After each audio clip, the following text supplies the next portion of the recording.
I never asked for this. One minute I was Gu Run, a perfectly ordinary kid, the next, well, let's just say next involved dying and waking up as Saint Li, a second-generation Chinese orphan in New York City, circa 2008. Oh, and with the 7 Dragon Balls tucked away in my backpack. Talk about a cosmic curveball. I thought I'd hit the jackpot. Shenron, the wish-granting dragon, at my beck and call. A one-way ticket back to my old life? Not so fast. Turns out, even a magical, planet-sized dragon can't bend the rules of reality. My soul is stuck here, fused with a mystical orb of power, in a world teeming with superheroes, villains, and enough collateral damage to make a guy nostalgic for plain old Earth. So here I am, an ordinary teenager in extraordinary circumstances, armed with 7 legendary artifacts in a city that's about to become ground zero for an alien invasion. Forget going home. Survival is the name of the game now. My breath hitched as I slipped into the alleyway, fumbling for the keys to the back of the restaurant. This life, St. Lee's life, still felt borrowed. But the fear, the adrenaline, that was all mine. I slammed the door shut behind me, locking it twice, my heart hammering against my ribs. The 5-star tattoo on my hand, a stark reminder of my other life, throbbed faintly. Down in the basement, I carefully retrieved the Dragon Balls from my backpack, setting them on the floor like priceless jewels. They were priceless, in a way. My only hope, no matter how slim. Appear! Shenron! Make my wish come true! My voice echoed in the cramped space, but nothing happened. Idiot! I slapped my forehead. The ritual! I had to do the ritual. Crouching, I placed my tattooed hand on the 6 orbs. Come on, Shenron. Make my wish come true. The overhead light flickered, then died, plunging the basement into darkness. For a heartbeat, I held my breath. Then, a blinding light erupted from the Dragon Balls in my hand, swirling together to form a colossal, serpentine dragon. Shenron. So small, my voice, filled with a ridiculous disappointment, was barely a whisper. He was nowhere near the planet-sized behemoth from the anime. Undeterred, the dragon, shimmering with an ethereal light, boomed, "Speak your wish."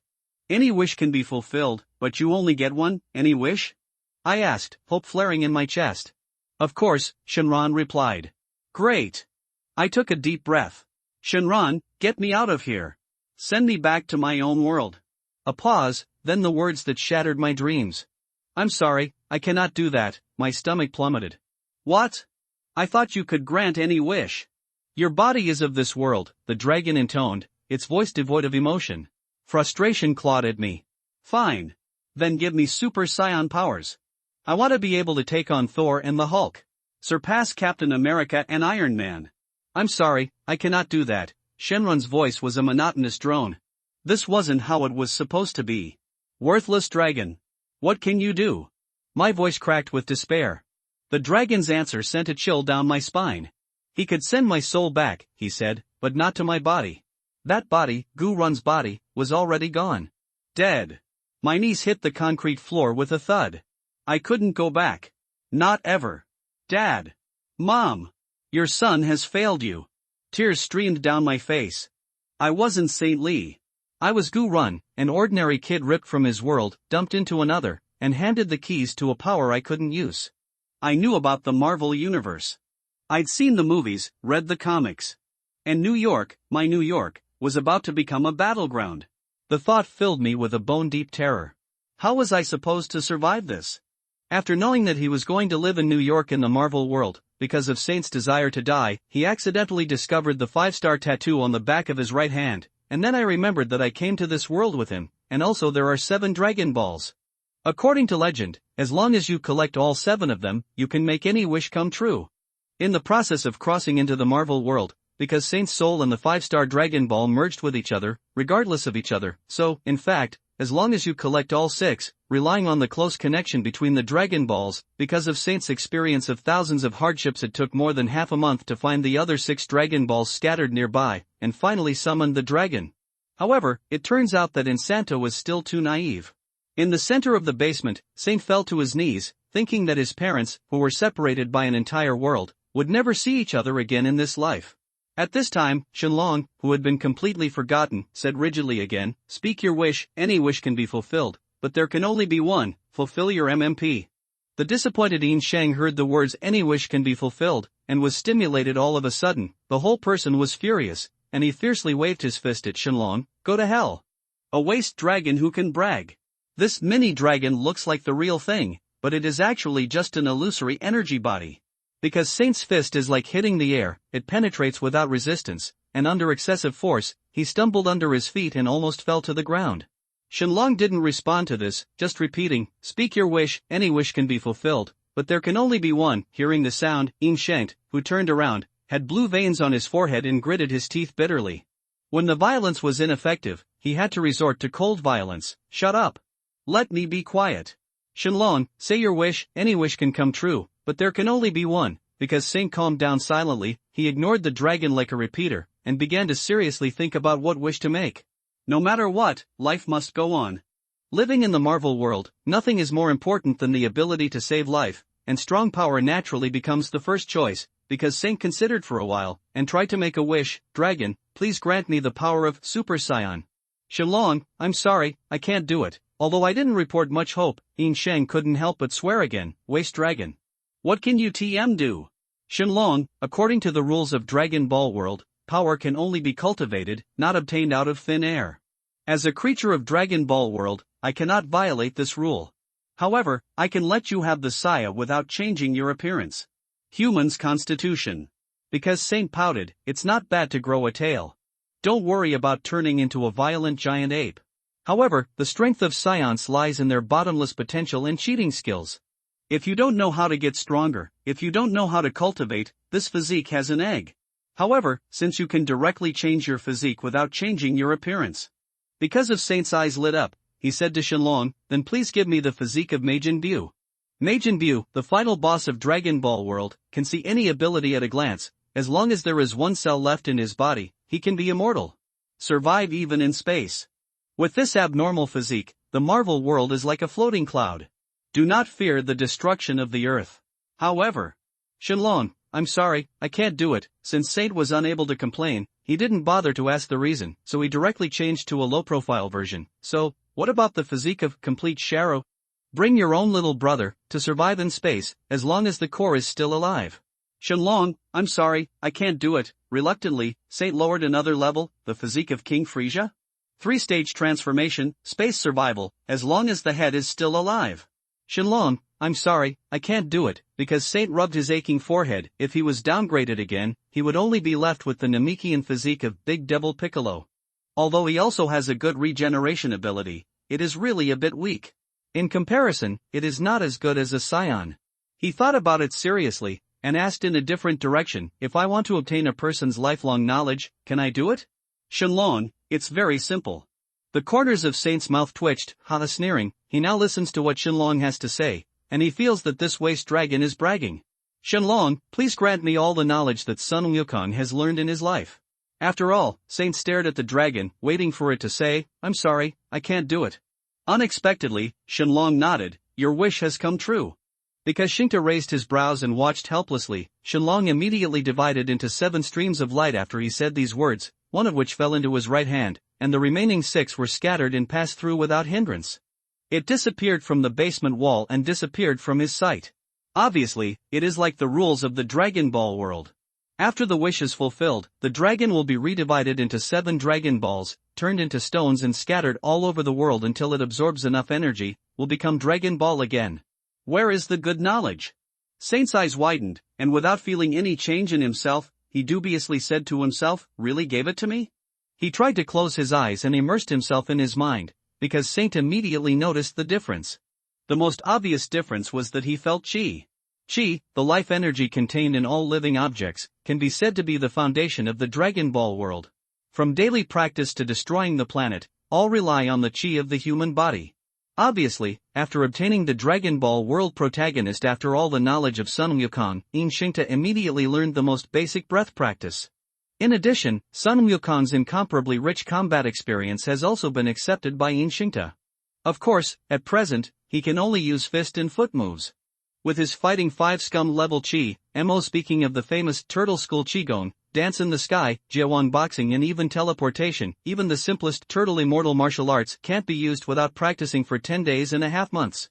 After closing his eyes and drooling for a while, Yin Shengte opened his eyes and looked at the 5-star tattoo on the back of his hand that had turned gray, and couldn't help but mutter to himself, that dragon is a bit of a waste, but it's still quite reliable. I don't know when I can make a wish again. Due to the fusion of the soul and the 5-star beads, Saint instinctively knows that in the Marvel world, the recovery time of Dragon Ball is proportional to the speed at which it absorbs energy. Unlike the rules of the Dragon Ball world, the recovery time is fixed for 1 year. Dragon Ball will recover very quickly if it is replenished with good quality energy. If it is not replenished, it will never recover. Fortunately, the 5-star beads are really in his hands. Even if the 6 Dragon Balls scattered all over the world have not landed in places rich in energy, because Saint can also actively seek energy for the 5-star beads to absorb 7 Dragon Balls. The Dragon Ball is one body, the energy obtained is automatically divided, and if one is restored, all of it will be restored. It's too early to think about these things. Now, the top priority in front of Saint is that he has no money. In the half-month that Saint traveled to the Marvel Universe, he was all focused on looking for Dragon Balls. Not only did he not do anything serious, but in order to trade the Dragon Balls that were picked up by others, he also took out a large sum of beautiful knives. I thought I could return to my own world, but I had no idea of saving money. I want to rob a bank. With his head drooping, Shinto walked out of the basement listlessly. Of course, what he said was dejected. Although he had gained Sun Wukong's lifelong combat experience, with his current ability, it would not be a problem to fight 2 or 3 gangsters with knives. If you're armed with a live ammunition, you have to kneel in minutes. After thorough rummaging, searching the storefront of the Chinese restaurant on the first floor, and the living room on the second floor, Saint found a total of $135, plus a few banknotes in his pocket, all his belongings, a total of $242. Looking at the closed store door, Saint began to think, should he reopen? The question is, a Chinese restaurant with few customers will still have business after more than half a month after closing for no reason. Let's practice for a few days before we talk about it. I'm really too weak right now. Because Saint shook his head worriedly. Although it is only 2008, the news of the Hulk raging has not taken over the TV station, Thor is still a good prince in Asgard, and Captain America is still quiet. Sleeping under the Arctic ice, the entire Marvel world seems to be very peaceful, but because Saint knows in his heart that he is still just a super playboy Tony Stark, who will be in a certain month of this year. On this day, in front of the whole world, be crowned a superhero Iron Man. Although I don't remember the exact time, what Saint clearly understands is that since that day, the Marvel world has become more and more dangerous day by day. Superheroes and supervillains have sprung up like mushrooms after rain. Even all kinds of aliens have landed on the Earth in various postures, leaving him the time to strengthen and protect himself, which is only a few months at most. Shinta, who was quite afraid of death, decided to immediately retreat and practice. He looked in the direction of the restaurant's kitchen and said to himself, there is still nearly a full bag of rice, and there is also a lot of meat in the freezer. God, don't worry about not having food. 7 days later. Looking at the bottomless rice bag and the empty freezer, Shang cried out, I'm not a scion. Why did I become so edible? After 7 days of retreat and practice, a lot of food was consumed, in exchange for Saint's promotion from a War 5 scum to a War 10 scum. If he stayed at home, Shang, who really had to starve to death, decisively picked up his wallet and went out the door. With the last $242, he purchased all the rice noodles and ingredients, and then cleaned the inside and outside of the Chinese restaurant. Once again, I plan to let Lee's Chinese restaurant reopen. This Chinese restaurant inherited by Saint is located at the intersection of 10th Avenue and 54th Street in New York. It is a novice-level street hero, a good place to level up and fight monsters. At this time, the penniless Shank had already thought about it in his mind. If the business was bleak and he had to be forced, he could only cover up at night and go out to rob the rich and help the poor.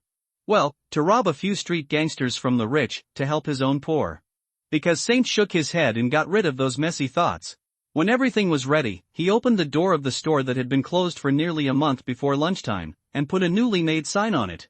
At the door of the store from today, the store will provide Kung Fu Barbecue. This gimmicky signboard had just been put out for a while, but it actually attracted guests, only to hear a ding bell. A handsome young man with blonde hair and curly hair pushed the door curiously. Welcome. Because of Saint's energy, facing the first customer who came to the door, he did everything he could and greeted warmly, please take a seat, what would you like to eat? We strongly recommend our latest dish, Kung Fu Barbecue. It was completely beyond Saint's expectations.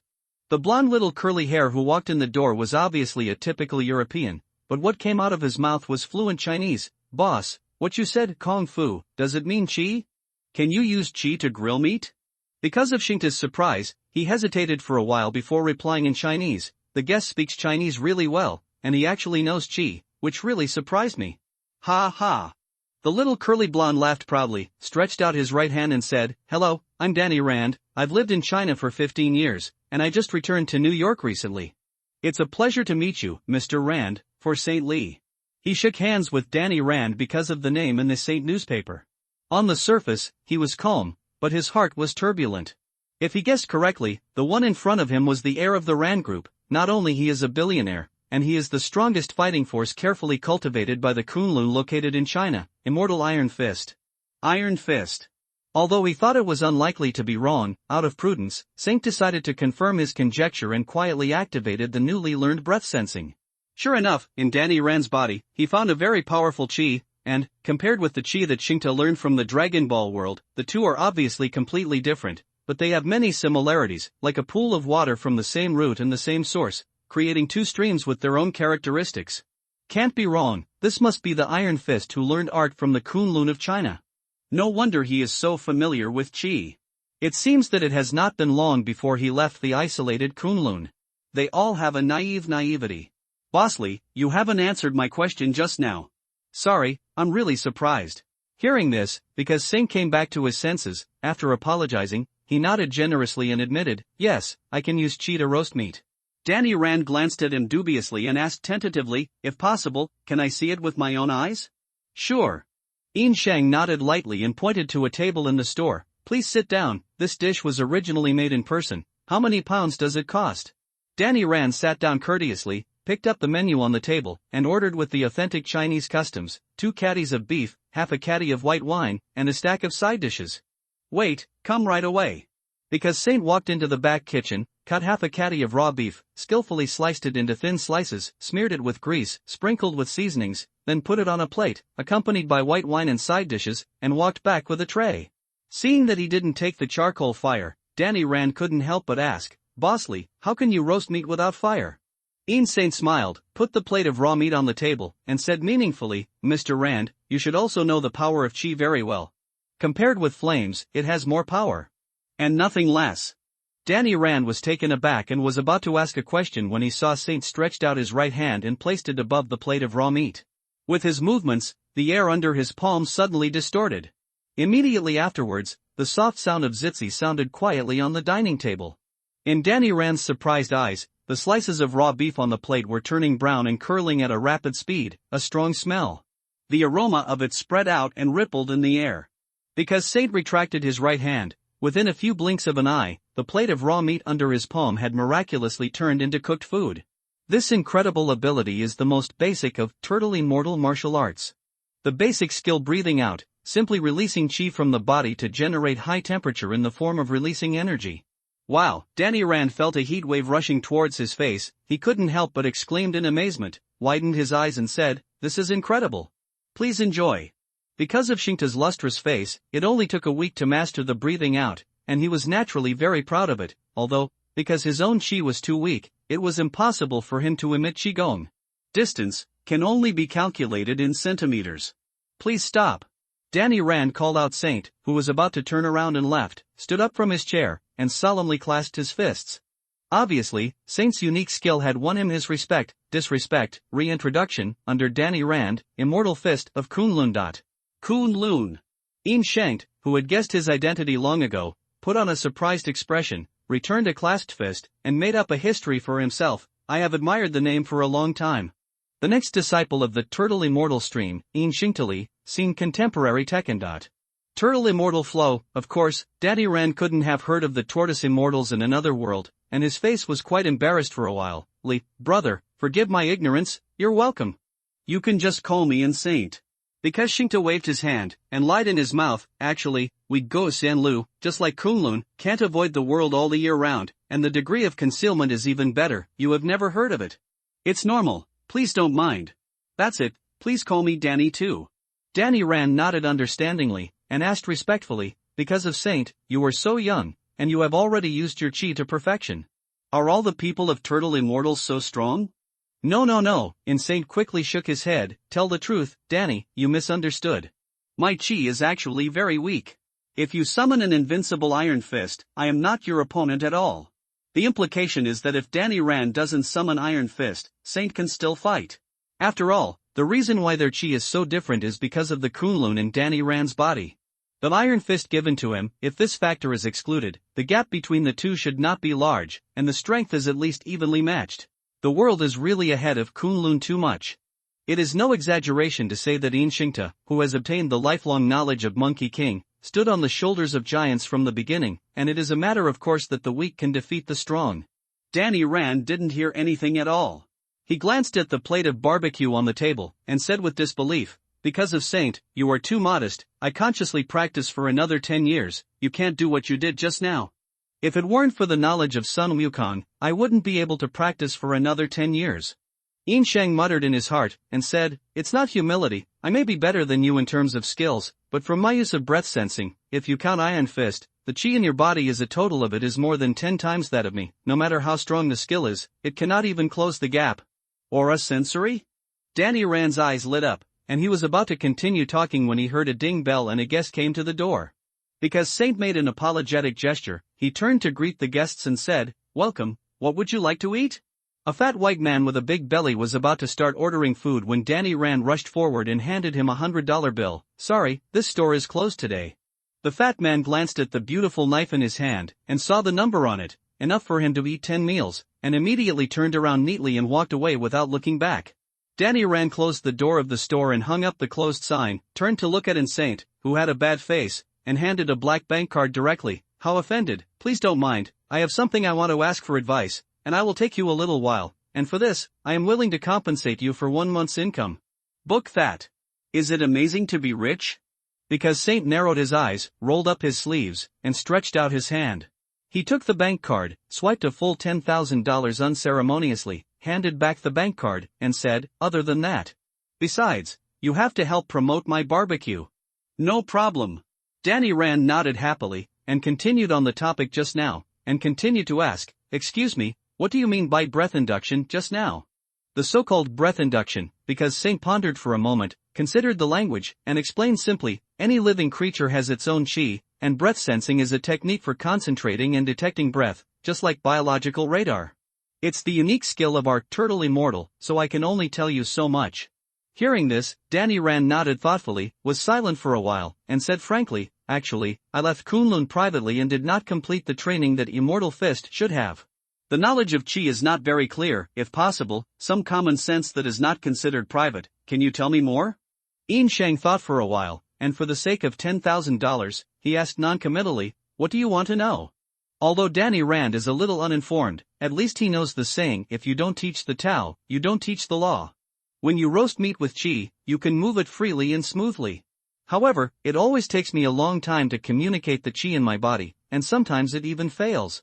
I want to know, is there any how can I increase my control? Have. Because Saint has the knowledge of Sun Wukong's life, theoretical things, of course, can't be difficult for him. In Danny Rand's expectant eyes, he calmly spit out 2 words, beaten. Being beaten?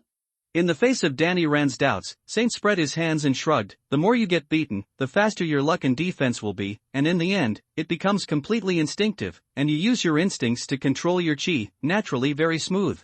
So that's how it is. Danny Rand showed a look of reminiscence and muttered to himself, "No wonder Master Lei Gong always beat me when I was in Kunlun." Cough cough. With a dry cough, Saint woke up Danny Rand and pointed to the table where the barbecue was placed. "Danny, let's sit down and talk. What else do you want to ask?" "It is good." Danny Rand sat down again, grabbed a piece of roast meat with his hands, chewed it in his mouth, and gave a thumbs up to Saint. "Delicious." "Thanks." Saint also sat down, looked at Danny Rand opposite, and reminded seriously, "Don't forget to advertise for me." "Must." Danny Rand wiped his mouth and continued to ask, about the recovery of chi, restore chi. The two asked and answered questions and chatted while eating. Until it was dark, Danny Rand got up and said goodbye. After Saint sent him out, he looked at the extra $10,000 in the account. He smiled and said, "Sure enough, knowledge is wealth. $10,000 is not too much, but it is not too much. With this money to save the emergency, because Saint doesn't need to wear a hood at last, and go to the streets to rob the gangster. However, I accidentally met Kunlun's immortal Iron Fist, because Saint didn't know whether this was a good thing or a bad thing. His strength is still very low, and he did not want to attract the attention of all forces. Originally, for a long time, he planned to be a low-key person. At least, he had to wait until he collected the Dragon Balls for the second time and made a wish before he could be a little more reckless. Now, Danny Rand is involved. His Kung Fu barbecue was just a gimmick. In the eyes of people with a heart, he will definitely think it is real Kung Fu. Hand meeting. When Saint thought of Kunlun's nemesis, he seemed to have an endless army of ninjas in front of him. Driven by a sense of urgency, he said to himself, "It seems that I have to practice hard." Although it was lunchtime, but since Saint had no longer wanted to do business, he closed the shop without hesitation, and went straight to the living room on the second floor to continue his retreat. The next day, Yin Shang got up early, but he did not rush to open the store. Instead, he practiced until noon, and then opened the door just before lunch. I don't know if it's because of Danny Rand's advertisement that it has already been advertised. The business of Li's Chinese restaurant is exceptionally good today. Because Saint only opened for 10 minutes, there are already 3 tables of guests, all of them not a regular customer before. One of the tables ordered a Kung Fu barbecue, and after seeing Yin Shang's miraculous technique, the other 2 tables of guests also expressed their desire to add dishes. To be honest, because of Saint's Kung Fu barbecue, the taste is good, but it is not top-notch. However, his Qigong cooking method, which is very performative, is really amazing. All the guests who walk in the door are all impressed by this. The signature dishes were conquered, and they called friends and friends. After a while, the seats in the store were full, and in a short period of time, there were even people lining up at the door. Because Saint was caught off guard, he was also a chef, a server, and a cashier. He was so busy that he managed to make it through the mealtime. He had to work part-time again. After cleaning up the store, he just wanted to sit down and take a breath. Another ding bell sounded, and another guest came to the door. "Gotta get someone to help." Because of Saint gritted his teeth fiercely, he stood up helplessly, just about to say that the shop has closed, and my dishes haven't been washed yet. Seeing the person coming, I couldn't help but be stunned for a moment. The guest who pushed in the door was an Asian woman in her 20s. She was petite and had a bumpy figure. Under her long smooth black hair, she had a fair and soft face. From a Chinese aesthetic point of view, she was absolutely certain. She is a 1 in 100 beauty. Because Saint was slightly amazed, he immediately recognized the person. This is a longtime regular customer of Li's Chinese restaurant Colleen Wan, Chinese and Japanese, who has lived in China for several years, and also in Japan. She came to the United States when she was in her teens, and then settled in New York. Despite her inconspicuous stature, she is actually proficient in Aikido and Bushido. Wait a moment. Because of Saint's sudden shock, this character seems to be a bit familiar, correct? Colleen Wing. Isn't it the future female ticket of Iron Fist, the street hero Dragon Daughter? Moreover, her master Bo-Tu is also one of the 5 fingers of the Hands Association, but for a long time, she herself did not know this. Because of Saint, what are you stunned for? Colleen Wing frowned and gave Inzant a strange look. Why don't you seem to know me? Yin Shang came back to his senses and said with a dry smile, hee, how could it be? Colleen, you are so beautiful today, I'm stunned. Colleen Wan raised her eyebrows and looked quite surprised. When Yin Shingta's parents were still alive, she was a regular customer of Li's Chinese restaurant. Although she didn't have much contact with him, but after getting along with him for a few years, she was quite familiar with Yin Shingta. By the way, this young man of Chinese descent, who is 1 year younger than her, is obviously a little shy. He has never been so bold as today, and praised her for her beauty. Out of curiosity, he couldn't help asking, because of Saint, why is your store closed for so many days? Did something happen? Yin Sheng stepped forward and answered half-truly, it's nothing, it's just that my practice has reached a critical juncture, and I've been in retreat a few days ago. Practice? Colleen Wan was more and more surprised, and asked suspiciously, is your Li family a martial arts family? Why didn't I know? Yin Shang shook his head and took out the same rhetoric he used to deal with Danny Rand yesterday. That's not true, I have worshipped under the turtle immortal since I was a child, but I didn't practice before, so I didn't make a sound. Turtle immortal flow?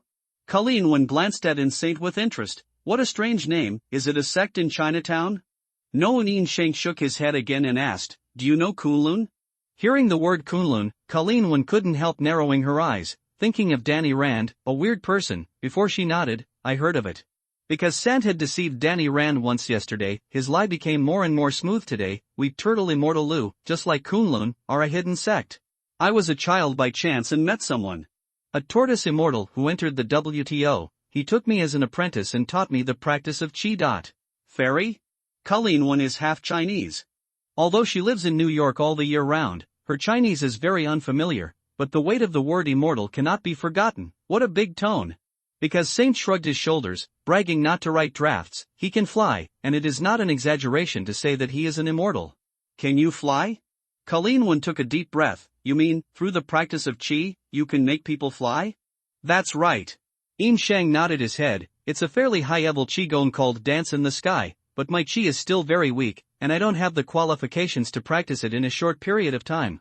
Hearing this, Colleen Wen asked with disbelief on her face, how old did you know that so-called immortal? I think you were deceived?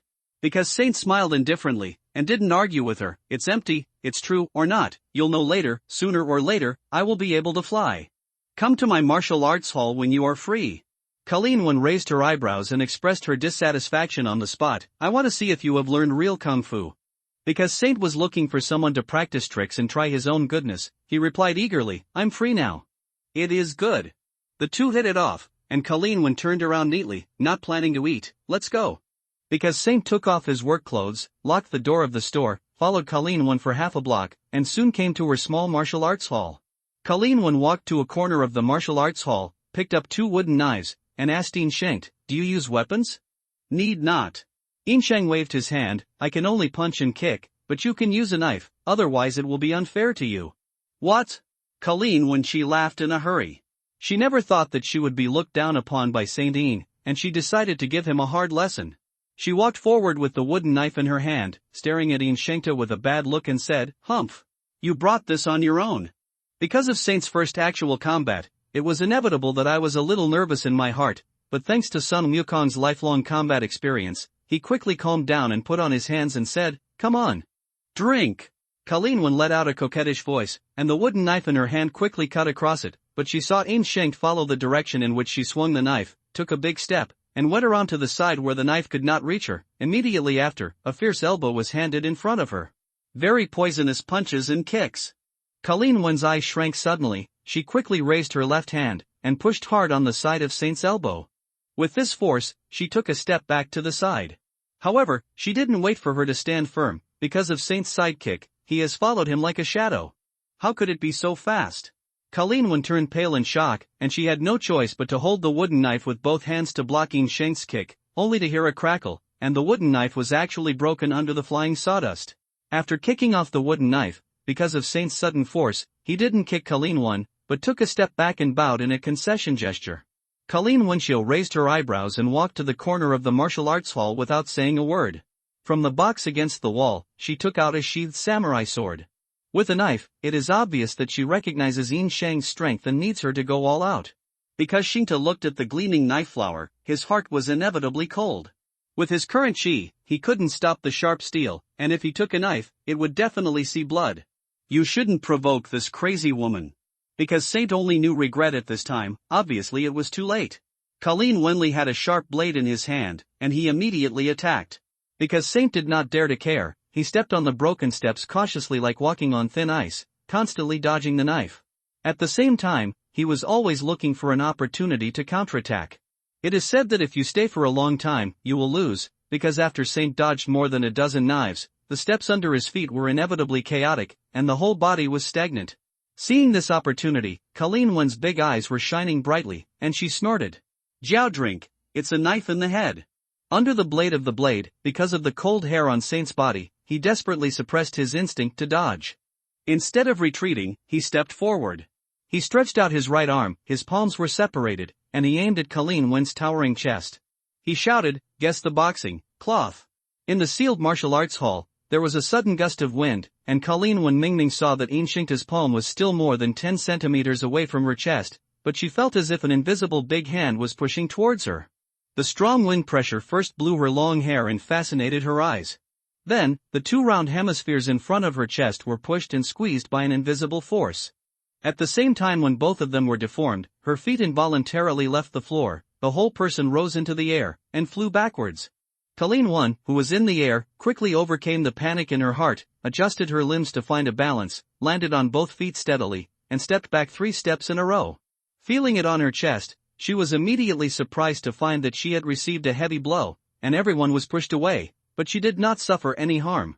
Except for the chest that bore the brunt, she felt a little sore. 2 prominent points, I feel a little numb. After Saint pushed Colleen Wen away with a palm, he felt weak all over. He couldn't help but put his hands on his knees, bent down deeply, gasping for breath, seeing the embarrassed Kiki. Lin Wen raised the samurai sword in her hand again, and quickly raised her arm and shouted, "Stop! I'm running out of strength. Admit defeat." Colleen Wen angrily put down the knife and hummed from her nose. She couldn't hold back her curiosity and asked, "That one just now, is the Gixianlia Qigong you learned?"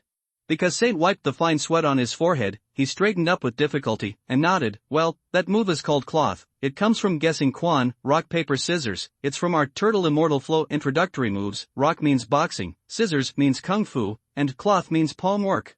Boxing, cloth release chi from the palm of the hand and convert it into a force. It can only be used to push away the enemy at first. After mastering it, it can be flexibly pulled and even bound the enemy. Although it is an entry-level move, compared to the simpler basic skill of breathing out, guessing boxing, cloth has more transformation power, which is much more terrifying for the consumption of chi. So you will be so tired that you can't stand still, and it is precisely because of the excessive force that the chi in the body is almost completely exhausted. Is it just an introductory move? This Turtle Immortal Flow is indeed quite powerful. Colleen Wen raised her hand subconsciously and rubbed her sore chest. She didn't notice that her unintentional action made Yin Shang's eyes go straight. Shout out, "Let go! Let me come!" Because of Saint's great perseverance, he just turned his eyes away and coughed. "Cough, now believe that what I have learned is real kung fu?" Colleen Wen pouted, and secretly thought that if it wasn't really kung fu, then what did I learn? On the surface, he asked calmly, "Can anyone learn the Qigong of your Gixianlio?" Saint thought for a while, and answered ambiguously, "Theoretically yes, but it's difficult. You have to fully develop your own chi. I have only recently mastered a little bit of fur." Colleen Wen Shui, a Han society who has betrayed from Kunlun, is no stranger to chi. Her eyes lit up when she heard the words. Her character is very strong, and of course she is very interested in such a powerful Qigong. "Then do you think I can learn?"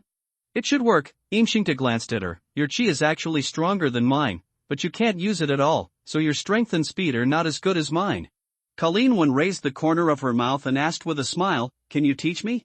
Or do you have to be a teacher?" "It doesn't need to be as grand as a teacher," because Saint waved his hand, just under Colleen Wen's hopeful eyes. His tone changed abruptly, "Just be my girlfriend." The smile on Colleen Wen's face froze. She glared at Inshankt, pointed the knife in her hand at the door. "Get out." Because of Saint's hee-hee smile, he obediently walked to the door. Before leaving, he turned around and waved to Colleen Wen. "See you another day, Colleen." Cut. Colleen Wen watched Saint's back disappear outside the door, and after pouting, she suddenly smiled again. This kid has become more interesting than before, and the way he rejects people is quite special. Didn't I go to eat at his place? Well, forget it, it's all here, let's eat it later in the evening." On the other hand, after leaving Colleen Wen's martial arts gym, Insanto went straight back to his restaurant, then entered the back kitchen, put on rubber gloves, and started washing the dishes. "I'm hiring." By the time he and Saint finished washing the heap of dirty dishes, he was already exhausted. He wiped his hands indiscriminately. He kept posting a job advertisement and posted it directly on the door of the store. Our store recruits miscellaneous workers. One waiter, can include room and board, and the salary is negotiable. At this time, it was very close to the dinner time in the evening. Because Saint couldn't take a rest, he started the preparation work again. Just after he finished serving the dishes, he only heard a ding bell and a guest came to the door. "Welcome, Light," because Saint came out of the back kitchen, and before he could finish a sentence, he asked in surprise, "Why are you here again? Can you talk? Can't I come to eat?" Colleen Wen, who had been hungry since noon, walked into the door angrily, then turned around suddenly, pointed to the job advertisement on the store door and asked, "Have you hired someone?" "How can it be? It's just been posted for a while."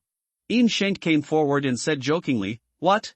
Are you planning to close the martial arts hall and come to work for me?" "Pooh." Colleen Wen first muttered, "You want to be beautiful," and then said with a serious face, "I have a student in a martial arts gym, an orphan living on the street. Although she has a history of theft, she is actually a good boy, just bad luck. Can you let her come to you as a waiter?" "Okay. When can you come to work?" Because Saint agreed immediately. What a joke, let alone a harmless thief. At this moment, as long as someone came to help him wash the dishes, he would dare to accept the murderer. "Just tonight.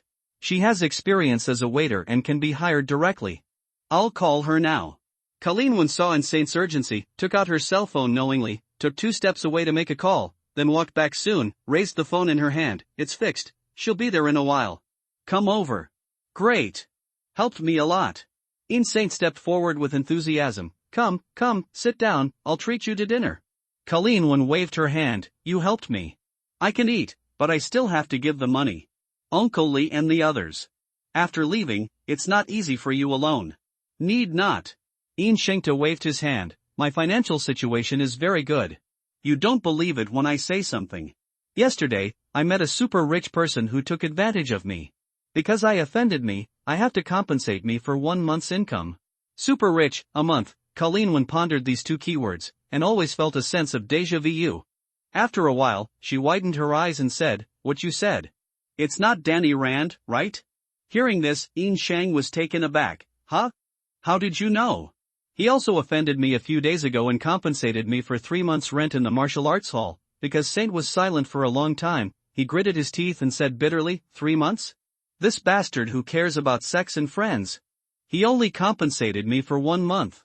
Colleen looked at Saint speechlessly for a long time, surprised by his strange focus, and stopped talking about giving money. She sat down at a dining table and said, Hey, what do you want? Don't invite me to dinner?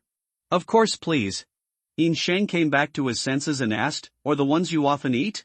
Or, try the Qigong barbecue that I have newly researched? Okay, let's try it. It's done. Come now. Because Shengta quickly served a large plate of cooked raw meat and cooked it with Qigong in front of Colleen.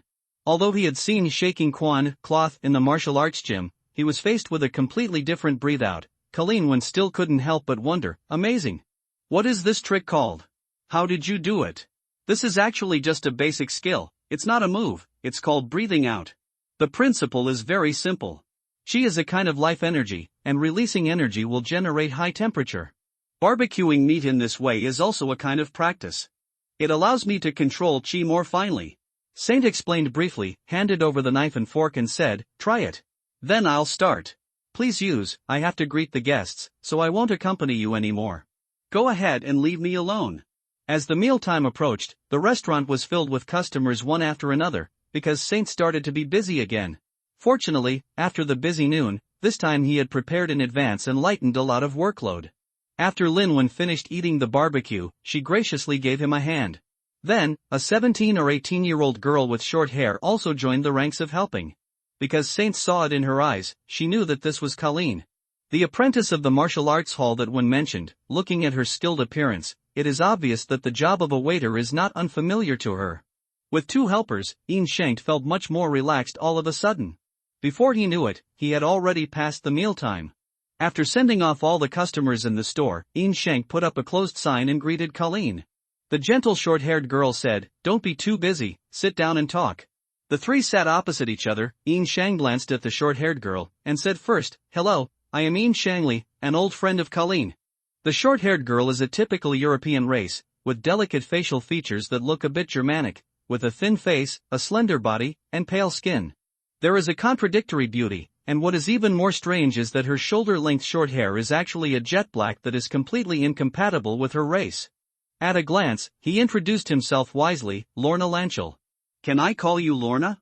Saint asked a tentative question, and after seeing Lorna Lanchel nod, he continued, Lorna, the salary I can give you is a monthly salary of $1,500, and the working hours are 3 hours each at noon and at night.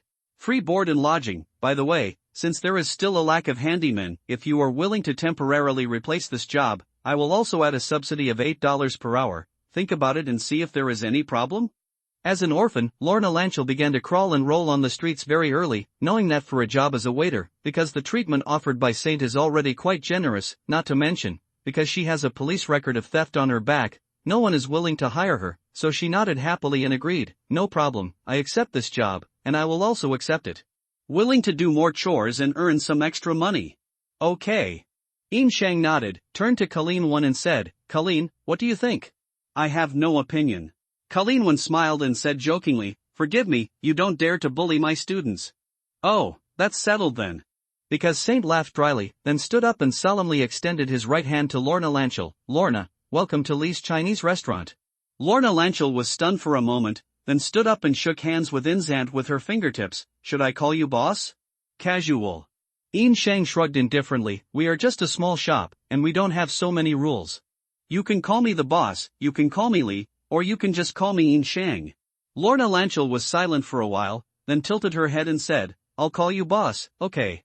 Because Saint nodded indiscriminately, hesitated for a while, and asked, Lorna, are you living outside by yourself, or, hearing this, before Lorna Lanchel could speak, Colleen Wen hurriedly said, because of Saint, she has no place to live, so you have to arrange a dormitory for her.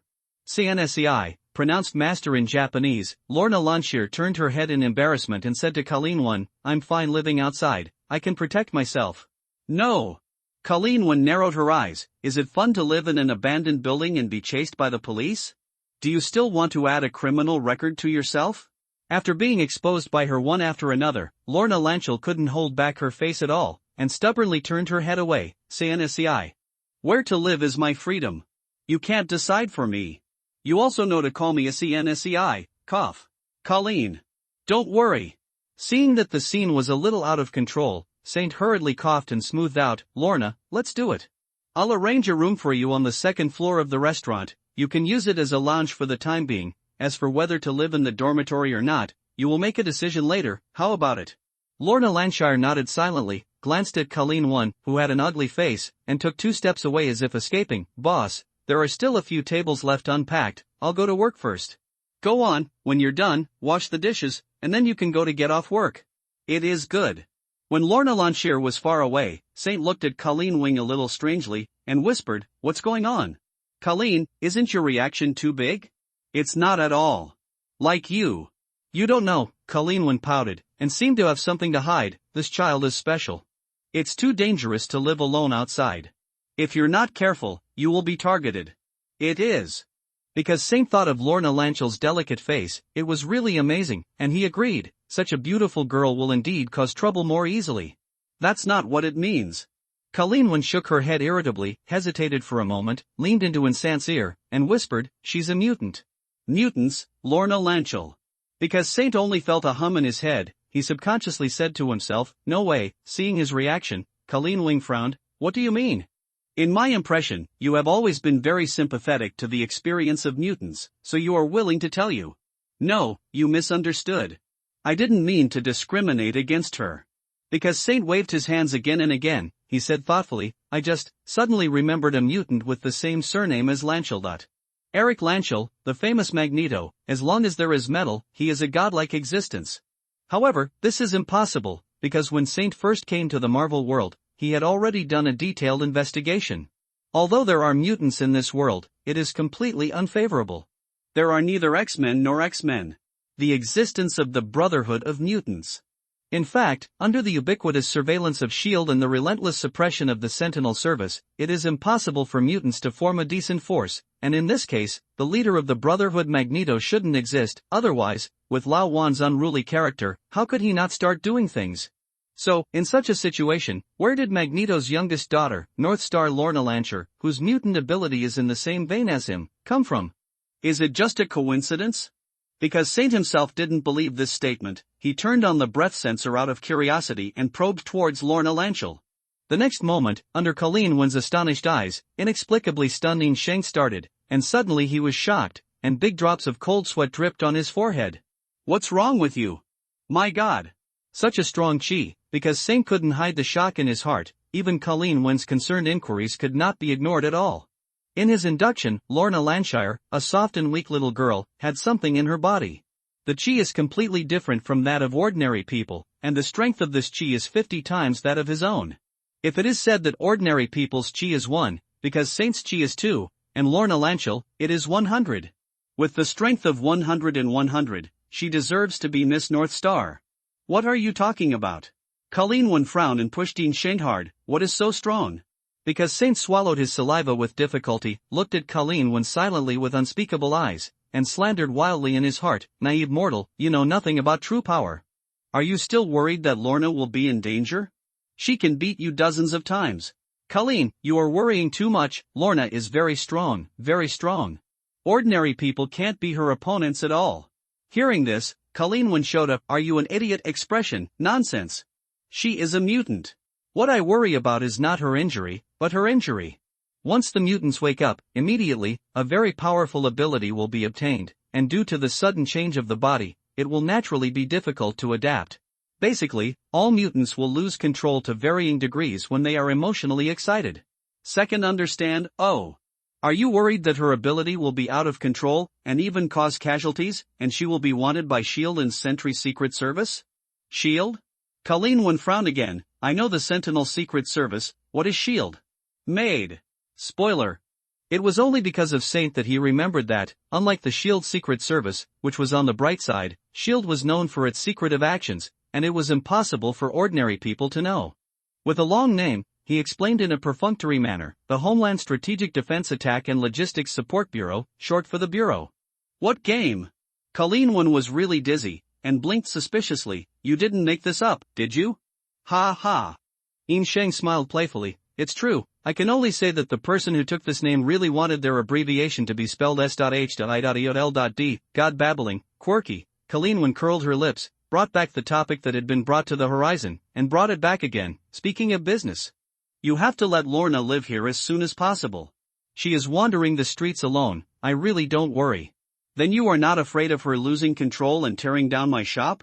Because Saint rolled his eyes, although he was a little reluctant. He didn't say it to death. I will try my best, but in my opinion, she is just like you. She is stubborn, and she doesn't dare to make a deal with you. What do you mean by being the same as me? It's superfluous to talk. Colleen Won gave Inzan a roll of eyes. I'm back to the martial arts gym. You can figure it out for yourself. In Shang nodded, and after watching Colleen Won leave, he found a set of spare keys and threw them to Lorna Lanchel. This is the key in the store. The big one is used to open the front door, and the small one is the back door. After you finish work, remember to lock the door. Oh, by the way, work starts at 11:30 noon tomorrow. Don't be late. After all, regardless of the dumbfounded Lorna Lanchel, Inzan went straight up the stairs and went to the living room on the second floor of the restaurant, but she didn't mention the accommodation at all. Colleen Won knew that she must be in a hurry with him. What a weirdo. Lorna Lanchel watched Inzan's back disappear at the entrance of the stairs, and couldn't help frowning and muttering, aren't you afraid of me stealing something? Because of the theft on her body, Lorna has seen many people who treat her as a thief. Even if some people don't say it on the surface, they can't be as nervous as In Shekta. You know, she can see clearly, hundreds of dollars in cash were in the cashier of the restaurant. However, not only did Saint not guard her at all, he even gave her the key to the store. Could it be? Is this a test? Lorna Lanchel glanced at the pile of banknotes in the cash register, and took 2 steps away like a snake. How did she know that? Because Saint was simply frightened by her incomparable chi, she was hiding in the room to suppress her shock. In fact, because Saint was simply frightening himself, the shock brought by the breath induction was so strong that he didn't understand for a while that Lorna's chi was 50 times stronger than him, which did not mean strength. It's 50 times his size. Miss Polaris, who is still a young girl, should have only woken up not long ago, and her control of abilities is still very immature, and it is not as strong as he knows in the future. After the shock was settled, Saint finally came to his senses, thinking that he had been a human being in 2 lifetimes, and was actually frightened by an 18-year-old girl. He couldn't help but laughed at himself. He got up and walked out of the master bedroom and began to clean up the 2 second bedrooms on the other side of the living room. He intends to use these 2 vacant rooms as staff dormitories, and he has to clear out all personal belongings inside. After finishing the arrangement, Inzan called Lorna upstairs and asked her to choose one of the 2 bedrooms, temporarily used as a lounge, and then handed her a piece of white A4 paper and a black marker pen. Well, write your own name and stick it on the door. Lorna took the blank paper in a daze. After a while, she looked at the door with her name on it, and suddenly realized that it seemed like the first time that she had marked her name on something. My own room. Lorna gritted her teeth lightly, forcibly suppressed the desire in her heart, and silently said to herself, you are a mutant, and there is no place in this world that will be your long-term shelter. Boss, is there anything else? I haven't finished washing my dishes. It's all right, you go. Seeing Lorna walking down the stairs quickly, Saint couldn't help frowning. In the moment just now, he clearly felt that Lorna's chi fluctuated violently. When mutants are excited, their abilities can easily get out of control. This is notorious common sense. Because Saint couldn't help but start to doubt again, can he really hold Miss Polaris? She was in her prime, but she did not lose to the existence of Magneto. If her abilities fully exploded, she would be able to demolish his small shop in minutes. Why do you think so much? It's time to practice. Ing Shang shook his head vigorously, cast aside the unfounded thoughts, turned and walked towards the quiet room transformed from the study, and continued his practice today. As long as his own abilities are strong enough, any difficulties will be easily resolved. Too slow.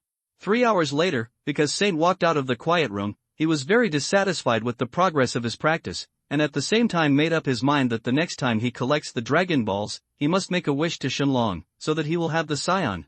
In terms of physique, he doesn't expect to be able to improve his strength like Monkey King by riding a rocket, but as long as it can be twice as fast as now, he will be very satisfied. Thinking of this, Saint lowered his head and looked at the tattoo on the back of his right hand. He was immediately surprised to find that 1/3 of the pattern had changed from gray to gold. You know, since the last time he made a wish, only 10 days have passed. Doesn't this mean that as long as there are 20 more days, the Dragon Ball will be full of energy and can summon the dragon? Because of Saint's surprise, before he was fully charged with energy, he couldn't rely on the 5-star beads on the back of his hand to sense the positions of the other 6 Dragon Balls, so he could only guess at random. How could it be so fast? One of the Dragon Balls just happened to land near some incredible energy body? For example, the most famous treasure in the Marvel world, the 6 Infinity Stones that contain infinite energy. And as far as Saint knows, there are 2 Infinity Stones on the Earth today. Among them, the time gem called Eye of Agamotto is in the hands of Supreme Mage, Ancient One, located in the Magic Holy place called Kamotage, and the Cosmic Rubik's Cube, the space gem that exists in the form of Captain America, rests somewhere under the ice layer of the far Arctic. It's not really that coincidental. The corners of Saint's mouth twitched. If this were the case, he wouldn't have the ability to go to the North Pole and dig out the Dragon Balls from under the ice layer with a thickness measured in meters.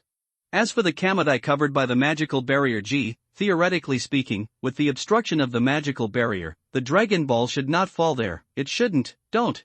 It's useless no matter how much you think about it now. Let's wait until the energy is full before watching. Throwing away the ominous premonition in his heart, Saint lifted his feet and walked downstairs. After inspecting the store, he saw that all the tables had been tidied up, and a pile of dirty dishes in the back kitchen was also there. After washing, they were neatly stacked in the disinfection cabinet, and the front and rear doors were checked and found to be locked. As for Lorna Lanchel, who did all this, she has long since disappeared. She must have returned to her own residence. According to Colleen 1, it seems to be in an abandoned building. Because Saint covered his mouth and yawned, he went back upstairs with a drowsy face. He had been busy all day, and it was time to rest. The next morning, Saint woke up on time, went out to buy a batch of new ingredients, put them in the freezer of the restaurant's back kitchen, and went to the quiet room on the second floor, and continued to practice unremittingly until 11 o'clock. The alarm clock rang, and then he walked out of the quiet room and went downstairs to open the store door. At this time it was only 11 a.m., and it was still a while before the lunch break in a broad sense. However, because Saint opened the store door with his forefoot, he just turned around when he heard a ding bell, and someone pushed the door and came in. Since Saint still had a lot of preparations to do, he turned around and said, "I'm sorry, we haven't started business yet." I'm not here to eat." A thin boy of 15 or 16 years old walked in. He looked at Saint, who was no more than 2 years older than him, and asked hesitantly, "Excuse me, are you the owner of this store?" Saint nodded strangely. "I am. What's the matter with you?" "Hi, my name is Peter Parker and I'm applying for the job as a handyman." Because Saint suspected that there was something wrong with his ears, he was silent for a while, and asked earnestly, "What did you say your name was?" "Peter Parker, sir." "I can't believe it anymore." In the face of this young man who called himself Peter Parker, because Saint didn't say anything, he directly turned on aura sensing, and then nodded with satisfaction, secretly thinking in his heart, "Well, the chi of ordinary people seems to be just the same name. It's just the same surname, I'll just say it, excluding the old acquaintance Colleen 1, I only opened the store for 3 days. On the first day, an Iron Fist came, and on the second day, Miss North Star also appeared. If there is another Spider-Man on the third day, would it be like? Wait a moment. It could also be, he hasn't been bitten by a spider yet. Because of Saint Lee." After thinking about it for a long time, because Saint finally came back to his senses, he introduced himself first, and then asked Peter Parker, "Parker. Sir, are you an adult? I don't recruit child labor." "Certainly." Peter Parker nodded quickly, and took out a document from the school bag behind him. "Bossly, just call me Peter. Look, I'm 16 years old." Saint glanced at the documents, and then looked at Peter's school bag. "Peter, you are a high school student, right? I don't plan to hire a part-time job. No, no, no. Peter waved his hands again and again, and in Saint's very suspicious eyes, he explained incessantly, I am indeed in high school, but I am not planning to part-time, you see, except for weekends. After school every morning, I will definitely be here before 12 o'clock, and I will be back to school before 3 o'clock. After school in the afternoon, I can be here at the latest at 6 o'clock, which is completely in line with the working hours here. This is simply perfect. Isn't it? This is a talker. Because of an ominous premonition arose in Saint's heart, holding the last glimmer of hope, he quietly inquired, Peter, I don't close the door until 8 or 9 o'clock, do your parents allow you to come home so late? My parents have passed away, it was a plane crash. Peter showed a sad expression, and even said more concisely, my guardian is Aunt May, and I will ask her to sign a consent form for you. Parents died in a plane crash. Aunt May didn't run away, this is the little spider that hasn't been bitten. Saint sighed and looked at Peter with complicated eyes. I'm sorry, in fact, just a few months ago, my parents also died in the plane crash. I can understand so it is. Peter clapped his hands suddenly, interrupting the words in Saint's mouth. Let me just say, as a restaurant owner, you are too young. After that, seeing that Saint looked at him with a bad look, Peter lowered his head and added, oh, this is really unfortunate, I'm sorry, because Saint lost a laugh. He patted Peter on the shoulder, and politely refused, Peter, you are still young, you should stay in school more. The hours of my job are too long and it is not suitable for you. Oh, no. Peter Parker let out an extremely exaggerated wailing, with anxiety on his face, and quickly pleaded, Bosley, listen to me, my grades in school are very good, and my studies are not a problem for me at all, please, Bosley, I only have Aunt May as a relative. She raised me alone. It was really hard work. I have to find a job to lighten her burden. Please give me a chance. I will definitely work hard. Because Saint is not hard-hearted after all, listening to Peter's sincere words, he couldn't say what he refused, so he nodded and said, well, I can't stop you from being filial to your elders, as long as your guardian agrees, I will accept you. Already. Great. Peter danced and cheered, and thanked him repeatedly, thank you. Thank you, boss. Did you know? I have applied for 3 Western restaurants, 5 pizza restaurants, and 6 cafes. They all rejected me, and I was about to despair. Stop. With a headache, Saint raised his hand, took out his mobile phone and said, give me your contact information, by the way, do you live nearby? My phone number is XX, I live in Queens, but it's not too far from here. The subway only takes 7 stops to get there, and it's easy to get there. Every day I go from the subway station to the school, I pass by here. And the school is very close to here, it's enough to walk for 5 minutes, eh? I just found out that your boss's shop is right in the middle of the subway station and the school, stop. As Saint felt more and more pain in his brain, he resisted the urge to go back and said, at night, this neighborhood is not very peaceful, since you don't live nearby, you are sure that your Aunt May will allow you to work here. What? Peter scratched the back of his head in a dumbfounded way, and thought for a while, I will convince Aunt May that I am an adult and can protect myself. This sounds familiar. Saint curled his lips, call her now, as I said before, I will only accept you if she agrees. Okay, boss, wait for me. After a while, he didn't know what assurance Peter had made. Because Saint finally obtained Aunt May's verbal consent over the phone, he hung up the phone and nodded to Peter, welcome to Lee's Chinese restaurant, when you're ready, you can come here to work. Yes. Peter waved his fist excitedly, threw his school bag down with a bang, rolled up his sleeves and said, boss, I'm ready. What should I do? In the face of this cute newbie who has no work experience at all, because Saint couldn't bear to look directly, he covered his face with his hands, pointed to the back of the store and said, pick up your school bag. Put it in the utility room. The work clothes are hung on the wall over there, you can find a suitable one and change it. I have something to do right now. When Lorna comes, you can ask her if you don't understand anything. Boss, who is Lorna? Like you, she's an employee of this store. You'll know when you see her. After Saint put down these words angrily, he walked into the back kitchen without looking back, and quickly began to cut the meat and side dishes, which delayed Peter for more than 10 minutes, and now it was very close to the lunchtime. The time left for him to make preparations is running out. 10 minutes later, Lorna Lanshier arrived at Lee's Chinese restaurant on time. She had just pushed the door in when she saw a thin teenager who was suspected of being an underage, facing a tall brown-haired woman and said, Hi. My name is Peter, are you Lorna? The brown-haired woman squinted at Peter, and waved her hand impatiently, You've got the wrong person. Welcome, please take a seat. Lorna Lanshier took a step forward, greeted the brown-haired woman first, and then pushed Peter. I'm Lorna, are you new here? Go over there and wait for a while. Oh. Peter nodded ignorantly, took 2 steps back, silently watched Lorna take a menu, put it gently on the table, and said to the brown-haired woman, "What would you like to eat?"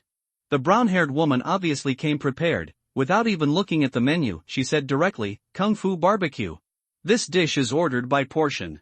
How many pounds do you want? Get a pound first." "Okay, just a second." Lorna put away the menu, walked into the back kitchen and said to Insane, "Boss, there is a customer who ordered a pound of Kung Fu Barbecue." "You came?" Insane, who was chopping vegetables with his head lowered, said without raising his head, "I see. Have you met Peter? He is a new handyman with no work experience. You should teach him more." "Okay." Lorna agreed, and went to change into a work uniform before walking to Peter's side and instructing him what to do and what not to do. After a while, Yin Shang came out of the back kitchen with a plate of cooked raw meat. He glanced at the store and walked straight to the brown-haired woman. After placing the plate in his hand on the table, in front of her, used qigong to bake slices of raw meat. Facing this scene that could not be explained by science at all, the brown-haired woman was extremely shocked. Her big blue eyes were as round as beads, and her right hand lightly covered her red lips, preventing herself from screaming. "Very educated. Please enjoy." Because Saint had finished the roast and was about to return to the back kitchen, the brown-haired woman stood up and called to him, "Please wait a moment. Joey Meacham." The brown-haired woman reported her name and extended a white and tender right hand to Insant. "I'm an old friend of Danny Rand." Because Saint was stunned for a moment, and then reacted, "This is Danny Rand's childhood sweetheart, and his net worth is also in the hundreds of millions. He is one of the resident directors of the Rand Group, and he will appear in his own house. Small shop, the purpose is quite intriguing. She is not like Danny Rand from Kunlun, the kung fu plot is not so deep." Because of Saint Lee. Because Saint squeezed Joey Meacham's fingertips and shook it lightly. "Nice to meet you, Ms. Meacham. Either, can we sit down and talk?" "Certainly." At this time, no other guests have come to the door, because the Saint nodded and sat down politely. "This is my honor." Joey Meacham looked at the barbecue in front of him and said with emotion, "Mr. Lee, just 3 minutes ago, I still thought you were a brazen liar." Because Shingta raised his eyebrows, surprised by her directness, he waved his hand and said, "It's nothing." In the face of the unknown, suspicion is human instinct. In fact, until now, I still can't fully believe it. Joey Meacham stared at Insant with sharp eyes and said, "Perhaps, you are actually a brilliant magician." "Ha ha." Saint smiled indifferently, "Ms. Meacham, I don't owe you anything, there is no need to prove myself to you, whether you believe in the existence of Qi or not, what does it have to do with me?" Hearing this, Joey Meacham narrowed his eyes, bit his lower lip lightly, and said with a needle hidden in the cotton, "Mr. Lee, you don't seem to know my identity yet. I know that the famous Meacham family, the director of the Rand Group, is worth billions and has enormous power." Because Saint raised his hand to interrupt Joey's words and asked, "So what?" Joey Meacham took a deep breath, barely calmed the anger in his heart, and showed a symbolic smile. "It's my rudeness, in fact. The reason why I'm here today is because of Danny. Tell me, just come to your place for a barbecue and you'll know he's telling the truth." After that, Joey Meacham paused and said in a Chinken tone, "So, Mr. Lee, please understand, let me believe in the existence of Qi, for me, for Danny, are really important." Because Saint understood now, it must be Danny Rand who told Joey a lot of nonsense about Kunlun and Hands, but there was no way to prove that in the original plot. He was arrested for this. Joey was put in a mental hospital and locked up. Thinking of this, Yin Shang couldn't help but ask curiously, "Did he not summon the Iron Fist to show you?" "I think, a fist that glows from the inside out has nothing but Qi." Explained. "Not at all." Joey Meacham gave Insant a suspicious look. "However, he did say the word Iron Fist, but I can't understand it at all." "That's it." Because of Saint's slight jaw, he knew that although Danny Rand had received his guidance, he still couldn't summon the Iron Fist at will. With his right hand, he said, "Okay, I'll help him again. Ms. Meacham, through a technique called breath-giving, I can deliver my breath to others. Please give me your hand, I will let you feel the Qi for yourself." Joey Meacham hesitated for a moment, then he slowly stretched out his arm and placed 5 slender fingers on Insant's palm. "Is this okay?" Yin Shang nodded. "Close your eyes, try to block the noise around you, concentrate, and tell me when you're ready." After a while, Joey Meacham, with his eyes closed, said calmly, "I'm ready." The next moment, Joey Meacham suddenly opened his eyes, his whole body shivered violently, he withdrew his right hand as quickly as an electric shock, and looked straight at his fingertips. This is Qi. Because of Saint's long body, before Joey could react, he walked away, leaving only one sentence, "Tell Danny Rand that he owes me a favor." After pretending to be forced to run, what a handsome back! Because Saint thought so triumphantly, but He returned to the back kitchen with his forefoot, only to see Lorna following with a strange face, handing him a black bank card and saying, "Boss, outside that customer locked the door of our store and put up a closed business sign. When I went to stop her, she gave me this card and told you to swipe it as you like." Facing this familiar operation, the corner of Saint's mouth twitched, and he muttered with envy and hatred, "These damn rich people. It's only 5 buckets of rice. Let's bow down."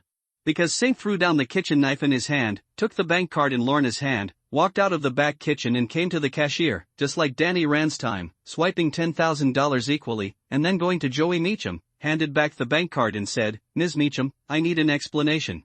Joey Meacham stretched out his right hand, clamped the bank card between his 2 fingers, and put it back into his handbag gracefully, and then said calmly, "Mr. Lee, I want to ask you a favor. For the sake of $10,000, Ian Saint cocked his mouth non-committally, "Tell me about it. If what Danny told me is true, then the Rand Group has fallen into a great crisis, and Danny and I alone may not be enough to deal with it, and my brother Ward must be added. We can work together, but if there is no evidence, Ward can't believe our side of the word. Please help me persuade him. Ms. Mitchum, I don't like to prove myself, and I'm willing to make you feel a little bit of gas. It's purely for the sake of Danny and Kunlun, you." "What the hell?" In the middle of Saint's words, his pupils shrank suddenly. He quickly stretched out his hand, and pushed Joey Mitchum away with force. Dodge. Unprepared, Joey was pushed so violently by Ian Saint, and fell to one side, and fell heavily on the floor. She cried out, before she had time to recover from the severe pain. Slowing down, she saw with a horrified face that the glass door that was originally behind her, whoa! It cracked into countless pieces, and in the glass slag flying in the sky, a black axe flew to the position where she was standing in a rapid rotation, and pushed her Inzanti away with force. At this time it was the first to bear the brunt. "Be careful!" Joey screamed hoarsely, and then, he saw that Saint met the flying axe, stretched out his hand like lightning, and found the exact position of the axe handle in an almost impossible way. "Grasp the flying axe firmly and firmly control it in your hand." "Who am I provoking?" Inshinkta glanced at the shattered glass door of the shop, and then angrily looked out the door, only to see 5 or 6 young men with shaved heads and black suits, each with an axe, aggressively heading towards the shop. When they rushed over, they were all Asians. Judging from the tattoos on their necks, they were most likely thugs from Chinese gangsters. Axe gang? Is there a setting for this in Marvel? Because Saint couldn't think about it, he first shouted to Joey, "Lie on the ground, don't get up, and call the police." Then, he turned back and shouted at Lorna and Peter, "Lorna! Take Peter to hide. Go to the back." After all, because Saint threw the axe in his hand, the whole person did not retreat, but rushed out of the store following the flying axe. Taking advantage of the opportunity of several gangsters to avoid the flying axe, he punched in the rush. On the chest of the person in the front. Because Saint is outnumbered at this time, how dare he keep his hands at all? This punch has already used the rock and guessing quan, rock, paper, scissors. If you have a good eye, carefully observe, you can see that on his fist, there are traces of blue lines flowing and wandering. This is the chi wrapped around the fist. The gangster thug who was hit directly in the chest by shattering fist, Stone spat out a large mouthful of blood on the spot, and at a faster speed than when he came, the whole person flew back upside down, fell to the sky, and fell to the ground with a bang. The mouth is still vomiting blood continuously. Obviously the internal injury is not serious. I am afraid I don't know how many ribs are broken, and it is impossible to get up in a short time. There are 5 more. Because Saint silently counted the number of enemies and increased the output of chi in his body, the blue light circulating on his fists became more and more obvious. They are all released qigong. For the current him, the consumption is too high and he can't afford it, and the boxing stone is an enhanced qigong, which is relatively better. As long as there is chi in the body, it can always provide reinforcement for the fist. On the premise of not hitting the enemy, the consumption of chi is very small, basically negligible. Under the current circumstances, time is obviously on Insant's side. As long as the New York police arrive, the situation will naturally be cheerful. Therefore, after defeating an enemy, instead of rushing to attack, he retreats. With one step, he stood in front of the broken shop door, posing as if this way is impossible. At this time, because Saint has already reacted, these gangsters who appeared out of nowhere should not be targeting him, but targeting Joey Meacham, and they must not be allowed to run into the store. Go inside, otherwise, it will threaten Joey's small matter. If Lorna loses control of her ability because of this, the problem will be big. The remaining 5 gangsters, looking at their companions who were lying on the ground vomiting blood after only getting punched by Saint, felt a little guilty. All of them came up with the words Wolin Master, and all of them hesitated, expecting others to be the best. Go together. After the scene was deadlocked for dozens of seconds, a gangster with a mustache, waving an axe with a ferocious face, rushed towards Yin Xingta and shouted in Chinese, "Cut him! You are the one!" With a flash of light in Saint's eyes, he instantly turned from defense to attack, and at a faster speed, he faced the rushing mustache, sideways dodging the axe he swung, and his right fist, which was ready to go, went from bottom to bottom. The swing from the top was printed on the soft underbelly of the mustache's waist, and the chi wrapped around the fist burst out fiercely at the same time. Mustache involuntarily lifted his feet off the ground, and the whole person flew up and back, and his toes were about a meter in the air, and just started to fall down. When he was still in the air, he only felt his internal organs, as if all exploded from the inside. When he opened it, his limbs twitched in pain, and his facial features were twisted. When he fell heavily on the ground, his eyes were turned white, his nose and tears were mixed with blood. In between, the face has become more terrifying than the devil. Because of Saint's successful strike, he didn't want to fight. After striding out of the encirclement of the remaining four, he slowly stepped on the footsteps, looking for the next opportunity to attack. Seeing the tragic state of the mustache, the four gangsters who were still standing at this time were all heartbroken and unwilling to let go.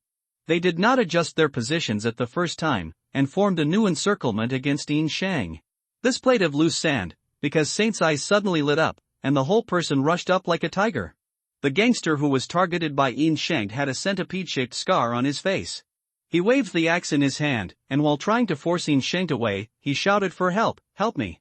However, the position on the field at this time happened to be between Saint and the other three gangsters, separated by Scarface. The three companions of Scarface had no way to support the first time, so they could only watch. As Saint swept his leg, kicked his scarred face to the ground, then jumped up and jumped on him to make a knife. Oh, no, it was a fist. In contrast, Scarface should be considered lucky, because Saint directly punched him in the head, and he passed out without feeling much pain. As for whether he would suffer a concussion, it was next thing. The only three gangster thugs left, seeing Yin Shang with blood-stained fists, suddenly stood up from the scarred face, and immediately stepped back in unison, exchanging glances, all from the other's eyes. I saw a deep fear. Who was this TM? Start so vicious? After knocking someone down, you still have to make up for it? 2 TM brutal. Who is the gang member who licks blood with a knife? The three gangsters had vented their courage, and they all wanted to retreat. If they were not worried about the three fallen companions, they could not wait to turn around and run. One of the young thugs with ear studs rolled his eyes and suddenly rushed towards Lee's Chinese restaurant, with its doors wide open, shouted, "Hold him! I'll arrest him!" This idea is very good, but unfortunately the earring man forgot a very realistic situation, that is, under the blessing of Qi, because of the strength and speed of Saint, completely beyond the scope of ordinary people, he hugged the group. They barely have the ability to compete with it. Once they leave the team, they have to kneel on the spot. The two gangsters who couldn't keep up with Yin Shang's footsteps saw him catch up with the man with earrings in 3 or 2 steps, raised their fists and swiped at his back, and punched him directly to the ground. The man with ear studs threw himself on the ground. Wow! He spat out a lot of blood, let alone rushed into the store. Even the blood he vomited could not touch the edge of the doorframe. The next moment, the siren of Wu Wu sounded in the distance. Hearing this warning sign, the expressions of the two gangsters who were still alive changed, and they seemed to be relieved. They looked at each other in dismay, showing a very tacit understanding, and shouted in unison, "The idea is sticky. The wind is tight. Shout!" Because Saint looked at the two who turned and ran away, he was secretly relieved, and he had no idea of chasing them. It can't be sustained. If you continue to fight with them, you won't be able to lose, but it will definitely be a hard fight. After watching the two gangsters run away, Saint didn't care about the other 4 who were on the ground or comatose or howling, walked back to the store on his own, and shouted loudly, "Come out, it's all right." Hearing the sound, Joey Mitchum stuck his head out from under a table. This girl is also sincere. Because Saint asked her to lie down and pin her up, she really hid under the table. Inzan stepped forward and pulled her. "Ms. Mitchum, don't you bring bodyguards when you go out? I don't like people following me."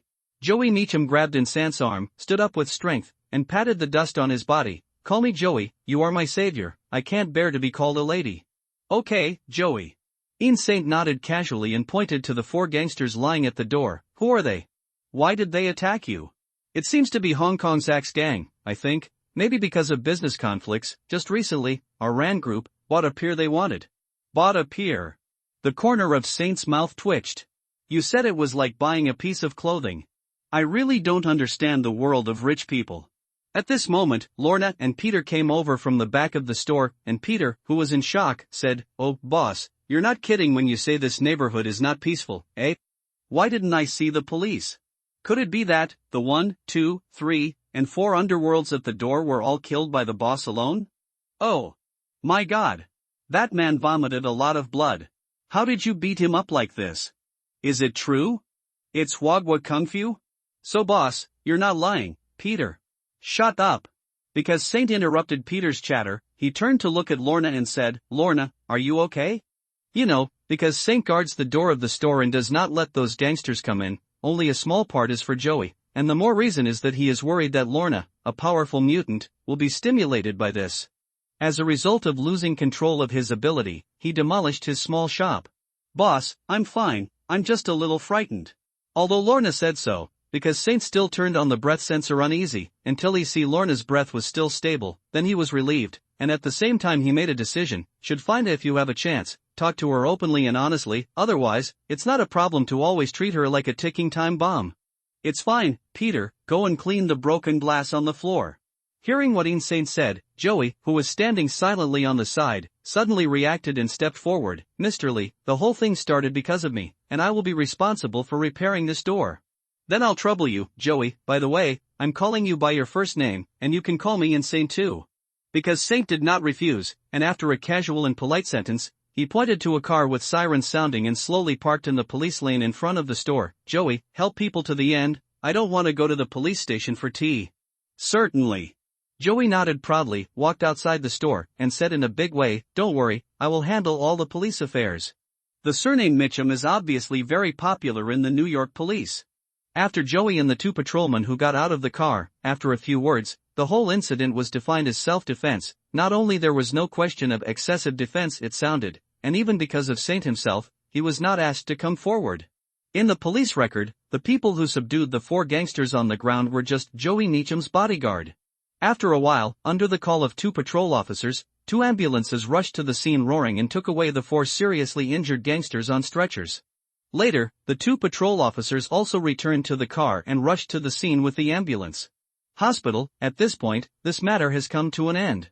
It was only then that Saint, who avoided suspicion, walked out of the store and thanked Joey. "Thank you, Joey. This is what I should do." Joey waved his hand, frowned slightly and said, "I'm sorry, because of Saint, it's all because of me that you got into the Axe Gang. This is not your fault." Saint shrugged indifferently. "Don't take it to heart, to me, they're not a big threat. Don't be careless, because of Saint." With a straight face, Joey reminded Shang, "I know you are very skilled, but what if they use guns? Please be careful during this time." Hearing this, Saint was stunned for a moment, his inflated self-confidence was instantly knocked back to its original shape, and he nodded humbly. "You are right, I shouldn't be so arrogant, thank you for your reminder." Joey pursed his lips and said goodbye. "It's time for me to return to the Rand Group. We must respond to the attack of the Axe Gang as soon as possible." "Okay." Saint nodded again, and before leaving, he exchanged contact information with Joey. "If you need help, just call me." "Okay, then I'll go first. I'll take you to the car." After sending Joey Meachum away, Saint turned around and returned to the store. He was stunned to find that there was an extra person, and he couldn't help raising his eyebrows and said, "Colleen? Why are you here? What do you say?" Colleen Wing asked back angrily, pointing to Lorna Lonshear beside her and said, "Saint, what kind of trouble did you get into? I'm starting to wonder now, is it the right thing to recommend Lorna to work here? A mistake. It's not my fault." Saint spread his hands. "You should have seen Joey, right? The Axe Gang came at her, and I am an innocent who was injured." "Axe Gang?" Hearing this, Colleen Wing frowned and asked suspiciously, "Who is Joey? You do not know?" Saint raised his eyebrows and explained simply, "Joey Meachum, director of the Rand Group, Danny Rand's childhood sweetheart. I thought you knew her." "Am I familiar with Danny Rand? How did I know his childhood sweetheart?" Colleen Wing rolled her eyes, and said with a lot of complaints, "Because of Saint, you are really good at it. You can mix the kindness and resentment of these rich people? Colleen, Lorna is your student. I can totally understand that you are worried about her safety." Because Saint narrowed his eyes slightly, half of the words in his mouth, his tone suddenly changed. "But you are not my master, it is not your turn to teach me how to do things." Colleen Wing couldn't help being stunned when he spoke so strongly. She looked at Yin Shang with a dazed gaze, and felt extremely unfamiliar for a while, not like an old acquaintance she had known for several years. Because Saint ignored Colleen One, who was in a daze, and continued, Lorna is a part of Lee's Chinese restaurant. I will do my best to protect her. If you believe me, you should rest assured to hand her over to her. He's only 19 years old this year, isn't he, because he suddenly lost his parents, so he matured so quickly? Colleen One gave Inzant a complicated look, and nodded to him with no choice. I believe you. Very good. Afterwards, Ian Saint turned his head to look at Lorna Lanziel, and said unceremoniously, Lorna, I have something to go out now, and someone will come to repair the door later. You supervise it for me. Okay, boss. Lorna nodded vigorously. Her expression was so solemn that she couldn't tell the truth. At this time, in her mind, the words that Yin Sheng said to Colleen One still echoed. Lorna is in the Lee family. Part of the restaurant. I will do my best to protect her. Saint saw something strange, but didn't think much about it, then turned his head again and called Peter Parker. Peter, go to the kitchen and get a few buckets of water and wash the blood off the door. Oh, Peter responded reluctantly, and while walking towards the restaurant's back kitchen, he muttered, the first job I did in my life was actually cleaning crime scenes, which is not a good sign. After explaining to his two employees, Inzant picked up his mobile phone and went out. He found an address in his memory through Google Maps on his mobile phone, and then took a taxi and went straight to Brooklyn. And go. When Joey Meacham said about the pier, Inzant finally remembered that in the plot of Iron Fist, the Axe Gang did indeed appear, and its headquarters is located in Brooklyn. Young's Company, Limited. It is thanks to Colleen One that Saint can remember this incident.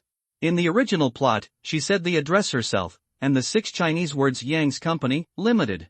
It is said that in all the Chinese dialogues that have appeared in the entire Iron Fist plot, the only standard Chinese pronunciation. It can only be said that in the original plot, Danny Rand's Chinese lines are too many, far from being as easy to practice as the mere 6 words. Closer to home, because Saint found the building where Yang's Company, Limited was located, he forced his way in and first showed his own strength, and then said, I want to see your boss. After a while, a middle-aged man with a Chinese character face appeared in front of Yin Sheng's eyes, followed by 2 familiar faces, the 2 who escaped from the 6 people who had attacked Joey Meacham earlier. Boss, it's him. After getting a positive answer, Guozi Face waved his hand behind him to stop the commotion of his subordinates. He looked at Yin Shengta with a cold face, and said in Chinese, my surname is Yang, did you not ask for advice? I don't dare to ask for advice. In Saint replied with a polite remark, and reported his name, in Saint Lee. Boss Yang nodded lightly, and the one who returned the favor returned a courtesy, 2nd-generation Chinese? Born in the United States, he speaks Chinese to a standard, and the kung fu handed down by his ancestors has not fallen behind at all. It's rare. You never forget your roots. Good. Good to say. Because Shingta waved his big hand, indicating that the greetings would end here, he said straight to the point, Boss Yang, I won't say more polite words, I'm here to solve the problem. Oh? Boss Yang twitched the corners of his mouth with a smirk, hee, are you going to say next, this is actually a misunderstanding? Instead of fighting, why don't we all laugh at our grievances? Because of Saint, he also said with a playful ha, and said confidently, trust me, Boss Yang, when I finish speaking, it's too late for you to thank me for what happened today. Young son. Don't be too arrogant. Boss Yang turned his face on the spot, raised his arm and made a gesture, and threatened viciously, when you come to me, even if you can fight again, you have to lie down for me. Next, think clearly before opening your mouth. Love listening, I guarantee you can't get out of this door. Because of Saint's eyes swept left and right, only what he could see, there were 7 or 8 black suits with short submachine guns, which appeared out of nowhere, and all the black muzzles were aimed at him. Head and chest. And behind the blind spot of his line of sight, there is also a sense of unease on his back, obviously behind him, there are also several guns facing him. Faced with this extremely real threat to life, because all the muscles in Saint's body instinctively tightened, he took a deep breath before dispelling the tension in his heart, and said in a calm tone, good one. Get off the horse, Boss Yang, can you make them all put down their guns? After listening to what I have to say, if you are not satisfied, it is not too late to let them shoot. Humph. Boss Yang snorted coldly, waved his hand casually, let his subordinate lower the muzzle, touched his upper and lower lips, and burst out a word, speak. As soon as Saint opened his mouth, the first sentence in his mouth made Boss Yang's expression change greatly. The reason why the Rand Group bought the pier you want is all because of the Hands Association. Encouragement. Go back. With a face full of fear, Boss Yang waved his hands to disperse the subordinates who were carrying guns, and bowed respectfully to Saint Ian. I'm very sorry, I don't know your identity, I didn't mean to offend. Hee, this is really a misunderstanding. Yin Shang shook his head with a smile. Boss Yang, you don't have to be so nervous, I'm not working for the Han Society, but well, the current ruler of the Rand Group, Joey Meacham's brother Ward Meacham, that's Mrs. Gao's capable subordinate. What? Boss Yang suddenly widened his eyes full of fear. You mean, that peer is actually what Mrs. Gao wanted? The Mrs. Gao who was one of the 5 fingers. If it were replaced with the other 4 fingers of the Han Union, Boss Yang would not be so afraid of it, but in the face of Mrs. Gao who was also rooted in China, he really couldn't get angry at all. Facing the other 4 fingers, although he is also not an opponent, he can at least escape back to China. However, if he offends Mrs. Gao, he can't even run away. There is only one dead end. Good. With the victory in hand, Saint nodded. You provoke Joey Meacham, which is actually equivalent to provoking Mrs. Gao. Is this life-threatening news enough to make Boss Yang laugh away his grudge? Enough. Boss Yang showed a smile that was even uglier than crying, and clenched his fists to Inshingta. Ching, you are right, I should thank you. Thank you very much for stopping my subordinates and not letting them go. They made a huge mistake, and if something happened to Joey Meacham, it was really irreversible.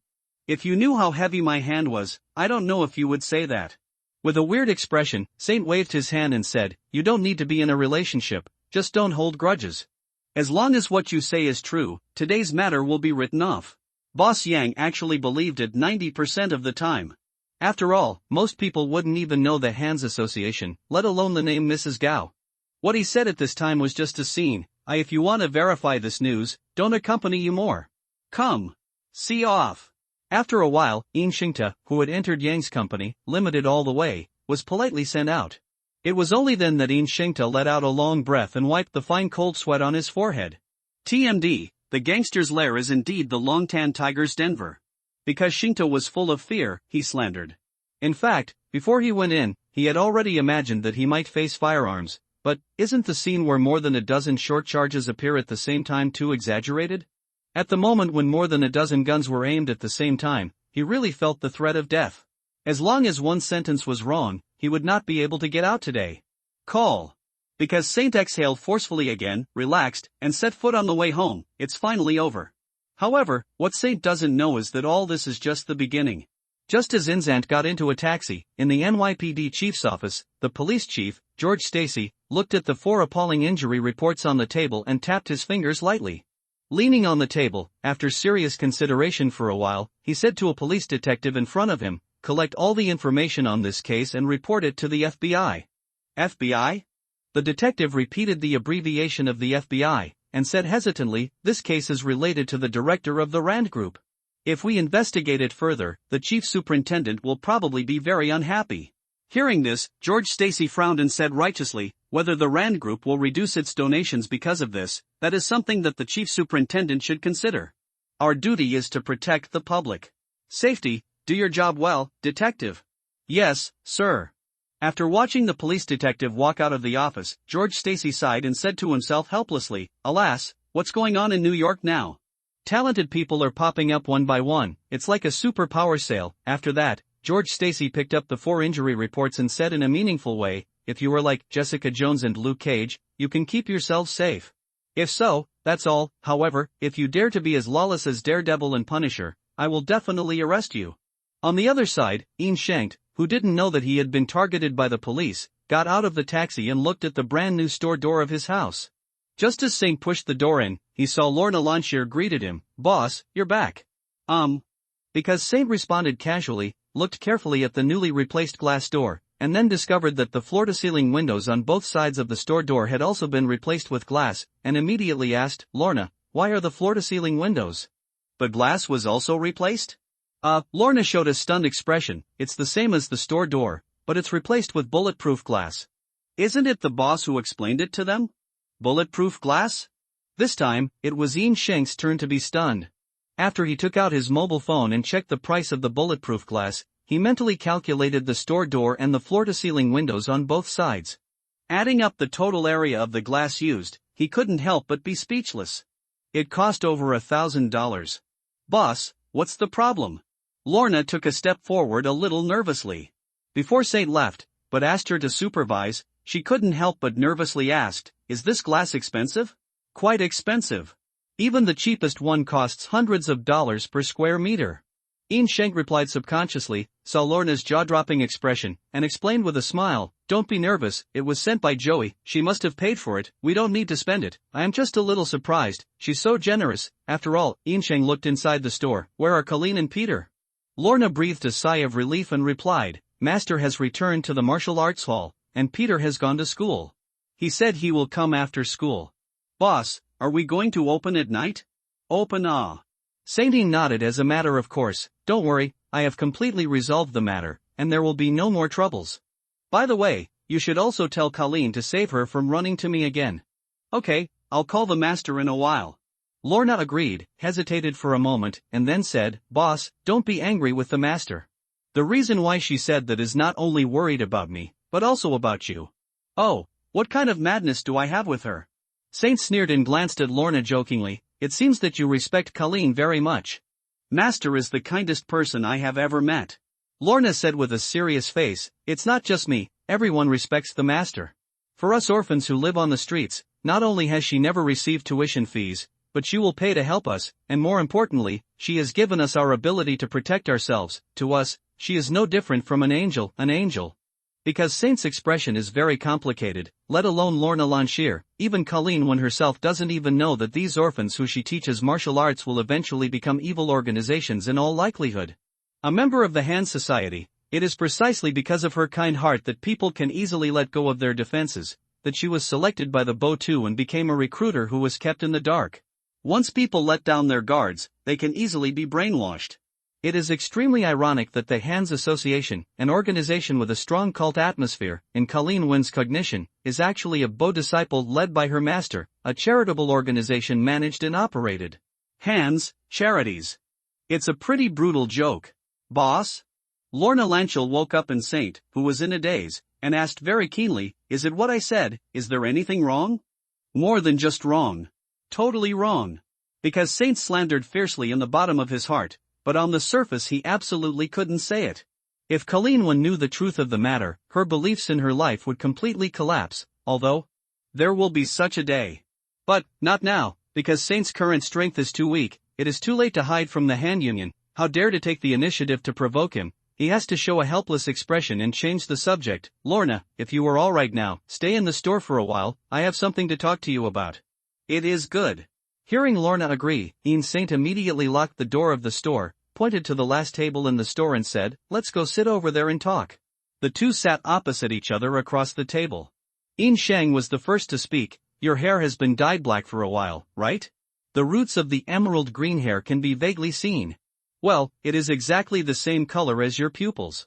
Lorna was taken aback and was about to explain, but she hesitated. "Boss, Yin Sheng waved his hand and directly pierced the layer of window paper. "I know you are a mutant, and Colleen already told me that on the day I recruited you."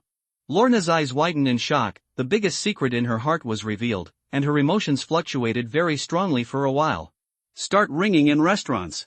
Because Saint turned his head and looked around, he saw that with Lorna at the center, all kinds of metal products were shaking violently spontaneously, giving people the feeling that they would rise into the air at any time. Like 100 birds facing a phoenix, they all flew towards Lorna. "Lorna!" Yin Sheng called Lorna's name softly, and said in a very calm tone, "You'd better calm down. If you make a mess in the store, I won't help you clean it up." Infected by his tone, Lorna gradually calmed down. The trembling knives and forks on the table between the two also stopped shaking, and the shop was quiet again. "Now it's right." Yin Sheng smiled slightly and used a teasing way to ease the tense atmosphere. "Actually, just now, I was afraid to irritate you, and I didn't say a word. If you break something, I will definitely take it from your salary. Buckle." Hearing this, Lorna smiled, half testing, half jokingly, "Boss, are you actually a mutant too? Kung Fu and other things are all lies." "It's a pity, I'm just an ordinary person." Because Saint curled his lips with a bit of melancholy, "I think, once I wake up, I immediately become stronger. What a good thing, but unfortunately it's not my turn." Hearing what he said, Lorna raised her eyebrows in surprise. She could definitely feel that because Saint didn't just say it nicely, he really thought so. What a surprise. Saint shrugged, "Do you think if I discriminate against mutants, Colleen will tell me the truth?" "It is." Lorna first expressed her affirmation, and then said with admiration, "However, boss, you have such a big heart that you are not worried at all about my ability to lose control." Who said I'm not worried? I am worried every day, for fear that you will tear down my house, so I only want to talk to you specially. Because of Saint's inner voice, he was clamoring wildly, but on the surface, the old god said, that's because I have absolute confidence that I can solve your problem. Boast. Lorna's heart was not unintentionally moved, but she still did not allow herself to raise her hopes, and retorted flatly, I don't believe it. This is simply impossible. Since Saint didn't argue with Lorna, he asked in a persuasive manner, I ask you, why do almost all mutants lose control of their abilities? Because of a genetic mutation. Lorna had obviously done her homework and didn't know anything about mutants. When the X gene in our body is awakened, the body will undergo earth-shaking changes in an instant, as if it is changed back to a baby. Toddler from scratch. That's right, and it's very figurative. Inshingtu nodded affirmatively, and then added, but, in my opinion, this is actually not that complicated. You will lose control of your ability because after awakening, the chi in your body has grown wildly, completely beyond the take you as an example for the areas that you can control. The strength of your chi is 100 times that of an ordinary person, but the control power is still the level of an ordinary person. How can you control your own chi? Lorna studied under Colleen 1. Although she didn't know much about chi, she was not unfamiliar. She asked half understood, boss, I didn't understand, you want to teach me how to control myself. Angry? I can't teach you. In Sheng shook his head, the mutant's chi is very special, and the personality is too strong. No one can teach you except yourself. After that, just when Lorna curled her lips in disappointment, In Sheng's voice changed, but, I can teach you a technique called breath shielding, so that you can block your own gas. Block your own chi? Lorna's eyes lit up, and she guessed by inference, it means that as long as I learn this breath shield, I can block my mutant abilities and make myself the same as ordinary people? It's the most basic role. In Sheng nodded affirmatively and explained in detail, in the beginning, you can only completely shield your own chi, after shielding, like you said, just like ordinary people, you completely lose your mutant ability. And when you completely master the breath shield, you can also adjust the degree of shielding at will. Why should I adjust the degree of blocking? Lorna tilted her head in confusion. I think the safest way to do it is to keep it completely shielded at all times, and never unlock it unless it is a last resort? Although what you said is correct, this is a temporary solution rather than a permanent solution. Saint explained patiently, in fact, through breath shielding, you can gradually improve your control. For example, if your current chi is the strength of 100 people, you can shield 99%. The chi that you can use is only the strength of one person. Although your ability will become very weak, the weak has the advantage of being very easy to control. By gradually reducing the degree of shielding, in the end, you will definitely be able to completely control your own chi, you will no longer need to rely on breath shield, and you will not have the hidden danger of losing control of your ability. Lorna listened to In Sheng's words slowly with a serious face, and her eyes became brighter as she listened. After finally waiting for his voice to fall, she immediately said impatiently, Boss, please teach me. Don't worry, if I teach you, I will definitely teach you. Saint waved his hand and signaled Lorna to calm down, it's just that I have to make it clear to you first, you should listen carefully. Lorna nodded quickly, indicating that she was serious. Boss, you said, I'm listening. With a solemn face, Saint said, Aura shielding is our unique skill of Turtle Immortal, although I would like to teach you an exception, but I haven't gotten it. With my permission, you must never teach it to others, otherwise, I will personally take action, even if I chase it to the ends of the earth, I will kill all those who steal learning and clear the door. When it comes to the last sentence, Lorna, who was sitting across from him, was obviously stunned because Saint had already entered the play too deeply, with murderous eyes in his eyes, and promised very seriously, Boss, I swear, I will never teach him privately. Other people. It is good. Saint relaxed, stood up and said, Follow me. The two went up to the second floor of the restaurant and walked into the quiet room where Saint practiced on weekdays. Lorna looked around in surprise and saw that this empty quiet room had no windows, except for the wall is only the floor, it really is a family. Saint sat down on the floor, pointed to the position half a meter away in front of him, and said to Lorna, Sit down with your legs crossed. When the two sat down facing each other, In Sheng said, To learn breath shielding, you must first be able to sense your own chi, can you do it? Lorna thought about it for a while, and answered uncertainly, Whenever I use my mutant abilities with all my strength, a colorful light will appear on my hand, just like the northern lights, and I can clearly feel that light. It's my source of strength, I think, that's my chi? Because Saint showed a slightly dumbfounded expression, he said after a long while, it's also. I can't say it's wrong, it's just putting the cart before the horse, it's just the outward form of your chi, not the essence of chi. You know, your chi created the aurora, not the aurora that created your chi. Can you understand that? Not understand, because Shinta looked at Lorna with a confused face. He couldn't help but sigh, expecting a foreigner to understand the essence of Huagua Kung Fu in depth. It was indeed a bit difficult for him to do so. He thought about it a little bit, and after thinking about it, he stretched out his right hand to Lorna. Said, well, give me your hand, and I will let you feel my anger first. After a while, just like Joey Meacham before, Lorna stared blankly at her fingers, completely speechless in shock. That's gas. Because Saint interrupted the breath-giving, he timely pointed out, remember this feeling and rely on it to sense your own chi. This is a sixth sense that goes beyond the five senses, so don't be swayed by your own chi. Bewitched by sight, hearing, smell, touch, taste, focus on your spirit. After a while, Lorna, with her eyes closed, opened her eyes with frustration. Boss, I can't do it. It's okay. Because Saint didn't expect her to succeed once, he stretched out his right hand again. Let's do it again, after an hour. Lorna, who had failed more than a dozen times in succession, began to have little confidence in herself. She tried to find some balance in Yin Sheng, and asked, Boss, how long did it take you to sense your chi? Like, a second? Yin Shengta recalled that after he made a wish to obtain the knowledge of Sun Wukong's life, he immediately sensed his own chi. Therefore, he did not expect that this should be the easiest step, but Lorna couldn't get out of it. Having said that, but of course you can't speak out to attack people, because Saint told a white lie, comforting Lorna. It took a long time. Lorna, you are not Chinese, it is difficult to understand that chi is its normal, don't feel discouraged. Alright, more than half an hour passed. Boss. I feel it. I finally feel it. Lorna jumped up from the floor with a face full of excitement, and muttered to herself ecstatically, this is my anger, so huge, because Saint secretly wiped away his cold sweat. Although the amount of chi delivered each time was not much, the breath giving more than 20 times in a row almost drained him. Before this moment, he even had a little bit of energy.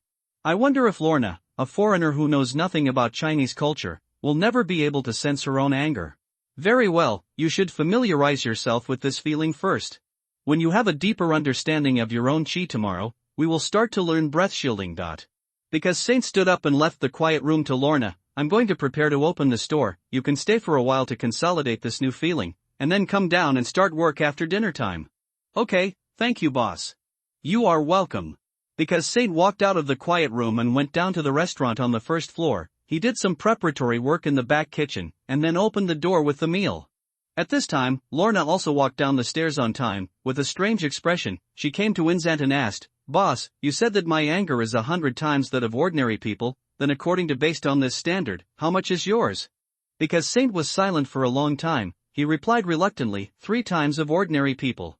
Actually, it is only a little more than twice. This grandson has seriously rounded up. It's only 3 times. Lorna showed that's true expression. I still wonder if I'm feeling wrong. I always feel that compared to my anger, your anger looks so weak. Because Saint curled his lips in annoyance. I'm not a mutant, of course.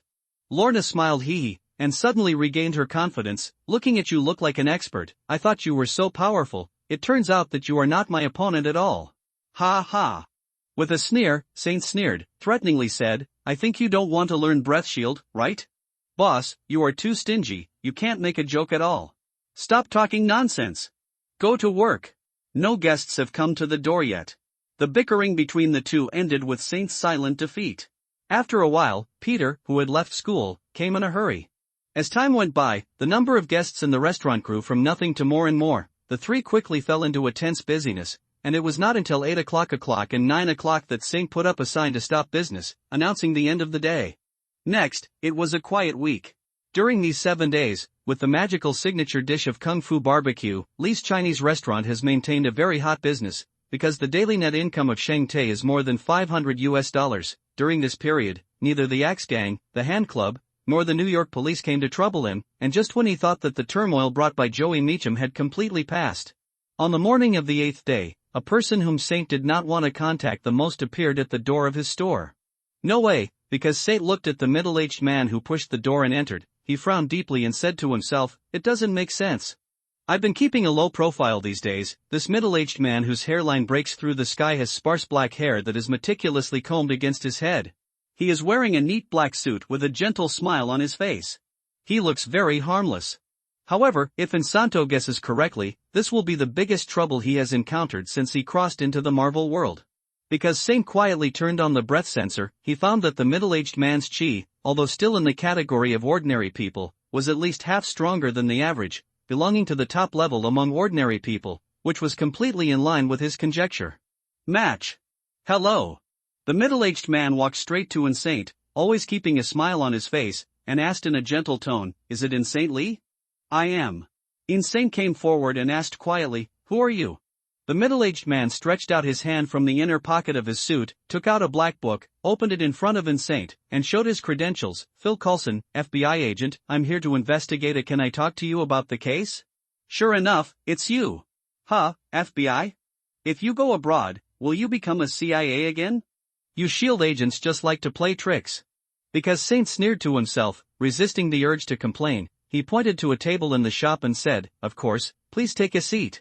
Phil Coulson sat down graciously, looked at Saint who was sitting opposite him, and asked straight to the point, "Mr. Lee, 7 days ago, Joey Meacham, the director of the Rand Group, was in your house. The store was attacked, there were 6 attackers, and 4 of them were subdued on the spot. I want to know, who knocked them down? If I said I didn't know, you would definitely sue me for obstructing official business, right?" Because Saint sighed, he had no choice but to admit, "I did it." Phil Coulson was not surprised at all. He had obviously investigated Saint early in the morning. He still kept a kind smile on his face. He took out 4 injury reports from his briefcase and put them down one by one. He said on the table, "This is the injury report of the 4 attackers. The least injured one also had 3 broken ribs.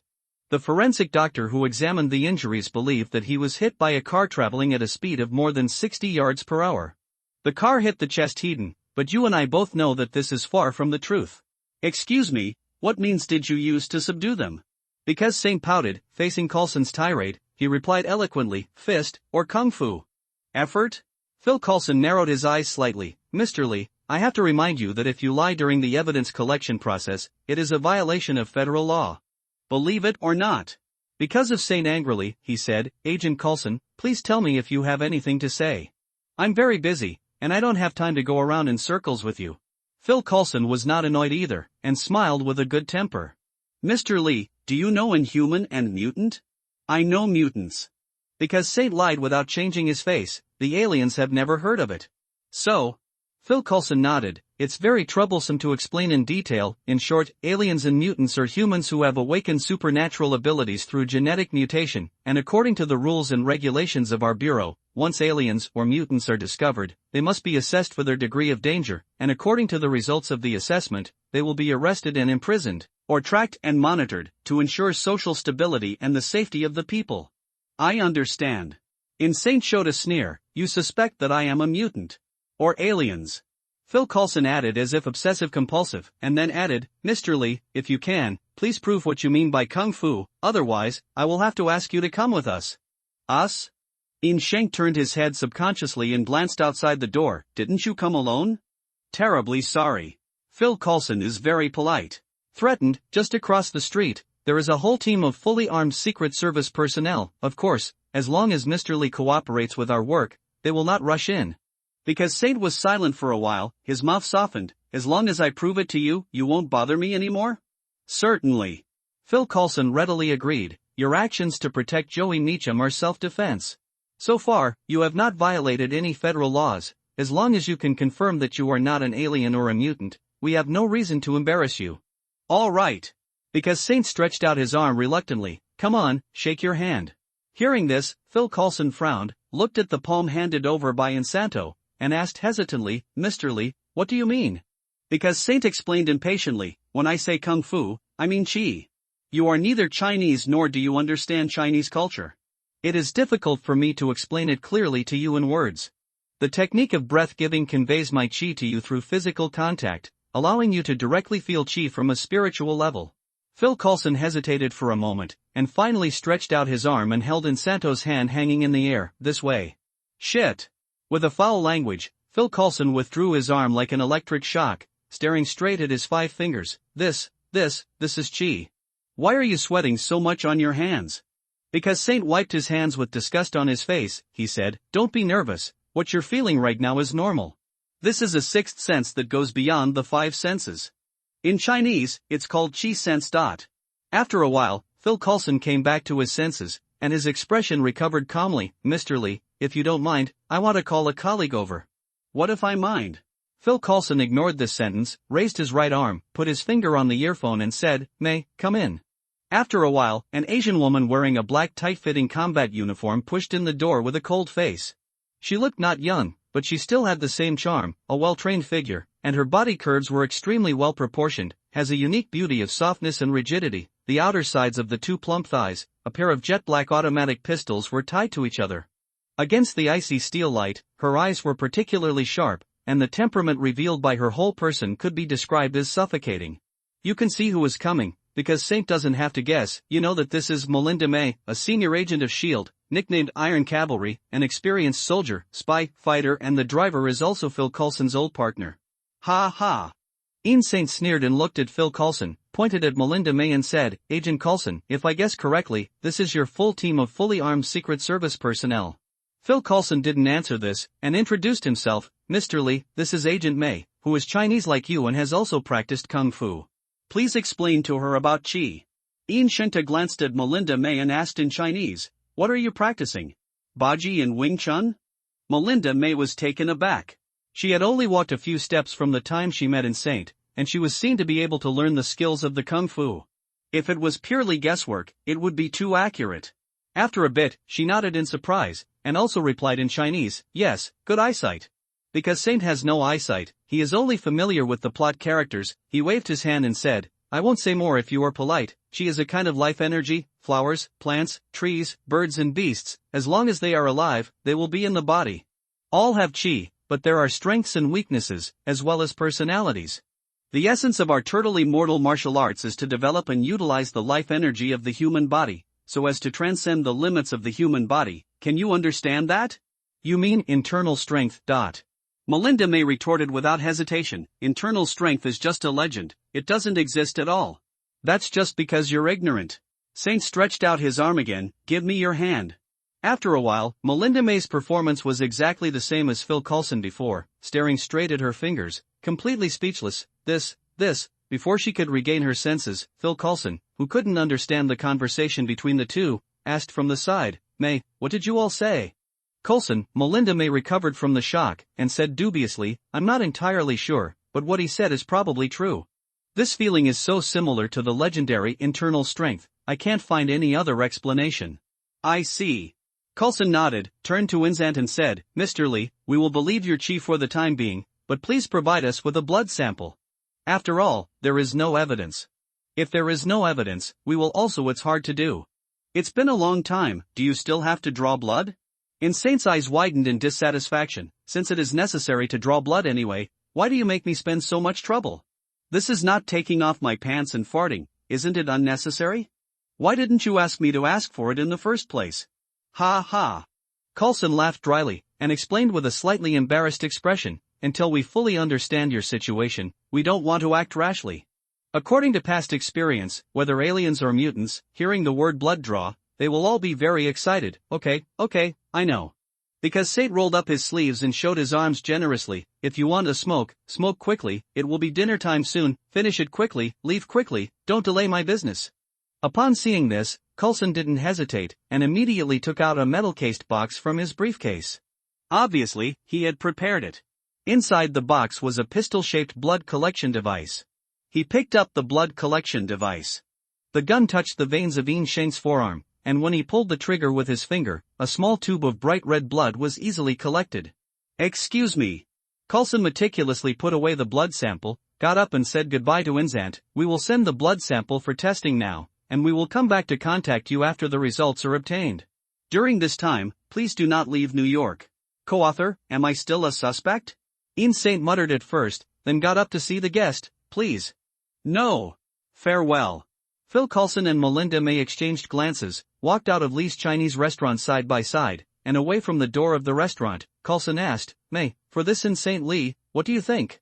Hearing this, Melinda May showed a sneer. This person has a ghost in his heart. Oh? Phil Coulson smiled playfully. Why do you say that? Don't you think that the Qi he said is true? This shouldn't be false, otherwise, he wouldn't be able to provide blood samples so happily, but his attitude was too bad.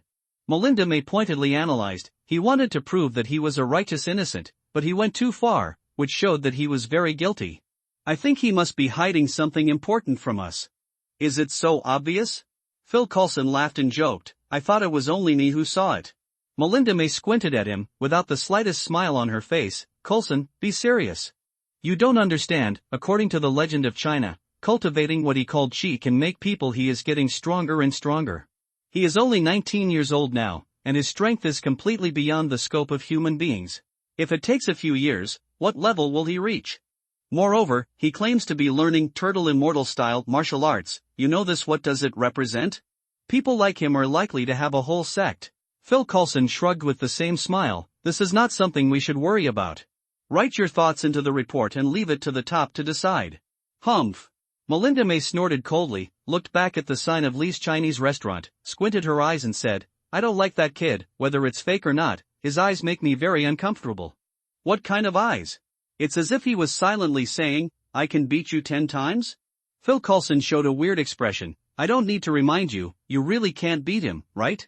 We don't know anything else, but judging from the injury report, this kid's punching power, at least on the same level as the captain. This is what upsets me the most. I really want to give him a bullet and see if his physical defense is on the same level as Captain America. Anyway, let's send his blood sample to the laboratory first. After the test results come out, we will further evaluate him. When we come to him next time, let's apply for a special team to accompany him. That kid's attitude is too arrogant. If I don't let him restrain himself, it will be difficult for me to restrain the urge to draw a gun. At the same time, in the Lee's Chinese restaurant, Yin Xingta, who forgot that women are very vengeful, was pacing back and forth, whispering to himself, why was S.H.I.E.L.D. targeted? What? These grandchildren like to play surveillance most. Will they follow my whereabouts at any time? In any case, they must not discover the secret of Dragon Ball. Damn it. It's this time. At this time, Yin Xingta, where is there a trace of calmness that he just showed? He lowered his head with a tangled face, and looked at the 5-star tattoo on the back of his hand. If you maintain this speed, it will only take 2 weeks at most. Dragon Ball. The energy will be fully restored, and at that time, will I look for it or not? Boss? At this moment, Lorna Lanchel opened the door, looked at Saint like an ant on a hot pan, and asked curiously, what happened? Fine. Because of Saint's perfunctory remark, he stopped pacing under his feet, glanced at the time and said, why are you so early today? Listening to his question, Lorna showed a smug smile and spread her arms with a very cheerful expression. Boss, look. Are you out of your mind? Yin Shang frowned and looked at Lorna, his eyes swept from head to toe. What do you want me to see? You are finally starting to grow? I didn't see it. Hearing this, Lorna's full smile disappeared instantly. She subconsciously looked down at her chest, and then, she waved her small fists in embarrassment. Bastard. What the hell are you talking about? I am let you see my gas. Is Chi used to watch? An uneducated foreigner, because Saint muttered and turned on the breath sensor, but he couldn't feel Lorna's breath at all, as if the one standing in front of him was just an illusion. Congratulations, you finally learned to breath shield. Because Saint used a dry tone, expressionlessly expressed his joy, and then said angrily, such a simple technique, it took a whole week to learn some fur. I really don't know what you are proud of, boss. You are enough. Lorna became angry and stared at him and took a step forward. Didn't I just say that you are weak? As for taking revenge for so many days? Who took revenge? Saint rolled his eyelids. What I said is the truth. Do you know how long it took me to learn it? Less than half an hour. Boast. Lorna turned her head in disbelief, and mocked tit for tat in her mouth. I don't believe it. I heard from the master, boss, you have practiced for 10 years before you have the strength you have now? TSK. 10 years. How can I? I don't think you're the type with good qualifications. Because of the voice in Saint's heart, he is roaring wildly. I have only practiced for 10 days, okay? But, this fact obviously cannot be told, otherwise, the story he made up would be completely misleading. Is it right? Lorna smiled. Boss, are you again angry? This time you have to change your tricks. If you threaten to don't continue teaching me again, I will look down on you. Come on, I just learned to crawl and want to run? Saint curled his lips and said without joking, you are still very early. When will you be able to maintain the breath shield as naturally as breathing, and I will teach you how to control the degree of shielding. After these days of getting along, Lorna basically understood Yin Sheng's character, knowing that once he talks about business, he will never talk nonsense. and nodded earnestly. Understood, boss, I will practice hard. Yin Shang nodded and beckoned to Lorna, although it's still early, but, you've come anyway, come to the kitchen and help me with the dishes. Boss, I think you are getting more and more lazy now, and you have to have someone else do everything for you, long-winded. Employees are meant to be squeezed. Blackheart boss. Half an hour later, Saint came out of the back kitchen with a large plate of cooked raw meat and a large bowl of vegetable salad. After placing the meat and vegetables in his hand on a dining table, he turned to Luo. Na said, call Peter and tell him that if he doesn't come to the store again, he will miss the family dinner again and will have to eat leftovers again today. Lorna let out an "oh," put down the bowl of rice in her hand, took out her mobile phone and just dialed the number. She heard a ding bell coming from the door.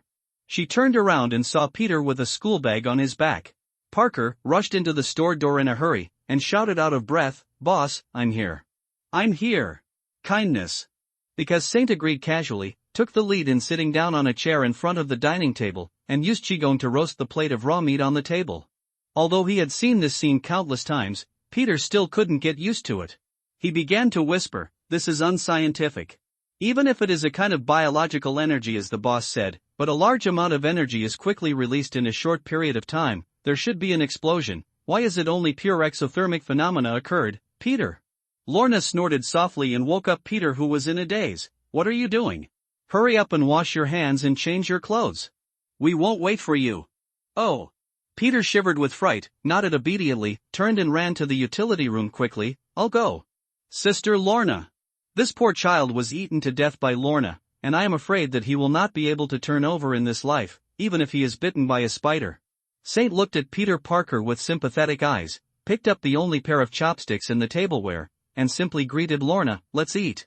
Lorna sat down opposite Inzant, picked up a pair of forks and spoons from the tableware, and at the same time forked a piece of barbecue. She suddenly asked, "Boss, why do you call our work meal a family dinner? Is this a Chinese tradition?" No. Saint shook his head and replied very capriciously, "I am the boss, what I am happy to call it, then what it will be called." Lorna opened her mouth speechlessly and took a bite of the barbecued meat. When her heart was ruthless, she heard Shenron say, "We are both orphans, isn't it good to have a family dinner?"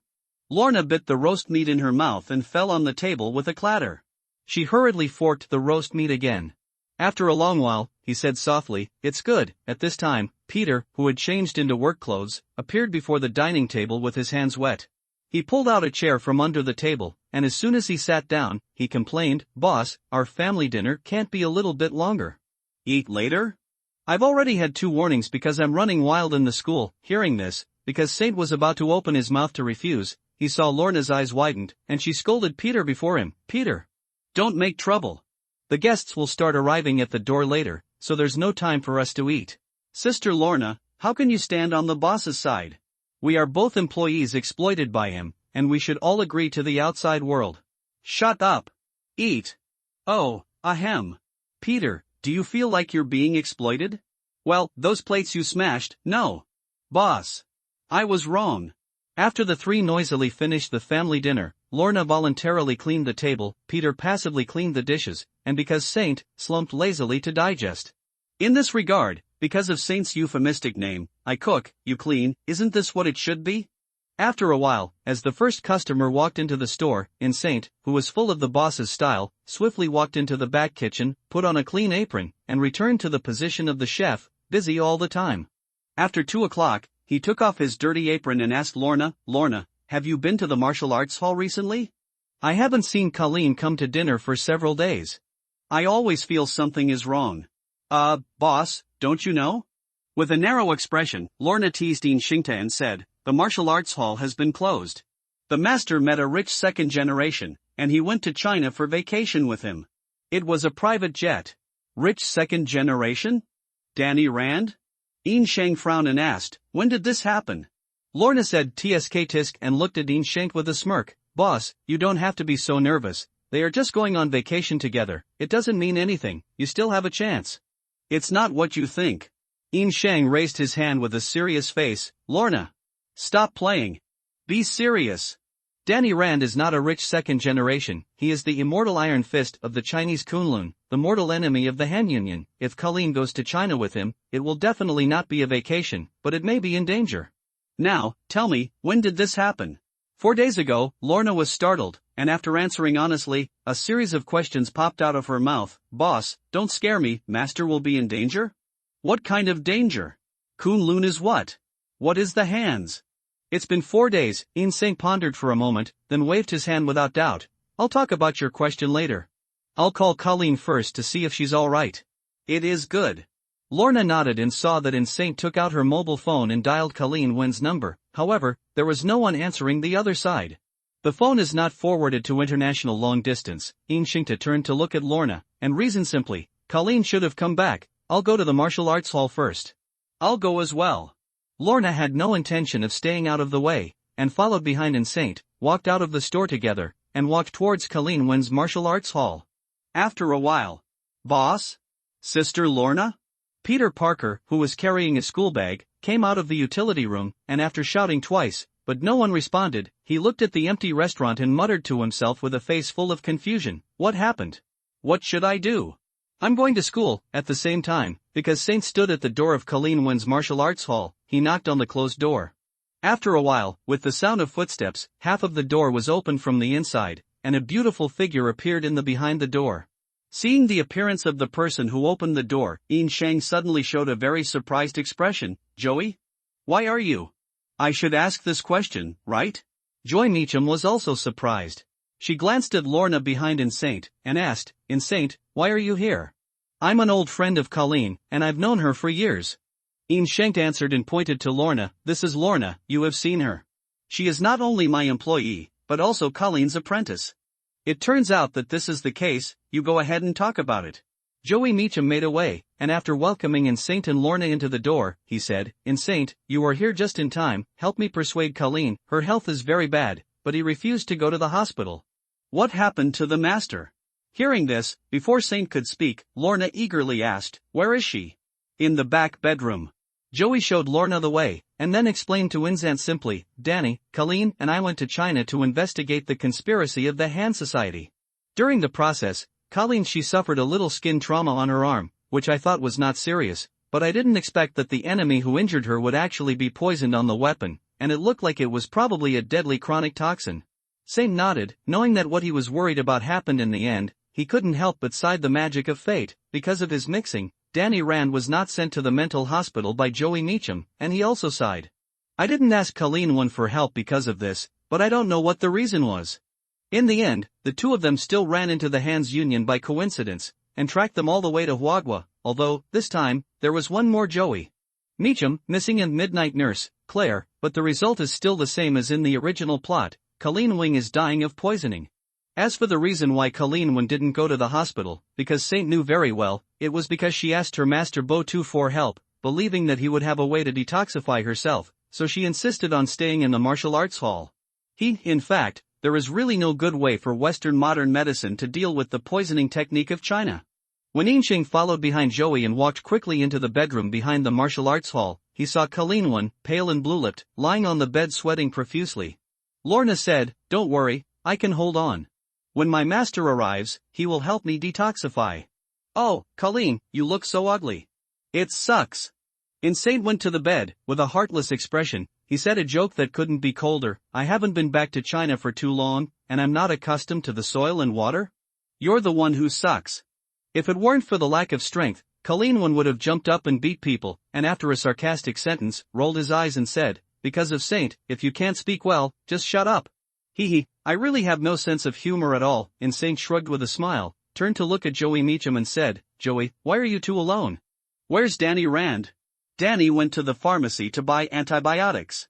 Joey lowered his head anxiously and looked at the time on his watch. It should be back soon. With a no sound, Saint moved to Lorna's side, reached out and patted her shoulder, comforting in a relaxed tone, Okay, don't cry, Colleen can't die with me. Hearing this, Lorna's eyes lit up and she turned her head sharply. Boss, can you cure the master? Of course, a trifle. Because Saint first blew the cowhide, and then in the eyes of three incomparable surprises, a sudden turning point. However, I have to wait for Danny Rand to come back. I need to use Shou Lao to give him Iron Fist. The three of them were speechless. Following Colleen 1, Lorna also gave Inzant a blank look. Boss, can you be more reliable? You make me very unconfident. Why am I unreliable? Because Saint was about to argue, but Colleen 1 interrupted. in Saint, who is Shou Lao? No one. Yin Sheng turned his head, put away his smiling face, and looked at Colleen Wen seriously. Shou Lao is a dragon. Kunlun's immortal dragon has lived for thousands of years. Dragon. Colleen Wen's eyes widened, and she muttered to herself in disbelief. True or false? If you don't believe me, let Danny Rand tell you. Because Saint turned his head, as if his eyes could penetrate the heavy walls, he said eloquently, he is almost at the door. Then, as if to prove it to him, with a knock on the door, Danny Rand's voice came from afar. Joey, I'm back, open the door. Colleen Wen, Joy Meacham, and two people were shocked at the same time, and they both stared at Yin Sheng with a ghostly expression, and only Lorna guessed thoughtfully, Aura induction? Saint nodded silently, affirmed Lorna, and reminded Joey, aren't you going to open the door for him? Oh. A moment later, Joey Meacham, who hurried away, led Danny Rand back in a hurry, carrying a paper bag with a pharmacy logo in his hand, which must be the antibiotics he bought. In Saint? Why are you here? Danny Rand gave In's aunt a surprised look, then looked at Colleen Wing on the bed. The situation is urgent, this is a long story, you will ask later. Yin Sheng waved his hand and went straight to the subject. Danny, I can cure Colleen, but I need your help. You know how to detox? That's great. Danny Rand was overjoyed and agreed without hesitation. Tell me, what do you need me to do? However, the first sentence that came out of Saint's mouth immediately made Danny Rand hesitate. I'm going to borrow your iron fist.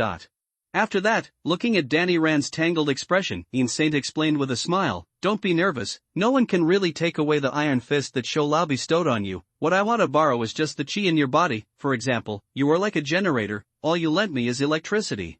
You know Shou Lao? Danny Rand was surprised again. In a situation of great importance, he had to ask cautiously, I want to ask, why did you borrow Iron Fist? Shou Lao is the immortal dragon of Kunlun.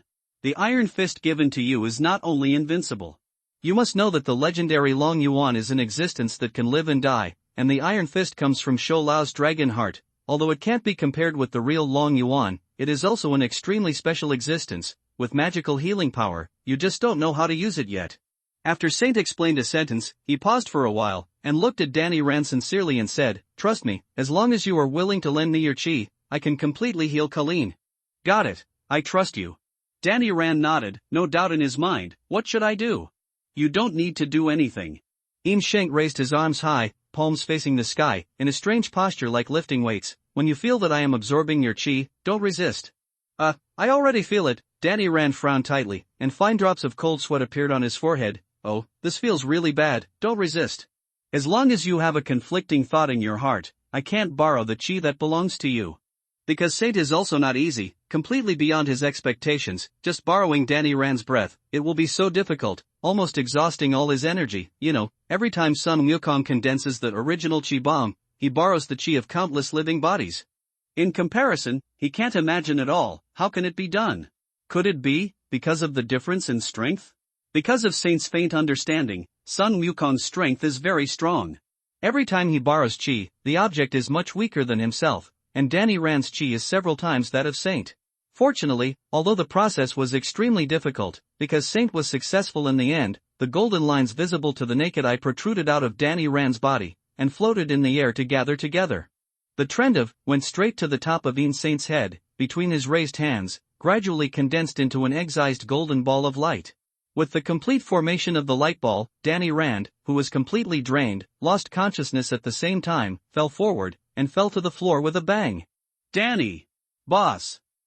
Rand! The three exclamations sounded almost at the same time, because Shank cautiously held the ball of light with one hand, slowly lowered his arm, and at the same time showed a trace of spirit, soothing the three women. He is fine, just take off the force, rest for 2 days and you can fully recover. After all, Saint held the ball of light in his right hand, walked slowly to the bed, and said to Colleen Wen, who was lying on the bed, Colleen, lift the gauze on your arm and expose your wound. Colleen Wen stared blankly at the light ball in Saint's hand, and did not respond at all for a while. Lorna, who was standing in front of her bed, was the first to react, and immediately crouched down to help Colleen Wen untie it. The gauze wrapped around the arm. I saw that the wound under the gauze was actually oozing black blood, flowing on the fair skin, which was especially shocking. Seeing this, Lorna couldn't help shrinking her pupils and gasped silently. She could clearly see not only the blood flowing from the wound, but also the countless blood vessels under Colleen Wen's skin. There is a trace of ominous black, like a large black cobweb. Obviously the poison has been deep, I am afraid the toxin has already spread to the whole body. Lorna! Get out of the way! Because Saint woke up Lorna, who was in a daze, he flipped the palm of his right hand, and held the golden light ball in his hand and moved it to the bottom of his palm. Facing the ball of light, he slowly and firmly approached Colleen Wen's arm, and stuffed the ball of light into the blackened wound. The next moment, under the shocking gazes of Lorna and Joey, half of Colleen Wen's arm suddenly lit up as the light ball disappeared, and every blood vessel under the skin suddenly lit up, were all illuminated by the golden yellow light, and as the light penetrated, the dark blood vessels were gradually returning to bright red, which was obviously a symptom of poisoning and was rapidly improving. Ahoo! Colleen Wen clenched her teeth tightly, but she couldn't help the strange feeling in her body. A coquettish moan came from her nose. She couldn't tell whether it was pain or comfort. Her expression was distorted and hard. After holding for more than 10 seconds, he finally opened his mouth suddenly, and a hoarse roar burst out from the depths of his throat. Ah! Ha, ha! Immediately afterwards, Colleen Wen sat up forcefully, gasping for breath. The light radiating from her body had disappeared silently at this time, leaving only the sweat dripping all over her body, proving that the scene just now was not a magical dream. Well, a slight tingling sensation caused Colleen Wen to reach out and touch the wound on her arm. She was surprised by the smooth touch from her fingers. She twisted her waist and looked down. White and tender skin, where is there any wound? Oh my God! Accompanied by an exclamation, only to hear the sound of bang, Joey Meacham, who supported Danny Rand, released his hands unconsciously, causing him to fall to the floor again. Lorna Lanchel on the other side, with her big green eyes rounded, stretched out her hand in disbelief and touched Colleen Wing's arm. I'm not hallucinating, right? Seeing this, because Saint couldn't help but twitch his mouth, he turned and walked towards Danny Rand, who was unconscious, and helped him to lie down on the sofa. Then he turned his head and said to Colleen Wing, who was still in a daze, "No thanks, I just saved your life." Hearing this, Colleen Wing came back to her senses. Being teased by Ian Shank, she couldn't express her gratitude. She stubbornly curled her lips and said, "Cut. Who wants you to save me? Mind your own business. Hee hee, you'll be happy." Because Saint smiled indifferently, "I'll go first. The grievances between the Kunlun and the Han's Union, we turtle immortals don't want to get involved. Boss." Hearing this, before Colleen Wing could make a sound, Lorna Lanchier jumped out. "How can you do this? Just ignore the master like that? Isn't she already alive and kicking?" Ian Shank turned his head, spread his hands and said, "I didn't even leave a scar. Is the service thoughtful enough? What else do you want from me?" But what Lorna wanted to say was interrupted by Colleen Wing. "Lorna, don't say more, you also go with Saint." "Do not." Lorna shook her head vigorously. "Master, I'll stay here to help you. I'm not as unscrupulous as the boss." "Shut up."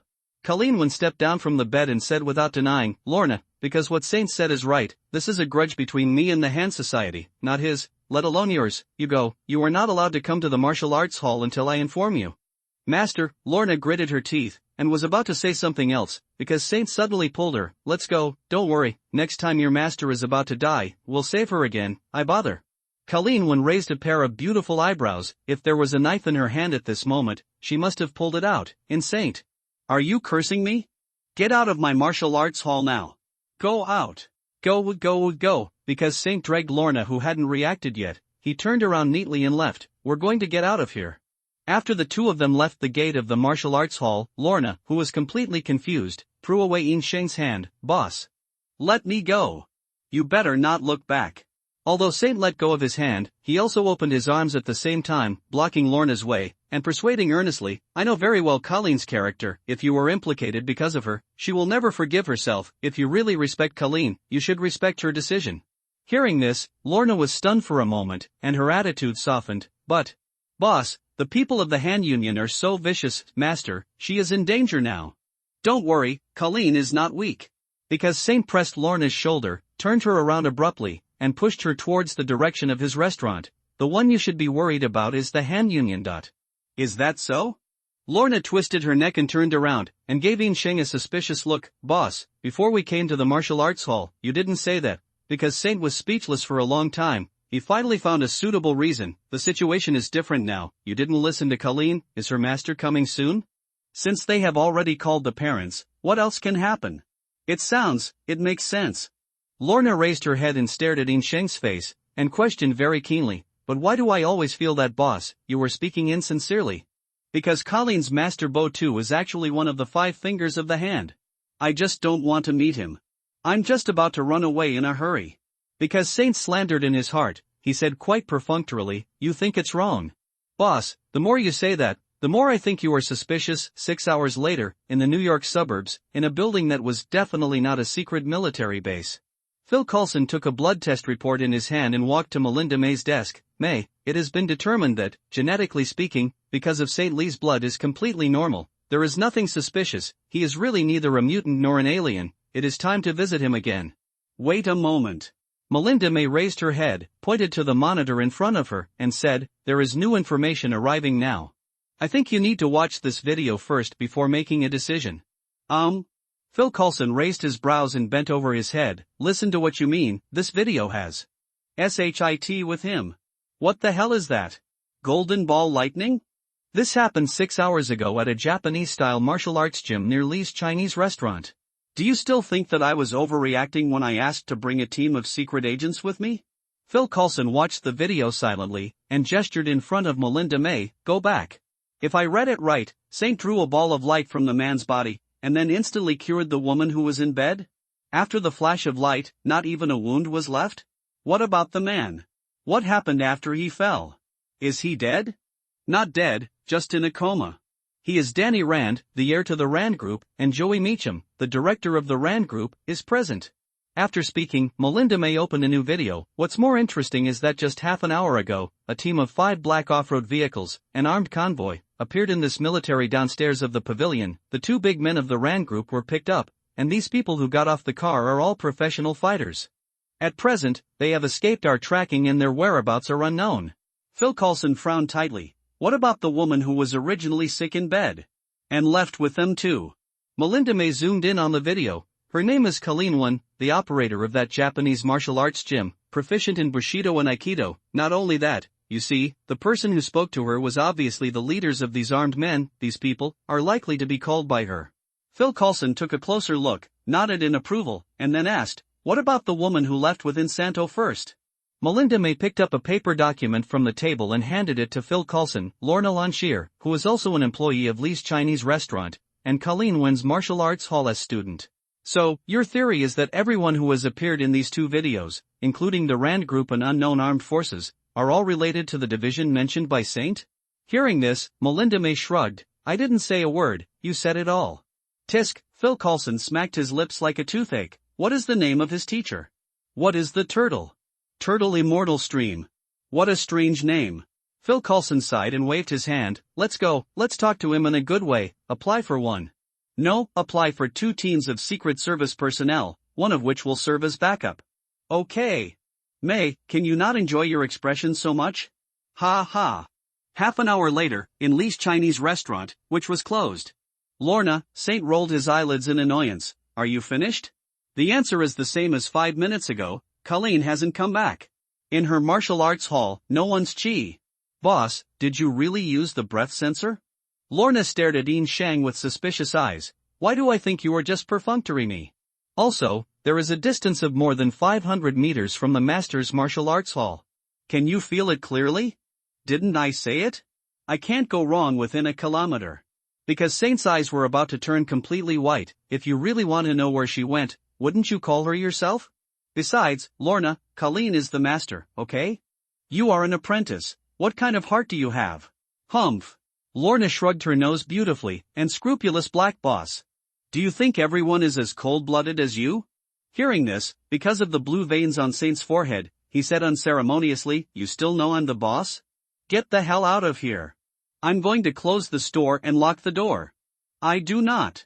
Lorna raised her head and pouted. I'm staying here tonight, boss. You said that the lounge upstairs, I can use it as a dormitory at any time. You don't know what to say. Bar? You can live here, but don't bother me. Yin Shang glared at Lorna and warned viciously, I will practice in the quiet room before midnight. If you dare to break in, eh?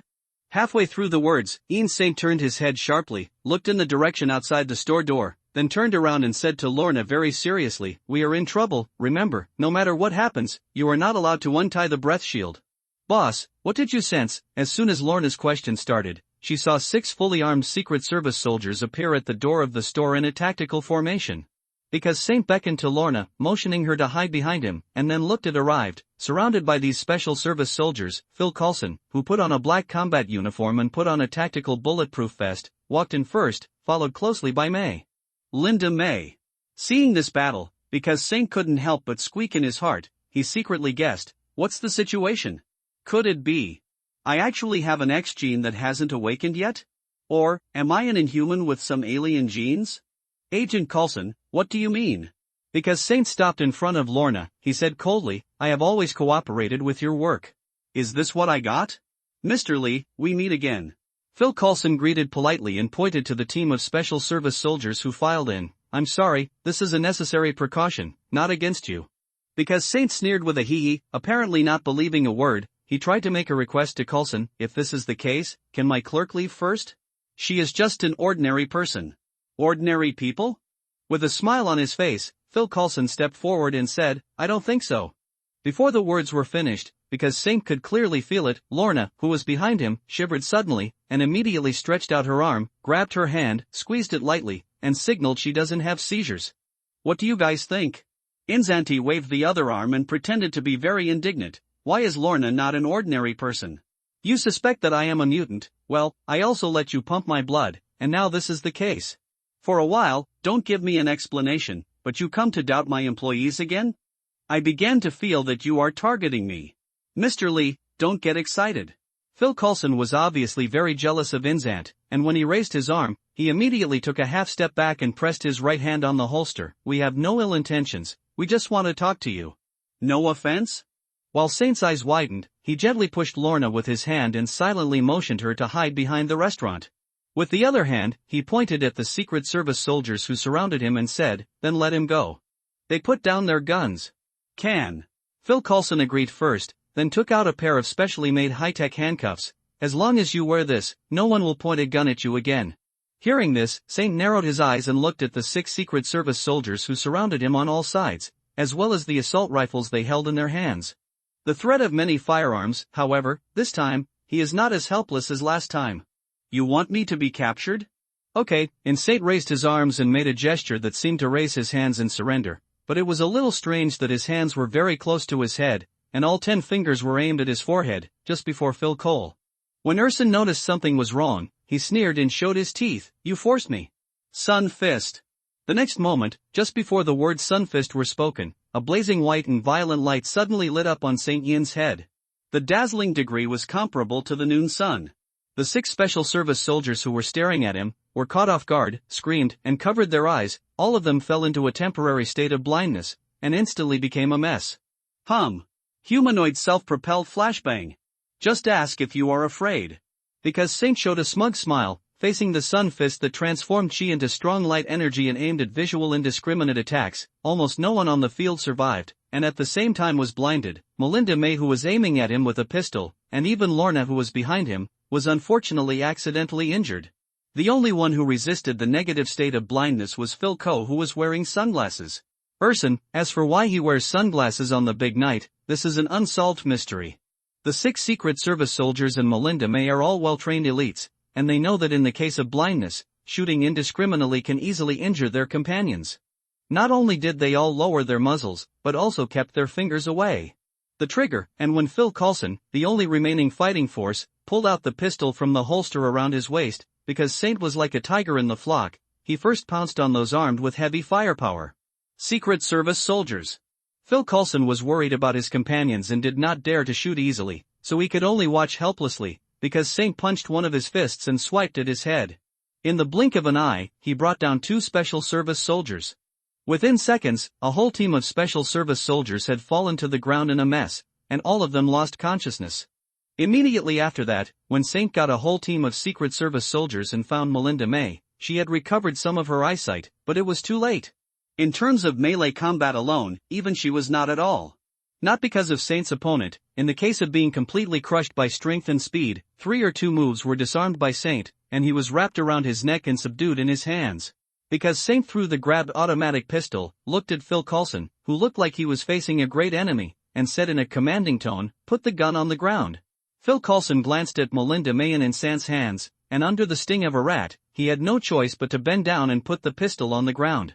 Saint took a step forward and kicked the pistol off the ground. Then, he let go of Melinda May very readily and pushed her towards Phil Coulson. "Now, we can talk." Because Saint sat down at a table carelessly, pointed to the chair opposite and said, "Please take a seat." After that, Saint turned his head again and said to Lorna, who had regained her sight, "Lorna, you go upstairs first, I didn't call you, don't come down." Lorna rubbed her red eyes, and glanced at Saint with no complaints, but she obediently walked up the stairs and went to the living room on the second floor of the restaurant. On the other side, after Phil Coulson and Melinda May looked at each other, they both sat down opposite Saint. Phil Coulson took the lead and said, "Mr. Lee, did you know that the attack an FBI agent, a felony for jail time?" "Come on." Because Saint curled his lips in disdain, pretending to be confused, he said that the wicked first complained, "Don't pretend, I already saw it, you are not FBI agents at all. Tell me. Who are you? Why are you targeting me?" Misunderstanding. Hearing this, Phil Coulson quickly waved his hand and explained sincerely, "Yes, we are indeed not from the FBI, but we do belong to the government department, and we are indeed here to investigate the case, not deliberately targeting you." Saying that, Phil Coulson took out his real documents and put it in front of Inzant. "We are agents of the Homeland Strategic Defense Attack and Logistics Support Agency, specializing in cases related to supernatural forces. Completely it is out of the principle of confidentiality, so it will use the name of the FBI. Homeland Strategic Defense Attack and Logistics Support Bureau?" Saint glanced at the certificate with a half-smiling smile. "Well, I kind of believe that this is true, Agent Coulson, you seem to be a smart person, if you plan to lie to me, you shouldn't make up such a story." "Ridiculous name too." Phil Coulson was stunned for a moment, and continued with a strange expression, "Actually, we have confirmed that you are not a mutant or an alien through genetic testing. This time, it is related to another matter. May, give me the tactical tablet." After taking a black tablet from Melinda May, Phil Coulson clicked on a video and played it to Inzant. "Can you please explain, this afternoon, what happened in Colleen Wing's martial arts gym?" Because Saint only glanced at him, he frowned immediately and asked without answering, "You sent someone to follow me?" "Let me justify, at that time, we hadn't confirmed your identity, and monitoring your movements was standard procedure." "Humph." Because of Saint snorted coldly, after thinking about it, he said, "This matter is very complicated, and it even goes back to the grievances hundreds of years ago." "Are you sure you want to know?" "Let me remind you in advance that this is a big trouble. If it were me, I would never want to go to the hornet's nest." "Hundreds of years ago?" Instead of flinching, Phil Coulson asked with great interest, "Please explain in detail." "Where do you start?" Saint pondered for a while, and said slowly, "Let's talk about Danny Rand first. He is the core of a series of events. You should know that 15 years ago, the plane that their family of 3 took crashed. In China, his parents died on the spot, and none of the crew members were spared, but he was the only one who survived by chance and was rescued by the monks of the Kunlun. Kunlun? Phil Coulson repeated the name. "Is this the name of a Chinese country?" Kunlun is a hidden martial arts holy land, similar to our turtle immortal stream. For thousands of years, the practice of qi has been passed down. After Saint explained briefly, he waved his hand and said, "I'm not from Kunlun. There are more secrets. It's not my turn to tell you. You can ask Danny Rand in the future." We went on to say that after Danny Rand was rescued, he stayed in Kunlun to study art, and his skills surpassed the pack, becoming the immortal Iron Fist of Kunlun's generation. After that, "What are you doing with your hand?" "I'm not here, I'll teach you a lesson." Phil Coulson put down his arms in embarrassment, and asked with a dry cough, "What is Immortal Fist?" "You only need to know that the immortal Iron Fist is Kunlun's strongest combat power, or that sentence, I'm not from Kunlun, and their secrets cannot be told by me." After stressing once again that he would not overtake his place, he continued, "After Danny Rand became Iron Fist, he left Kunlun privately and returned to his hometown of New York, but unexpectedly found the traces of the Han Union here." "Well, I know you're going to ask again. The Han Society is an underground force created by 5 Kunlun traders. It has a history of hundreds of years and spreads across many countries around the world. It has countless minions and monstrous power. It doesn't need any explanation.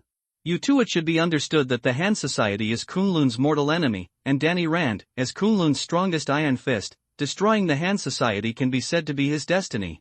For some unknown reason, he asked Colleen One to help deal with the Han Society. It nearly killed her." After that, Saint pointed to the tablet on the table, and finally said, "The picture on this video is that I borrowed Danny Rand's Iron Fist to rescue Colleen One, who was dying of poisoning." As for what method I used and why Iron Fist can cure poisoning, sorry, these are all secrets. The situation is stronger than people. Even if Phil Coulson wanted to ask questions, he could only nod helplessly at this moment, took the tablet, and opened another video. Mr. Lee, I have another question. Colleen Wen, what is their identity? These people who picked up Danny Rand were called by her, right? Because Saint hesitated for a while, and deliberately avoided this question, but felt that he could avoid the first day of the first year, but not the 15th day. After being silent for a while, he finally said the truth. They are the hand union, talking to Colleen. That person is her master Bo too, one of the 5 fingers of the hand. That seems a bit contradictory, doesn't it? Phil Coulson frowned and questioned directly. You said before that Colleen Wing was injured by fighting against the hand. Not contradictory. Yin Shang shook his head lightly, and explained with a complicated expression. Colleen didn't know that she was working for the hand. She always thought that Bo too was running a charity organization. Phil Coulson nodded dubiously, hesitated for a moment, and finally asked, Mr. Lee, if you don't mind, I would like to ask, what is your role in the Turtle Immortal stream? Role? It's none of our business. Because Sheng Te said seriously, our Gixianliu is different from Kunlun. It is a completely hidden sect, and there are no external personnel in the world. As far as I know, so far, the Gixianliu who joined the WTO as disciple, I'm the only one, and if Colleen Wen was my old friend, I wouldn't be able to die without saving me, and I wouldn't be involved in the grievances between Kunlun and Shohei at all. Do you mean that there are outsiders in Kunlun? How big are they? No comment, you go ask Danny Rand. Phil Coulson turned his head speechlessly, exchanged glances with Melinda May, and after seeing her implicit affirmation, he quietly reached into his arms and took out another pistol hidden in his tactical vest. Agent Coulson, don't rush to draw your gun. Because Saint stopped Phil Coulson's small movements, while his face changed greatly, he pointed in the direction of the store's door and said, I know, the backup you called secretly has already arrived at the door, and most of them are with your instructions. They are all equipped with sunglasses that block the glare, and I want to ask you something before you signal them to rush in. Are you mentally prepared for them to sacrifice? At the same time that Saint said this sentence with a murderous face, he raised the index finger and middle finger of his right hand, and pointed the fingertips at the table in front of him. The blade quietly formed in the air with the cutting action of his fingers like a knife, and then, with a thunderous momentum, it silently cut on the table, almost without any obstruction. Just click Z cut the entire solid wood table in half from the beginning to the end. Boxing, scissors condensing chi at the fingertips and releasing it, you can draw a chi blade horizontally or pierce a chi sword vertically. The flying speed, sharpness and range of the chi blade and chi sword are all related to the output of chi. It is proportional to the strength of guess the boxing, rock paper scissors, the most lethal move. This kind of powerful and terrifying ultimate move is obviously not suitable for use until life and death. With a horrified expression, Sen hurriedly yelled into the earphones, Stop! I repeat. Everyone stops. Wise choice. Saint stood up with a sneer and pointed at the team of Secret Service soldiers who had fallen to the ground earlier. I didn't hurt their lives, not because I was soft-hearted, nor because I couldn't do it, but because New York is mine. My home. I just want to live here peacefully. I don't want to cause trouble for myself. You better not break this peace, otherwise. You need to think about whether the consequences can be bearable. Phil Coulson took a deep breath, calmed down a little, and said with reason, Mr. Lee, your ability is indeed very powerful, but it is precisely because of this that we can't let you go. Once your ability is out of control, the harm caused will be immeasurable, and I don't know how many innocent lives will be cut. Saint interrupted Phil Coulson's words with a snort. Agent Coulson, have you misunderstood something? The ability is out of control? You think my strength is like a mutant that came out of thin air. Is that right? Don't be kidding. That chi blade just now is one of the entry-level skills of our Turtle Immortal Flow. Do you know how long it took me to learn it? 10 years. Because Saint Tebi made a gesture representing 10, I have practiced for 10 years before I have the strength I am today, and every shred of chi in my body is obtained through hard work day by day, completely under my control. I ask you, as a well-trained combatant, will you accidentally fire when you hold a gun? Of course not, after a long time. Oh, I see what you mean. Phil Coulson showed a clear expression. You mean, just like I can fully master the firearms in my hand through training, you can also fully master your own abilities through cultivation. It won't get out of control. That's it. Saint nodded and left the option to Phil Coulson. So, Agent Coulson, tell me now, do you still insist on handcuffing me? Phil Coulson thought silently for a while, then raised his head and said, I can't give you an answer right now. The development of the matter is beyond my scope of authority. I will report your situation to my superiors truthfully. It's up to them to decide what to do with it. Canine Saint nodded understandingly and made a pleased gesture. You are free, but before today passes, you'd better give me a clear statement. It is good. Phil Coulson stood up and pointed to the unconscious agents. Can I call someone in and take them away? Certainly. Ian Shank followed and stood up, nodded and said, I have no intention of taking hostages, but you have to take care of your team members. The ugly words are in the front. If they have any extreme behavior, I will not do it again. Show mercy. Please rest assured, they are all professional combatants, and even if they disagree in their hearts, they will never act against the order. After Phil Coulson gave a guarantee, he held down his earphones and issued a series of orders. Another Secret Service team, who was backing up, walked into the store in a disarmed state and put their coma. The awake companions and the firearms scattered on the ground were packed and taken away together. Afterwards, Phil Coulson called Melinda May and said goodbye to Inzant together. Then we'll go first and contact you later. And many more. Because Saint reached out his hand to stop them, pointed to the table that was cut in half and said, pay for my table first. Phil Coulson looked at the table speechlessly. That's your own destruction, don't make excuses. Because Saint interrupted the argument in Coulson's mouth, his eyes widened confidently. Do you understand what it means to see the essence through the phenomenon? If it weren't for you, would my table be broken? Hurry up. Lose money. With a helpless expression, Phil Coulson took out his wallet from his pocket and pulled out a banknote. Is it enough? $100? Are you kidding me? Ian Saint snatched Coulson's wallet, opened it, and couldn't help twitching his mouth. Agent Coulson, you are too stingy, aren't you? Bring $100 with you when you go out? 100 yuan is a lot. Phil Coulson snatched his wallet back angrily, curled his lips and said, at least enough to buy a table. A plastic table is about as good. Ian Saint rolled his eyes. You go. Remember. You owe me a good mahogany table. Your table is not red. Come on, let's go. Wait for me to leave you for tea? After driving Coulson and Agent May away, Inzant locked the storefront and pulled the curtains to block the view from the outside. Just after doing all this, his feet suddenly softened and he collapsed to the ground. Boss! Lorna Lanchel, who was walking down the stairs, ran over with an exclamation, helped Inzant and said, are you alright? Shoo! Ian Shang first made a gesture of silence, and then patted Lorna on the shoulder, softly reassuring, don't worry, I just used Qigong continuously, and the recovery of Qi cannot keep up with the consumption, and the overdraft is too severe, just rest for a while. Hearing this, Lorna couldn't help but curl her lips. Boss, you are also true, you have been holding on until now, but you still have the heart to ask them for table money. What do you know? Saint looked at Lorna with contempt. This is called bluffing. My forehead is already dripping with sweat. It's not like they didn't suspect that I was out of power, but they couldn't be sure. If I showed a little bit of it, in a hurry to let them go, that Coulson will turn his face immediately. But, Lorna showed an unbelievable expression. Didn't you guys already make peace? Ha ha. Ian Saint sneered. That's because Coulson believed it. If I were forced to resist, I would definitely cause death. Otherwise, I would have been tortured and taken away. Boss, in my opinion, your thinking is too dark, right? That Coulson agent seems to be quite friendly. I think he should be a good person, not as sinister as you said. Ah, innocent little girl, stop making me laugh. Hey! You're only 1 year older than me. If you talk in this tone, I'm going to be angry. Okay, don't say anything. Help me go upstairs to lie down for a while. I really don't have the strength. Humph. Boss, you are so heavy. I am a naive little girl, can't do it.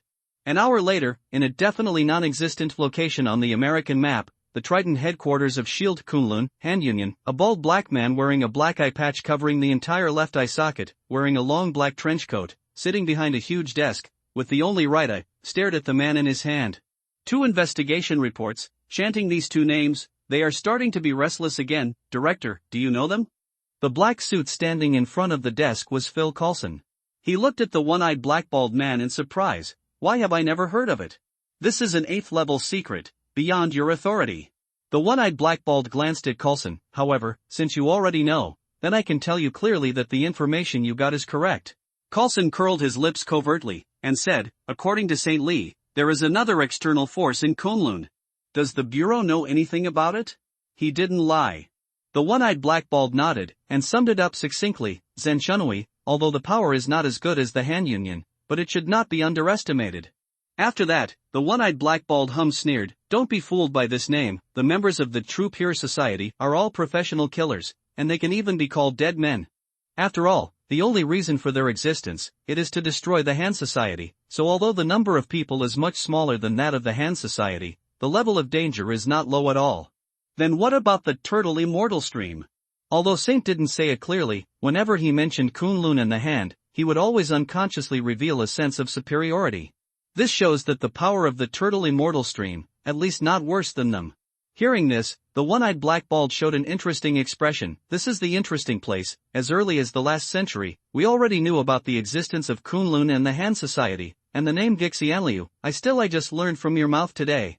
Coulson raised his eyebrows. Director, do you mean, because Saint is lying? There is no such thing as the so-called turtle immortal flow? Do not. The one-eyed blackballed man shook his head. Since he knows so much about Kunlun and the secrets of the Han Association, he must have been born in this circle and cannot be an outsider. I think what he said is true. Gixianliu was a complete in the hidden martial arts school. He is the only disciple in the world, and it is precisely because they are too low-key, so we have never obtained information. Hearing what he said, Coulson couldn't help showing a very surprised expression. Oh, this is really strange. Do you also believe in people sometimes, Director?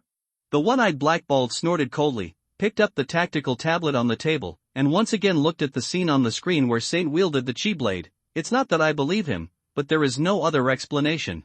After that, the one-eyed blackballed put down the tactical tablet and tapped the table lightly with his fingers. Coulson, please appease in Saint Lee. Before we get more information about the turtle fairy, we will try our best to take measures against him. Gentle means. Coulson raised half of his eyebrows, and his expression became more and more surprised. Director, do we need to be so afraid of that mysterious turtle fairy? Of course it is necessary. The one-eyed blackballed body leaned forward and stared at Coulson with his only eye. I ask you, according to Saint Lee, his supernatural abilities are all based on study and practice. Do you have any doubts about it? Not at all. Coulson shook his head without hesitation. Although it is unbelievable, we have ruled out any other possibility. The only remaining answer, no matter how unbelievable, must be the truth. The one-eyed blackballed chin lightly nodded, sat up straight again, and asked in a stern tone, then, why don't we give the highest level of attention to a mysterious organization that can stably cultivate supernatural combat power? I see, Chief. Coulson nodded knowingly. I will try my best to obtain information about the turtle immortal flow from Inzant. The one-eyed blackballed man gave a sat back on the chair, and put his bipod on the desk and said, Go, this task is temporarily classified as level 8 secret. Report to me directly, and, before you complete this task, I will temporarily increase your authority to level 8. Oh? If I successfully complete the task, can I get rid of the two words temporarily? Yes, at the same time, the word level 8 was removed. Phil Coulson turned around silently and walked out of the one-eyed black and bald director's office. He saw Melinda May waiting by the door. Before she asked a question, Coulson raised an arm and said, May, you know the rules, the 8th level secret, you are not qualified to know. You're not good enough either. Melinda May frowned resentfully, you are a 7th level agent like me. It's level 8 now. Phil Coulson shrugged, although it's only temporary, humph. Melinda May snorted coldly, and asked with hatred transferred, then when are we going to take someone to catch that kid? It can always be said, right? We don't catch him. Phil Coulson shook his head, and then added, or, we won't use force against him unless we have to. Why? Melinda May looked over angrily. Although that kid has a lot of strange methods, we can completely take him down if we are prepared. I can only tell you that the director has other arrangements for him. Fuck. Calm down, that kid didn't hurt you, did he? Phil Coulson shrugged again. Compared to the 6 unlucky bastards with mild concussions, you don't even have a scratch. What's there to be worried about? Ha ha. Melinda May sneered, Coulson, I just want to hit people right now. As for who I hit, I don't really care. Hearing this, Coulson shrugged in an instant, and coughed dryly, anyway. I plan to talk to him alone, so you don't have to stay up late with me. Go back to rest early. Is this an order from a superior? 8th Agent Coulson? No, if you have to follow, I won't stop you, but you can only act as a backup, not with me. Ha ha. What does this mean? Don't go. Seriously. What does it mean? An hour and a half later, Phil Coulson drove a car alone and came to the vicinity of Lee's Chinese restaurant. He had just pushed the door to get out of the car, and a black suit greeted him, and reported neatly, the target is still the same. However, because he had all the curtains drawn, we could only determine his location through infrared images, the exact circumstances of which are unknown. I see. Coulson nodded, took out his mobile phone from his pocket, and made a call. "Hello, Mr. Lee, I'm Phil Coulson. On the second floor of Lee's Chinese restaurant." Because Saint rolled over from the bed, he frowned and said to the phone, "How did you know me?" "Forget it, when I didn't ask, tell me, what do you want to do to me? I'm nearby, can you open the door for me? We'll meet face to face, don't worry, I'm here alone." Ian Sheng opened the door silently, walked towards the stairs, and said on the phone, "Agent Coulson, I know you are an agent, but can't you knock on the door like a normal person? I just want to be polite." Coulson walked to the main entrance of Lee's Chinese restaurant. "Isn't it standard etiquette to make a phone call before coming to the door? Then someone has to leave a phone call for you." Because Saint hung up the phone, opened the store door, and said to Coulson, "I'm really honored to visit the cottage 3 times in one day." Coulson heard the obvious irony, but pretended to be confused, smiled with a good temper, and said, "Yes, we do take you very seriously. Please come in." The so-called person who does not slap a smiley face, because Saint stepped aside half of his body and welcomed Phil Coulson in. "Sit whatever you want." The two sat opposite each other across a dining table. Coulson said first of all, "I want to thank Mr. Lee for his frankness. Through the verification in the bureau, we have confirmed that the information you provided is completely true." Good to say. Ian Saint nodded indifferently. "What's the benefit to me by lying to you? As long as you don't bother me and let me live my life well, then I know everything I can tell you. Thank you again for your support of our work, and we will try our best to accommodate your request." Coulson was polite at first, and then changed his voice. "It's just, Mr. Lee, please understand that for a supernatural person as powerful as you, we can't let it go completely. There will always be some necessary focus on behavior." "I understand." Ian Sheng nodded, and then changed his tone. "As long as it's attention from a distance, you can do whatever you like. I don't want to control it, but if you dare to run into my shop and install eavesdropping cameras or something, you better pray that your agents don't get caught on the spot by me." After that, Ian Sheng pointed to the door of the store and continued, "It's a fluke for you. I'll tell you clearly in advance that in our Guosian martial arts, there is a technique called breath induction. It allows me to scan my body like a biological radar by detecting the breath of the human body. For example, I now know that 2 agents belonging to you are hiding in the building opposite, just in somewhere on the 3rd floor to the west." After seeing more of Saint's bizarre methods, Coulson has become a little numb now. Although he was a little surprised, he was not shocked. He was silent for a moment. "I understand, although I can't give you a clear guarantee, but I'll try to advise the bureau to get them to do it in a way that you're comfortable with." "Very good." Saint stood up satisfied, stretched out his arm and shook hands with Coulson. "Agent Coulson, if everyone in your bureau can be as polite as you, then I think we should be able to get along well." "Very happy." In the face of Saint's apparent behavior of seeing off guests, Coulson smiled silently. "Mr. Lee, if you don't mind, I actually have something to ask." "Ha ha." Ian Saint sneered and sneered. "I'll just say, if you didn't have any purpose, how could you be so talkative?" Coulson shrugged nonchalantly. "Mr. Lee, in your own words, as long as we don't bother you, you know what to say." "Isn't that the case?" Of course, Saint couldn't refute what he had said, so he sat down on the chair again and pouted. Okay, what do you want to know?" Coulson sat down with him and quietly inquired. "Mr. Lee, as far as we know, compared with the Kunlun and the Han's Union, the martial arts inherited from your Gue Sanlu are very special, and they can be, it is said, to be beyond a level. Why is this coming?"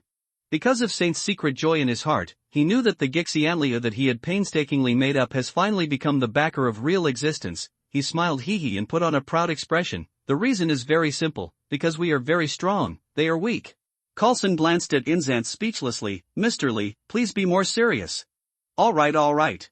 Because of Saint's indifferent hands, actually speaking, it's the same thing. As for the complexity, long ago, Kunlun suffered a catastrophe.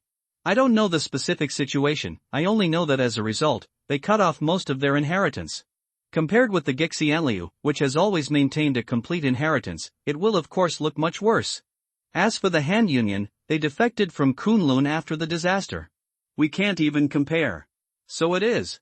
Coulson nodded knowingly, and then asked, "If you don't mind, can I ask, where is the dojo of your Gixianliu?"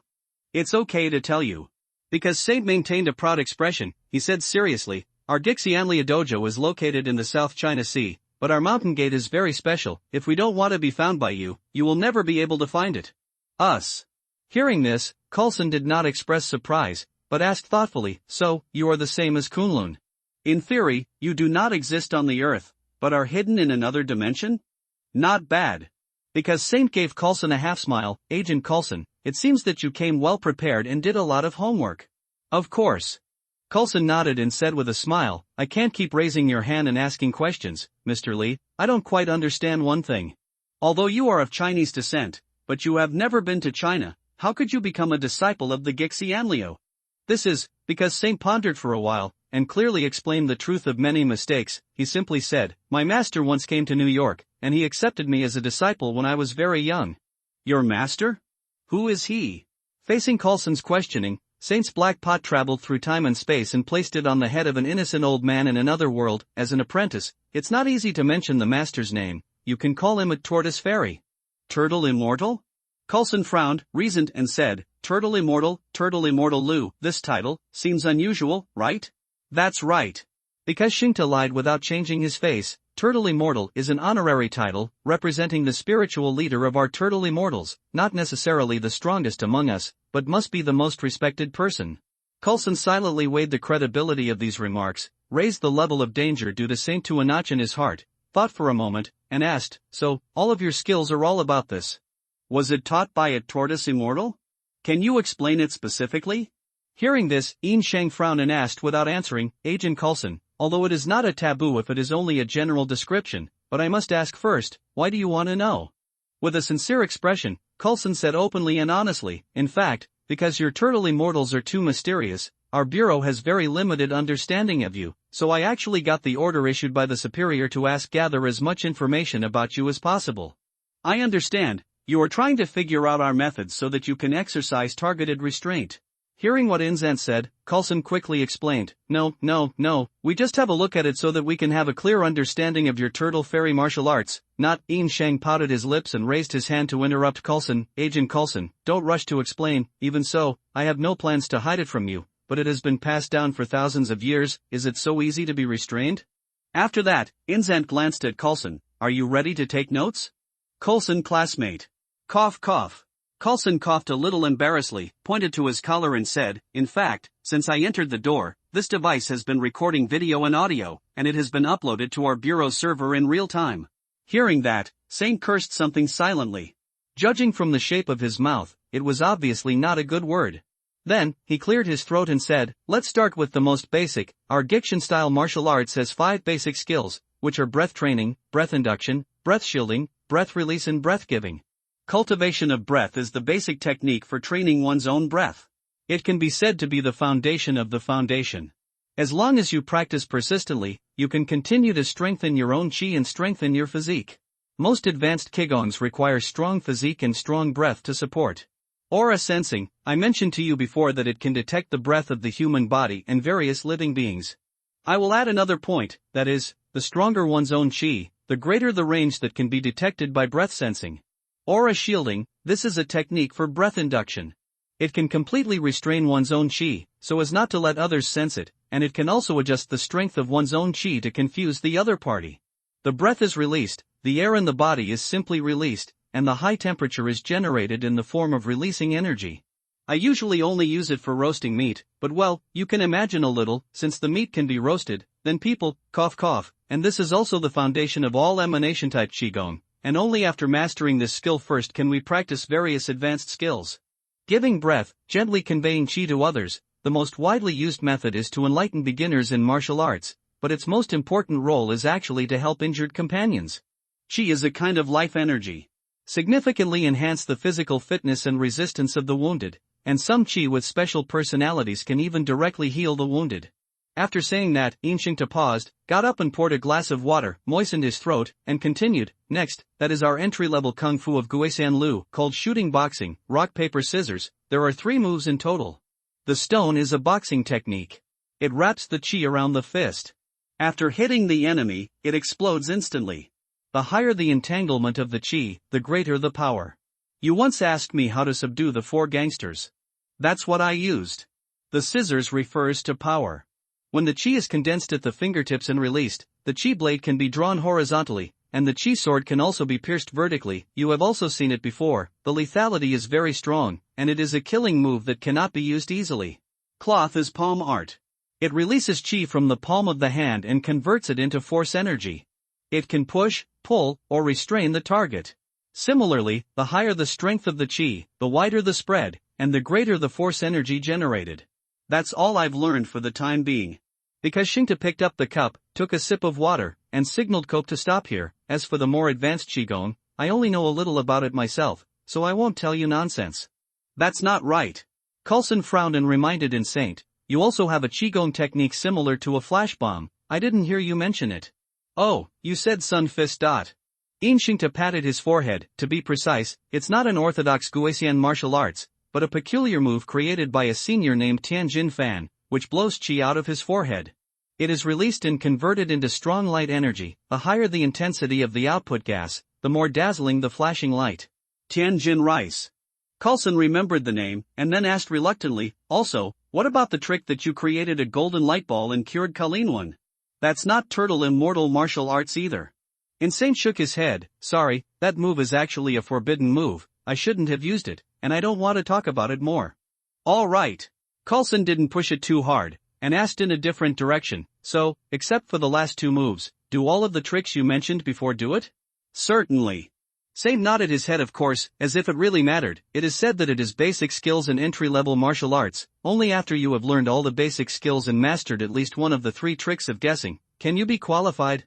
Self-proclaimed disciple of the turtle immortal. Coulson took a deep breath and said incredulously, you mean, with your strength, you are only at the bottom of the turtle immortal stream? Yes. Shang looked at Coulson with a "are you stupid" look. I'm only 19 years old this year. Obviously I'm a group of people with the shortest cultivation time, isn't it obvious? Coulson stared at Inzant silently for a long time, and after all, he couldn't tell whether he was lying, so he had to give up for the time being, and asked some detailed questions without any pain. As early as the day he met Danny Rand, Saint began to make up stories about the immortal turtle. After lying too much, he even believed it himself. Since it's okay to lie to himself, it's even more difficult to lie to others. It's not a problem, poor Phil Coulson, he was fooled and crippled like this one sentence after another. The lame, oh, no, it was Phil Coulson who had collected enough intelligence. With a worried expression, he hurriedly left the Lee's Chinese restaurant and explained to the agents who had been following him. After 2 sentences, he drove away in a flying manner. In the middle of the night, he didn't know where he was in a hurry. It was already after 1 o'clock in the morning. After Saint sent Coulson away, he was about to go back to his room to sleep. As soon as he got to the 2nd floor, he met a pair of big green eyes and was stunned for a moment. Reaction: why haven't you slept yet? Hearing Saint's question, Lorna, who stayed here for the first time, rolled her eyes and replied angrily, there are agents from S.H.I.E.L.D., how can I fall asleep? Don't worry, this time they knew they were afraid, so they really made peace. Saint yawned with an ah and walked around Lorna to the bedroom. Go to sleep, I have something to say tomorrow. And many more. Lorna was so willing to let Shang go, grabbed his clothes and said, Boss, are you sure they don't doubt my identity? Sure and sure. Shang turned around and said impatiently, didn't I tell you before? Coulson said that you are not an ordinary person because of what happened in the martial arts hall in the afternoon. As for now, their attention has been diverted long ago, and no one will have the mind to take care of a little guy like you. Lorna snorted and stared at Shang with dissatisfaction. How did you talk? Why am I a little person? Shang gave her a speechless look. Do you really want to be noticed, or do you not want to be noticed? Are you satisfied when you are a big man and being watched every day? Boss, are you being watched by S.H.I.E.L.D.? That's right, I'm a big man. A week later, at 2:30 in the afternoon, Lee's Chinese restaurant. Lorna. Shang untied his dirty apron and walked towards the door of the store, while saying to Lorna, I'll go out for a walk, and I'll leave it to you in the store. Hearing this, Lorna curled her lips. Boss, are you going to molest the agents of S.H.I.E.L.D. again? What do you know? Saint looked at Lorna with contempt. I'm practicing anti-stalking skills. In terms of your nasty personality, boss, this sentence is really unbelievable. Stop talking. Take a good look at the store. Because Saint threw these words out of anger, strode out of the restaurant, and turned on the breath sensor at the same time, searching for suspicious breath nearby. But all combatants have better physical fitness than ordinary people, and on the other hand, the intensity of their qi also exceeds that of ordinary people, and they stand out among the crowd. After a while, because Saint discovered 2 suspicious targets gathered together, he couldn't help but say to himself, have they changed again? They really didn't give up. Well, I followed, and it really is them. Because Saint slid into the alley skillfully and sensed 2 S.H.I.E.L.D. agents following him, he jumped up abruptly, and with the help of the fire escape behind the residential building, he climbed to the roof and 3 or 2 strokes, condescendingly circled around.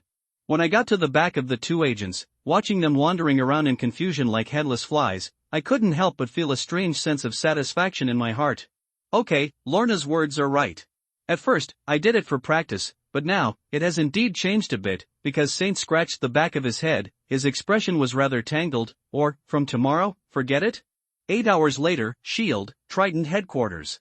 Phil Coulson sat at a desk and reported to the one-eyed black bald Hui who was sitting behind the desk, Director, because Saint played with our new agent again today, no matter what we change, they can always accurately identify their identities, I think. This should be the breath induction of Guixian Lu. After that, Coulson added, moreover, he not only has extraordinary detection ability, he can even rely on breath shield to deceive our various detection instruments. Once out of our field of vision, basically it is impossible to be found again, unless we can place a tracker on him, otherwise, it is impossible to accurately grasp his whereabouts. The one-eyed black-bald frowned slightly and summed up, that is to say, during this whole week, we have not developed any effective targeted tactics for the Guixian martial arts? Not at all. Coulson showed a bitter expression. We have to admit, because of Saint's fearless attitude, not blind confidence, the inheritance of Guixianliu is indeed very comprehensive. Even from the perspective of modern tactics, those skills are also very effective. If we face a group of people like him, unless they are willing to confront us head-on, our conventional means of attack are likely to fail, not to mention, because of Saint's age, it is very likely that they are indeed the weakest group of people in the Guixian Lu. The one-eyed black-bald man was silent for a while, rubbing his chin and asking, how is our think tank researching about breath cultivation? Combining all the qi refining materials from Kunlun and the Bureau, the experts who are proficient in Chinese culture have come to the unanimous conclusion that if it is not possible to give beginners a sense of qi through methods such as breath giving, then, I am afraid that no one can sense their own qi without a teacher, let alone practice it. The one-eyed black-bald chin lightly nodded, that is to say, no one can be self-taught and must have a master to bring in the door? That's right, this indirectly proves that Saint's master, Turtle Immortal, did stay in New York for a while, but after all, this was 10 years ago. We want to track down his traces. I'm afraid it will be more difficult. Hearing this, the one-eyed black and bald face knocked on the table expressionlessly, because Saint claims that it took 10 years to get to today's strength. Has this been confirmed? There is no conclusive evidence, but based on the Bureau's information about Kunlun and various legends in China, we have reason to believe that he did not lie. After that, Coulson's eyes flashed. Listen to what you mean, Director. Do you have any thoughts on the inheritance of the Guixianlia? Of course I have ideas. As long as we can obtain this inheritance, we can steadily increase supernatural combat power. Even if the training cycle is a little longer, it is completely worthwhile. The one-eyed black-bald was halfway through speaking, and suddenly a fist slammed on the table. However, the potential threat of the Guixianliu is huge, and we can't be afraid. Before you find out their heels and feet, you can explore Inshikta's words, but be careful not to arouse his alarm, let alone act rashly. Yes, Chief. Coulson nodded in agreement. Just look at the Kunlun and Shoha who have been fighting for hundreds of years. To understand how far the Turtle Immortal flow will achieve in order to maintain its own unique inheritance, it must be no matter the cost, the portal must be cleaned up. And if you think about it a little, if there are more than 100 instants attacking S.H.I.E.L.D. After a shuddering trembling, Coulson came back to his senses, and then reported, one more thing, Danny Rand, who was taken away by the Hand, made a big noise last night at the Hand. The stronghold in the suburbs of New York has clearly discovered their true colors. It's a matter of time. The one-eyed black-bald curled his lips disdainfully. He is Kunlun's immortal Iron Fist, and he has been instilled with the idea of following hands will never die since he was a child. Although it is said that among the ancient Iron Fists that came out of Kunlun, he can be said to be the stupidest one. However, the Showa Society wants to re-brainwash him and use it for its own use, which is purely whimsical. Aren't we still interfering? Coulson said worriedly. Kunlun's peripheral organization, the True Pure Society, has been restless recently, and is looking around for news about Iron Fist, apparently knowing that their leader has appeared in New York. I always feel that if things go on like this, a big battle is just around the corner. Wait. The one-eyed black-bald squinted his only eye. Pay close attention to the movements of the two sides, and when they concentrate their strength, we will give them a fatal blow. But, Coulson hesitated for a moment, by that time, New York, which has become a battlefield, will probably suffer huge losses, and there will be thousands of innocent casualties. Coulson. The one-eyed black-bald man raised his head. Do you think why we haven't taken action against such an evil organization as the Hand? Coulson pondered for a moment, combined with the latest information, guessed and replied, their 5 fingers are really hidden too deep, we can't carry out the decapitation operation, and the minions under his command are too many and too complicated. It is unrealistic to start from the bottom. I think it should be these 2 reasons? You missed the most important point, which is that their 5 fingers are always scattered all over the world. Even if one finger can be cut off, this hand will still exist. After the one-eyed blackballed added a sentence, he raised his right arm, raised his palm, and slowly squeezed his 5 black fingers into a fist. For so many years, I have been waiting for an opportunity to kill them all. And the immortal iron fist of Danny Rand is my best bait. Hearing this, Coulson's eyes flashed an unbearable look, but in the end, he didn't say anything, just nodded silently. At 11 o'clock that night, on the 2nd floor of Lee's Chinese restaurant, which was closed, Yin Xingta, who was practicing in the quiet room, suddenly opened his eyes. What a strong breath this is. Danny Landa? He is back. Saint Ian, who was sitting cross-legged, jumped up from the floor. After sensing it carefully, he muttered to himself, sure enough, Colleen is also with him. Wait. Something seems wrong. Why did they fight? Because Saint's eyes widened in surprise, he opened the door of the quiet room, and the whole person rushed out like a gust of wind. He ignored the stairs leading to the 1st floor, and went directly over the railing of the balcony, from the 2nd floor. Jumping up and down, he adjusted his balance in the air and landed his feet firmly on the ground. With the help of a deep squat motion, after removing the gravity from his body, he immediately kicked his legs and rushed towards Colleen the direction of Wen's martial arts hall. Until then, on the 2nd floor of the restaurant, Lorna, who heard a series of movements, pushed open the door of her room and stuck her head out in confusion. Boss? What happened? In Saint, who was already 100 meters away from the Chinese restaurant, of course it was impossible for him to hear this question. In less than half a minute, he crossed the distance of hundreds of meters and came to Colleen Wen's martial arts gym. Downstairs, and then, he jumped up from the ground, his toes stepped on the windowsills, and through constant borrowing, he jumped to the 3rd floor in the blink of an eye, curled up and smashed a glass, accompanied by crash. With a crisp sound, he jumped into the martial arts hall and shouted, stop it all. Colleen Wing, who held the samurai sword in both hands, and Danny Rand, whose fist in his right hand was glowing, were both shocked. It's me. Because Saint inserted between the 2 of them without hesitation. Facing Danny Rand, he said, what the hell are you 2 doing? Why are you still starting? Hearing him ask this, Danny Rand's surprised expression instantly turned into anger. You should ask your old friend about this. Do you know that she is actually a hand member? For so long she has been deceiving us ever since. Because Saint knew this fact for a long time, he was not surprised at all. He was surprised that in the original plot, after Colleen Wing helped Danny Rand escape from the stronghold of the hand, Danny Rand didn't forgive her? How did it get to the point of tit-for-tat now? Danny, calm down, is this a misunderstanding? Hear what Inzan says. Before Danny Rand could make a sound, Colleen Wing took a step forward and put his hand on Saint's arm. In Saint, you don't have to say, he didn't wrong me. The person who will is his mortal enemy. Get out of the way. This girl, because the concept of her life has completely collapsed, so she has already given up on herself? While thinking about this, Yin Shan got lucky, and the bottom plate sank. Colleen Wing, who wanted to push him away, only felt that he was pushed against a wall that was motionless. Saint pushed, shut up. Stand behind me. Pushed by him like this, if it were normal, Colleen Wing would have been in trouble with him long ago. However, at this time today, she looked at Yin Sheng's not so broad back, but she didn't say anything. I can't say it, I just feel very warm in my heart, I just feel very safe. Originally, under the sudden change, Colleen Wing fell into an illusion that the whole world had turned its back on her, but because of Saint's coming forward, she was undoubtedly telling her clearly you are wrong, at least one person is willing to stand in front of you unconditionally. On the other side, Danny Rand clenched his teeth and stared at Saint. You heard what she said.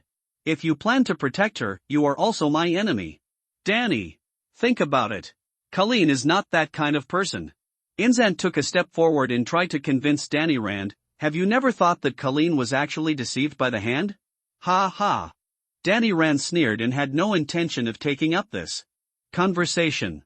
He raised the glowing fist in his right hand and issued an ultimatum. Saint, you said it yourself, if I call out an iron fist, you are not my opponent at all, get out of the way. I don't want to hurt you. Put it more than half a month ago, this is not false at all, as for now. Because Saint curled his lips in disapproval, knowing that it would be impossible not to fight, without saying a word, he raised a pair of arms and put 10 fingers on his forehead, sun fist. Before he could finish his words, a blazing white light had already enveloped every corner of the martial arts hall. The defenseless Danny Rand and Colleen Wen screamed at the same time, and they were both blinded. Because Saint Tesserin put down his arms, walked towards Danny Rand lightly, walked around behind him silently, aimed at the aorta in his neck, and swung a knife that was neither light nor heavy. Knowing Danny Rand's current level, as long as he is knocked unconscious now, when he wakes up, even if he can't calm down, he won't even think about summoning Iron Fist in a short period of time. Snapped. Danny Rand, with his eyes closed, suddenly raised his left arm backwards, accurately blocking the knife in Saint's hand, and at the same time turned around suddenly and waved the golden yellow light towards him. Fist. Guessing, cloth. Because Saint was startled, he shouted violently in his mouth, and slammed Danny Rand into the air with a slap. For fists, lying in bed for 10 days and a half months would be considered light. By the way, although he can't sense aura in a wide range, he can detect movement within a few meters by relying on the aura he emits, and I taught him this TM myself. Ian Shankt, who almost capsized in the gutter, felt a sense of self-inflicted sin and can't live. Well, it was a simple abuse of vegetables, and this suddenly turned into a boss battle. Under the circumstance that a sneak attack is no longer possible, facing a fist that cannot be touched, how will this TM fight? If he could use the ultimate move scissors, Saint wouldn't have such a headache. The problem is, not to mention that Danny Rand is half his friend, even if not, he doesn't want the future Iron Fist, became one-armed man Yang Gui or one-legged Iron Crutchesley and the like. As Saint was still struggling, Danny Rand, who had an Iron Fist, had recovered most of his vision in just a few seconds. He widened his red eyes, staring at Inshinct fiercely. He said, "Inshinkta, you actually attacked me? Despicable. Trust me, I'm playing tricks for your own good." Because of Saint's righteously crooked mouth, "Danny, put away your Iron Fist, I don't want to hurt you, don't force me to be serious." Danny Rand couldn't help but be furious when his words were returned by Saint's original sentence, "Don't think about it." "Saint, you annoyed me. I won't be merciful." "Then let's go." Because Saint stretched out his left hand and retracted his right hand inward, he put on a starter pose, deliberately provoking Danny Rand and said, "I will try my best, not to hurt you very badly." "What?" Hearing this, Danny Rand couldn't help but get more angry, and rushed up with a roar. After all, he is the strongest combat power carefully cultivated by Kunlun. Even in the state of anger, his moves have not lost the rules. With his invincible Iron Fist, combined with the stormy offensive, even though Saint had Sun Wukong's lifelong fighting experience, he was completely at a disadvantage in the blink of an eye, and he could only be exhausted to parry. After the two entangled themselves for more than a dozen tricks, because Saint's situation was already dangerous, if it wasn't for Quan, Cloth, who could push Danny Rand away from the air, he would have been given by Iron Fist long ago. It hit, but after so many times, his chi has been consumed a lot. Knowing that this is not the way to go, he can't help but grit his teeth secretly. "Do you really want to use scissors? Wait, maybe, try that new trick? But I'm not very proficient yet." At this time, Colleen Wen, who was also blinded by Ian Sheng's previous Sunfist attack, has basically recovered her eyesight. She looked at the two people who were fighting together, and she felt like it's a mess. "I just feel that it's not a matter of intervening, and it's not a matter of not interfering." Just when Colleen Wen was in a dilemma, the erratic Inzant suddenly stood there stupidly, letting Danny Rand's radiant fist move towards his chest. Waved over. "Don't want." Colleen Wen screamed suddenly, threw away the samurai sword that was tightly held in her hand, and rushed towards Insanto recklessly. Just as she was about to throw herself at him, her eyes suddenly widened. She suddenly stopped her steps, and saw, right in front of her eyes, there were actually two Insantes. One of them, Inzant, was still standing in the same place with a blank face, facing Danny Rand's Iron Fist, while the other Inzant suddenly appeared behind Danny Rand and raised he pointed at his arm like a knife and waved it towards his neck. Danny Rand waved his glowing fist and hit Insant on the chest, but it seemed to hit the air, penetrating without hindrance, just when he showed a shocked and confused look. When the expression on the back of his neck took a heavy blow, and then, he felt a blackness in front of him, and the whole person fell forward, bang. He fell to the floor, his eyes closed and he passed out. The fist that lit up from the inside out also gradually extinguished the light. After knocking down Danny Rand with a knife, Saint himself slumped and fell to the ground almost at the same time as him, screaming and hugging his right thigh, in waves of severe pain. Under the attack, he swears and swears, "Damn it. It hurts, hurts, hurts." Colleen Wen watched helplessly as the Insant hit by Danny Rand dissipated in the air like a wisp of blue smoke. In front of Saint of the Earth, he squatted down and asked, "What's wrong with you?" Muscle strain. Because of Saint's hissing, he gasped for a few breaths, and then added, I hope it's just a strain. I feel like I'm torn. Colleen Wen glanced at him speechlessly, with a hint of complaining in her eyes. Are you hurting yourself? You really are. If you're not sure, don't be brave. How dare you talk about me? Because Saint took a pair of rolled eyes and met Colleen Wen's gaze. Isn't it because you rushed over suddenly? Although my after-image fist has not been fully practiced, if it is not because of distraction, that wouldn't be the case. I'll go find something and give you a cold compress. Colleen Wen rarely retorted, walked into the kitchen at the back of the martial arts hall, found some ice cubes in the refrigerator, wrapped it in a towel and walked back, pressed it on Saint's swollen thigh, and said softly, thank you, in Saint. Call. Because Saint felt the cold touch on his legs, he let out a sigh of relief, stretched out his arms subconsciously, and pressed his hands on the pack of ice cubes, but unintentionally, he grabbed Colleen Wen's soft hands. After he froze for a moment, he cheekily maintained this action, without any intention of letting go. Colleen Wen bit her lower lip lightly, obviously feeling a little shy, but for some reason, she also maintained her original posture, and did not withdraw her hands for the first time. The two of them folded like this, the palms pressed together on Saint's thigh. In this slightly charming atmosphere, Yin Shang hooked his fingers a little itchy and swiped gently on the back of Colleen Wen's hand, and immediately got a sullen look from her, followed by the tender pair of tender the little hand slipped out of his palm. Cough cough, because Saint used a dry cough to cover up the embarrassment in his heart, and asked, Colleen, where have you been these days? Hearing him ask such a question, Colleen Wen's face suddenly darkened. Can we not mention this? Because Saint was silent for a while, he said in a shocking voice, actually, I already knew that your master Bo Tu is one of the 5 fingers of the hand union. What? Colleen Wen's black pupils shrank suddenly, and asked repeatedly, you already knew? How early? When? On the day you were healed. Yin Sheng told a non-painful lie. When you mentioned his name, I was already a little suspicious. Later, Shield also got involved. Having said that, in short, it was almost a few hours after you left, and I have already confirmed that he is the Bo disciple of the hand. Colleen Wen was silent for a long time, and said slowly with a bitter face, so, you also know that the orphans I taught martial arts finally joined the army of the hand. Hey! Colleen! Yin Shang called out Colleen Wen's name aloud, looked into her eyes seriously and said, it's not your fault. You were just deceived by Bo Tu. Colleen Wen was stunned for a moment, and looked into Saint's eyes, and asked, you just believe me like that? Don't you ever doubt that I'm actually a member of the hand? Of course not. Saint shrugged his shoulders and said in a relaxed tone, if you are, doesn't it mean that I am blind? How can I admit this to such a narcissist? Cut. Colleen Wen couldn't hold back her face, and curled her lips with a smile. Because of Saint, you are indeed narcissistic enough, and this can also involve yourself. Because Saint smiled hee and shrugged his shoulders again, Colleen, you're not a handicapped person at all, don't take their mistakes to punish yourself. Hearing this, the smile on Colleen Wen's face disappeared, and she said with a helpless expression, it's as simple as you said. Over the years, I thought I helped a lot of people, but in fact, I gave them to pushing the fire pit. How can I be right? It was so easy. Yin Sheng smiled coldly and said, whoever deceived you and made you do bad things with good intentions, you will kill anyone, and I will help you. You help me? For this murderous remark, Colleen Wen's focus was rather strange. You Guisian Lu, aren't you not involved in the grievances between Kunlun and the Hand Association? It's different.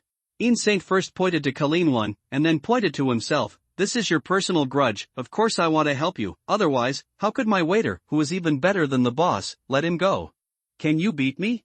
You mean Lorna?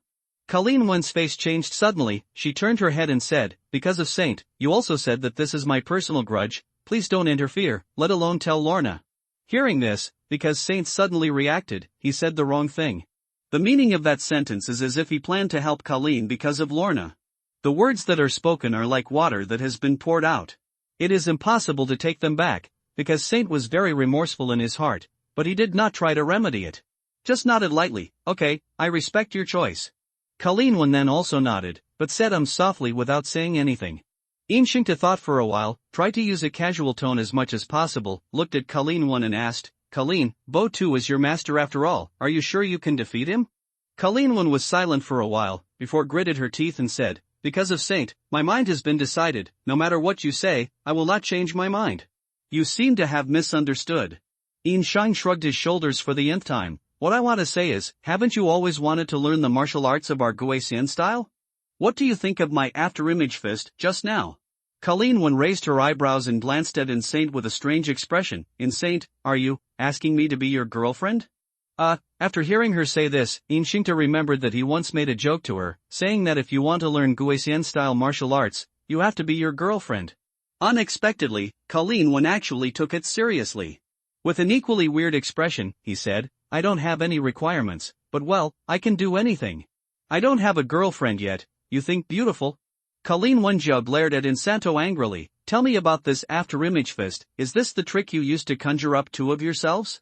It's obvious that you brought it up, how can it become as beautiful as I think? Because Saint muttered such a sentence first, and then under Colleen Wen's bad eyes, he said, yes, the so-called after-image fist is to release one's own chi, create an illusion of oneself on the spot, and at the same time, chi is transformed into force energy, bursting out from under the feet, pushing itself to move at a super high speed. The explosive speed that can be achieved in an instant even exceeds the dynamic visual limit of the naked eye, and on the contrary, this will affect the body.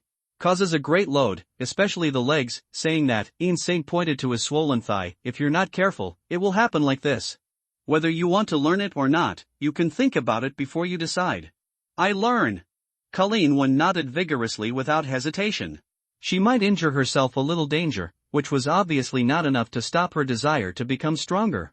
After affirming her determination, she added a sentence that knew the rules, don't worry, I understand the taboos of teaching martial arts privately, and I also know the risks you take, and I will never disclose what you taught me to anyone, and I will not use the after-image fist easily. Of course I'm very at ease with you. Because Xingta responded casually, in this world, Gixianliu was just an existence that he made up, where there are so-called taboos, and he took the risk of a fart. He continued without pressure, I am studying before the after-image boxing, I have to teach you breath cultivation, otherwise, if you use Kunlun's chi refining method to use our turtle fairy martial arts, there may be problems. Kunlun? Colleen Wen frowned and said in confusion, I didn't learn it from Kunlun, it was my teacher. It was taught to me by Bo Tuesday. He rebelled from Kunlun. Sheng curled his lips, don't you know? The things taught by the Hand Association are actually from Kunlun's martial arts. Of course, they will definitely not admit it themselves. Yes. Hearing this, Colleen Wen's brows furrowed even tighter, and the word Chuan even appeared between her brows. So it's like this, anyway, because Saint took off the ice pack on his legs, and sat cross-legged straight. I will teach you breath practice first, you have already laid the foundation, you should be able to get started quickly, and you can learn it tomorrow at the latest. After-image fist. It is good. Colleen Wen also sat down cross-legged, glanced at Danny Rand who was in a coma, pointed at him with some scruples and said, should you start learning now? Do you want to wait until he wakes up? Fine. Saint waved his hand, I know what I did. It will take at least half an hour for him to wake up. Sure enough, more than 40 minutes later, Danny Rand just said oh, and woke up clutching his neck. By this time, Colleen Wen, who had been learning from Saint, had already taught him the practice of breathing, even practicing alone. You're awake? Saint stood up, limped towards Danny Rand a little, bent down and stretched out an arm to him, have you calmed down now? Humph. Danny Rand snorted coldly, crack. The pat flew away from Saint's outstretched arm, and stubbornly got up. Saint, you don't need to pretend, we are not friends for a long time. In fact, I didn't think of you as a friend before. To put it mildly, you are barely half a friend. If you say it badly, you are just a rich acquaintance. Because of Saint's sullen belly, he took a step back and said, are you a friend? I still want to tell you that Colleen was deceived by the Hand Society, otherwise, she would not help you escape. Ha ha. Danny Rand sneered, looking at Colleen Wen who was sitting far away on the other side of the martial arts hall. Did she tell you that? Saint, you were deceived. It was Joey who helped me escape. Colleen didn't actually say that, I was just guessing, because Saint secretly said so it is. It seems that because of his arrival as a shitstick, many things that would have happened in the Marvel world may be changed because of this. In the future, you can't take it for granted. Danny Rand showed a mocking smile, obviously not believing it very much, and he didn't know what he was thinking, and even tried to use this to turn against Saint. Saint, I told you a long time ago, from the very beginning, she was a hand person, the Colleen Wing you know is just an illusion she pretends. Wake you up. Because Saint looked at Danny Rand speechlessly, Danny, you have only known Colleen for a long time, and I can understand that you don't want to believe her, but I have known her for a long time, you can't. Do you trust my judgment? Humph. Danny Rand snorted coldly again, looked at Saint with hostile eyes and said, since you have to be obsessed, then I have nothing to say. Don't let it go. Saint. Don't say I don't have it. I warned you. The hand is my mortal enemy. Since you chose to side with Colleen 1, you will also be my mortal enemy when we meet next time. Stop. Danny Rand was stopped by Saint's mouth because of a broken drink. He was not a good-natured person.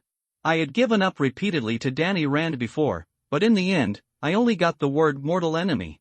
Since they have reached this point, how could they continue to swallow their breath? Danny, some words can't be said nonsense. For undead endless enemy, I don't have the habit of returning tigers to the mountains. Don't think I don't know, you can't summon an iron fist now, right? Humph. Without that invincible fist, I only need one move to kill you. You. Danny Rand obviously did not expect that because Saint would turn his face when he turned his face, although he was very afraid, he still did not give in because of it, because of Saint. You are too arrogant. Then do it. Let's see what happens. Who killed who? Let him go. At this moment, Colleen 1, who had been silent all the time, suddenly stood up and said to Insane, let him go. I am not weak and do not need your protection. That won't do. Because Saint was not used to Colleen 1's plan at all, he still stopped in front of Danny Rand and said, Colleen, don't meddle, you can't control this. Since he has made a choice, I must be regarded as his dead enemy, and then we must bear the corresponding consequences. Who said I can't handle it? Colleen 1 lowered her tone in her mouth and slowly moved behind Insane. Her front chest was against his back, her whole body was pressed against him, her hands passed through Insane's armpits, and hugged from behind. She lifted her head on tiptoe and said softly in Saint's ear, I know, you are all for me, of course you have to listen to me, I don't allow you to be so messy, here have you? Because Saint only felt stiff all over, the sharp eyes that were like knives suddenly became stunned. For a long time, there was no further movement, and he was completely focused, and the Nephrite one who was sent to the door by Colleen when Xiang was attracted, especially, the two soft, bouncy balls that came from his back. Seeing this, Danny Rand, who was opposite the two, showed an indescribably distorted expression, and his eyes seemed extremely complicated. If you followed his gaze and looked closely, you could see from his enlarged pupils, distinguish envy, regret, pain, and even, remorse. All in all, at this moment, Danny Rand clearly realized that he had completely lost something very important in his life, and the feeling of emptiness in his heart made him want to go crazy. It was also until this moment that Danny Rand finally realized that the reason why he wanted to kill Colleen 1 was precisely because he cared about Colleen 1 too much. Because I care too much, it's hard to let go. However, it is only now that I understand that it is obviously too late. In fact, even if he could figure it out earlier, it would be too late. As early as the day that Saint was born and descended on Marvel, some of the established fates were destined to be tampered with. The next moment, Danny Rand lowered his head, bypassed the two people who were hugging each other, and walked out of the martial arts hall silently, leaving only a very sad back, without uttering any harsh words. And Insane, who was originally in front of him, didn't care about his departure at all, he only knew that he was greedy and inhaled through his nose, trying to distinguish more clearly what the aroma was coming from behind him. A taste. Immediately afterwards, because of Saint's dismayed discovery, the owner of the fragrance let go of the hands that were wrapped around his waist, and the whole person was like a slippery loach, sticking to his stretched back arm, slipping smoothly. After leaving, he instinctively turned around, stretched out his arms and grabbed it, but in the end, he still got nothing. Colleen 1, with her pretty face blushing, took a step back gently and skillfully, dodging Inshane's claws. She opened her big watery eyes, silently gave a warning look, and then, she bit her lip lightly, but what she thought in her mind was, what should she do if Saint still pounced on her despite her eyes blocking it? Do you really want to resist? Do you really not resist? Fortunately, Inshank, who was always very informal on weekdays, actually showed an amazing gentleman's demeanor at this time. After he received the warning from Colleen Wen's eyes, he immediately bowed back slightly to cover up. Indecent between his legs, he said goodbye, it's not too early, I'll go back first, see you tomorrow, Colleen. Colleen Wen watched Inshank, who almost fled, and disappeared at the door of the martial arts hall with a limp. After standing there for a while, she suddenly laughed out loud, small sample. Have a thief's heart but not a thief. At the same time, Inshank, who was walking on the street, suddenly slapped himself hard like a madman, you really are a sabi. After a while, Colleen Wen, who was cleaning up the broken glass on the floor of the martial arts hall, suddenly rolled her eyes, dropped the broom in her hand, picked up the mobile phone on the table, and sent a message to Insant, hey, you still owe me a glass. In just a few seconds, Saint's reply appeared on the screen of the mobile phone, how about I send it to you now? Colleen Wen was speechless for a while, she didn't know what to say for a while, she didn't dare to let Inshang come over now, something would happen. At this moment, only hearing the sound of ding, Colleen Wenchuan lowered her head, glanced at the vibrating mobile phone, and stomped her feet in anger. I saw another line of words on the screen, sample. Since you don't have the courage, don't come to tease this uncle. Colleen Wen had the heart to smash her phone, and replied angrily, bastard. Why don't you die? In response to this, Yin Shang returned an emoji, a smiley face with teeth. Ah! Ah! Ah! Colleen Wen shouted 3 times in a frenzy, crack. She slapped her phone on the table, clenched her teeth, picked up the broom again, and competed with the broken glass all over the floor. Half an hour later, Colleen Wen had just sealed the glassless window with black tape when she heard the phone on the table ring. Screen. I am going to sleep, good night.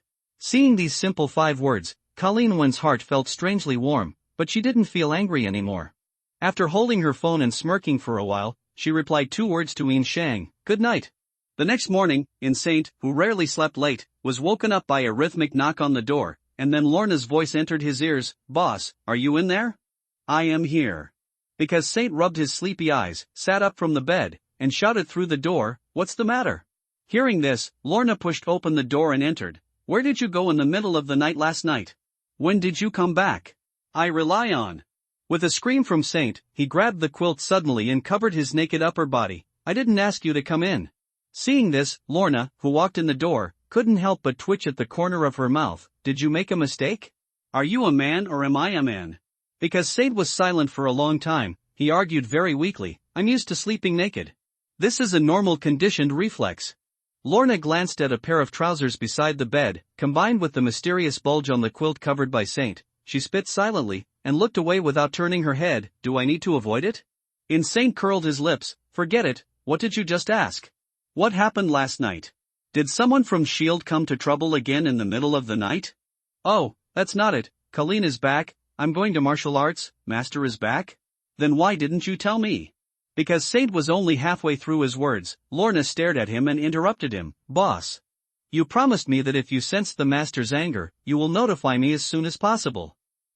Because Saint knew that he had reneged on his promise, it was inevitable that he was wrong, and explained in a good voice, the situation was urgent at the time, and I couldn't care about you at all. When I came back, you were already asleep, and I didn't wake you up. Then is she still in the martial arts hall? Should be there, yesterday, eh? As Saint watched helplessly, Lorna turned around neatly, walked out of the room without looking back, and disappeared into the doorway. Then, there was a sound of walking up the stairs, which came from outside. At least bring the door to the room. Saint grinned like a toothache, and fell back onto the bed. This is nothing. At this point, it was obviously impossible for Saint to fall asleep. After lying in bed for half a minute, he suddenly lifted the quilt and began to put clothes on his body piece by piece. 10 minutes later, since Saint finished washing up, he went down to the first floor.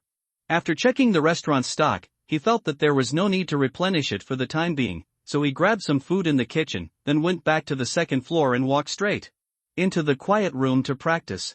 Although he only obtained the knowledge of Sun Wukong, but did not get his memory, but with the passage of time, because of Saint's style is still getting closer and closer to him, he is about to become a typical cultivator in battle mad.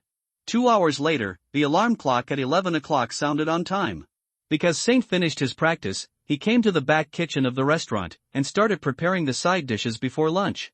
Another quarter of an hour passed. Yin Shang put down the kitchen knife in his hand, wiped his hands with a towel, took out his mobile phone and sent a message to Lorna, can't you come back for dinner? After sending the message, he was stunned when he saw the common phrase, I can't come back, and he was quite touched by it. Ever since Lorna moved into the store, he seemed to be genuine. It's like having more family members. Although there are more troubles, there are inevitably worries, but since crossing into the Marvel world, Yin Shang always feels a lingering loneliness, an extra Lorna Lanchel in the family. The phone rang with a ding and woke up the dazed Yin Shikta. When he saw the screen that lit up, he saw Lorna reply, I'll be back soon, boss, I invited the master to have a family dinner, you prepare more food. Colleen coming? Because of Saint's heart throbbing, he was stunned for a while again, before returning an emoji 3 fingers raised, a gesture representing okay. After putting the phone back in his pocket, Saint prepared a few more ingredients, then picked up the iron pot and started cooking. It is worth mentioning that there was no flame under the pot he was holding. The hot oil of the zizi exploded endlessly. 10 minutes later, Lorna returned to the restaurant on time. At the door of the back kitchen, she stuck her head in. Boss, what shall we eat today? Kung Pao chicken, mushu pork, fried sansi, mapo tofu, boiled beef, tomato egg soup. Saint raised his head, and after reporting the name of the dish, he pointed to the cooking table behind him. It's just right, serve the dish. Wow, it's so rich? It's so good. If I eat barbecue every day, I'm going to vomit. Lorna took a step forward with drooling saliva, and gave Shengta a surprised look. Boss, have you changed your sex today?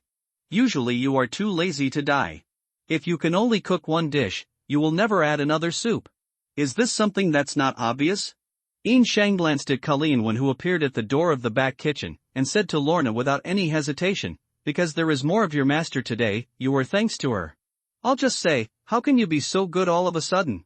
Lorna angrily picked up 2 plates and walked to the table where she usually eats. At the same time, she curled her lips and said, it really has a purpose, and the thinking is not simple at all. Master, you have to be careful of this big pervert. Hearing what she said, Colleen who passed by her and walked into the back kitchen, felt her cheeks get a little hot, and she couldn't help but glared at Saint angrily. He stretched out a small hand and pinched him fiercely around his waist. Hiss! Because of the pain, Saint took a deep breath, and immediately fought back without hesitation. In the name of revenge, he reached out and wrapped his arms around Colleen's slender waist. He squeezed it hard, and for a while, I felt that my hands were all smooth, and my heart couldn't help but sway. Colleen's eyes widened suddenly, she turned her head like a thief, looked at Lorna's back, and then pushed Saint with both hands, twisted her waist and escaped from his claws. He clenched his fist and waved it as a warning. Because of Saint's hee-hee smile, he raised his right hand that was pinching his waist, deliberately put his fingers under his nose, and made a provocative gesture of sniffing. His expression was indescribably wretched. Colleen was angry and ashamed, and was about to give Sheng an angry fist when she saw that Lorna had come back again, and immediately turned around, carrying a pot of boiled beef. Pretending to be as if nothing had happened, he walked towards the dining table. Saint admired Colleen's back view from behind, and watched her walk out of the kitchen. Then, in Lorna's contemptuous eyes, she took off her fairly clean apron, picked up the cutlery, and followed. When Inzan put 2 pairs of chopsticks and 2 pairs of forks and spoons on the dining table, he heard a ding bell coming from the door, and Peter Parker, panting, stepped on the spot as usual. Boss, Sister Colleen, Sister Lorna. Peter first greeted the 3 politely, then hurriedly ran into the utility room, put down his school bag and changed into work clothes, washed his hands again, and then returned to the dining table. Today, because of Colleen Wing's insistence, Saint waited until Peter was on the table, then picked up his chopsticks and said, let's start, everyone.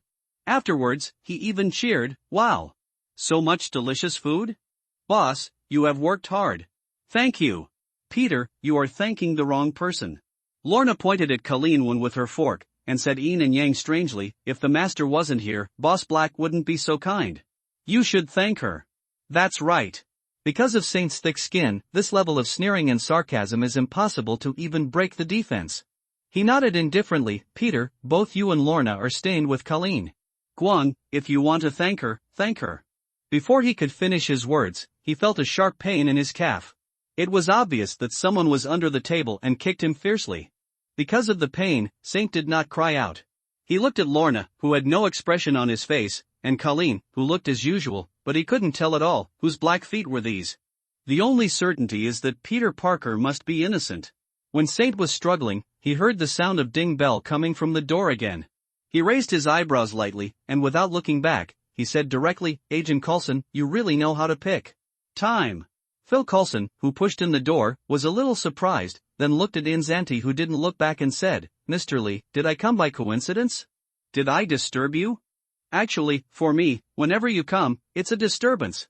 Because Saint turned his head angrily, and asked a symbolic question, have you eaten yet? Coulson was shaking his head and wanted to say no, but he heard Inzant continue to say to himself, have you eaten? Oh, then you can sit by the side for a while, and I'll talk to you when I'm done eating. Talk. When Coulson was speechless, Saint smiled, oh, Agent Coulson, you should really look at your expression, don't mind, I'm just joking with you, if you don't like it, just eat with us, please take a seat. Thanks. Coulson pulled up a chair and sat down, thanking him dryly, obviously not very appreciative. God knows, just a few seconds ago, even with his good temper, he could not wait to pull out a gun and reward him. In Saint a bullet. Agent Coulson, Lorna, you have seen it, this is Colleen, this is Peter, Colleen, Peter, this is Agent Coulson. After a brief introduction to the two sides, Inzanti asked Coulson, can you use chopsticks? Sorry, I won't.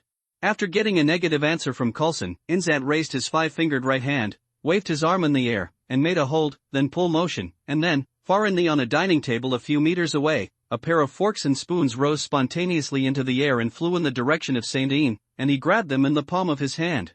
In the eyes of several surprises, Inzanti used fist, cloth in the same way, pulled over a plate and a rice bowl, folded them together and handed them to Coulson. The rice is in the pot over there, you're welcome, eat more. Coulson took the whole set in a daze. Although he had already learned about the ability of the turtle immortal martial arts, he couldn't help but be shocked by witnessing this magical scene like magic. After a long while, he said again thanks. Due to the presence of an additional government agent, the atmosphere at the dining table suddenly became dull. Both Colleen and Lorna adhered to the principle that silence is golden, silently just eating, but Peter, a newborn calf, fearless, he asked, this. Agent Coulson, which agency are you? FBI? CIA? DEA? NSA? It's classified.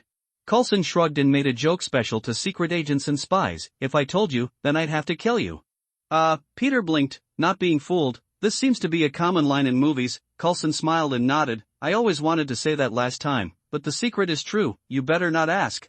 Peter let out an "oh," and then changed the subject with perseverance. Agent Coulson, you seem to know our boss very well. Why? Is it because he knows Chinese Kung Fu? Confidential. I think it must be. Could it be that? Is he actually your secret instructor? It must be so. Right? I guessed it right? Confidential. Wow. When you look straight, you finally look like an agent in a movie. By the way, I've always been curious, why does an agent have to wear sunglasses? It's fine during the day, don't you feel silly wearing sunglasses at night? As an uninvited guest, Coulson felt that he couldn't take over the host. Seeing this, Ian Shankt, who was watching the play with his job, ruthlessly exposed Coulson's old bottom. Peter, Coulson is an agent of the Homeland Strategic Defense Attack and Logistics Support Agency. They specialize in dealing with supernatural forces. That's why you got to know me about the case, and if you get superpowers in the future, you can call him. Cool. Because of Saint's words, it was obviously adding to the misfortune.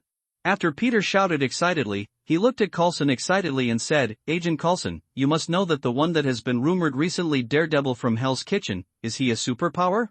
I made a $10 bet with my classmates, can you give me a hint? What are you turning your head for? I can't see it. Coulson didn't understand what Peter was saying at all. He looked at the grinning Saint, and suddenly understood why Melinda May, as a professional senior agent, would like to slap this kid to the bone. Ash. Noisy. At this moment, with a coquettish shout, Lorna turned her head and glared at Peter fiercely. Peter. Be quiet for me. Don't disturb people's dinner. Peter shrank his neck in fright, hurriedly said oh, bowed his head to eat honestly. It can be described as brine and tofu, one thing is another thing. Because Saint, as the boss, doesn't speak with such an effect. Coulson was so moved that he almost didn't shed a tear, and immediately gave Lorna a grateful look. If he didn't think it was really inappropriate, a thank you almost rushed out. Without Peter's commotion, the table was immediately cleared, and it was so quiet that only the sound of forks and plates collided. Colleen won. The two people who used chopsticks continued to struggle with the food in the bowl. Because of the fact that Saint is a foodie, Lorna and Peter knew it for a long time, so they didn't think it was strange, but it was unexpected that a small Colleen one could eat so well, just when the two were surprised. When he couldn't close his mouth, Phil Coulson, who was sitting on the other side, showed a thoughtful expression. After the meal, Lorna and Peter habitually began to clean up the dining table, and Saint stood up, pointed to another dining table near the door of the store, and said to Coulson, Agent Coulson, let's go there. Sit down. In fact, Coulson stood up and pointed to Colleen who was beside Saint. The reason why I came today is also related to Ms. One. Hearing this, Saint curled his lips, not surprised. I knew it was like this. Your agents are really dedicated enough. It was so late yesterday. Cough cough. Coulson coughed and pointed to Peter and Lorna, who had pricked up ears. Mr. Lee, it's better not to involve your clerk. What do you think? I was negligent. Ian Shang nodded politely and waved to Colleen One. Let's go, let them clean up here. Let's change the table. You sit first. After arriving at the door of the store, Ian Shang locked the door by the way, and hung up the closed sign, and then made a pot of tea, along with 3 black pottery teacups, and placed it on the table. After doing this, Inzant sat down next to Colleen One, and said to Coulson, please tell me, Agent Coulson, you shield, what advice do you have today? Coulson was stunned for a moment, then looked at Inzanti suspiciously and said, Mr. Lee, how do you know the name Shield? So far, only our insiders have occasionally used this name. The abbreviation has not been officially announced. Saint, who accidentally missed his mouth, shrugged his shoulders and said, Please, this is not a complicated puzzle. If you don't count the conjunction and put together the initials of your full name, just write it Shield. If you don't pronounce it as Shield, do you read it letter by letter like this? Alright, Coulson also shrugged his shoulders. In fact, you are the only outsider who has memorized our full name. Others don't spell out the initials of the full name, and if you can remember more than 3 words, that's not bad. Now, ha ha. With a dry laugh from Saint, he changed the subject with a guilty conscience. Agent Coulson, let's stop the gossip. It's time to get down to business. It is good. Coulson nodded, took out a tactical tablet from his briefcase, opened a video, and asked in a positive tone, Mr. Lee, this person is you, right? Because Saint looked over his head and saw that he was the one who jumped from the ground and stepped on the window all the way up to the 3rd floor. However, because the photographer was too far away from himself, so when only a vague figure can be seen on the video, and it is impossible to identify the identity at all. Why ask knowingly? Because of Saint's undisguised pouting, although he acquiesced to the behavior of Shield's concern from afar, this did not prevent him from expressing his unhappiness of being monitored. You're 2 agents, the reaction is it's pretty fast. It's only been less than half a minute since I showed up outside the restaurant to the time it was posted on the video, and they were filmed like this? Coulson wisely skipped this and clicked on another video on his tablet. So, can you tell me why you got into a fight with Danny Rand? Because I. Facing Coulson's question, Colleen Wing answered before Saint spoke, Agent Coulson, Danny Rand is here for me. Saint is just meddling. What is nosy? Saint didn't like to hear these words anymore, and muttered angrily, I really thought Immortal Iron Fist was so easy to deal with? If I didn't arrive in time, I'm afraid you'd be cold by now. Bah! How did you talk? After Colleen Wen angered Yin Shang, she immediately stretched out her foot without hesitation and kicked his calf fiercely. The movement was like flowing water, and she seemed very skilled. Ow! Because Saint couldn't hold back, he opened his mouth with a cry of pain, covered his calf with one hand, and pointed at Colleen Wen with the other. You really kicked me just now. So what? Wait for me. Sooner or later, I want you to know what it means for a gentleman to move his hands and not move his feet. How dare you? I chopped your salty pig's hand. Just because, cough cough. At this time, Coulson, who was regarded as heir by the two, coughed hard, showing his weak sense of existence. With a strange expression, he asked Yin Sheng and Colleen Wen, Mr. Lee, Ms. Wen, may I ask? Are you 2 lovers? Hearing this, Colleen Wen and Saint looked at each other in dismay, and hurriedly denied in unison, no. No.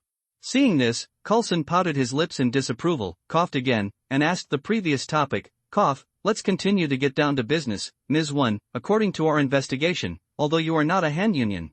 But your master is one of the 5 fingers of the bow too. The conflict between you and Danny Rand is because of him, right?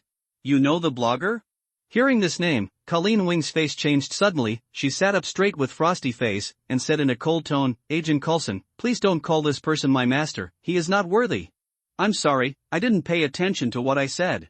Coulson politely apologized, ignored the topic with understanding, and continued, actually. I just want to say, regarding the misunderstanding between you and Danny Rand, we at S.H.I.E.L.D. would be happy to be an intermediary. To clarify on your behalf, we have collected enough evidence to prove that you were joined by a fellow blogger in hand. Cheated.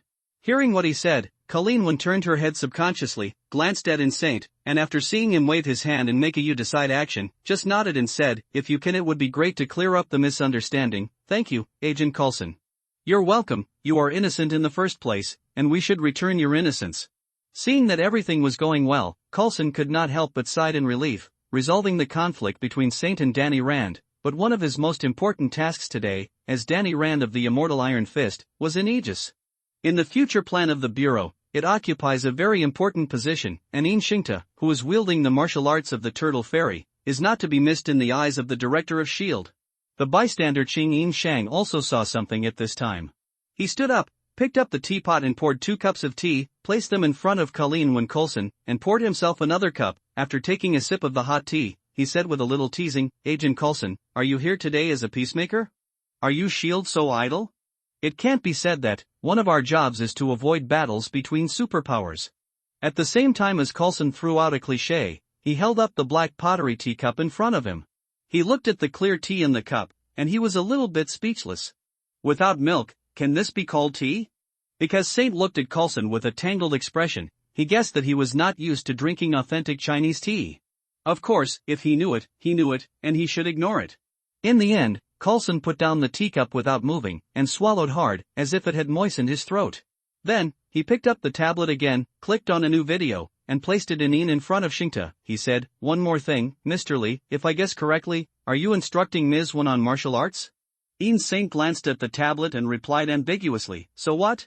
Coulson didn't expect him to admit it directly, took back the tablet, and continued, "As far as we know, you even pointed out Danny Rand, right? What are you trying to say?" Because Saint cocked his mouth impatiently, "Don't go around in circles, okay? In the martial arts world of China, there is a saying that goes, if the Tao is not passed on to non-human beings, the law will not be passed on to the 6 ears." A Chinese with a strange accent came out of Coulson's mouth, and he asked in a dignified manner, "You Guisian Lu, don't you have this taboo? My God! Please stop speaking Chinese." Because Xingta made a grinning expression, he answered the question with sarcasm, "Do you have a little self-knowledge? You are a foreigner who can't even speak the vernacular, but you dare to use classical Chinese? Why don't you go to heaven? Listen to you. The accent, I almost want to kill me." Coulson silently compared his strength with that of Yin Shang, and resisted the urge to punch him. "Mr. Li, please be more serious." No sense of humor. Yin Shang shrugged his shoulders, straightened his face and said, "How can there be no taboos? But well, we don't have many people, and we don't have so many rules. If it's just our own understanding, not a unique skill, in fact, there is not that much particular about it, and whether to teach or not is entirely up to one's own will." "That's it." Coulson nodded. "So, let's assume, if we hire you as an instructor, would you be willing to point out our agents?" Yin Shang thought for a while, and put on a face that was desperate for money. "How much is the salary?" "I won't do it if it's too low." Coulson looked at Saint, who couldn't be serious for 3 seconds, and replied helplessly, "It's all hypotheses. Can we leave this issue alone? Well, if you can afford me, I'm willing to teach you." Saint showed a disdainful expression, "But, your agents, can you understand my instructions? Colleen and Danny Rand, but it took at least 10 years to lay the foundation. I don't think S.H.I.E.L.D. will have such agents, or are you planning to invite me in 10 years? Coulson scratched his face a little embarrassedly. "In fact, we just want to ask you to give pointers on how to lay the foundation." "That won't work." Because of Saint's blunt opening, he refused. "It is impossible for a beginner to get started without teaching them all. I don't dare to spread the unique skills of our Guisian martial arts. It will kill people." "Will people die?" Coulson narrowed his eyes slightly. "Mr. Li, is this just an exaggeration?" "Oh, I think so." Inzant shook his head. "Agent Coulson, since you've been studying Chinese recently, haven't you heard the word clear the portal?" "I understand." Coulson had just tried it out, so he couldn't say he was disappointed. He knew that he couldn't ask anything else, so he simply got up and said, "Goodbye, Mr. Li, Miss Wen, I have to rush to a visit. If you come to the Rand group, please don't bother, we'll see you another day." After sending Phil Coulson away, Colleen Wen approached Yin Sheng with a worried expression, and said softly, "Xingta, after learning breath practice, I already feel that I have changed. It's much stronger, otherwise, don't teach me after image fist, this move is too conspicuous." Hearing this, Saint smiled playfully, leaned his head over, and whispered in Colleen Wen's ear, "Don't worry, in fact, I lied to him about cleaning the door or something." "Fraud." Colleen Wen gave Inzant a symbolic blow, and then, still worriedly, continued, "But anyway, this is always taboo. And if S.H.I.E.L.D. knew that I would have an after-image fist, do you know that you lied to them? Don't think so much." Insanity waved his hand indifferently. "Even if they know, I just need to tell them that after-image fist is my own creation. Will they believe it? It's none of my business to believe it or not, it's just an excuse." After Colleen Wen was silent for a while, she said to Insaint earnestly, "Insaint, if you don't change the way you speak, one day, you will be beaten to death. And la, I can sense breath, no one has better eyesight than me. As long as I meet someone who can't beat me, I will be very polite. As for what I can beat. Ha ha. Yes. Just try it and see who kills who. You're so cheap." "Thank you, actually, I am very narcissistic, you really don't need to praise me." Today, because of Coulson's visit, because Saint has already put up a sign of closure, he simply planned to close for a day, so he let Lorna and Peter leave, and he was carrying a piece of glass, went to her martial arts gym with Colleen Wen and repaired the window he smashed. After that, Saint began to teach Colleen Wen after image fist. After struggling for most of the noon, Colleen Wen finally decided to learn, and was reluctant to such a powerful martial arts. Of course, it was one of the reasons, but it was more important. The reason Issaka cheapened Santo is really reassuring. The so-called scourge has left 1,000 years. It took Colleen an entire afternoon to basically understand the secrets of Afterimage Fist, but there is still a long way to go before she can truly learn, and even explicitly asked her to not try to practice Afterimage boxing until she has fully mastered the practice of breath, and can only simulate it in her mind. After dinner, because Saint uncharacteristically did not go to the quiet room to practice, but stayed in Colleen Wen's martial arts gym, and practiced with her for a whole night, not only for Colleen Wen, but also for Colleen Wen. For his own sake, the practice should be a combination of movement and stillness. Because Saint had no conditions before, he could only work behind closed doors. After a breakthrough in his relationship with Colleen Wen, he would naturally not let go of such a perfect sparring partner, not to mention, this still has benefits. Relatively speaking, Colleen Wen, who is now inferior to Inzant in every aspect, naturally has more benefits from pairing exercises. Breathing practice can be said to be very fast. Therefore, even in the process of training the two, because Shinta's salty pig hands have not been very honest, she just stared at it with anger and joy. Of course, also it is because Saint can have this treatment. If it were someone else, she would have been hacked to death by her. After what happened last night, although the relationship between Colleen Wen and Saint has not changed in name, the level of intimacy between the two has undoubtedly improved in great strides. The relationship between them, once they break through a certain stage, generally will not go backwards. The hand that has been held will not be difficult to hold, the waist that has been hugged will be hugged again, and the one that has been touched, cough. At 12 o'clock tonight, when theoretically another day had passed, Ian Shankt, who didn't want to leave, was forcibly driven out of the martial arts hall by Colleen Wen. The door greeted Lorna, and then planned to wash and sleep. When Saint was brushing his teeth, he inadvertently saw the tattoo on the back of his hand. The bright gold that was about to fill all the 5-point stars was silently reminding him that it would only take 2 or 3 days before Dragon Ball was completely full of energy. Second wish, and Saint murmured to himself, I'm really looking forward to it. I just hope that those 6 Dragon Balls didn't fall into a very bad position, because Saint has not forgotten that the reason why Dragon Ball can be charged so fast is precisely because it falls near some amazing energy body, and as far as he knows, the most suspicious of them is undoubtedly the so-called cosmic Rubik's Cube. The Space Gem. With his mind full of wild thoughts, Saint fell on the bed with mixed feelings. Because of his heavy heart, he was in a state of half dreaming and half awake all night, and he was not able to fall into a deep sleep until dawn. The next morning, Ian Shankt, who hadn't slept well, walked out of the bedroom yawning and walked to the bathroom in a daze. He turned the handle and opened the door. His sleepy eyes opened wide immediately. Hearing the loud noise of bang, Saint took a step back like lightning, and closed the bathroom door with such heavy force that even the wall beside the door was shaken to the point of flying ashes. After easing the violent heartbeat, he immediately shouted the wicked first to complain, "Why don't you lock the door?" In the bathroom, Lorna sat bare-legged on the toilet, her expression sluggish for a while, and just now, across a door, she roared hysterically, "Damn bastard! Is there any reason for you to peep?"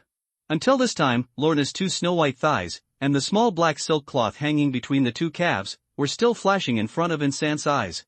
At the glimpse just now, the little clump of hair that was exactly the same color as Lorna's real hair did not escape his gaze. In fact, against that large piece of fair skin, that small blob of emerald green looks extremely eye-catching. Even if he wants to ignore it, he can't do it. Since he did see something he shouldn't have seen, facing Lorna's roar, Saint replied with some lack of confidence, "I didn't mean to. I didn't see anything. You scumbag. Do you think I would believe it?" Lorna was embarrassed and annoyed, and screamed frantically through the bathroom door, "Go away. I really didn't mean to." Because Saint emphasized it again, he really made an unintentional mistake, and slowly stepped back. "You, use it first, I will come back later." Lorna silently pricked up her ears and listened to the sound of Ian Shang's footsteps drifting away, but she didn't really doubt that because Shang was deliberately peeping. Since the day she learned the breath shielding, it has not been solved on the internet. It can be said that in this world, she is the only person who cannot be detected by aura because of Saint. Moreover, Lorna actually understood in her heart that this matter can't be entirely blamed on Saint. She, who did not lock the door, and Saint, who did not knock, both have certain responsibilities. Of course, this is the truth, but whether outside of consciousness or subconsciously, Lorna will never admit that she is wrong. It's all Saint's fault. Lorna lowered her head through gritted teeth, and glanced at the nightdress that had been pulled up to her waist, and the little nei that had slipped above her ankle. Then, she turned her head again and glanced at the door of the bathroom. After simulating Insheng's sight in her mind, she suddenly covered her face with her hands and muttered to herself in a mosquito-like voice, "It's all seen." In this instant, Lorna already had the heart to kill in silence, and she even thought about it seriously. After unlocking the aura shield, she should control how many pieces of sharp metal she stabs in Santo as many times as possible, and which parts of his body should these metals be inserted into. Fortunately, after this moment passed, Lorna, who had killed Inzant countless times in her mind, had no plans to take action. The reason she gave herself was that it would expose the mutants' identity, was hunted to death by S.H.I.E.L.D. and the Sentinel Secret Service, because Saint was a scum, not worth her death with her. In short, for Saint, who had escaped invisibly, this was really a morning full of hope. Next, for the whole day, Santo didn't say a word to Lorna. In fact, after he had calmed down, he had already realized that no matter what, he should have said it anyway. Sorry, but, looking at Lorna with a frosty face, he tried to say sorry several times, but he still didn't dare to say anything. With a mysterious intuition, because Shinta has a faint understanding, if he doesn't want a court death, it is best not to mention it in front of Lorna in his lifetime. What happened this morning? It was not until the end of the night that Sheng took advantage of the opportunity to run away and spoke to Lorna. "Lorna, I have made an appointment with Colleen to go to the martial arts hall to practice with her. The store will give it to you." Lorna took a knife-like look and gave Inzant a fierce look. She didn't want to tell him a word at all, she just waved her hand as if chasing flies, signaling him to get out of the way. Because Saint really wanted to maintain his dignity as a boss, but, considering the consequences of angering his own employees, he finally did not fart a single fart and silently stepped on the soles of his feet. After escaping from the Chinese restaurant with her tail between her legs, Sheng went straight to Colleen Wen's martial arts gym. Just as she was about to start training directly with her, Colleen Wen handed him a black leather with a strange expression. "Folder, this morning, the attorney for the Rand Group sent me this." Because Saint raised his eyebrows in surprise, he reached out and took the folder, opened it, and found a thick stack of legal documents inside. After a cursory look, he understood that this was a real estate transfer agreement, the so-called real estate. It was the martial arts hall under his feet. The agreement stated that the current legal owner of the martial arts hall was actually Danny Rand, and the person he wanted to transfer was Colleen Wen. "Danny Rand is your landlord?" Saint turned his head to look at Colleen Wen. "How could it be so coincidental?" "What kind of coincidence is this?" Colleen Wen pouted, with a disdainful expression. "A little half a month ago, when he asked me to help deal with the hand, I didn't agree at first, so he went to my original landlord and took the martial arts hall. He bought it at a premium price and promised me that he would never charge rent, otherwise, I would not have gone to China with him, and almost died of poisoning." When Saint was feeling speechless, Colleen Wen handed him another small note. Well, it was sent with the transfer agreement, and this one. After taking the small note again, Sheng spread it out and saw that there were only 3 simple English words on it. "I'm really sorry. Danny Rand confessed to you that he was wrong. It seems that Coulson did a good job." Because Saint returned the small note to Colleen Wen, he said with a smile, "Congratulations, you have not only cleared your grievances, but you have also gained innocence. This apology is simply too sincere. TSK, millions of dollars. Sincerity, I don't want it." Colleen Wen gave Inzant an angry look. "How could I accept such a valuable property? Tomorrow, when the Rand Group's lawyers come back, I will ask them to bring Danny Rand one. Reply, say I forgive him, but I will definitely not sign the agreement. Why can't you take it?" Sheng pouted in disapproval, put the folder with the transfer agreement in his hand, and put it into Colleen Wen's arms. "It must be accepted. How can you be wronged in vain? You can forgive him, he can't be cheap. Sign it now." Colleen Wen looked at Sheng like a grandson of money, and gave him a roll of eyes again. "Shengta, the reason why I tell you is because this matter has something to do with you, not for consultation. Your opinion, whether to sign or not, is up to me. It doesn't matter if you say it." "Why not?" "Because Saint is a standard poor man. How can he helplessly watch the $1 million knife slip through his fingers? Of course, playing tricks and rolling, doing everything he can. You also said, this matter my son has something to do with me. If you get compensation, then I will forgive Danny Rand, but if you don't sign, I'm not as generous as you, and I will definitely fight him again." Hearing what he said, Colleen Wen was both angry and funny. Although she thought it was ridiculous, she didn't dare to take it seriously, because she knew very well, don't care whether it was absurd or not. "Can do it. Rogue." Colleen Wen glared at Inzant with anger and joy. "Danny Rand wants to transfer the martial arts hall to me, not to you. Why do you care so much?" "Of course I care." Sheng replied without hesitation, "If this martial arts hall belongs to you, then you will never move out. Hearing this, Colleen Wen's bright black pupils suddenly dilated. She opened her mouth for a long time, but she was completely speechless. All she could think about was he used the word forever. Forever. And because of Saint's subtext, of course Colleen Wen understood, because Saint's home is here. If she never moves away, it means staying by his side forever. She has finished it in her heart. At the same time as these words, she only felt a warm torrent, from her heart, all the way to the top of her head. She nodded vigorously under the heat of her brain. Okay. I'll sign. Hearing her promise, Saint was overjoyed, and quickly helped Colleen Wen spread out the folder, put her fingers on the bottom and her arms on the top, and waited for her to sign with a pen. After Colleen Wen picked up the pen, her impulsive emotions had begun to subside. Before she was about to write, she felt a little regretful in her heart, but when she raised her head, her eyes fell on Insan's face looking eagerly at her. At that time, he couldn't say what he regretted, so he could only grit his teeth and lowered his head again, writing his name on every agreement that needed to be signed. Congratulations, you are about to become a millionaire. Hearing what Insane said, Colleen Wen puffed out half of her cheeks, and she didn't know what she was thinking.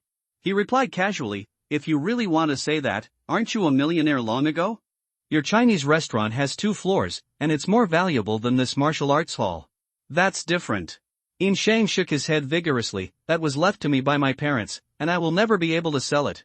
Although it is said that In Shingta is no longer the original In Shingta, but after all, he has obtained part of the memory of the original owner, and it is inevitable that he will be affected. Moreover, even if this factor is excluded, he will be reborn. The family you belong to is given due respect.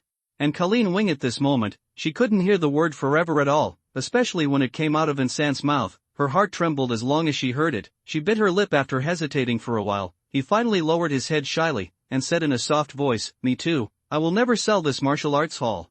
Because Saint turned his head sharply and took a deep look at Colleen Wen, obviously he could hear the affection she had hidden in her voice. Just as his heart was about to stir, a movie line suddenly appeared in his mind. Come on, 20 seconds. You only need to summon up a kind of crazy courage in these 20 seconds, and good things will happen. With the encouragement of this line, because of Saint's whole body, he stretched out his arms very domineeringly and forcibly hugged Colleen Wen into his arms. After she stopped the symbolic struggle, she put her mouth together. When she reached her ear, she said softly, then you can never leave me. Colleen Wen's heart not only trembled, but her body also trembled. She bit her silver teeth, twisted her waist to adjust her posture, put one hand on In Shang's chest and hung him with the other. On the shoulders, with a courage that came from nowhere, he raised his head against the customer. Wrong, you can never leave me. Hearing this, In Shang threw the folder in his hand abruptly, and with his free hands, he wrapped Colleen Wen's slender waist with one hand and her delicate cheek with the other, and lowered his head firmly. Kissed the red lips that were in front of him. Accompanied by a coquettish nasal sound, the black folder flying in the air landed far on the other side of the martial arts hall. The legal documents floated out of the folder one after another, and were scattered all over the place in a mess. At the same time, Saint's hands went all the way down, past the raised twin peaks, and the concave slender waist, and reached the 2 rounded petals. Let her get off the ground and hang on her body. At the moment when Colleen Wen left the ground, her legs instinctively bent and wrapped tightly around In Shingta's waist. She stroked his chest with both hands, slid over his shoulders, and hooked him hard. Neck. During this whole process, whether it was because of Saint or Colleen Wen, they completed all the movements with their eyes closed. Never separated. The next moment, In Saint hugged Colleen Wen's thighs tightly, and fixed her firmly on her body. She strode forward with big strides, over the scattered legal documents, and went straight to the martial arts hall. He left the bedroom at the back, and pulled out a hand in his busy schedule. Bang! The door slammed heavily. There is no need to repeat what happened behind the door, just imagine for yourself. The next day, In Shang, who basically hadn't slept all night, naturally got up late. It can be said that the spring night is short and the day is high, and since then the king will not go to court early. He opened his eyes with difficulty, and Colleen Wen, who was sleeping with him, was still sleeping very sweetly, because Saint looked at her peaceful sleeping face and couldn't help leaning over his head and kissing him secretly. Took a bite of her. No more, in a very lazy voice, Colleen Wen murmured half dream and half awake. At the same time, she turned over subconsciously, away from the hungry ghost In Shang, and got rid of the entanglement with his limbs. Because of Saint's hee-hee smirk, he gently lifted the quilt, got up from the bed, and then pulled the quilt down to cover Colleen Wen Bainan's fragrant shoulders, and then he was magnanimous. Fruity, he went straight to the bathroom to wash up. After taking a hot shower, In Saint went back to the bedroom, picked up the clothes he wore yesterday from the floor, and had no choice but to put them on his body. After dressing himself up, he glanced at the still sleeping Colleen Won, reluctantly left the bedroom and walked to the kitchen on the other side of the martial arts hall. After a while, Colleen Won sniffed on the bed, and sat up abruptly under the scent of food. Before her eyes were fully opened, she jumped out of the bed wrapped in the quilt. He walked out of the bedroom on his feet, traversed the entire martial arts hall, and stuck his head out at the door of the kitchen. "Why are you still here? I thought you were gone." Hearing the sound, Saint turned his head and replied with a pun, "Of course I can't leave before I have fed you."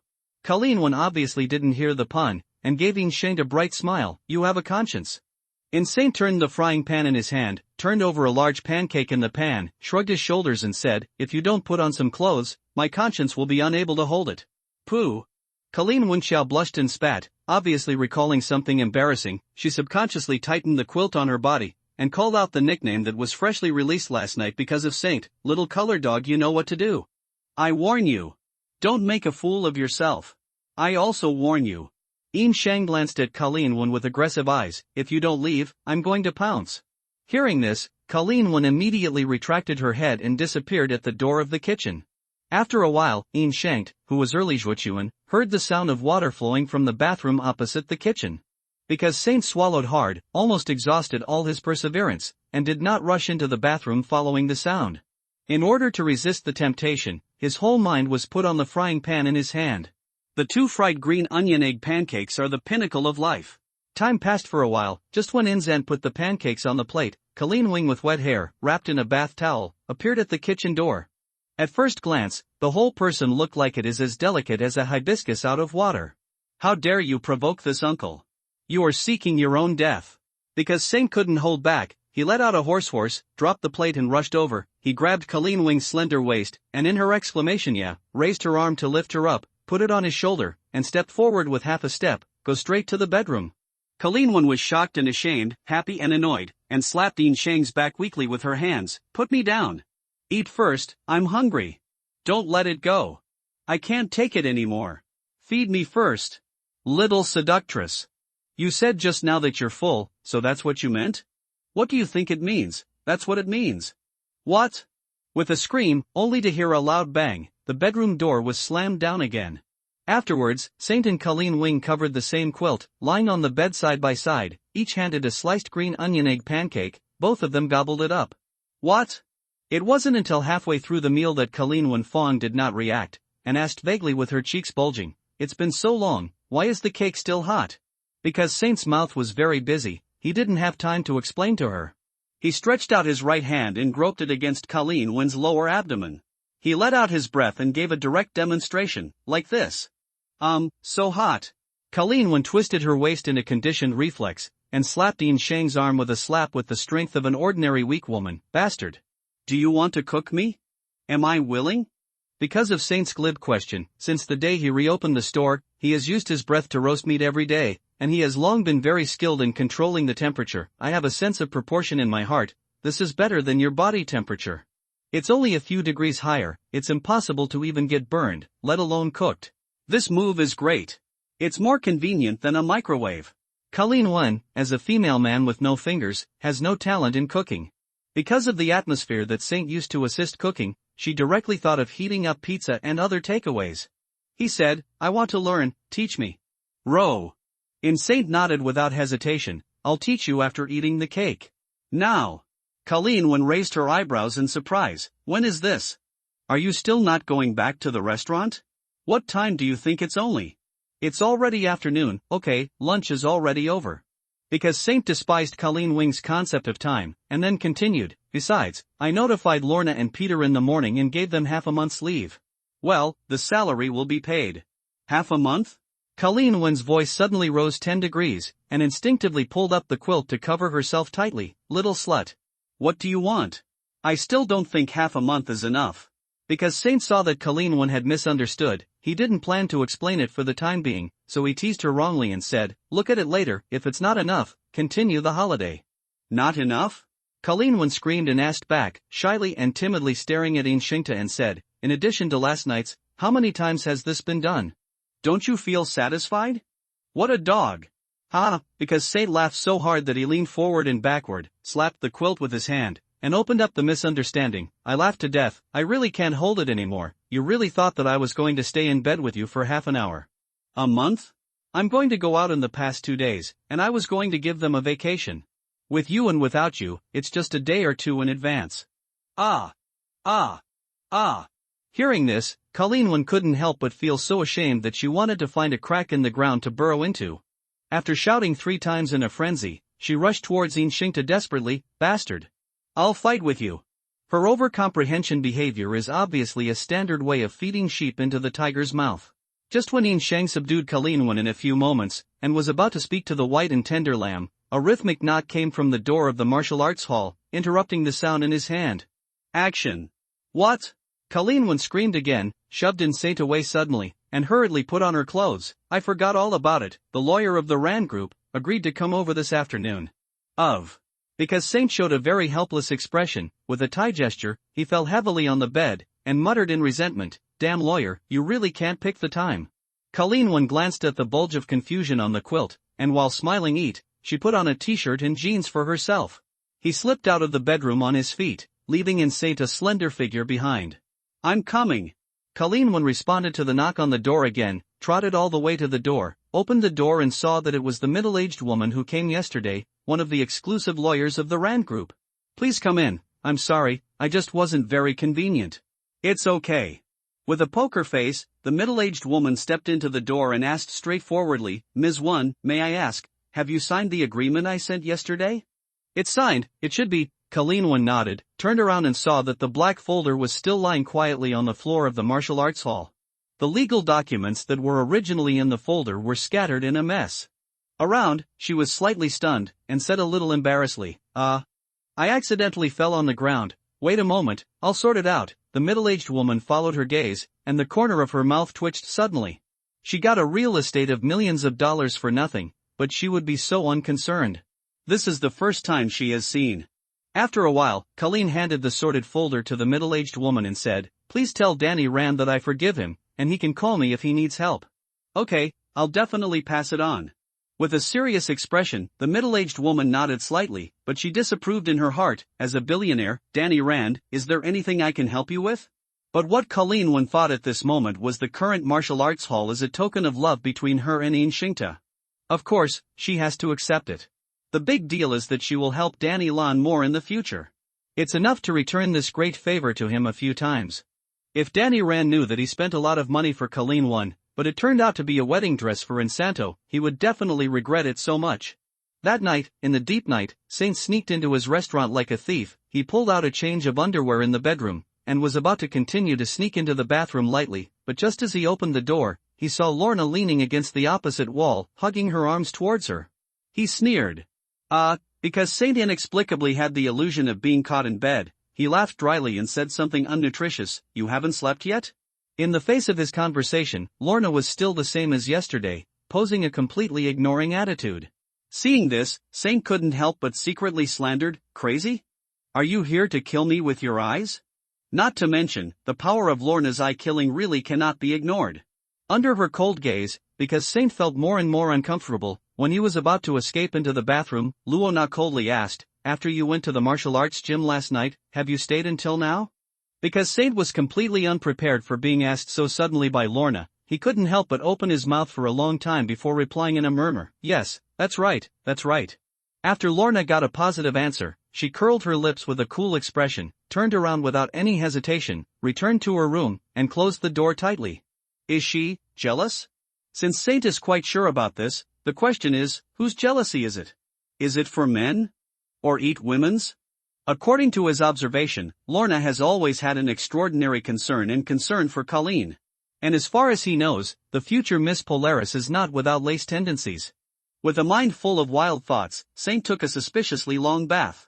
When he dried his hair and returned to the bedroom, it was already past 12 o'clock in the middle of the night, and he fell on the bed he was familiar with. Fell asleep almost instantly.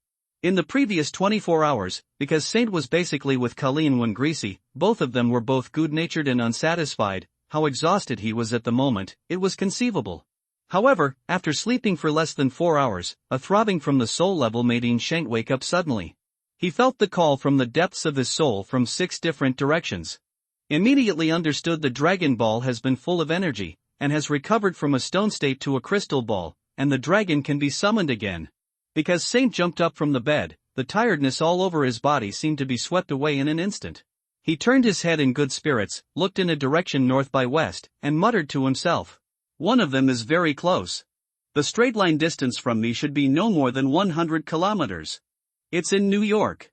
Thinking of this, Yin Sheng couldn't wait to put on his clothes, rushed out of the bedroom and walked down the stairs, past the back door of the restaurant, and came to the alley behind the restaurant.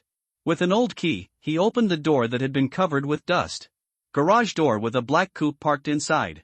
This is a Chevrolet Camaro, yes, the Camaro of the Hornet, of course. This is the first-generation Camaro that started in 1967, which is the original used car of the Hornet. The shape, remove the racing pattern on the front of the car, and then replace the bright yellow paint with faded black paint, which is the car in front of Saint. Interestingly, the Camaro in front of Inzanti was also bought by Comradely at a used car store after his predecessor Little Lee got his driver's license. When I crossed, I even wondered if this car was a transformer. It is precisely because of this that since the death of Comradely in the air crash, Little Lee has never driven this Camaro, and has kept it locked in the garage. Saint saw the sun again in his hand. He walked into the garage, opened the car door and sat in the driver's seat. He tried to insert the key and turned it. He was pleasantly surprised to hear the roar of the engine. He thought it was all in the garage. It's been months here, and this classic car may not be on fire. Driving the black Camaro, Yin Sheng ran all the way to the northwest, following the close connection between the Dragon Balls, constantly adjusting the direction, and came to the vicinity of the Dragon Ball before dawn. Fuck! Yin Sheng stepped on the brakes slowly, looked through the windshield, looked at the huge and striking logo not far away, and muttered to himself, I know where this Dragon Ball is landed. This simple trademark with a letter and a silver hook represents the famous Stark Industries, the first-ranked arms king in the Marvel world. And if Yin Sheng guesses correctly, the exact location of this Dragon Ball is unique to Stark Industries, the giant arc cold fusion reactor. For this guess, because Saint has a 99% certainty, while he breathed a sigh of relief, he also frowned slightly. The reason for the relief is that now that it is clear that the arc reactor is actually charging the Dragon Ball, then he no longer has to worry about the universe Rubik's Cube. As for frowning, it's not just because this Stark Industries factory area is a place where idlers are not allowed to enter, and more importantly, the owner of the arc reactor is Tony Stark. Moreover, after he becomes Iron Man, the arc reactor is even his inverse scale. If you don't want to provoke him, it's best not to touch this thing. Although it is said that Tony Stark is still just a super playboy and has not been upgraded to a superhero, but even if he does not take into account the issue of his settlement in the autumn, Yin Sheng does not think that he is very easy to mess with now. That's a pervert who has filled up the throw the universe skill, and has a lot of money in his pocket. Whether or not there is a steel suit, he always smashes people to death with money. The difference is only in efficiency. Stark, the more Saint thought about it, the deeper his brows furrowed. When he thought about it, he turned the front of the car very simply and started walking back along the way he came. Obviously, he didn't plan to take this Dragon Ball for the time being. When the sun was already bright, Inzanti drove back to Hell's Kitchen and left the black Camaro in a repair shop near the restaurant. After all, the car had been around for a long time and needed some maintenance. On the way back to the Chinese restaurant on foot, Inzanti bought a map of the United States and a world map, and spread them both on the floor of the living room. Then, he began to rely on the Dragon Ball from Stark Industries to come. Derive the approximate locations of the other 5 Dragon Balls. I am 69 kilometers away from Stark Industries in a straight line. This Dragon Ball is the second closest. The direction is 17 degrees south by east. The distance is about 6.5 times that of Stark Dragon Ball, that is about 450 kilometers. Nima in the sea, fortunately, still on the continental shelf, theoretically not more than 200 meters deep. Difficulty is a little more difficult, but you can always get it. The third closest one, 35 degrees from west to south, is about 3.3 times as far as the previous one, that is about 1,500 kilometers, in the central and southern plains of the country. This shouldn't be difficult. Fourth, 11 degrees north to west, the distance is 2.3 times that of the previous one, and it looks like 3,500 kilometers. Canada, it's not a big problem. Fifth, 3 degrees north by east, damn it. That's the Atlantic Ocean over there. The distance is 1.7 times the previous one, less than 6,000 kilometers. Ha! It's over the sea. In the UK? Easy to do. The farthest one, 22 south by west, is 1.3 times as far as the previous one, 7,800 kilometers, Brazil? It's a little troublesome. There are not only large areas of tropical rainforest there, but also everywhere they are all cliffs, and the terrain is very pitiful. After figuring out the approximate locations of the other 5 Dragon Balls, Inching took out his mobile phone and began to check air tickets and tourist visas. The UK and Canada can be exempted from visas, and within 7 working days in Brazil, then fly to London first, then fly to Toronto, then go back to China to find 2 in the country, then get a visa to fly to Rio. Stark's last. After Saint made his plan, he walked out of the door again without stopping, heading straight for Colleen Wing's martial arts gym, and knocked on the door with a bang bang bang. After a while, Colleen Wing with messy hair appeared behind the open door. Seeing that it was Saint standing at the door, he immediately called out his full name angrily, Saint Lee. You know what time is it now? 7:15. After Saint reported the exact time casually, he walked in the door unceremoniously and said bluntly, Colleen, I'm going to travel far, the time is estimated to be longer, do you want to come with me? Hearing this, Colleen Wing was more than half awake at once. She tilted her head to think for a moment, and stomped her feet in a coquettish manner. How can you be like this? It's so sudden, how can I answer you? It hasn't been cleaned yet, then go wash your face and brush your teeth first. Saint nodded in understanding, turned and walked towards the kitchen. I'll go get us something to eat. It is good. In Colleen Wing's kitchen, the ingredients are very limited. Since Saint doesn't have many choices, he can only continue to make pasta. After kneading the noodles, rolling them and cutting them, they add eggs and chopped green onion, and make 2 bowls of eggs with green onion oil. Noodle. After a while, the two sat opposite each other at the dining table in the kitchen. Colleen Wing, who had long hair tied up, asked, Where do you mean when you say the far door?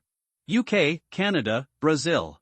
Because Saint simply reported the names of 3 countries, and then added, There are 2 places in the country in the middle. This answer was obviously completely beyond Colleen Wing's expectations. She widened her eyes and kept asking, running all over the world? What are you doing? How long will it take?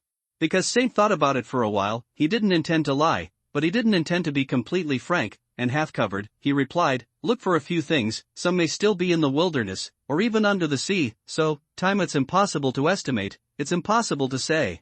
With a tangled expression, Colleen Wing made up her mind after a few face-to-face conversations, I'm not going, the blogger may come to New York recently, and I have an account to settle with him.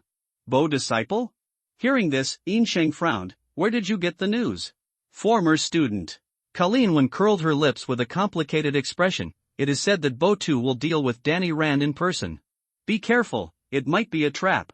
Because Saint frowned more and more, resisting the desire to protect his heart, he did not treat Colleen Wing, who is also a martial artist, as an ordinary weak woman, but reminded her, Your former student, those are the current members of the Hand Association, so I can't help but be on guard.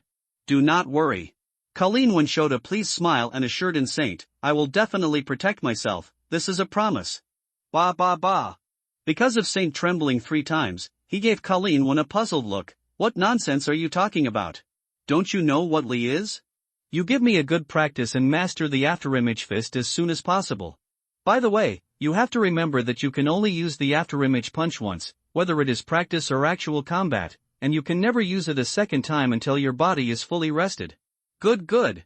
Colleen Wing didn't despise Saint for being long-winded, but gave him a sweet smile. I remember it all, you can rest assured. Don't worry, that's impossible. Because Saint curled his lips, his tone suddenly changed, but, no matter how much I worry about it, I am willing. Colleen Wing bit her lip silently, suddenly stood up from the chair, crossed the dining table with her upper body, and responded to Saint's sweet words with a kiss that was delivered to the door. Then, with 2 crisp sounds of ping-pong, the 2 noodle bowls that were originally placed on the dining table both fell to the floor, the noodle soup, noodles, chopped green onion, eggs, all spilled on the ground. 5 hours later, Saint got on a flight to London alone. After landing in the UK, he immediately called Colleen Wing to report his safety, and sent a text message to Lorna by the way. After that, he rested in London for 1 night, and in the early morning of the next day, he left the hotel without stopping, and drove a rented car to the outskirts of the city in the direction of the Saint's Dragon Ball. At this time, S.H.I.E.L.D., which noticed that Insanto had left the border, had already conveyed the order to the British branch, a large black off-road vehicle. As early as last night, Insanto left the airport. From a moment on, it began to stick behind him. Because of Saint's aura, of course, he found himself being followed early in the morning, but he didn't pay much attention to it. As long as he was still using transportation, he couldn't hide his movements. The tail behind him had to be thrown off, but it was not. Now, after searching for a long time, since Saint had already determined the exact location of the Dragon Ball in the UK, he parked the rented car at the door of a country house, and then quickly got out of the car with his bag on his back, with the help of the building block, got into a dense forest and disappeared in the field of vision of S.H.I.E.L.D. By the time the two S.H.I.E.L.D. agents finally determined his whereabouts based on the traces left by Saint Innocent was already in the thickets of the dense forest, he found a Samsung Dragon Ball and hid it in his backpack. When he returned to the car with the bag, the two agents of S.H.I.E.L.D. were still wandering in the woods in confusion. S.H.I.E.L.D. was completely confused as to why Yin Shang came to the UK and what he did, and he did not give up on it. He still kept attention to him with perseverance. Every time Yin Shang went to an airport, there must be two agents waiting for him outside. In the next 20 days, Yin Shang took the agents of S.H.I.E.L.D. from the United Kingdom to Canada, found a star bead, and then returned to the United States from Canada, found a 7-star bead and a 4-star bead. After getting the visa, I flew to Brazil and found the 2-star beads. After crossing a distance of tens of thousands of kilometers, I returned to New York with the 5 Dragon Balls that were found one by one. So far, only the 6-star bead in Stark Industries is left, and it is not in Saint's hand, but only the fist-sized Dragon Ball. He has 1,000 ways to hide it. The 5 he found. Dragon Ball not only has not been seen by S.H.I.E.L.D., he even played a trick every time he passed the security check at the airport and did not let the Dragon Ball light machine photograph it, although it was said that it was because of people who didn't know it. In his eyes, Dragon Ball is just a crystal ball with nothing special, but because Saint still doesn't want to take any risks, this is the only secret he has to keep, no matter how careful he is. Therefore, until Inzant walked out of JFK and took a taxi to rush home, S.H.I.E.L.D. let alone figured out what purpose he was running around the world for, and even a decent guess. Nothing. Saint, who was sitting in a taxi, was playing with his mobile phone boredly when an outdated news appeared on the screen of his mobile phone, which caught his attention. Tony Stark, chairman of Stark Industries, a genius scientist, disappeared in Afghanistan. Because of Saint's schadenfreude, he looked at the timestamp of the news and found that it was 5 days ago, that is to say, the day after he flew to Rio. Tony St. Tucker was on the other side of Afghanistan and was hit by a missile from his own family. Although he was lucky not to die, he was also caught by the 10 Rings gang and locked in a dark cave. The reason why he laughed out loud was not because of how much he hated Tony Stark, but because of how much he hated Tony Stark. He could go for the last Dragon Ball with confidence, at least within 3 months. Don't worry that this future Iron Man will come to trouble himself. Originally, Yin Shang just thought that if he must provoke Tony Stark, then it is best to make a wish to Shenron immediately after provoking him. I didn't expect that he would get such a big deal when he just returned to New York. A surprise. Although I can't wait to rush to Stark Industries now, out of prudence, Saint decided to wait until it gets dark. After all, there is a place where there is a lot of munitions, and it is impossible to relax the precautions. It is too dangerous to sneak in during the day. After arriving in Hell's Kitchen by car, I went directly to Colleen Wen's martial arts gym because Saint passed the house. Although the two talked on the phone basically every day, some things had to be done in person. Saint, who wanted to give a surprise, got a shock. After he knocked on the door of the martial arts hall, the person who came to open the door for him turned out to be Lorna. If that's the case, Saint is just stunned. However, Lorna, who appeared in front of him, was a big change compared to when he left. Not only did she wash off the black hair dye, she recovered. She has dark green hair, and she has also changed the way she dresses to a cold style dominated by dark tones. The moment she saw her, Saint even had the illusion of traveling through time and space, as if there was only one in front of her. An 18-year-old girl has turned into a future North Star, which is a bit scary. Boss? Are you back? Lorna also showed a surprised expression. 20 days have passed, and her relationship with Yin Shang has returned to normal. Well, at least on the surface, it has returned to normal. Just arrived. Saint responded casually and pointed to Lorna's head. When did you stop dyeing your hair? Lorna subconsciously picked up a strand of hair, pulled it to look in front of her eyes, and asked, "Isn't it good looking?" "It looks good, I'm just not used to it." Saint shrugged his shoulders, walked through the door and said, "Where's Colleen?" Lorna was silent for a while, as if thinking of some bad memory. She spit out a noun expressionlessly, "Toilet." Because Saint was also silent for a while, and turned his head at the same time, looking away from Lorna's head, looking at the eye-catching emerald green, he can't help but think of what he accidentally saw that morning. At this time, with the door slamming, Colleen Wen came out of the bathroom, saving the somewhat awkward situation. After Lorna gave her the "I'm going there" gesture, she walked wisely.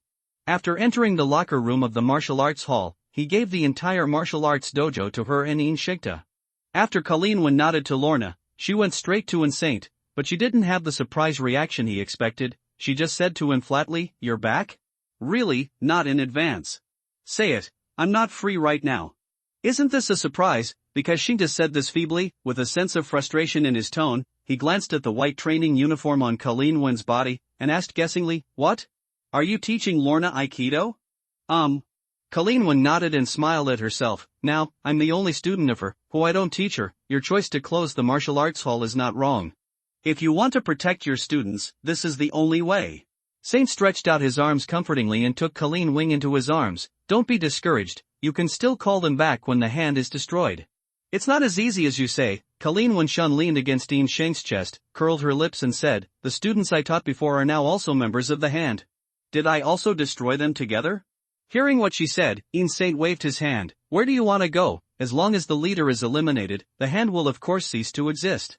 "It's useless." Colleen Wen shook her head with a wry smile. "Actually, because I don't want you to worry, there is something I didn't tell you. 7 days ago, Bo Tu had already died, but I went to see it yesterday. His stronghold on the outskirts of the city seemed to have not been affected at all and was still functioning normally." Hearing this, Yin Sheng frowned slightly, and asked with words like gold, "Is it you?" Colleen Wen nodded lightly, deliberately omitting the process. Her eyes looked a bit complicated. "I used the afterimage fist, which was fatal." Saint hesitated for a moment and asked a rather strange question. "Did you stab him, or chop off his head?" "Stabbed a knife." After Colleen Wen answered awkwardly, she tilted her head back and glanced suspiciously at Inzant. "Do you know something? I'm actually a little strange. That night, the people in the hand union were desperate to death. Stealing the corpse of Bo Tu, it's like, as if he could be resurrected?" Because Saint finished Colleen Wen's words, nodded and said, "It's true, the 5 fingers of the hand have been transformed by the dragon marrow. The vitality is extremely strong, and it is not so easy to die, otherwise, they would not have lived for hundreds of years." "He really isn't dead." Colleen Wen gritted her teeth, and her eyes gradually sharpened. "No wonder that stronghold still exists." "Then, listen to you, if he chops his head off, he will be dead?" "Well, chopped off the head, and then set it on fire. It should be almost the same, right? Do you think he's the vampire in Twilight?" "Almost there, they're all immortal monsters anyway. Because of Saint Lee." "When will you be serious?" "I'm not kidding, this will definitely kill him, I promise." "Go away. I'm going to teach Lorna a lesson." "Okay, it's not good to keep her in the dressing room all the time. By the way, I have something to do at night, so I might not come here." "Who cares? Hurry up and get out." "Not honest at all. Don't take the knife." "I'll go." At 11 o'clock that night, Insaint drove a borrowed blue car from the viaduct to the ground, and came to a factory area beside the expressway belonging to Stark Industries, where he parked the car. After reaching an inconspicuous position, he immediately turned off the car and got off. From the trunk, he took out a bundle of black nylon ropes and a smiling monkey face mask. It doesn't matter if it's the mask of Monkey King in Journey to the West, because Saint put on a monkey face mask and slung a nylon rope across his shoulders. He came to the back of a multi-story factory building next to the expressway, and followed a sewer pipe that was only a little thicker than his arm, using his hands and feet together in a way that ordinary people could not do. Climbing all the way to the roof, he looked around with a cat on his waist. He didn't find any security cameras on the roof of the factory building more than 10 meters high, so he followed the direction of the 6-star Dragon Ball and swaggered through. On the rooftop, he stood on the edge and looked at the giant arc-cooled nuclear fusion reactor several stories high, which immediately caught his eye. After estimating the distance between the other factory building where the arc reactor is located, and his own location, Saint felt that if he just accelerated and jumped over, it would be a pure act of death, but if he used the afterimage fist, he would the huge power that burst out instantly under the feet, combined with the jumping action of his own muscles, should be enough to send him to the opposite side. Should be fine. Physics is only an introduction, and the parabola formula is all guesswork.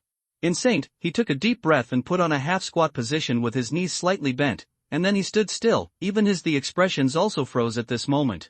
The next moment, in the midair between the two multi-story factories, a figure suddenly appeared. After drawing an arc-shaped parabola in the air, it landed on the roof of the factory building where the arc reactor was located.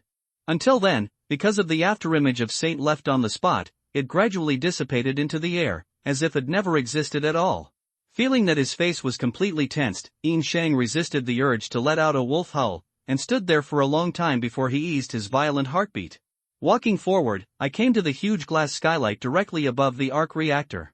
Just as Yin Shang stepped on the skylight glass, a dazzling red light suddenly began to flash around the arc reactor below, and a harsh alarm sounded suddenly. Fuck! Because Saint let out a foul language, guessed and said to himself, pressure sensor board? Or a motion detector? It is obviously meaningless to think about this issue only now.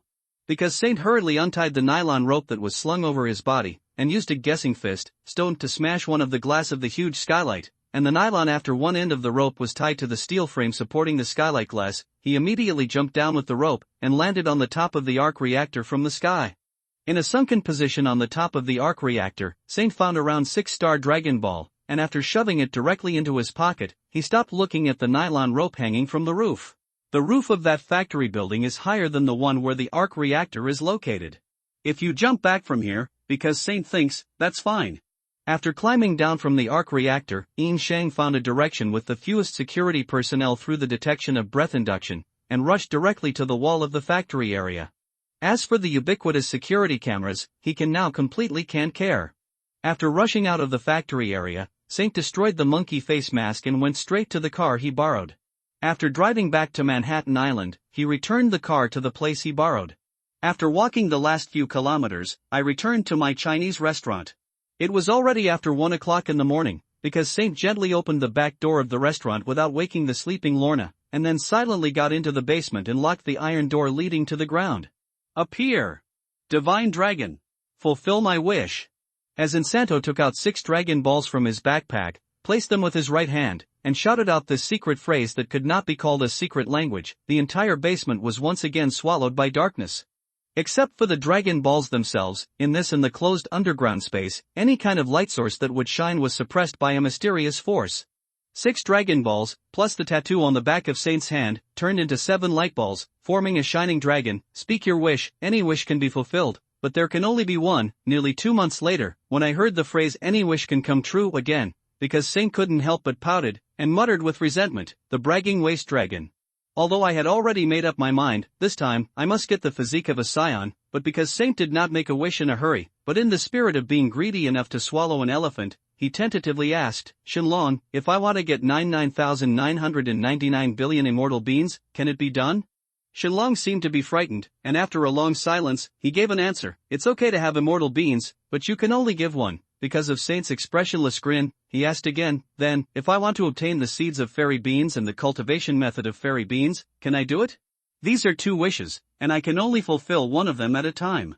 Dead-brained waste dragon. Because of Saint cursed angrily, he temporarily left Shendo behind and asked another question, Shenlong, if I wish to acquire the knowledge of Bulma, I can create a storage capsule in the Marvel world. Shenlong was silent again for a long time, as if he was calculating something, and after a while he replied, no, although there is no conflict in the rules of the universe, Bulma is a scientific genius with an extraordinary brain.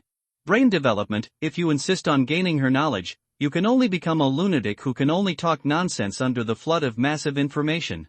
Saint, whose IQ was despised, changed his face expressionlessly, so, what if I make a wish directly and want to get a storage capsule?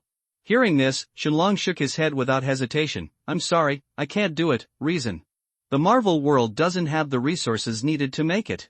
If you have the zero substance from the Dragon Ball world, you can do it. Fuck. Where can I get you? Oh. Because Saint uttered a foul language first, and then reacted, then, if I make a wish to obtain substance 0, can I do it? This is very simple. Saint sneered with a hee-hee, and asked in detail with a bit of persecution paranoia, is the substance 0 obtained by making a wish enough for me to make another wish to obtain its storage capsule? It depends on the specifications of the storage capsule. If the internal space is less than 343 cubic meters, and the storage weight limit does not exceed 169 tons, it can be done. Any one of these 2 limits is exceeded, then it won't work. Because Saint's expectations were lower than this, he was not disappointed at all. He thought about it and asked hypothetically again, Shenlong, if I want to get a gravity meter to assist my cultivation, I can do it. Sorry, I can't do it. Saint rolled his eyes and asked feebly, what do you need this time? Substance 0. The corner of Saint's mouth twitched, and he finally understood that the so-called 0 substance is probably equivalent to the Jinjin of the Marvel world. Those black technologies in the Dragon Ball world are estimated to be derived from this thing. Developed from. And as long as I think about it, if I want to order some black technology products in the Dragon Ball world in the future, I have to use more than 2 wishes, because Shinta feels liver pain. If I could make my own. Why is my IQ lacking? Yin Shengd, who has never been reading material, silently burst into tears in his heart and felt that he had nothing more to ask, so he stepped into the topic and said, Shenron, if I wish to get the Scion physique, am I a pure-blooded Scion like Sun Wukong, or a mixed-race Scion like Sun Wuhan and Sun Wutian? No, your body belongs to the Marvel world.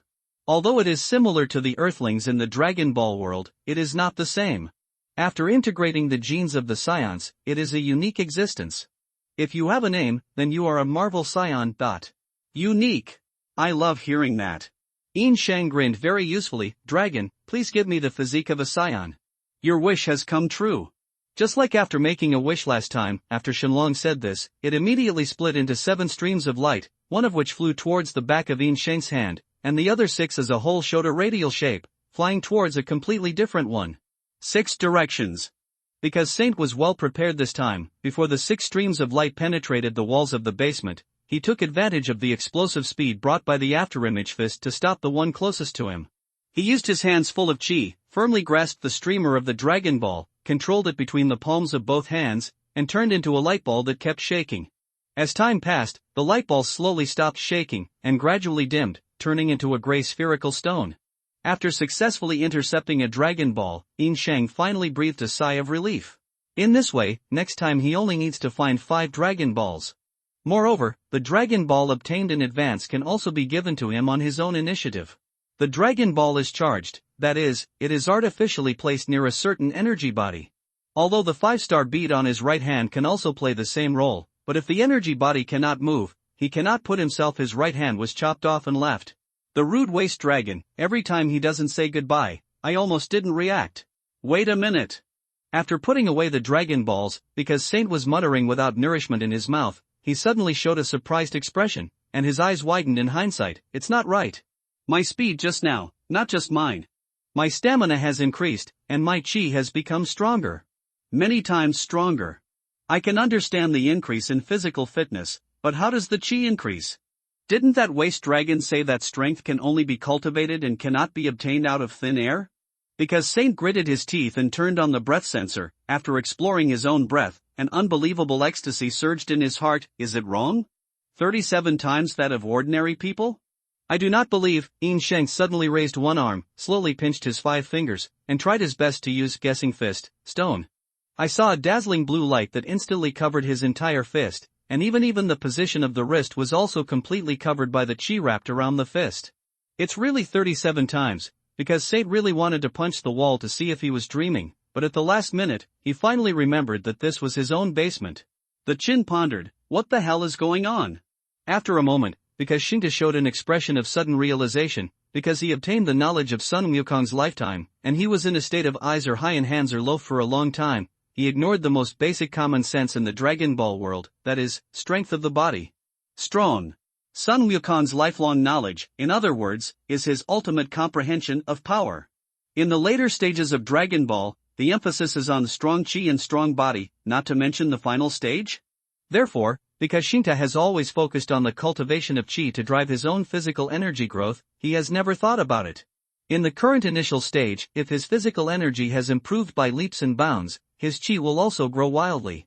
Yes, this is the so-called dark under the lights.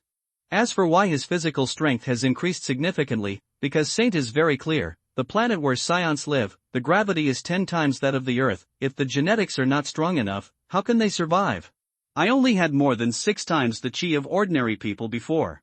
That is to say, after the fusion of Scion genes, the extra chi I gained is a little more than 30 people. Because Shinta calculated the account, he couldn't help but stunned. The terrible Scion, even if he doesn't practice for a day, when he reaches adulthood, he has more than 30 times the strength of the people of the Earth. If he becomes a giant ape, it is equivalent to it is 300 times the strength of Earthlings. Thinking of this, Yin Sheng subconsciously stretched out his hand and touched his tail vertebra. It's okay, that waste dragon didn't talk nonsense, since it won't change my appearance. Of course it's impossible to grow a tail. Now, I don't want to turn into a monkey-shaped green fat every full moon. An uncontrollable force, no matter how strong it is, has an egg, and it will only backfire on itself.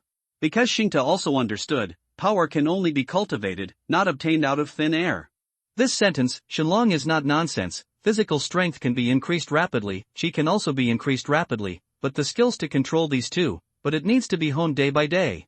If he doesn't practice for a while before he acquires the physique of a scion, then, like a mutant who has just awakened, since he can't control the sudden increase in physical strength and breadth, it's not really power. 37 times that of ordinary people, Xingta muttered to himself. If you consider ordinary people as the combat power is only 5, I have a combat power of 185? In the early days of the world's #1 martial arts conference, I can fight for the championship. That means, because of Saint's 2 eyes, a bright light bloomed, I can fly. As soon as he thought about it, because Saint couldn't hold back, he rushed out of the basement like a gust of wind, then passed through the back door of the martial arts hall, followed the fire ladder of the residential building by the alley, and rushed all the way to the rooftop. After a while, in the center of the rooftop, Saint slowly rose up into the air, floated upward like a balloon, suspended in midair. It was Dance of the Sky.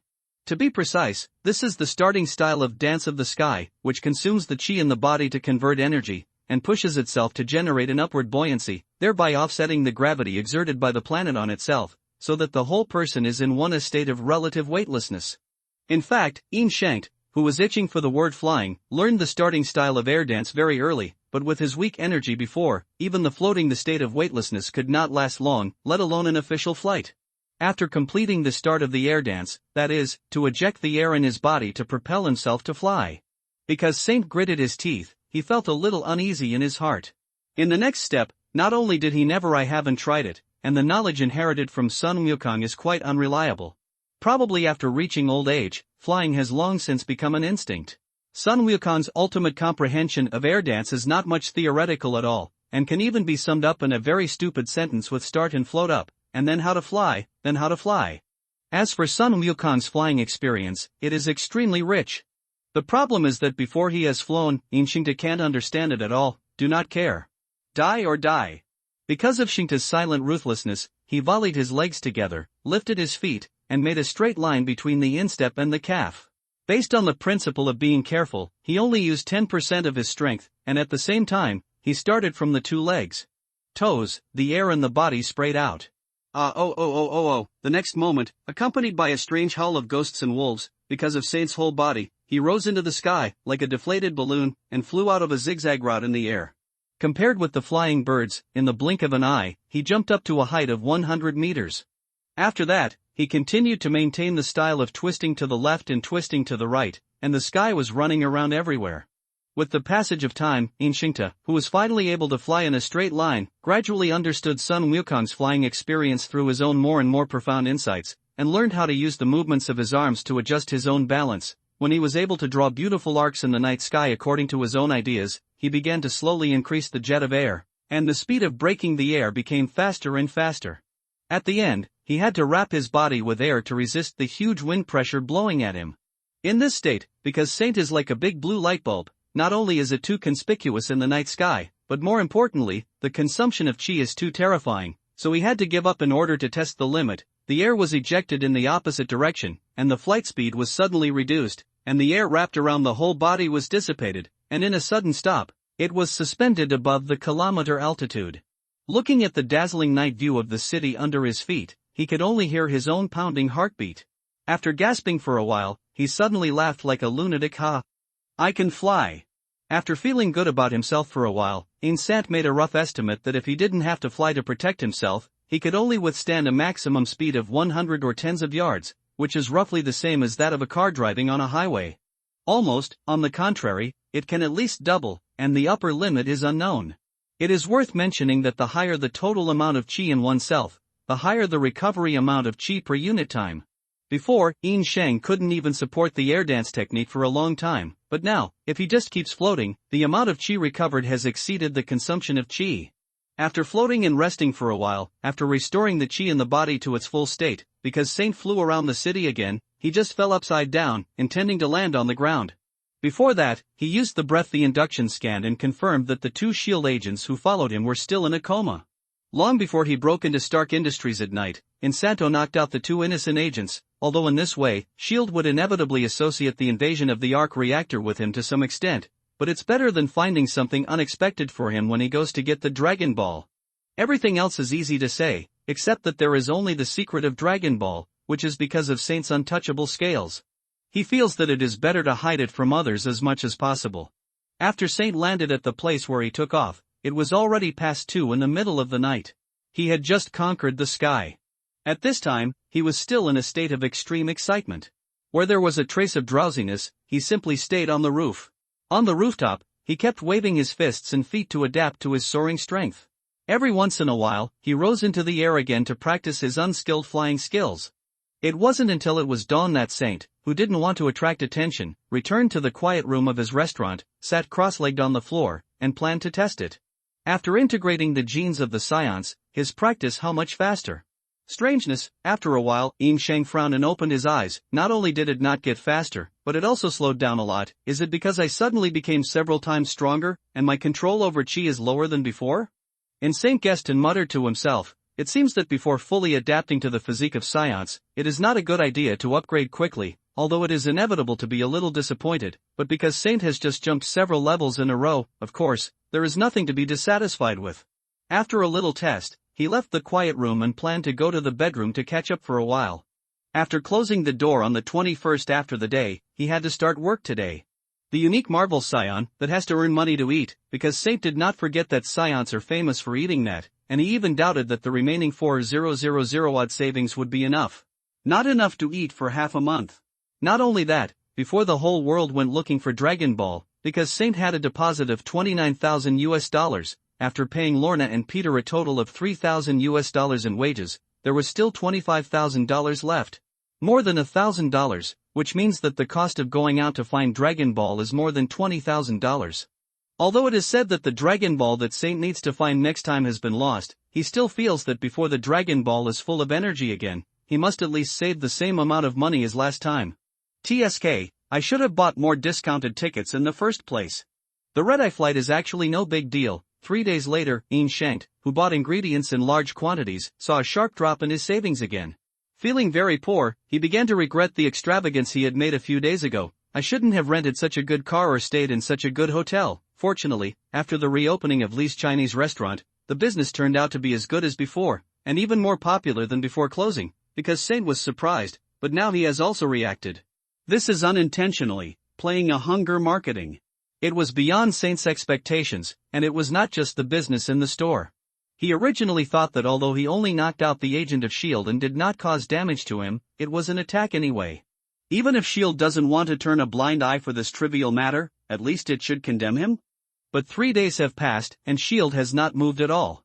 It's impossible to guess that I did it, because Saint finished a day's work. Before closing the store, he routinely turned on the breath sensor, swept the 2 S.H.I.E.L.D. agents who followed him, and could not wait to rush over to ask them why didn't you come to find him? My troubles. Although he has the urge to put it into practice, because Saint has more important things to do, after taking off his work clothes, he specially took a shower, combed his hair neatly, and put on new clothes. Today is his first date. Well, first date in the Marvel Universe. At the same time, Colleen Wenshun climbed the rusty fire stairs and climbed to the roof of a brown building. While walking to the roof, she patted the stains of rust on her body, and she thought about the person who asked her to come up. Because of Saint, I was scolded with blood. For 3 nights in a row, I didn't know why I went there mysteriously. Today, I asked her to such a ghost place again. Colleen was secretly ruthless, because Saint came later, he must let him nice. You came so early? I was 5 minutes early, but I was still late. At this moment, because of Saint's voice, it suddenly sounded behind Colleen Wen's back, making her almost jump up. She glanced at the fire stairwell in front of her, with a frightened expression, turning his head to look at Saint. Why do you walk without a sound? Where did it come from? There. Saint pointed to the direction behind him, pulled out a red rose from behind like a conjuration, and handed it to Colleen Wen. For you. Forget you. Colleen Wen didn't think she was stingy because of Saint, and after taking the rose generously, she took his arm very naturally, resting her head on his shoulder. Tell me, why did you ask me to come here? Because Shinda smiled mysteriously, and asked without answering, do you remember, when I first told you that I was studying Guosian martial arts, why didn't you believe me? Of course I remember. Colleen Wen raised her head and rolled her eyes at Saint. It's only been over a month, how could I forget, because you said you could fly. No, no. And Saint shook his head, and corrected me with words, I mean, one day, I can fly too.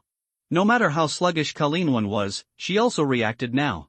She let go of the arm that was holding Inshingta, turned her whole body to his front, stared at him blankly and asked, don't tell me, today is one day. Clap.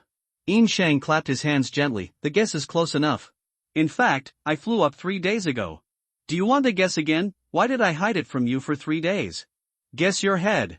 Colleen Wen gave Inzant a savage fist, can you talk to me well? Because Saint pouted speechlessly, he didn't make a fool of himself, he slowly stretched out his arms, wrapped his arms around Colleen Wen's slender waist, held her tightly in his arms, and then said, hold my neck around me. You want to do, ah. Colleen was only halfway through the question, only to feel that the soles of his feet were suddenly empty. At the same time as he screamed, he tightly wrapped his hands around Yin Shang's neck, resting his chin on his shoulders, and his feet were also skilled. Hooked on his leg, the whole person stuck to him, leaving no gap between the two. Don't be afraid, I've been practicing by myself for 3 days. And Saint floated up with the two of them using the air dance technique, and said in Colleen Wen's ear, trust me. I'm not afraid. It's just because of the sudden, ah. Accompanied by Colleen Wen's deafening screams, Saint hugged her tightly and soared into the sky, away from the rooftop where the two of them were standing. Away night sky. When Inzant flew to a height of 100 meters, Colleen Wen stopped screaming, first took a hard bite on Inzant's shoulder, and then shouted in his ear, bastard. Won't you give me some mental preparation first? Isn't that boring? Because of Saint Terrible, he replied loudly, that's the way to be exciting. Colleen Wen retorted, but she had to admit that she suddenly rushed into the dark night sky without any preparation, which was really exciting. Because Saint flew all the way to an altitude of 1,000 meters, and only then did he reduce his speed. He was suspended in midair with Colleen Wen in his arms, and turned around like a ballet dancer. How's it going? Are you satisfied? Humph. Colleen Wen snorted non-committally, wrapped her legs around Saint's waist, and said to him, hold me tight, I'm going to let go. Because Saint was a little bit inexplicable, after tightening his arms a little, I saw Colleen Wen let go of his hands, and above this kilometer above the sky, he made a dangerous move of throwing his head back, and then, began tie your hair with a rubber band. You really can break your head, you can bleed, and you can't lose your hair. After tying her hair blown by the strong wind into a neat ponytail, Colleen Wen put her hands on Insant's shoulders, and the first sentence that came out of her mouth was, this trick is called dancing. Kongju right? When will you teach me? Yin Shang shrugged his shoulders, teaching can be taught any time, but well, don't hold out too much hope, the consumption of air dancing is very terrifying. Don't even think about it. Is your anger much stronger than mine? Colleen Wen frowned in confusion, when we first played against each other, wasn't your anger weaker than mine? Several times stronger than you. Because Shingta avoided the important and replied lightly, in terms of combat power, an ordinary person's chi is about 5 points of combat power. I am now 187, and you are 28. Colleen Wen didn't say a word for a long time. She originally thought that after learning the cultivation of breath, the release of breath, and the afterimage boxing, her strength was already approaching Yin Shingta. Even if she couldn't compare to him, she definitely said it's not a burden, but I didn't expect that the gap with him would be so big. In fact, before Yin Shang made a second wish to Shenron, the situation was indeed like this. The fusion of Scion genes allowed him to increase his combat power by more than 150 out of thin air. Originally, he was stronger than Colleen Wen. Locally, it mainly lies in the variety of martial arts skills and extremely rich combat experience, and his own combat power is only in his early 30s. Seeing that Colleen Wen's mood was a little down, Saint comforted her, Colleen, you've made great progress. When we first learned from each other, you only had a dozen combat power, although it is said that this is because the cultivation of breath has uncovered your potential, so your chi will increase rapidly, but you have 10 years of solid foundation, and there is still a lot of potential to be tapped. Hearing what he said, Colleen Wen didn't feel any better at all, and wrapped her arms around Saint's neck again. Fly at the fastest speed, I want to see what your full strength is like. It is good. Although doing so was not without risk, Saint still did not refuse. He first released his chi to protect himself and Colleen Wen, and then used his utmost strength to eject the chi in his body from his toes. I saw that a dazzling blue human-shaped light ball cut a meteor-like trajectory in the night sky, swept past the city above, and then flashed away. When countless spectators who discovered the meteor all looked at the night sky, because Saint had already dissipated the light from his body, quietly brought Colleen one, and landed from high altitude to the ground, avoiding the public eyes. For the rest of the night, of course, Saint spent in Colleen Wynn's martial arts gym. For this surprise tonight, he forced himself to hold back for 3 days, and he had already exceeded the limit of his endurance. I can only say that some things are worth waiting for. The next morning, Yin Sheng woke up on time. Although he had only a handful of real sleep hours last night, he is now a scion. He is a natural fighting nation, and his combat ability in all aspects it's all strong. Considering that one meal of his own would probably consume Colleen Winburn's limited food reserves, since Saint only made one breakfast and left it on the bedside table, he kissed Kiki, who was still sleeping, goodbye. Lin Wen returned to her restaurant hungry.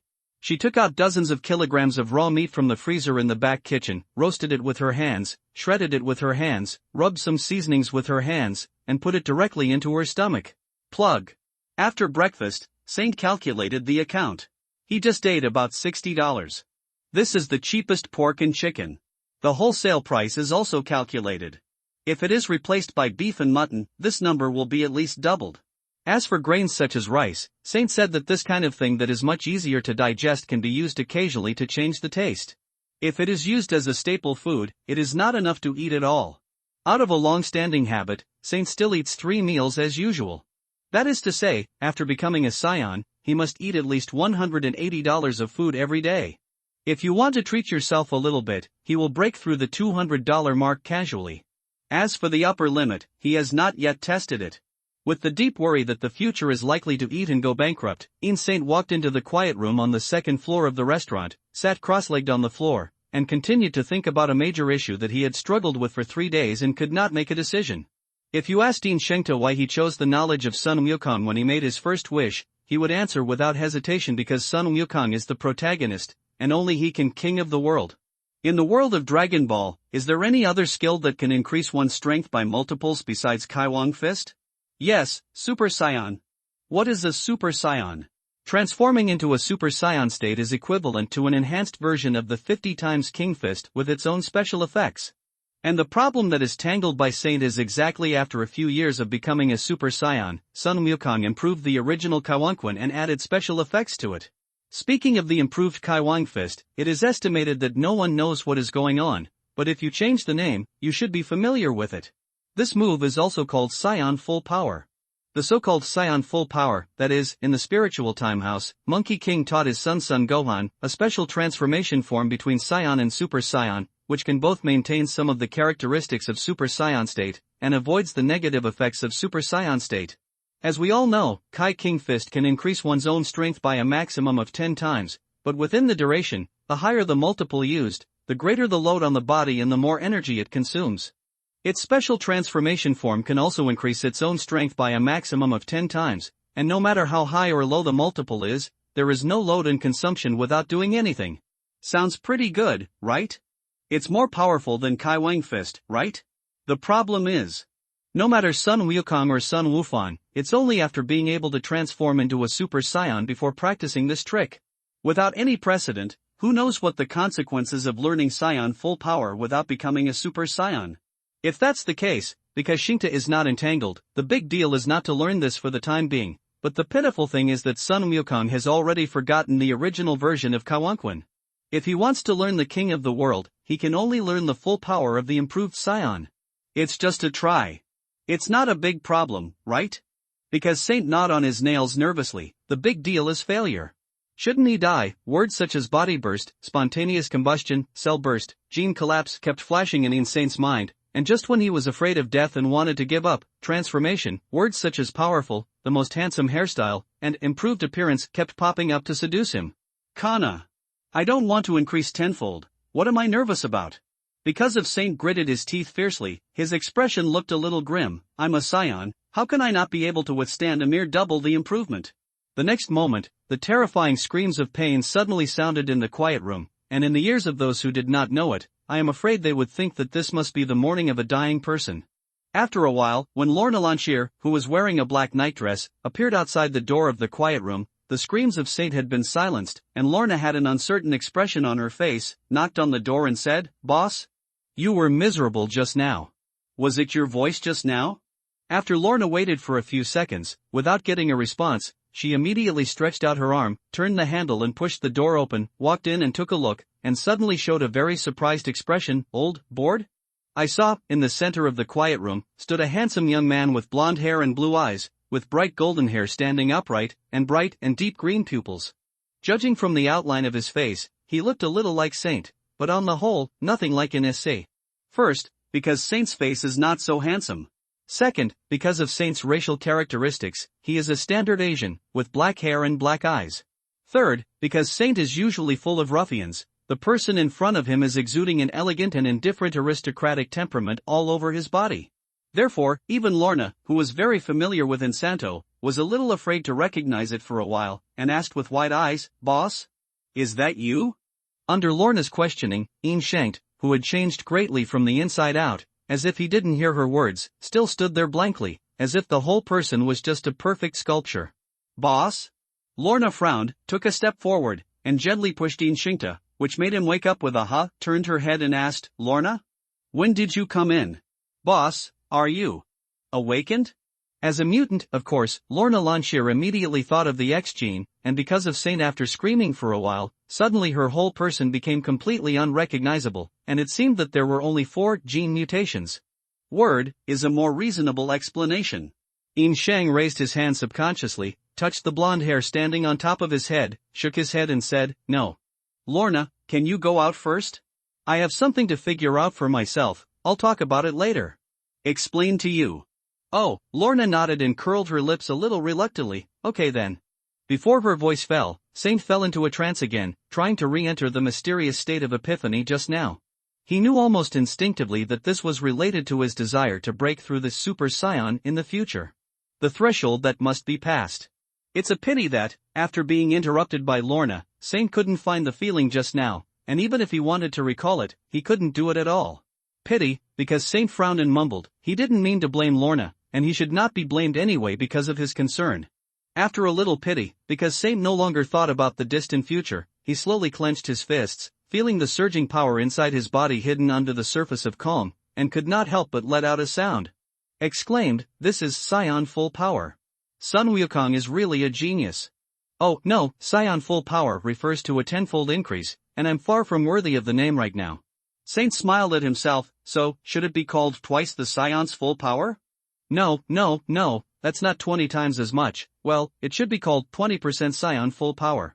20% of 10 times, that is twice, because Saint had a combat power of 187 before transforming, and now it is 374. This improvement is all-round, strength, speed, response, all multiplying, there is no shortcoming, and, on the premise of not making a move, it has no load on physical strength and no consumption of breath. This is the double World King Fist that has been improved by Sun Wukong without any negative effects. As for higher multipliers, such as 30% Saiyan full power equivalent to triple Kai Wang Fist, and 40% Saiyan full power equivalent to quadrupling Kai Wang Fist, because Shinda feels that after getting the before the gravity meter, he should not continue to die. After all, if there is no gravity meter, it is impossible to test the limit of pressure that one can withstand. Before, because Saint felt that he could withstand the process of transformation, it was purely taken for granted that since Scions can get used to 10 times the gravity, then, after integrating the genes of the Scions, the lowest double the increase of the King's Fist should not be a problem. Now that the bet is right, in fact, he is lucky. If he is not satisfied, it is not courting death. After experiencing the transformation state of 20% Scions with full power, Saint walked out of the quiet room and was about to go to the bathroom to look in the mirror. As soon as he walked out of the door, he saw Lorna staring at him, apparently still waiting for the explanation he promised. "I'm not a mutant." Saint first said this affirmatively, then paused for a while, and then said after thinking, "Lorna, I don't want to lie to you, to a certain extent, I am as special as you, but don't ask about the specifics, it will only become a burden for you." Hearing this, Lorna rolled her eyes. "Aren't you a Scion? It's too late to think about keeping it a secret at this time?" Hearing what she said, Saint immediately showed a dumbfounded expression. "How did you know?" Lorna shrugged her shoulders and smiled slyly. "It's not that I was eavesdropping, you were just inside, talking to yourself very loudly." Because of Saint's silent sneer, "Isn't the word quiet room said in vain?" That was modified by him, and he added a layer of foam board himself. "How is the sound insulation effect?" "He will not know." It would be strange if Lorna hadn't put her ear to the door and could hear him talking to herself. So, what exactly is a scion? Listening to Lorna's question, Inzant replied rather perfunctory, the aborigines who once lived on the Saya planet are called scions. What? Lorna's eyes widened, and she didn't even notice the word once. Boss, are you an alien? Of course not, I am a native of the Earth. Insane added, another Earth that is much more normal than here, and shook his head on the surface and said, I just fused scion genes, just like you have more X genes than ordinary people. If that's the case, Lorna frowned in confusion. So, why did Shield take your blood sample, but think you are a normal person? Did you use something similar to breath shielding? No, it's actually just because I didn't fuse the scion genes at that time. Because of the secret of Dragon Ball, Yin Shang did not explain the reason in detail, but pulled the topic aside and said, Lorna, why do you suddenly ask this? Does anyone doubt your identity? That's not, Lorna Rabbit Dead Fox sighed sadly, hey, take precautions before it happens. Once the identities of the mutants that I know are exposed, they will either disappear suddenly without a trace, or they will only be able to hide in Tibet and flee. I don't want to end up like that, Lorna, you seem to have made a mistake. Because Saint frowned, he said righteously, I taught you breath shield, not to let you hide yourself, but to let you learn to control your own mutant abilities. Lorna, I have long ago I told you that your ability is very strong. If you can stably display 100% of your strength, you don't need to dodge at all, neither shield, it's simple what you said. Lorna rolled her eyes at Yin Shang angrily, how can it be so easy? It's been almost a month since I learned to adjust the degree of aura shielding, but until now, it's only a 10% strength variant ability. I have it still not well controlled, and it will not be able to exert 100% of its strength until the year of the monkey, the horse, and the moon. Hearing this, Yin Saint touched his chin and thought for a while, then asked, how do you practice mutant abilities? Like this. Lorna stretched out an arm as a demonstration, and a colorful light lit up between her 5 slender and tender fingers. A metal thermos cup rose from the coffee table in the living room and flew silently to her palm, and then under her control, floated around her body. That's it? Saint looked at Lorna with contempt. Is it okay to be a little imaginative? Forget it, let me teach you a way. You go buy dozens of caddies of iron sand and come back. Remember to buy 2 different colors, and then control the 2 at the same time. Plant different kinds of iron sand, paint on the floor, and after painting, redistinguish the 2 kinds of iron sand, and so on. Later, if you feel that you have more energy, you can increase it to 3, 4, 5, and so on. Analogy.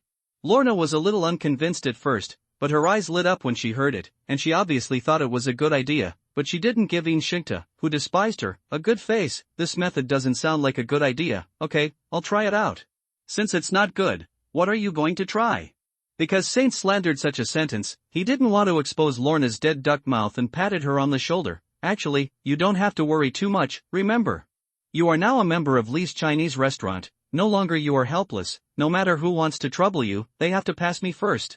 Hearing what he said, Lorna was stunned for a moment, and then she said with a strange expression, Boss, although you said that, I'm still very moved. But, you said it yourself, my anger is dozens of times yours, even if I can only show less than 1/10 of my strength, you seem to be weaker than me, right? Where did the confidence come from, dare to say such big words, haha? Because Saint sneered, his toes lightly tapped, and the whole person left the floor, floating in midair about 1 meter high, and then slammed from the body, at the same time bursting out the bodies up to 374 combat power. Naive mortal, you know nothing about my true power. Large swaths of golden light radiated out from Saint Yin's body in an instant, like a large group of jumping flames, wrapping his entire body. An invisible pressure also appeared at the same time, distorting his body. There was a gust of wind in the air of Zhou. Lorna's emerald green pupils suddenly enlarged to the limit. She took a big step back in conditioned reflex, and her expression was not without a hint of panic.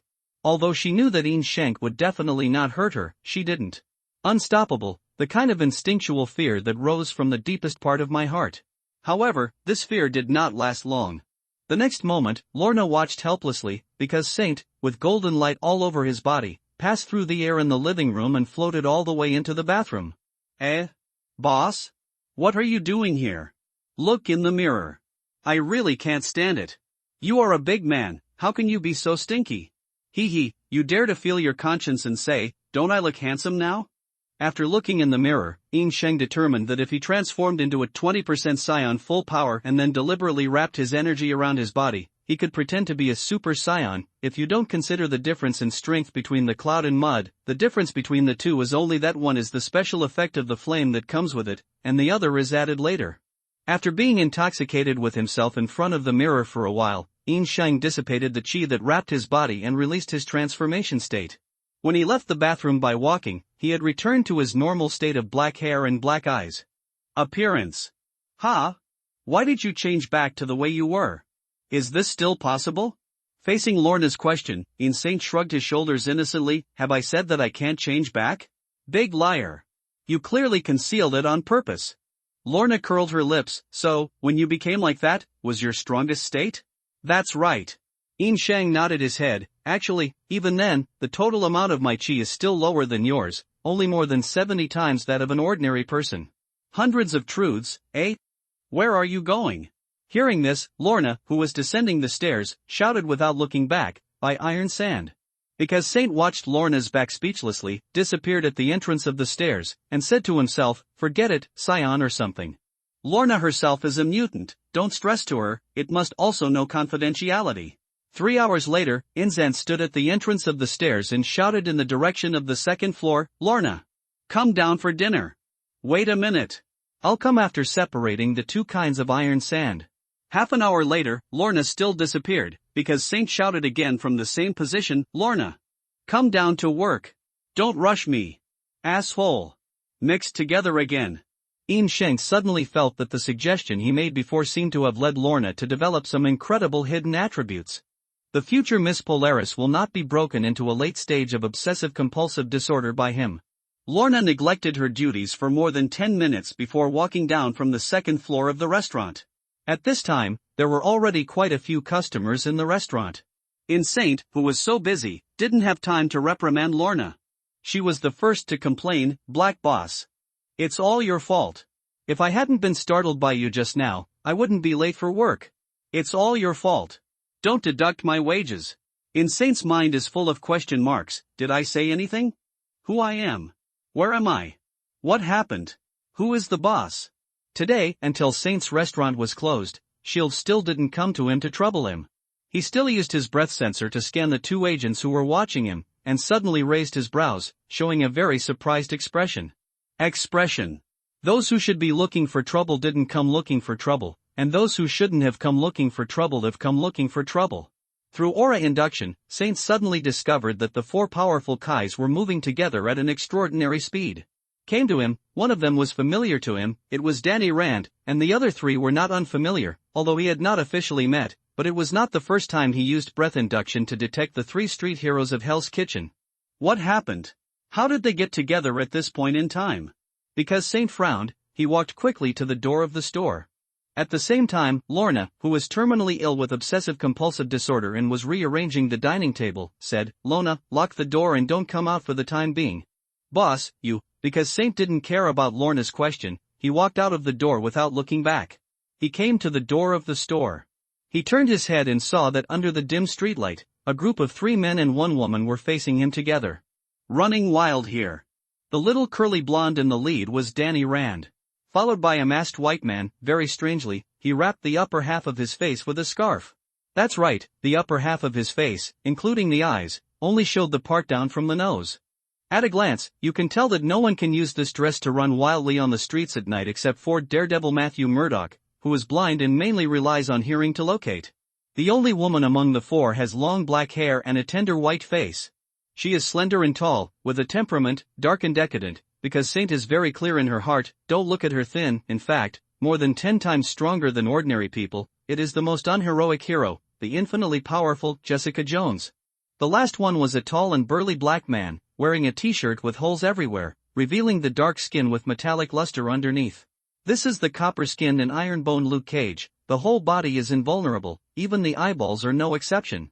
Because Saint was about to meet them, just took a step forward, and immediately raised his brows in surprise. I saw that under the leadership of Danny Rand, the four suddenly turned right and got into him.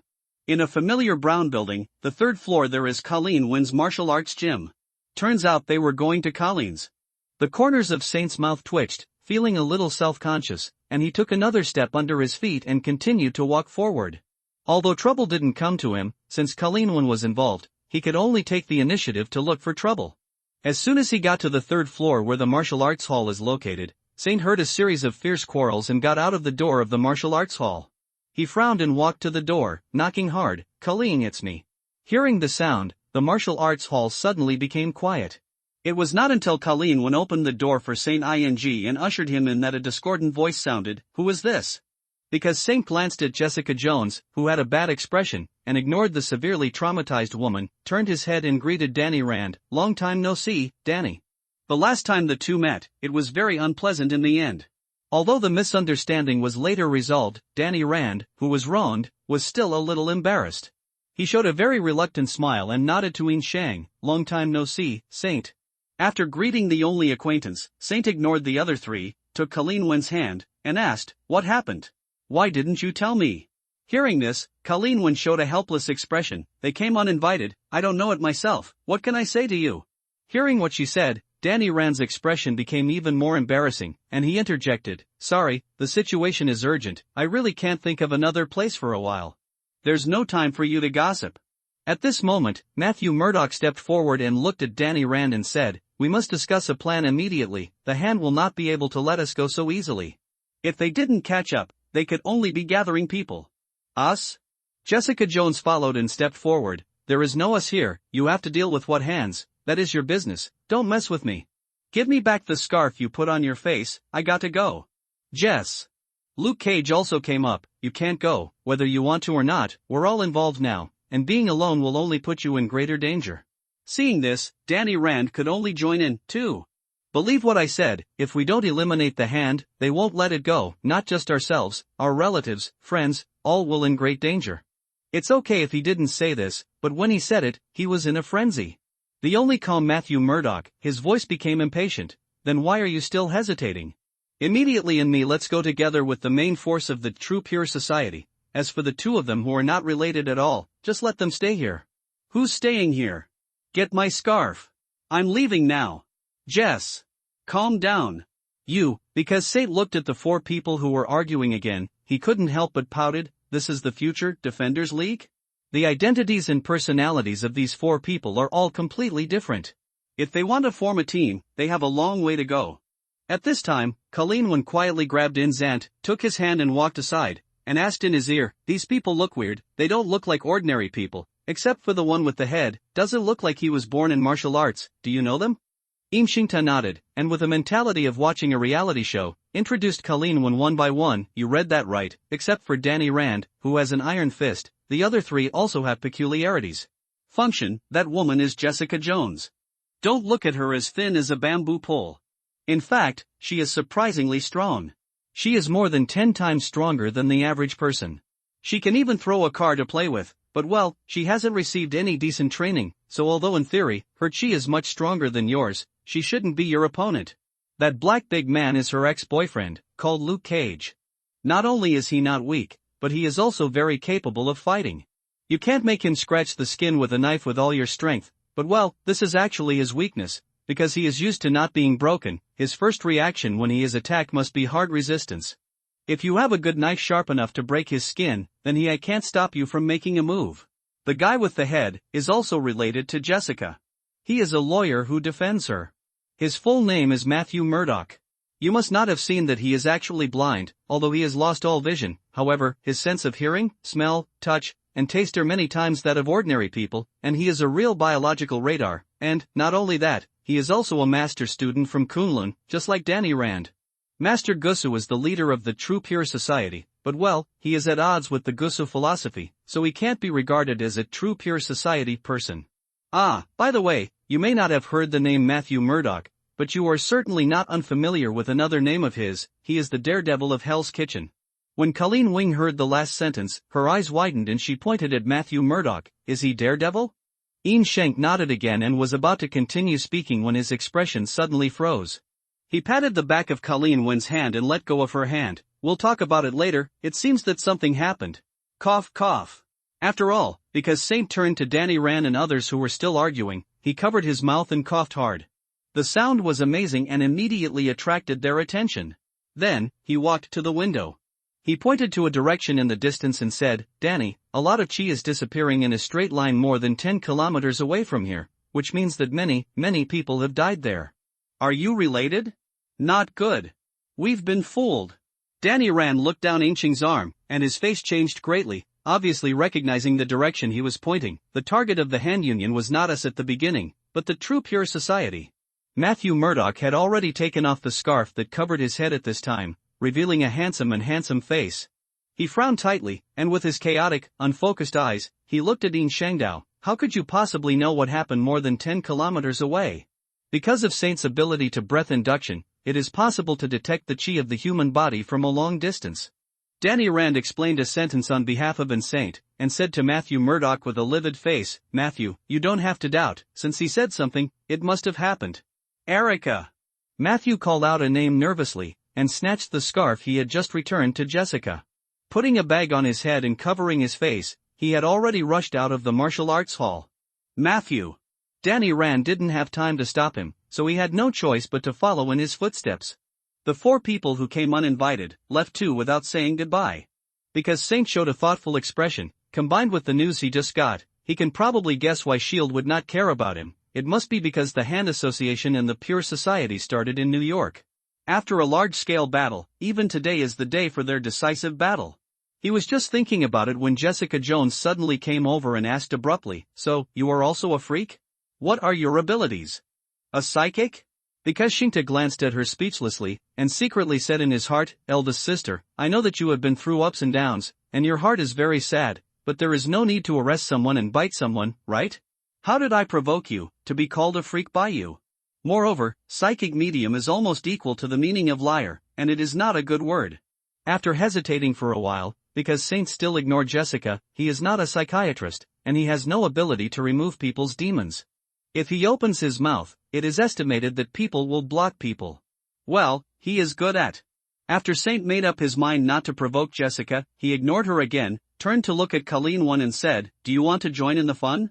Since the Hand Association has made such a big noise, it is possible that the blogger may also it will appear there, although I don't know the characteristics of his chi, so I can't identify it, but there are 3 very strong chi over there, it's very likely. Oh.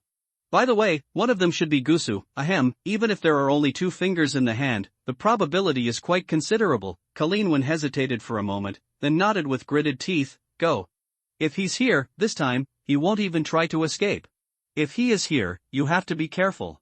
He is your master, and his anger is stronger than yours. He has already suffered the loss of Afterimage Fist once. It is impossible to be unprepared.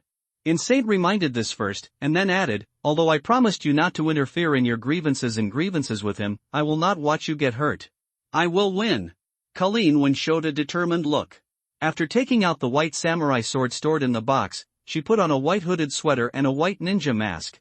Then she showed a pair of eyes, and couldn't help but complain in her heart, dear, I know you like white, but it's night, do you dare to be more conspicuous? After the dressing was completed, Colleen One threw another face mask she had spared to Winzant and said, can you try to wear it? If you can't, just wrap it in a scarf. No need. Because Saint threw the mask back to Colleen One, I don't need it. After all, before Colleen One spoke again, because Saint used 20% of the Scion's full power, and with a painful cry of oh. The image of the body is shining again. Motherfucker. Holy shit.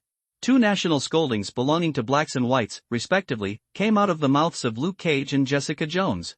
The 2 were worthy of being a former couple, and they seemed to have a tacit understanding. While scolding in unison, involuntarily took a step back, all staring at the greatly changed Yin Shang with a monster-like gaze. Hey, you 2 are not normal people, okay? Can you not make such a fuss?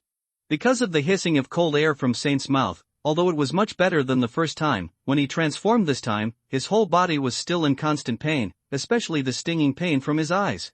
After he finished complaining about Jessica, he still didn't get rid of it. He frowned tightly, blinked his eyelids a few times, and waved to Colleen One, come on my back, let's fly directly. Past. Colleen One gritted her teeth and held back, she didn't show the surprise in her heart just now, she stepped forward with a blank face, jumped behind Inshingta's back, wrapped her neck with one hand, and pressed hard on his waist with the other. After twisting it, he asked viciously in his ear, speak. How many strange abilities have you hidden? Oh. It's gone. I just learned this today. If you don't believe me, Ask Lorna. Lorna knows it before me? She lives with me. Where did you sleep last night? What nonsense. You are here. Then think about it again, who are you living with? Jessica Jones and Luke Cage watched in such a dazed way, because Saint held Colleen Wing's thigh, bickering all the way to the window behind her back, and then opened the window. Flew away. Jess, I'm suddenly starting to think that it's not us, but the world. Luke, let's go take a look too. Okay. I'd like to see, apart from the blind man who can hear neon lights, the stinky boy whose fist can hurt me, and the psychic who can change and fly, what other ghosts will emerge today?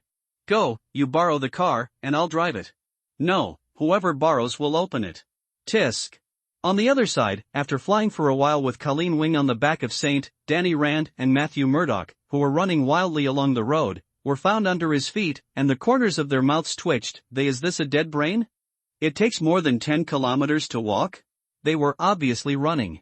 Colleen Wing stuck her head out from behind Saint's shoulder, expressing her own opinion. They are running, what if they don't run? Borrow a car. Who are you borrowing from? Aren't there cars everywhere on the side of the road? That's called stealing. If you don't pay it back, it's called stealing. If you pay it back, you're borrowing it. Why are you so excited? Did you steal? It was said to be borrowed. You sure did steal. Because Saint was speechless, he had to fly forward silently. After a while, he heard a burst of gunshots coming from a distance. The sound of gunshots?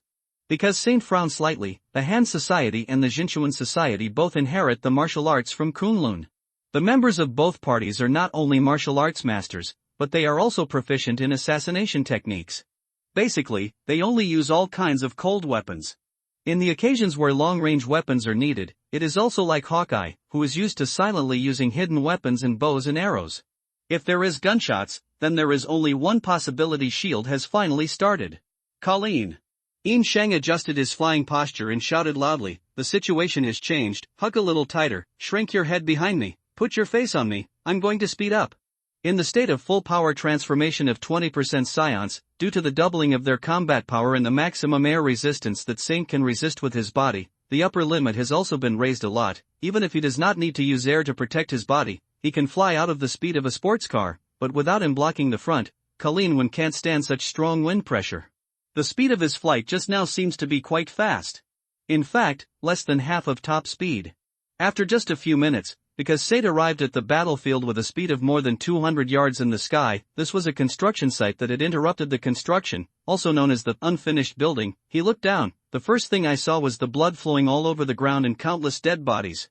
To be precise, this was actually a former battlefield. There was not a single living person on the entire construction site. These shocking and cruel scenes not only did not cause Yin Shang to have adverse reactions, but instead brought him a sense of excitement like burning blood. Obviously, the genes of the scions were at work, and he landed on the ground lightly. After getting up, put down Colleen Wandao. Because of the emergence of shield, those three strong chi have now spread out and are fleeing in 3 different directions. After pointing in 3 directions, Yin Saint frowned and said, sorry, Colleen, I can't take you to chase them. Colleen Wenner listened to the bursts of gunfire, exclamations, and screams in the distance, and showed a clear expression. You want to help those innocent civilians who have been implicated? Well, under the raid of shield, the army of the Han has been defeated. They are smart? Or should I say they are very professional? In short, they are all running towards residential areas. However, shield. It doesn't seem like they're going to let them go, even if it may cause collateral damage. They're all at it. The Saint nodded, although in general, he is a person who is alone and will not save anyone deliberately, but if it is in the right situation, he will also choose to go out of respect for life. Protecting the innocent, he now has this ability. Go ahead. With a kind of like-minded joy, Colleen Wing smiled and gently pushed Yin Saint, and said, I'll be there later. In fact, just like you, my first choice is to help them. It is good. Because Saint nodded again, flying with Colleen Wing was really not a good choice when there was a battle at any time. When said, be careful, don't be brave. You too. Following the scan of the breath sensor, Yin Saint flew to the apartment building closest to him. Bang! He slammed through the window of the outer wall and floated into the aisle on the 3rd floor, actively involved in a confrontation. In the situation. What the hell? What the fuck? Accompanied by 2 swear words, in the direction of the stairs of the aisle, a group of 6 members of the SHIELD Secret Service team. Everyone's face changed greatly. 3 of them turned their guns and aimed at Yin Shang, who was suspended in midair. Special. Because Shinta glanced at the dark muzzles, he instinctively released the gas in his body, forming a beating flame around his body. After protecting his whole body, he ignored the more nervous shield agents. He turned around and looked to the other side. On the other side of the confrontation with shield is a man holding a black samurai sword, wearing a black and red ninja suit, and wearing a black and red ninja mask on his face, his left hand without a knife, holding a the little white girl around the age of 2, with the right hand holding the knife, put the blade across the little girl's neck. From the black ninja suit with red lines, Saint recognized him as a member of the Han Society. In fact, by this time, the true pure society has already existed in name only. Even if the entire army is not wiped out, there are 2 or 3 cats, and of the 2 sides that were ambushed by shield at the same time, the only one who is still struggling is the hand meeting. The ninja man who was holding the hostage tightly clenched the katana in his hand. Compared with the nervous shield agents, his eyes seemed very calm, and the threat was clear. In Sheng said, "Whether you are who, let me go. I promise that after leaving, I will never hurt this child." "I believe you." At the same time that In Shingta nodded, he suddenly raised his arm, stretched out his palm to the ninja man, and made a hold, then pull action. "However, I don't negotiate with terrorists." The next moment, the samurai sword in the ninja man's hand suddenly let go, and flew into the air at an angle. Just as he had a horrified expression, he wanted to use the tiger's mouth to burst, the blood dripping with his right hand, to grab the little girl's neck. At the same time, In Shankt, who was several meters away from him, appeared in front of his eyes like lightning. Immediately afterwards, he only felt a pain in his head, his eyes darkened, and he didn't know anything. Because Saint picked up the unconscious ninja man with one hand, and threw it in the direction of the shield agents, let him slide past the floor, and said without looking back, "He is yours now." A young agent crouched down, checked the condition of a ninja man, raised his head and said, "Captain, he is still alive." On the other side, In Saint also squatted down in the air and touched the little girl's head. "Little sister, don't be afraid, you are safe." "Jinny." At this moment, a white woman in her mid-30s suddenly rushed out of the corner, stumbled towards Inzant, hugged the little girl in front of him, and wept incoherently. "Thank God, you're all right. Are you all right?" The little girl Jinny seemed to be frightened. It took a long time before she stretched out her arms and wrapped her arms around the woman's neck. "Mom," because Saint smiled slightly, and did not disturb the mother and daughter who were reunited. The whole person floated back a little, and then flew out the same way through the window that he broke when he came. It was only then that Jinny's mother suddenly reacted. She rushed to the window with Jinny in her arms and shouted to the sky, "Thank you. Thank you for saving my Jinny." At the same time, the young agent pointed to the window and said, "Captain, are we just letting him go? All units pay attention, there are power users who can fly, and they are very powerful. I repeat, there are people who can fly." After Saint left the apartment building, he rescued 2 civilians who were unfortunately involved in a firefight scene where bullets were flying, and subdued 3 ninjas of the hand. It was still the same as before. Hit the killer, just knock them unconscious. Just when S.H.I.E.L.D. began to think that it could temporarily treat Insanto as a friendly force, he suddenly fell from the sky and kicked a S.H.I.E.L.D. agent who was about to shoot. The agent's companions immediately turned their guns, but then they discovered that the direction the agent was going to shoot was not only a ninja with a hand, but also a little black boy hiding in the shadows. On the necessity for blacks to wear shiny accessories at night. Half an hour later, because Saint has been on several different occasions, he has saved more than 2-digit civilians. When he followed his breath-sensing probe again, he came to an alley between 2 apartment buildings. When he saw the situation on the field, he couldn't help raising his eyebrows, showing a surprised expression. Because Saint originally thought that this was the same as he had encountered several times before. It was a team of 6 S.H.I.E.L.D. agents who were chasing a ninja of a hand union. Unexpectedly, the situation was exactly the opposite. It was a mere female agent. He was chasing the 6-handed ninja, and by the time he arrived, 3 had already fallen to the ground. This female agent in black tights has long curly red hair and an extremely sexy figure. The perfect body curve with a large breast, thin waist and round buttocks can only be described in 4 words as breathtaking. Coupled with her charming oval face and flaming red lips, the whole person is simply a walking hormone. Is she Natasha Romanoff? Because Saint swallowed his saliva forcibly suppressing the source of his maddened desires, he looked at the iconic big red wave, and thought to himself, even the Black Widow appeared, this time of S.H.I.E.L.D. action, really come out of the nest. That little handsome guy in the sky, aren't you going to help me? Hearing what Natasha said, In Shang glanced at the 3 hand ninjas who had fallen to the ground, shrugged and said, I don't think you need my help. But I also, Natasha jumped up sharply, her plump thighs were tightly pinching a ninja's neck. She used this as a fulcrum, and in a dazzling way, spun him to the ground in a dazzling manner, and then just finished the words in his mouth, I don't mind your help. Alright then, I'll be happy to serve you. Before Saint's voice could be heard, people had already appeared on the ground, and in a purely crushing manner, he knocked down the last two ninjas with one punch.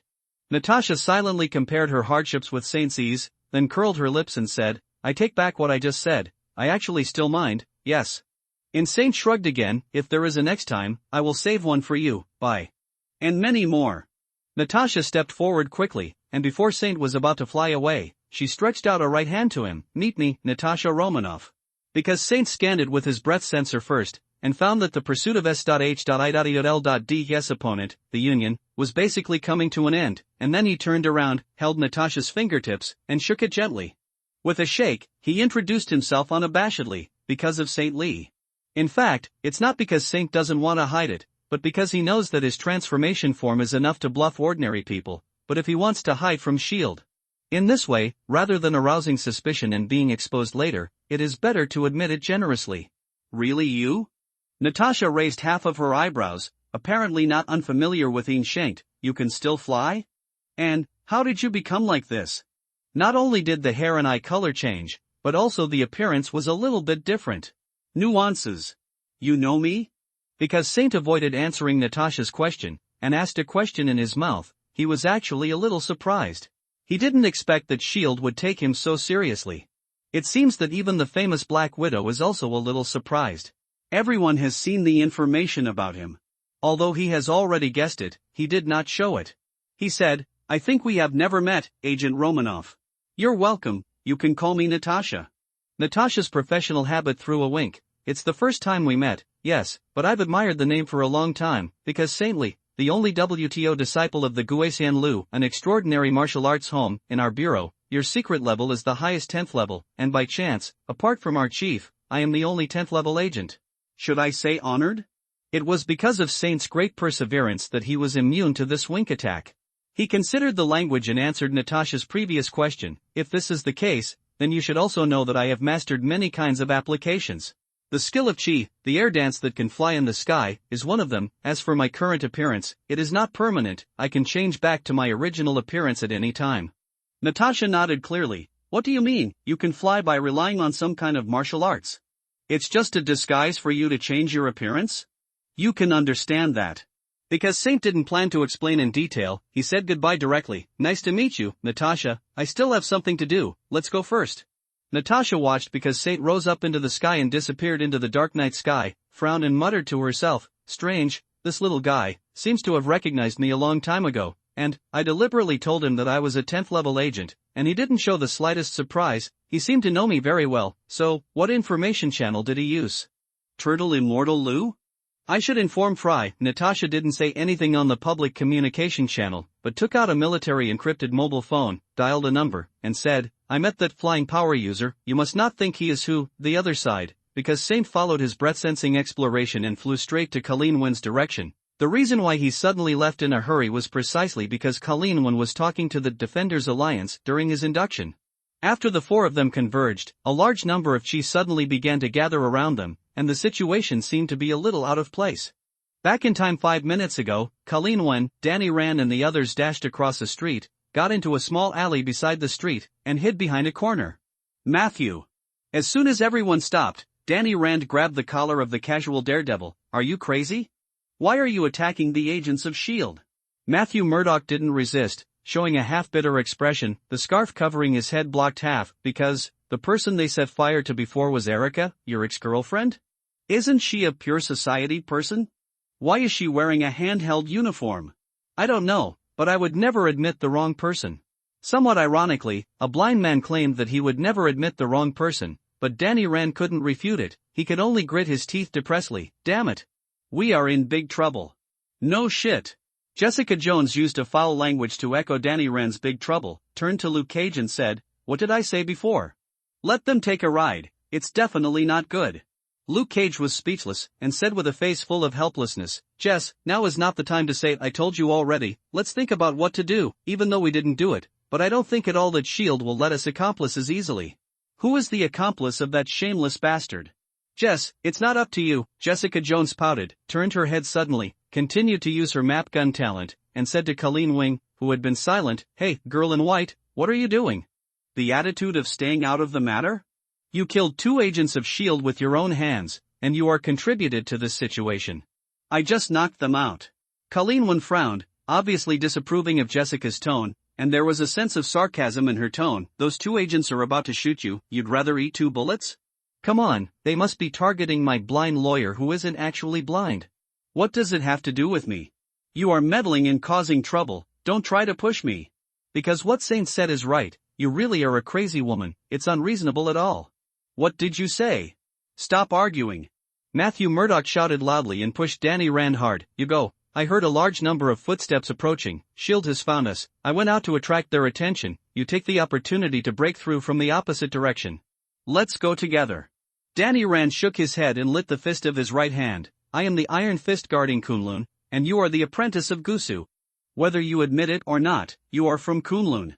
Jessica Jones rolled her eyes, and after making a frantic woo, she twisted her neck and squeezed her fist. "Blind, I'm not doing it for you, I just think that after today, I really need a defense attorney." Luke Cage also stepped forward silently, stood side by side beside Matthew Murdoch, and showed his attitude with actions.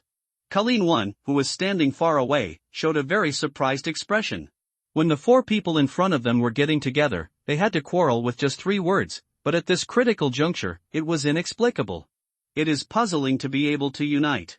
Just when Colleen Wing was still hesitating whether to call in Xingta, the entire team of S.H.I.E.L.D. agents had approached the entrance of the alley, and everyone held up their rifles and opened them.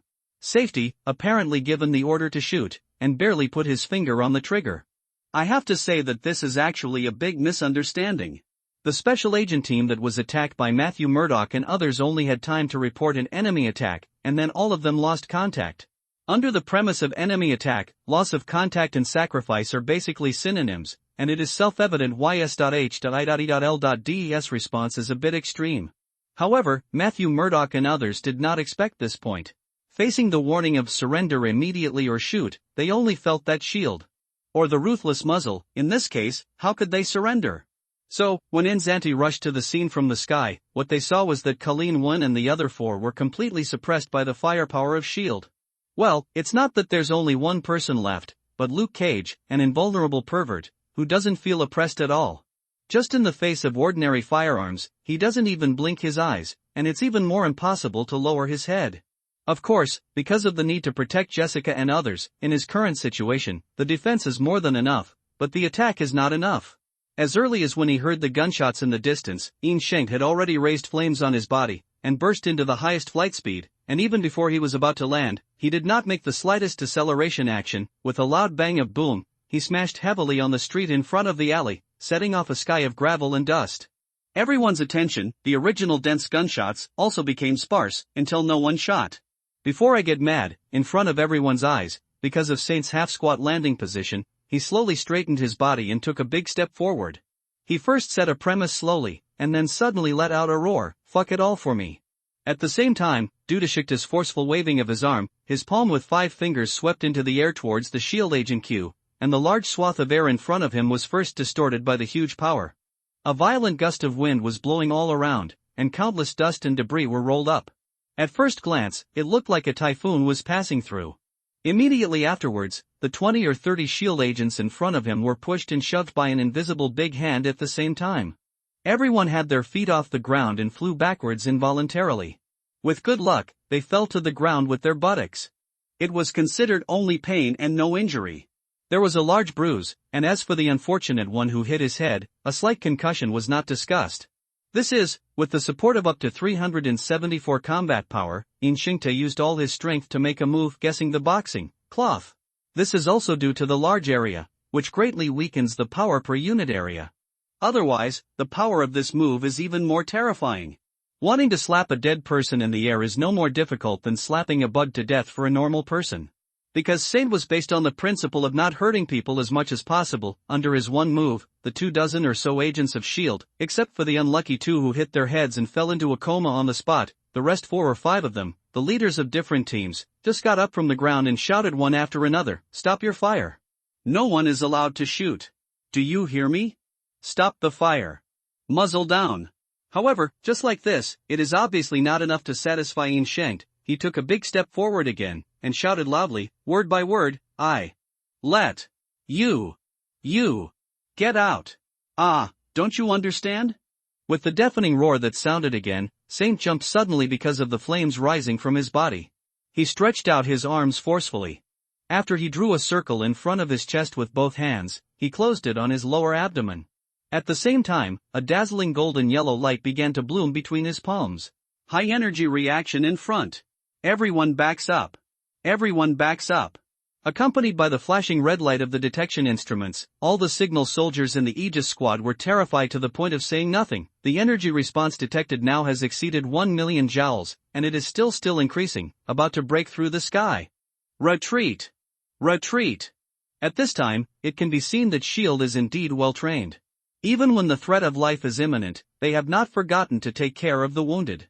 The leader dragged on the ground and retreated together, without leaving any of the team members behind. In fact, at this time, because Saint had already finished charging up, but he did not release the highly concentrated energy condensed in his palm. He deliberately waited until the S.H.I.E.L.D. personnel retreated 100 meters away, and a pair of arms just he started to move, and while turning his wrist and pushing his arm out, he shouted, Turtle! Pai! Chie! Gong! Turtle! Pai! Chie! Gong! Because Saint's words had not yet fallen, the golden yellow mass in the palm of the palm was already full of light. A beam of energy light that was thicker than a thigh suddenly emerged from it. It can also make people see clearly, giving people a sense of contradiction that seems to be slow and fast.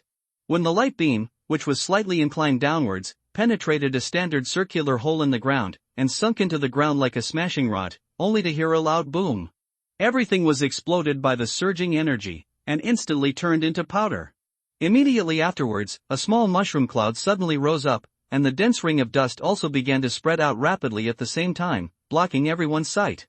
At the same time, the shock wave attached to the explosive reaction has caught up with the S.H.I.E.L.D. agents who have retreated far away. These poor children who just got up not long ago either fell backwards or moved forward. A dog gnawed on the mud, and fell to the ground in a mess again. On the other hand, Danny Rand and other people with extraordinary physical ability were not stumped by the aftermath of the attack. Everyone bent down and resisted the shock wave, and when the dust cleared, they could see clearly. The original location of the S.H.I.E.L.D. people, the standard hemispherical pit that has been added now, all sucked in a breath, even Colleen was no exception. Matthew Murdoch, the daredevil, first woke up from the shock. He turned his head and looked at Danny Rand and said, Danny, you just said, because of Saint's strength, only some better than you? Danny Rand swallowed hard and was silent for a long time, before gritted his teeth and said, how would I know that he actually hides so much strength? I don't know if he is stronger than what he has shown before. How many times? After all, he still felt very resentful, and added, this bastard full of nonsense. When we first met, he even lied to me that if I summoned Iron Fist, he would not be my opponent at all. Hearing this, Colleen showed a rather strange expression. As the closest person to Saint, she knew very well that Saint was really weak at that time, as to why the speed of becoming stronger was so high. Exaggeration, it can only be that he has some big secret. Of course, it's clear that Colleen and Saint are actually one. Because of Saint's secret, that is, her secret, it is naturally impossible to say it to others. At this moment, Jessica Jones suddenly licked her lips, walked to Colleen Wing's side, and asked, hello, girl in white, is that person your boyfriend? Although it was said that neither Saint nor Colleen had set a clear label for their relationship for the time being, but listening to Jessica's question, Colleen nodded without hesitation. You're wrong proudly replied, yes, that's my man, because of Saint Lee. Because of Saint Lee, Jessica repeated the name, with a different light flashing in her eyes, which made Colleen feel very uncomfortable, and immediately narrowed her eyes. Hey, crazy woman, why are you asking this? Who do you call a crazy woman? Jess. Luke Cage took a step forward and pulled away Jessica, who was about to go into a rage, to prevent her and Colleen from really getting into trouble. The physical defense has completely lost the absolute confidence of the past, and I don't want to try it at all. If it becomes noisy, can I withstand the angry punch from Saint?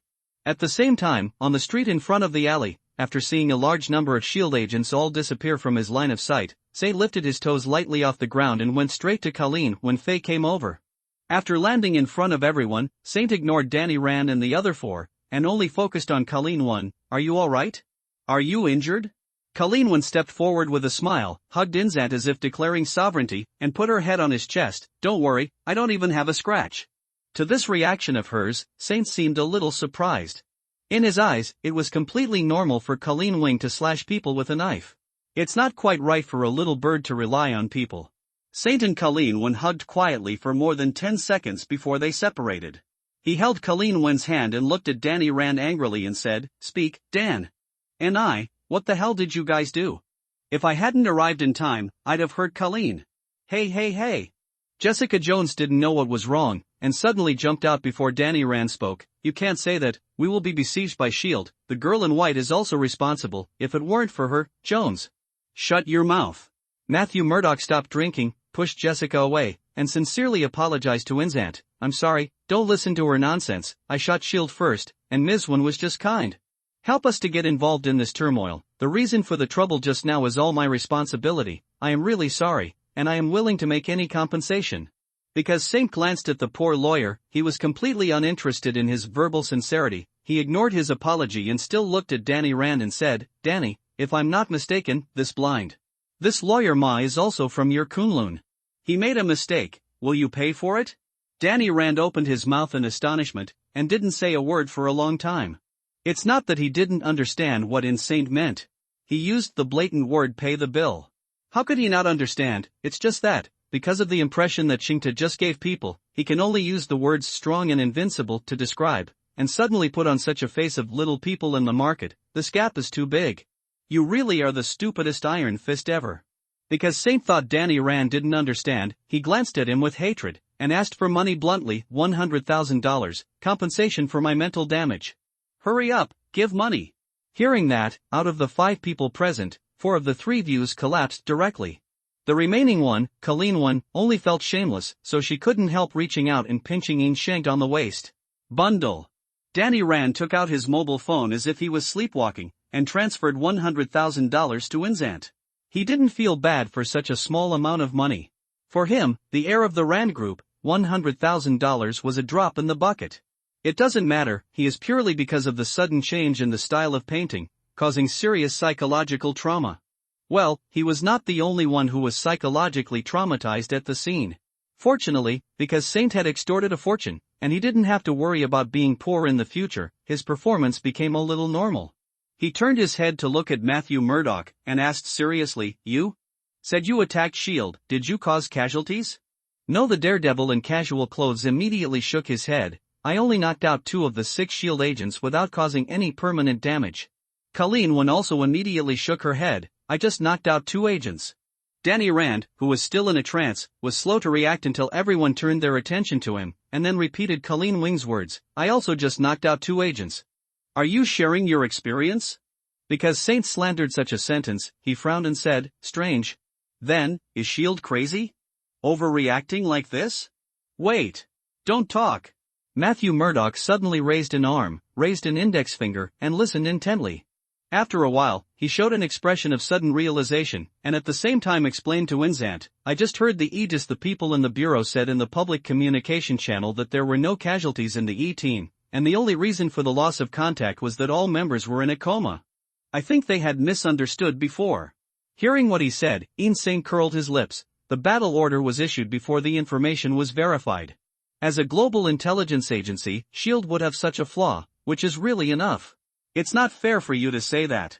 I don't know why, but Matthew Murdoch helped S.H.I.E.L.D. to speak. For them, this is a battlefield, and if there is any change, they must respond as soon as possible.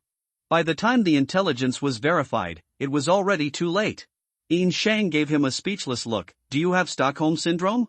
"I don't feel like a victim." Matthew Murdoch shrugged his shoulders, retorted without changing his face, and then suddenly said, "Someone from S.H.I.E.L.D. came over, and I heard a total of 2 footsteps. Because Saint can use breath sensing, although in various details, it is not comparable to the living radar of Daredevil, but when it comes to the scope, it is far beyond. In fact, he has discovered this at an earlier time." Seeing the nervous expressions on the others' faces, he said, "It's okay, all the people here are acquaintances. You stay here and I'll talk to them." On the devastated street in front of the alley, Phil Coulson had just walked over the hemispherical pit when he saw the greatly changed Saint, flew towards him, and landed lightly in front of him. Couldn't help showing a wry smile. "Mr. Lee, it's so hard for you to hide it from me." call me Saint, Coulson. Because Saint drew a close sentence first, just when Coulson showed a moved look, he continued, if you keep calling you Agent Coulson, I would have thought you were an agent and your surname was Cole. Senior agent named? The last name is Coulson? Are you serious? Coulson took a deep breath and didn't say my surname is Coulson, Phil is my name, bastard. He turned his head and looked at glancing at Natasha Romanoff, who was walking with him, and getting the affirmative look of you are here to talk, she just said, because of Saint, you still like to joke so much. Your sense of humor has improved. Saint made a relieved expression and patted Coulson on the shoulder. I didn't expect you to understand my jokes, it's worth my hard work for you. What are you enjoying, you bastard? Coulson struggled to maintain a smile. To each other, I didn't fully expect that because of your character, Saint, you would choose to be a superhero. Superhero? Saint grinned like a toothache, with a disdainful expression. This joke is not funny at all, I just have a little sympathy. It's like meeting a stray dog that is dying of starvation. I'll also give out some food to eat. So, Coulson was about to continue talking, when Saint suddenly turned his head and said to Natasha Romanoff beside him, we meet again, Agent Romanoff. I thought you didn't know me anymore, because of Saint. The glamorous and moving Black Widow raised one corner of her mouth and opened a smile. Why don't you call me Natasha? Could it be that my name has also become a special agent? Saint clapped his hands with a pop, pointed to Natasha and said to Coulson, look, people's sense of humor, learn more. The corners of Coulson's mouth twitched, and he had no intention of taking up this conversation at all. He was afraid that Saint would have something to do with it, so he simply decided to show it directly, because Saint, we don't have to hold you and your companions accountable, the attack on our shield, as long as you agree to one of our conditions. Aggressive behavior? Because of Saint's face cold, he said with disdain, trust me, Coulson, if I really did an attack, none of your agents would want to survive. They should be held accountable, it's me who's attacking. We do have something wrong, and thank you for your mercy.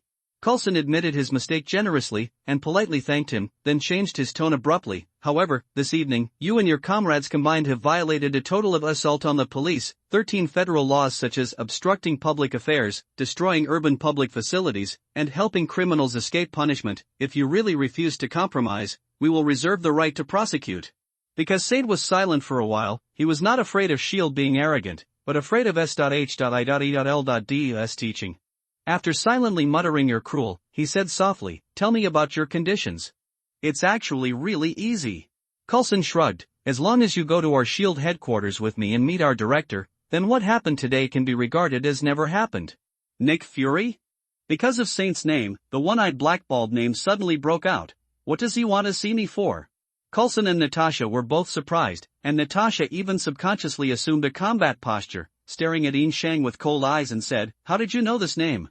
Like you, Saint pointed to Natasha. I am immortal like Nick Fury, of course we have something to do with it, boom. A gunshot rang out, interrupting the words in Saint's mouth.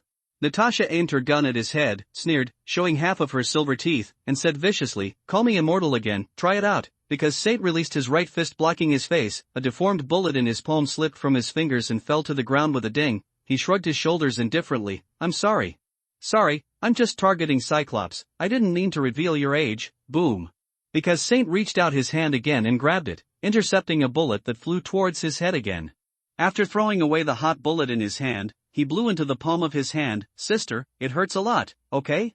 Do you really think I'm stupid for such a blatant use of the topic? You've tried it twice, and I can warn you that it's only 3 things. Stingy man.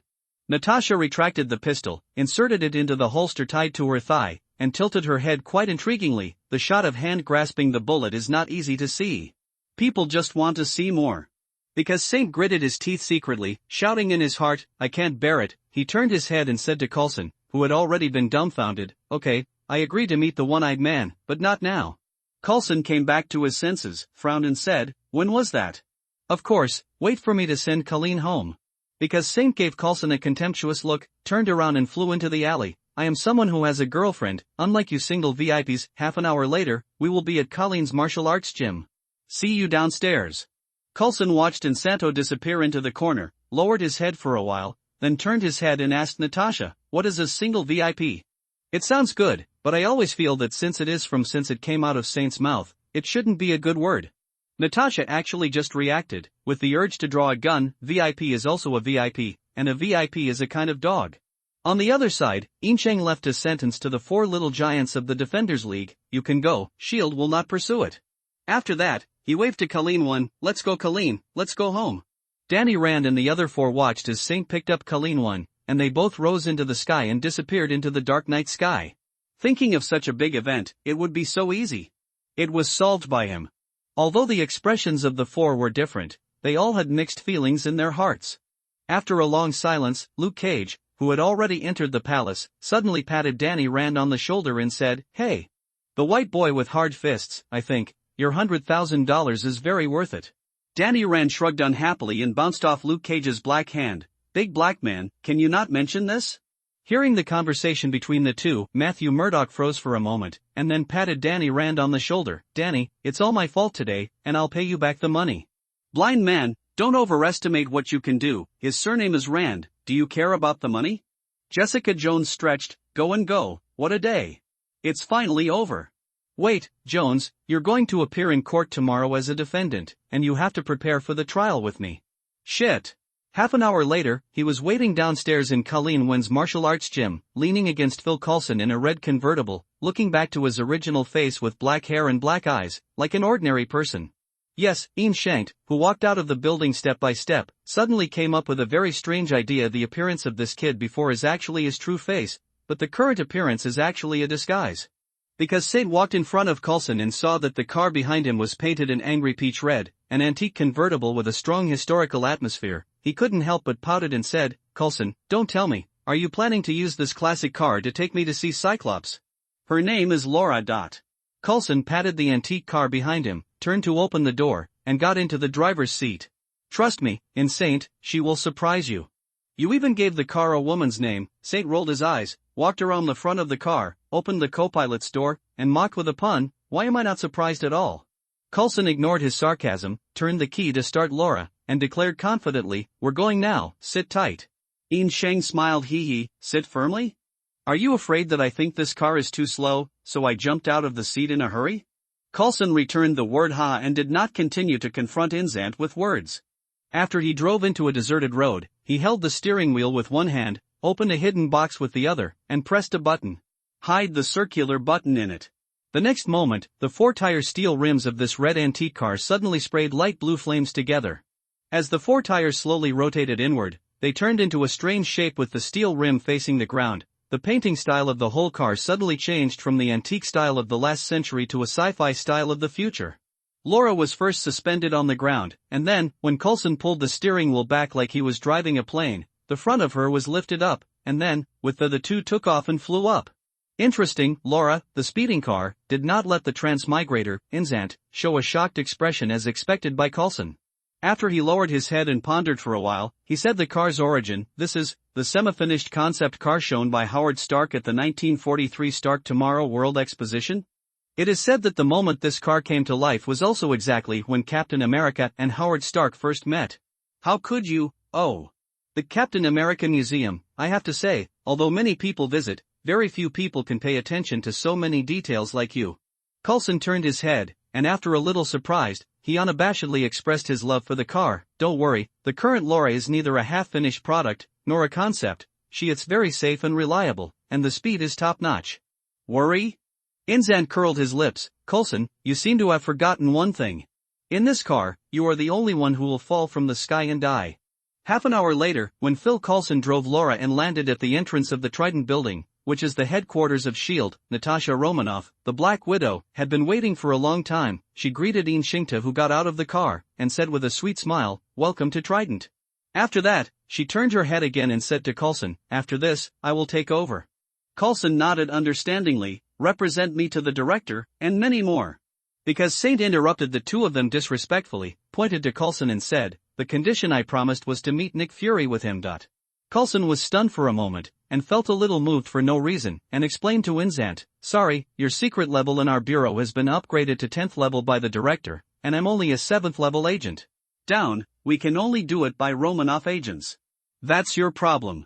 Because Saint waved his hand very capriciously, "The conditions I promised cannot be changed." Hearing this, Coulson glanced at Natasha helplessly, and after giving her a "you can do it" look, he began to pretend to be dead. Natasha frowned, turned around and walked away 2 steps. After pressing on the earphone and saying something, she walked back and said, "The director has agreed, let's go up together." "No, no, no." Because Saint shook his head like a rattle, he pointed at Coulson again, and then at Natasha. "He takes me, you stay. This is the most obvious target. How can Natasha not feel it, and if she can swallow this breath, she is not a Black Widow," and she raised her brows on the spot, because of Saint. "What do you mean?" "I just don't want to be by my side, someone who can shoot me at any time." Now that his face has been torn apart, Saint did not make the slightest concealment, and said with a needle in the cotton with both hands spread out, "This will make me feel nervous. When I get nervous, I will do something very inappropriate." "Nervous? You can act like a real person grabbing bullets. Are ordinary firearms really a threat to you? I've been a secret agent all my life, and I've never seen you hold such a vengeance." Coulson murmured such a sentence in his heart, and stepped forward to make a round of it. "Because of Saint, you are overthinking. The Romanoff agent will not shoot you again. If you are really worried, she will. I can also walk with you after disarming, right?" His last sentence was obviously addressed to Natasha Romanoff, and the Black Widow snorted coldly. Although her face was not very good-looking, she still nodded and silently acquiesced. "No." In Sheng shook his head again quite resolutely, and said with a serious face, "The famous Black Widow, that is a deadly weapon all over her body. Does it make a big difference whether she has a gun or not? As long as she stays by my side, I will feel very nervous. What if the superpower goes out of control? For the safety of Cyclops, you better keep her away from me." "Superpower out of control? Are you serious? After 10 years of ascetic cultivation, every trace of chi in the body, are they all under your control? Before, when you attacked our 24 agents at the same time, you were even able to precisely control the force to a level that would not hurt anyone." Coulson thought so, and was trying to argue. "Coulson." Natasha turned around with a frosty face, leaving a very bumpy back for the two of them. "I'll leave it to you later." At this point, of course, Coulson had nothing to say. He walked to the direction of the building's door, turned to Saint, and stretched out his arm to make a please gesture. "Follow me." On the other side, Natasha, who had already walked away, pressed her earphones and said, "Fury, the information available in the bureau is very problematic for this person, In Shankt. He just has a bit bad personality? Unkindness? What idiot's assessment is that? He's just a total slut." 5 minutes later, Coulson stood at the door of a super-large office and said to Saint, "The director is inside, I can only take you here." When In Shang nodded and pushed open the door of the office, Nick Fury had just finished listening to Black Widow's complaint, and in a hurry, he didn't even have time to pose a mysterious posture with his back to the door. "One-eyed man." Because Saint walked into the office alone, gave a nondescript clasped fist salute, and said in Chinese, "I have long admired the name, it is a pleasure to meet you." Although Coulson and Natasha had learned the name One-Eyed Man as early as possible, Nick Fury had no idea that Saint, the daring grandson, would dare to call him that in person. Chinese, he didn't even understand it at all. So, Nick Fury slowed down for a long time before he regained the calm temperament of "Everything is under control." "As a secret agent chief, you have known me for a long time, and you have known about S.H.I.E.L.D.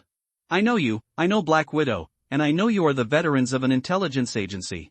Because of Saint shrugged his shoulders, he lied casually with anti-human talent, "But, before tonight, I was just guessing, and it was not until I met Natasha that I really confirmed that you are actually Aegis Bureau, with Coulson." "I understand." Nick Fury nodded slightly suspiciously, and suddenly threw another question. "Before, your strength was well hidden, now, why did you deliberately reveal it again?"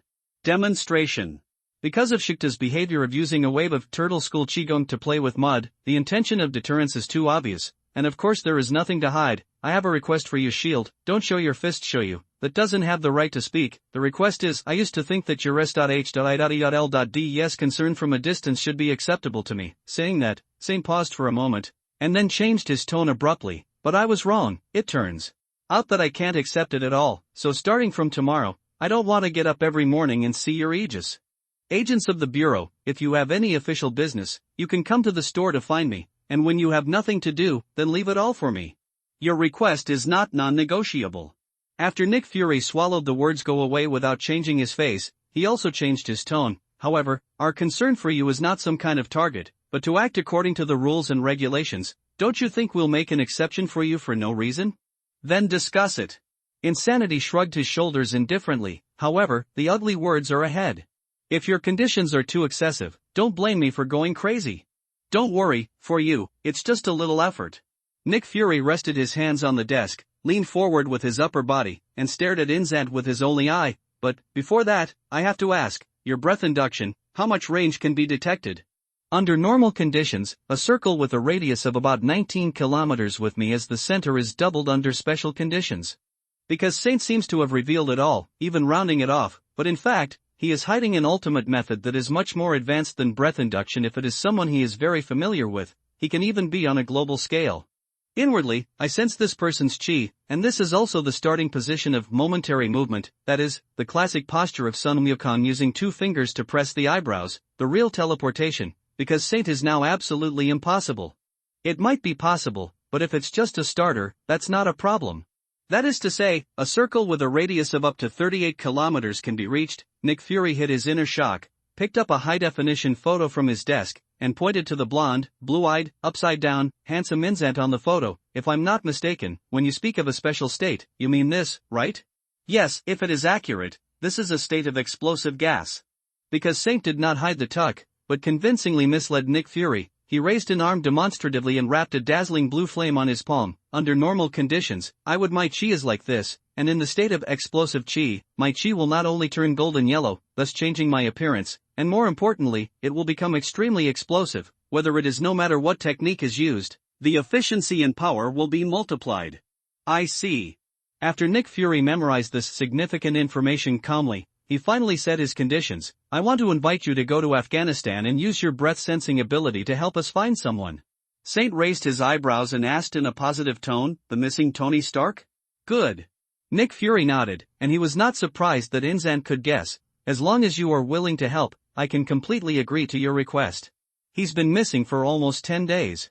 After stating a fact, Inzant asked another question that was not nutritious. Although he is indeed the most valuable hostage, not even one of them, so far, there has been no news of any kidnappers. Do you really think that he is still alive now? It's up to you to tell us. Nick Fury waved his unmoved hand. Whether he is dead or alive, the conditions I offer are still valid. Hearing this, because Saint pouted his lips, he made a mockery of not knowing. I want to meet people. It seems that the King of Arms in the United States and the whole world is really important to your shield. How much of his armament has his Stark Industries provided you? It's not what you think. Nick Fury shook his head. His father Howard Stark is actually one of the founders of S.H.I.E.L.D. We are just chanting a love of incense. Because of Saint's hee-hee without comment, he confirmed Nick Fury's conditions. As long as I promise to find him, you will immediately remove my surveillance? Regardless of the outcome? Nick Fury nodded without hesitation. Effective immediately. When you leave the Trident building and return home, you will not see any of our agents. Okay, I agree. Inching first nodded happily, and then suddenly turned around. The premise is that the time is not now, at least half a month later, before I can leave for Afghanistan. Nick Fury frowned slightly, and spat out an English word like gold. Why? With a natural expression on his face, Saint said confidently, my restaurant has only been closed for 21 days, and it has only been open for 4 days.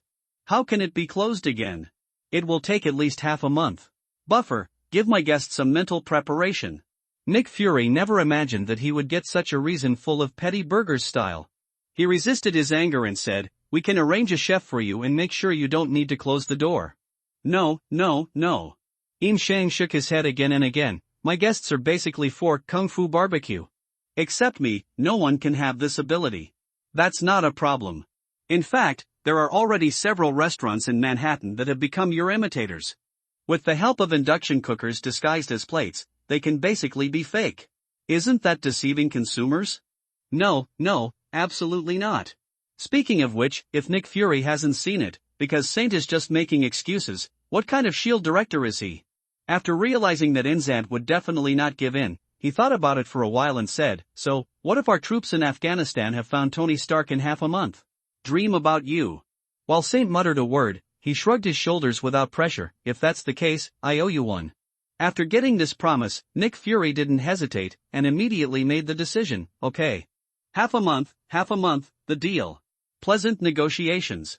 Because Saint took a step forward and extended a right hand to Nick Fury. The reason why he had to delay for half a month was because he was becoming a scion and mastered the transformation of 20% full power. After the form, I haven't fully grasped the strength of my own surge.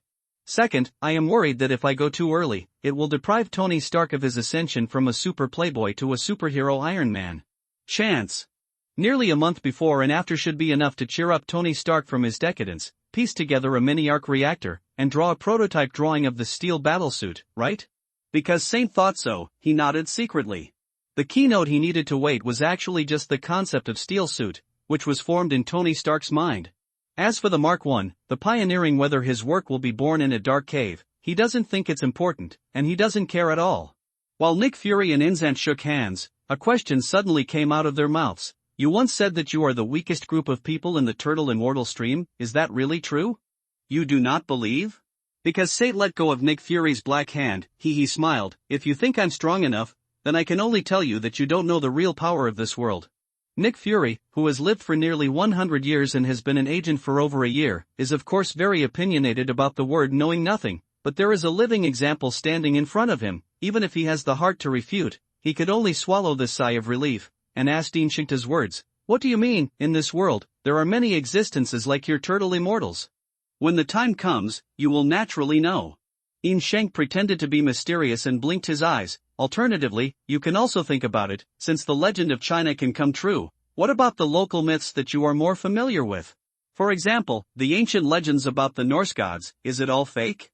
Nick Fury was silent again, and said with a bit of gritted teeth, "You are telling me now that the king of the Nordic gods Odin, the god of love Frigga, the god of thunder Thor, the harvest the goddess Sif, the evil god Loki, are these real existences? You guess?" Saint shrugged his shoulders, not only did not give a definite answer, but planned to continue to take the Cyclops into the ditch. "This is just the tip of the iceberg. Are you sure you want to ask more questions? Do you want to know? Is hell real, Coulson? See off. Don't bother, I'll change and just fly back by myself." "Then he has to take you out, eh? Where are you going? That glass can't be opened." "Live for me." After the crisp sound of wow, the harsh siren of woohoo suddenly rang through the entire Trident building. "I'm sorry, I tried too hard," cough. "Then I'll go first. Coulson, turn off the damn alarm. Get someone to fix the glass." More than an hour later, Yin Shang quietly landed behind Li's Chinese restaurant in a transformed form, and muttered to himself, "I should have Coulson send it to me, on the premise of maintaining battery life. I don't fly as fast as his car." After quietly entering the restaurant through the back door, because Saint did not release his transformation, nor did he alert Lorna upstairs, he went directly to the basement of the restaurant, and from an inconspicuous glove box, he dug out an even more inconspicuous one. The gray stone was exactly the Dragon Ball he intercepted in time after making a last wish. As for the number of star beads, he didn't know until the Dragon Ball was full of energy and returned to the appearance of a crystal ball. After 4 days passed, Saint regretted to discover that this time his luck was not very good. There was no Dragon Ball that fell near any kind of high-level energy source. Charged. As for the question of what to use as a charging treasure, the answer is obvious. Of course, it was the last time the Dragon Ball was charged, which is unique to Stark Industries. The giant arc cold fusion reactor. They didn't lose anything anyway, and it's been 4 days, no one should pay attention to the arc reactor anymore, right? After Saint muttered to himself, he quietly slipped out of the restaurant and flew straight to the factory area of Stark Industries beside the highway. Compared with the last time, he was not too big this time. The scruples of firstly, his strength cannot be compared with the same, secondly, he has already provoked Tony Stark anyway, and if he provoked it again, there is no psychological burden. Besides, in half a month, because Saint will go to Afghanistan with S.H.I.E.L.D. and rescue Tony Stark in person, even with his Iron Man fucking character, he may not be able to save his life. Benefactor, how grateful you are for Dade's performance, but it's okay to be familiar with each other. People, as long as they are familiar with each other, many things are easy to talk about. More than 20 minutes later, Saint, who was flying in the sky, was already within 7 kilometers of Stark Industries in a straight line. At this moment, a sudden change occurred. Because of the stone Dragon Ball that Shikta carried in his pocket, it suddenly changed from a material form to an energy form, and the whole turned into a streamer, penetrating his clothes and flying out. In a completely unexpected situation, Yin Sheng didn't react at all. When he realized what happened, the streamer that was as fast as lightning flew hundreds of meters away. Due to Saint's conditioned reflex, he protected his whole body with chi, and at the same time, he sprayed out the chi in his body with all his strength, only to hear a loud bang. A white sonic boom cloud appeared in his original position. Obviously, he broke the sound barrier in an instant and was flying at supersonic speed. However, even so, Yin Shang was unable to catch up with the flying Dragon Ball, because just as he accelerated to the limit, he found the Dragon Ball that had turned into a streamer and plunged into the ground. And underneath, it was the giant arc-cold fusion reactor. Upon seeing this, because Saint hurriedly dissipated the air entangled in his body, extinguished the eye-catching flame, and flew up several dozen meters silently, hiding himself in the dark night sky. The sound explosion just caused is estimated to have alarmed the residents within a radius of several kilometers. At this time, I don't know how many people are looking up at the sky. TMD. Because of a swear word from Saint's mouth, he quietly flew right above the arc reactor. Through the huge glass skylight that had been repaired, he could clearly see that the Dragon Balls flew out of his pockets. It landed on the top of the arc reactor, which was the same position where the 6-star bead was when he came last time. What are you in a hurry? I was going to let you go. TND, I was shocked, because Shinta complained fiercely about the dead object of the Dragon Ball. He probably understood in his heart that when he got close to a certain advanced energy source, it is estimated that all the Dragon Balls would spontaneously get close to the past. The only exception is probably the 5-star bead in his hand cannot fly away because it merges with his soul. Another obvious fact is that one of the 6 Dragon Balls scattered in different directions did not just land on the arc reactor after Insanto's first wish, but happened to be in Stark Industries. The nearby sky passed by, and then, just like this time, it was attracted by the arc reactor. If that's the case, should I make a wish near the arc reactor next time? Maybe all 6 Dragon Balls will be attracted, so I don't have to look for Dragon Balls anymore. After Saint said this to himself, he stayed in place for a while, and after confirming that no one found the flying Dragon Ball, he turned around and started to fly back at a normal cruising speed. Nearly half an hour later, Saint returned to Hell's Kitchen, but instead of returning to his restaurant, he quietly sneaked into Colleen Wen's martial arts hall. After a while, an exclamation of "yeah" came from Colleen Wen's bedroom. Little puppy, where did you sneak in? Window, have you learned the dance of the sky? How long can you float? At this time, why are you asking this? Try weightless clapping for love. Ah. You are going to die. You. Have you learned? Don't tell you. The next day, at 11:15 noon, Lee's Chinese restaurant. On the first floor of the restaurant, Saint put up Erlang's legs and sat in front of a dining table, holding a newspaper in his hand for the first time, watching it with relish. Golden Boy? Saint looked at the headline in the newspaper and pondered the title in his mouth, A Boy of Gold? Isn't that the Golden Boy?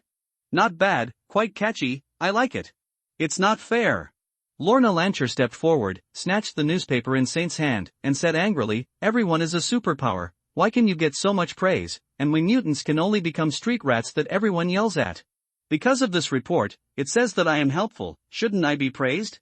And the news about mutants is basically broadcasting your ability to get out of control. Shinta showed an innocent expression, unlike me, your power is obtained out of thin air, and you don't know how to control it. Unfortunately, in this world, there is no special school to receive mutants. People, and a school that teaches how to control mutant abilities. School? Lorna Lanchel's eyes lit up, she put down the newspaper and looked at Shinta and said, Boss, you taught me the breath screen, don't even think about it. Shang raised his arm and interrupted Lorna's words, for me, anyone who has learned aura shielding and can hide from aura detection will become my weakness. Such a person as one of you is enough.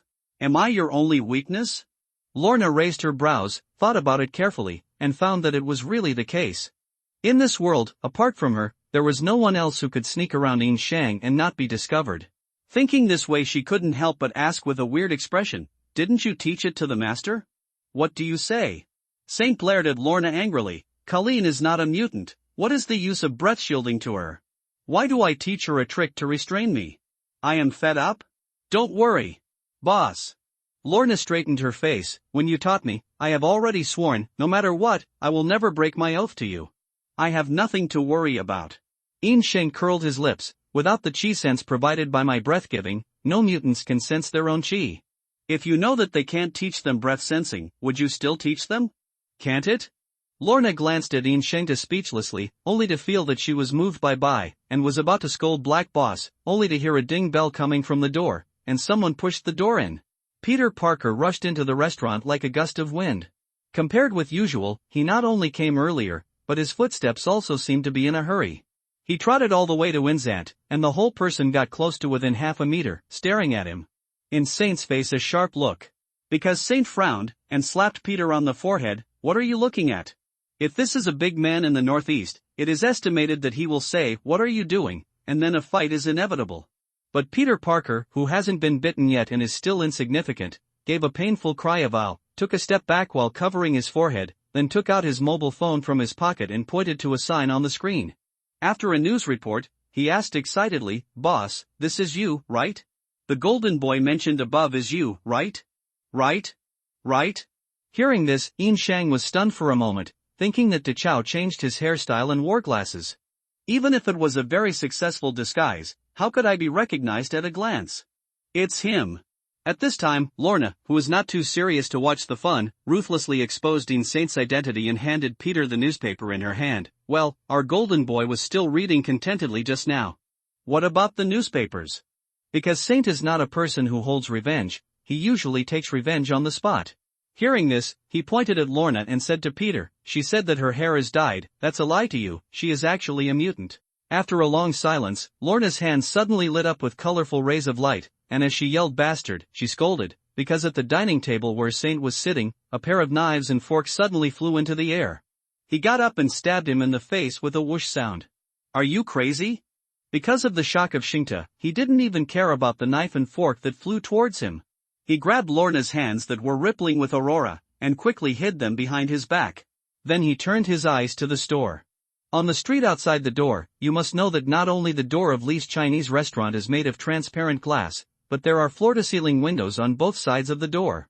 Any pedestrian who walks past the restaurant may see Lorna's abnormality. After Yinsheng and Lorna exposed each other's shortcomings, and then started to act, Peter Parker, who had been dumbfounded for a long time, saw the pair of knives and forks that flew up spontaneously, both stuck in on Saint's face. After two tiny depressions were pierced on it, the rebounced skin pushed it back. What a powerful face, even a steel knife can't pierce it. Only to be blasted away. After this emotion was born in his heart, Peter Parker suddenly realized that it was unfortunately himself who stood opposite Insanto's invincible face. "Oh!" Peter Parker screamed, his whole body sank, and he squatted with his head in his arms. The pair of knives and forks, which were tilted and bounced, passed over his head, and fell to the ground. At this time, Lorna, whose brain was hot for a while, has calmed down. She dissipated the aurora between her fingers, and asked Insanti in a panic, "Did anyone see it?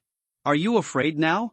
Yin Shang let go of her hands and patted her arm lightly. "No one should have noticed. Fortunately, S.H.I.E.L.D. has removed the surveillance, otherwise, this is another pile of trouble." "It's not all your fault." Lorna punched Inzant in the back. "I think you're crazy. Why tell Peter that I'm a mutant?" "Because he's his own."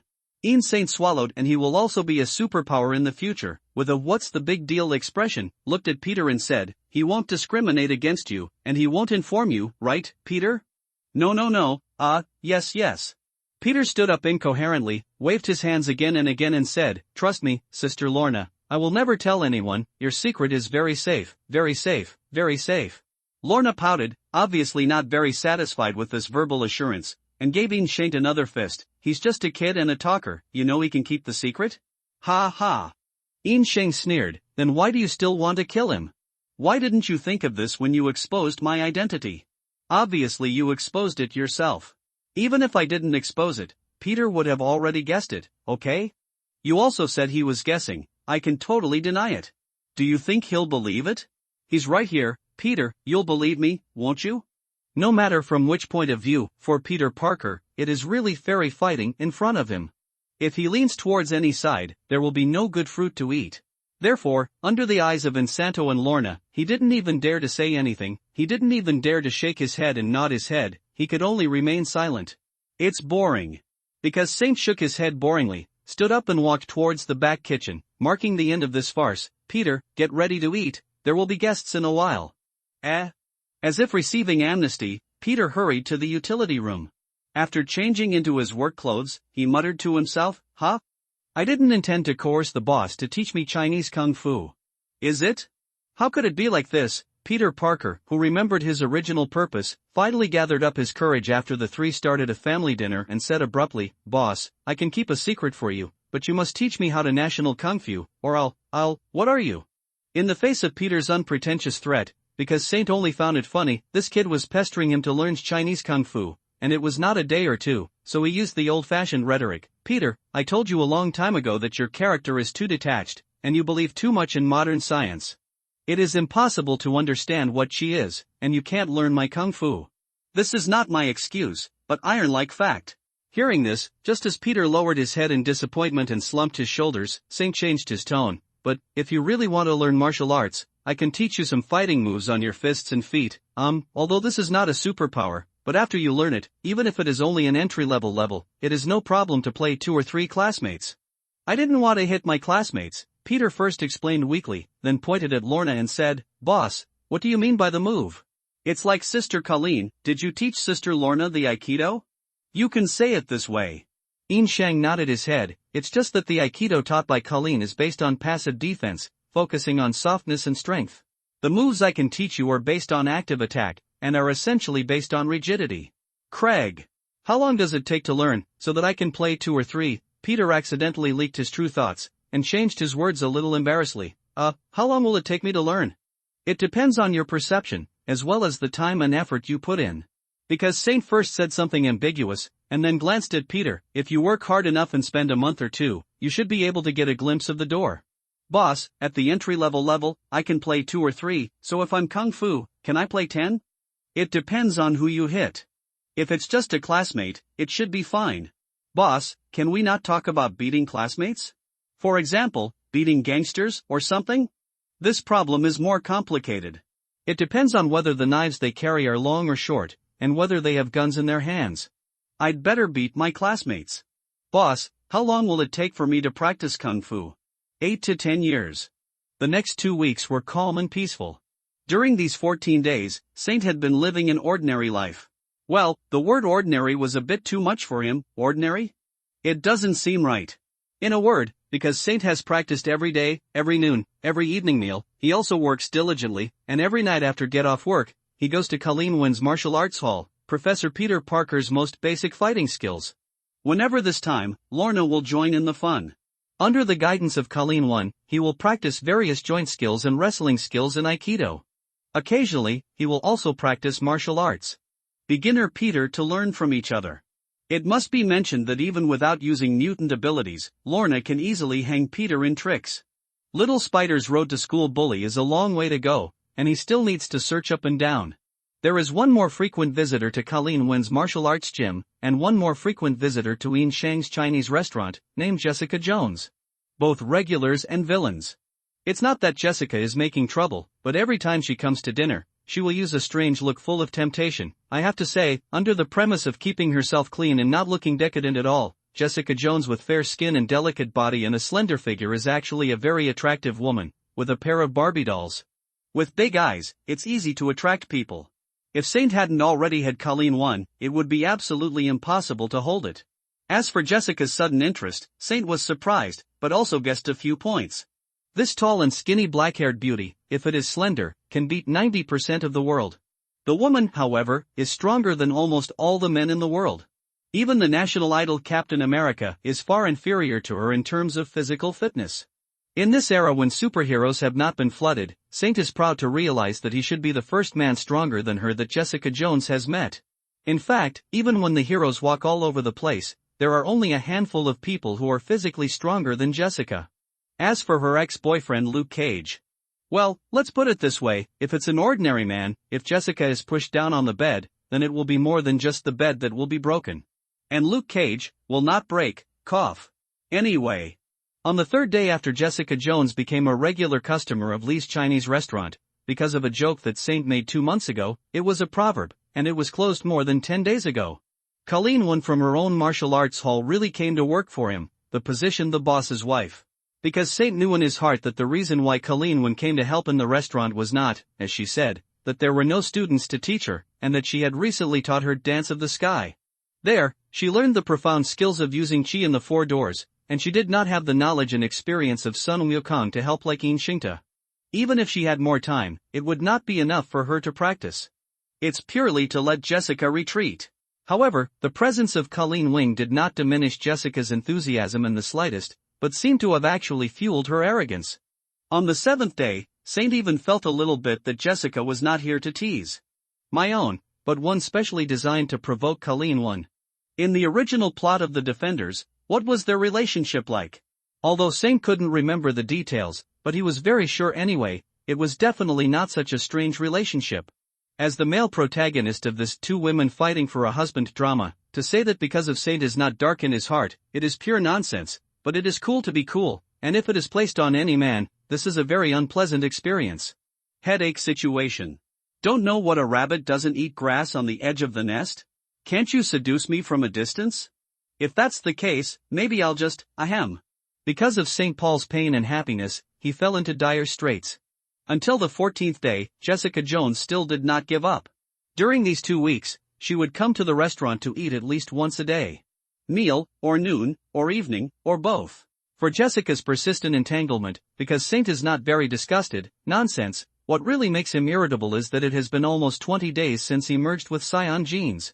Now, he has already mastered his soaring physical energy and breath, but his cultivation speed has not changed. Compared with before he became a Scion, more than twice as slow. In terms of combat power, when Saint was a purebred earthling, he was able to increase his combat power by 4 to 5 points a week, but now, in the past 2 weeks, he has only increased an average of 2 points per week. Although it is said that if the increase of 20% Scion's full power is included, he has increased his combat power by more than 4 points every week, but this is a stealing concept, and the account can't be calculated like this. But now, because of Saint, I have come to understand that the practice should be combining movement and stillness. He used to be able to focus on stillness, but after becoming a fighting nation Scion, I am afraid he must it is necessary to focus on moving. Only by frequently going through battles can his strength be rapidly improved. Nima. Who do you want me to fight with this year? There is no decent opponent. Because Saint is very arrogant, in front of his combat power approaching the 400 mark, who will compete with Iron Man? Thor is out, who will compete? Hulk is out, who will compete? Team USA. Well, the strongest superpower of this is actually leadership and sun character, even if it does, it won't be able to compete. As for the Scion's famous near death to become stronger. Because Saint said, he will not do this until there is not a large number of immortal beings by his side. Therefore, so far, Ian Shank can only accept the slow growth of strength, because even if he does not change his body, it is difficult to find a person to learn from. Well, just talking about the total amount of chi, there is a Miss Polaris with a combat power of more than 500. However, under normal circumstances, Lorna's strength is actually only 50 or 60, and if she insists on bursting out all the combat power, let's not say whether she can do it or not, even if she can do it, she can't control it at all. It's definitely not possible to discuss with Inshinta, but it is absolutely no problem to tear down a few streets in minutes. As for the two remaining beside In Shang, Colleen 1, whose fighting power is less than 40 points, and Peter Parker, who is not even as good as 4 points in fighting 5 scum. And what about the 4 of the defenders? Danny Rand, Kunlun's strongest combat power, in the early 100s combat power, more than 80 is the bonus of Iron Fist, the attack power is not bad, but except for the immortal Iron Fist, its own defense is unbearable. One blow, now in Saint, it really only takes one move to kill him. Luke Cage is the exact opposite. In comparison, with similar combat power, more than 80 are focused on defensive talent, but he can withstand Inzan twice, but he only has the remaining 20. A little attacking talent is more than enough to beat ordinary people, but for Insaint, it's not even a scratch. And Matthew Murdock, a professional daredevil, is indeed different from the other 3 street heroes who are still amateurs. Not only is he extremely experienced in combat, his martial arts training is comparable to Iron Fist, and he has the characteristics of a living radar. It made him an incomparable tactician master, but, except for the combat power added by his extraordinary senses, his offensive and defensive ends were only a dozen points. To say the most comprehensive, that is Jessica Jones. With more than 100 combat power, she can resist, fight, run and jump. However, this civilian has not received any systematic training. Relying on her brute force, she was the easiest to deal with out of the 4 in Saint's view. Who else? Invincible. How lonely it is to be invincible. Trapped in the abyss of self-obsessedness, Saint, who was completely unable to extricate himself, selectively forgot. In fact, not far from him, there is a New York temple belonging to Kamatage, which is absolutely there are his opponents, as long as he has the guts to die. Anyway, in the past 2 weeks, in addition to the trivial things mentioned above, there are 2 big things that must be mentioned. First, on that night 2 weeks ago, the long-planned shield gave the hand a fatal blow. Although it did not get rid of the 5 fingers as wished, the hand was originally going to have a decisive battle with the Pure Society. It can be said that the elites came out that night, basically the entire army was wiped out, and the losses suffered can be said to be not large. Compared with the Jinchuan Club, which is now in name only, it is better, but it is also a serious loss of vitality. It will take at least 10 years to restore its original heyday. And Shield, which succeeded in one hit, of course, did not stop there. After 2 weeks, 90% of the Han's various strongholds in New York have been swept away, including Colleen Wenxan's Heart, that charity located in the suburbs of New York. After sweeping the training base of the Han Society, most of the Han Union's preparatory members were thrown into prisons for transformation, and a few who were not yet adults also entered. The juvenile office has been reformed. At this point, most of Colleen Wen's heart knots have been untied at once, and only one day in the future, after eliminating the culprit of the blogger, he will be able to truly understand. Second, I also have to mention that night 2 weeks ago, under the muzzle of the shield gun and the blade of the Han Union, Isant, who rescued a large number of civilians, suddenly caught fire. Well, to be precise, the fire person is not him, but the superhero Golden Boy. Golden Boy, the boy of gold. After 14 days of fermentation, it's hard to say elsewhere, but in the entire New York state, because of Santana's blonde hair, upside-down hair, improved appearance, and the transformation image with golden flame special effects, it is deeply rooted in the hearts of the people, and the reputation of Golden Boy has become a household name. As the most typical immigrant country, the United States has a very diverse race and ethnicity. Although it has always strived for the word equality, it is undeniable that the word racial prejudice still exists in every country in this country. Corners, whether Asians, Africans, Latinos or Native Americans, will inevitably be discriminated against to varying degrees, and the only exception, of course, has been firmly occupied by the elite from the very beginning, and the population of the Caucasian group exceeds half of the world's total population. Coincidentally, the appearance of blonde hair and blue eyes is the most representative white character. Captain America, who is a national idol, is also blonde and blue eyes. Because of Saint's transformation image, why is he quickly sought after? In a short period of time. It is self-evident that it became a hit within. You must know that the combination of the two English words Golden Boy is itself used to describe a valuable person. Because Saint was able to get this title at the beginning, it is actually enough to explain the problem. And if one day, when people suddenly discover that the Golden Boy they regard as a new national idol is actually a typical Chinese, the picture must be beautiful. On the 15th day, in accordance with the agreement with the one-eyed man, Saint came to the Triton building, one of the headquarters of the Shield, in the image of the Golden Boy after the transformation. Coulson, who had been waiting for him for a long time, immediately leading him to a tarmac. A fighter jet with a strange shape has been waiting for a long time. Different from ordinary fighter jets, the wings of this small plane are actually curved downwards. Compared with the wings of ordinary planes, it looks more similar to the wings of birds. The overall shape is like that of a bird. A raptor preparing to pounce on its prey. Quinn fighter. Because Sant immediately recognized this main fighter aircraft independently developed by SHIELD, not counting the Wakanda with Jinjin Black technology, the Kun-style fighter can be described as the top fighter in the Marvel world. Well, in the future, the exclusive car of the Avengers is also a Kun-style fighter transformed by Tony Stark. Therefore, after seeing the luxury version of Kun-style created by the wealthy Iron Man in the future, because of the civilian version in front of him, Saint is really not very fond of it, and he is full of sullenness in his bones. Factors Coulson, aware of his disapproving expression, couldn't help but said, "This is our SHIELD unique Kun-style fighter, and it is also the world's first jet fighter that can take off and land vertically." First? Ha ha.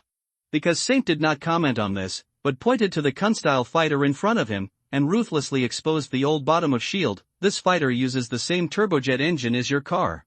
Howard Stark, one of your founders, proposed the concept as early as 1943 and provided experimental research results.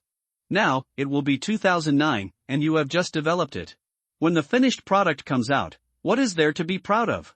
Coulson turned his head speechlessly, and at the same time secretly vowed in his heart that in the future, if it is not necessary, he will never take the initiative to talk to Insanto. While they were talking, the two had already walked to the rear door of the Kun-style fighter. The pilot of the fighter was waiting at the door of the cockpit. It was Phil Coulson's old partner, the dignified Iron Cavalry. Melinda May. Seeing her, Ian Shang was even more surprised than seeing the Kun-style fighter. Without saying hello, he just stared at her and said, "Good guy. You actually learned Chi? Tofu." Melinda May said with a cold face in Chinese, and in an enemy-like tone, she thanked dryly, "If it weren't for the Chi sense you gave me, I wouldn't be able to learn Kunlun's Chi refining technique, Thank you. Seeing that Yin Shang was taken aback, Coulson immediately broke the oath he just made, and proudly showed off, May's talent is very good. After the director gave her permission and provided Kunlun's after all the information, it took only 1 day for her to develop her own chi. What do you know? Yin Shang glanced at Coulson with contempt. I hate you layman the most. If you don't understand, don't talk nonsense, okay? What does this have to do with talent? Wing Chun, her martial arts training is high enough, so she can understand the mystery of chi.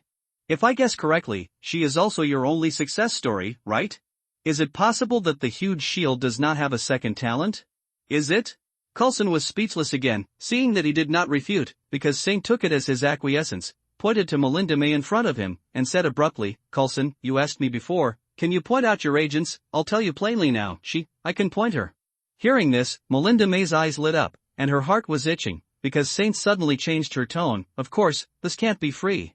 Coulson frowned slightly, and after exchanging a look with Melinda May, he asked instead of her, in Saint, can you tell me what you want? I want a lot. Inzant shrugged his shoulders, but have you become the master? Instead of asking me, you might as well ask the Cyclops to see how much you shield are willing to pay to ask me to be your instructor.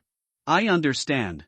Coulson nodded, put the matter on hold for the time being, turned to Melinda May and said, May, it's time for us to go. Although she was actually very unwilling, Melinda May was a professional and senior agent. She understood what it means to be the first. She turned around and walked over to the cockpit, without turning her head and leaving a sentence. The cabin is 1 minute later. Doors close and take off in 3 minutes. 3 minutes later, the left and right engines of the Kun-style fighter jetted out blue flames on time, setting off a gust of wind around the fuselage. Then, the fighter, which looked like a goshawk, began to fly vertically like a helicopter. Rising upwards, after climbing to a sufficient height, a pair of engines at the rear of the fuselage also lit up with flames, pushing the fighter plane to rush forward and plunge into the high-altitude clouds. Meanwhile, in the southwestern part of Afghanistan, in a cave in the Gobi Desert. In a cave in the deepest part of the cave, the sound of ding ding ding ding dong is endless. A handsome middle-aged mustache, sweating profusely, waving a hammer tirelessly, constantly beating a piece of metal resting on an anvil. This handsome uncle, who was still charming enough to fascinate thousands of young girls, is the unfortunate super playboy, the chairman and heir of Stark Industries, a genius scientist and engineer, a great inventor and philanthropist, the current king of arms in the Marvel world, the future energy emperor, the superhero Iron Man Tony Stark. Suddenly found that this grandson has so many titles, only Long Ma can be compared with him. There is no place to add the word billionaire. I always feel that it will lower his overall force. Contrasted with the usual slick image of a straight suit, Tony Stark can be called very sloppy now, but if he is compared with a half-bald middle-aged white man wearing metal frame glasses next to him, he is actually already considered very clean. Silver.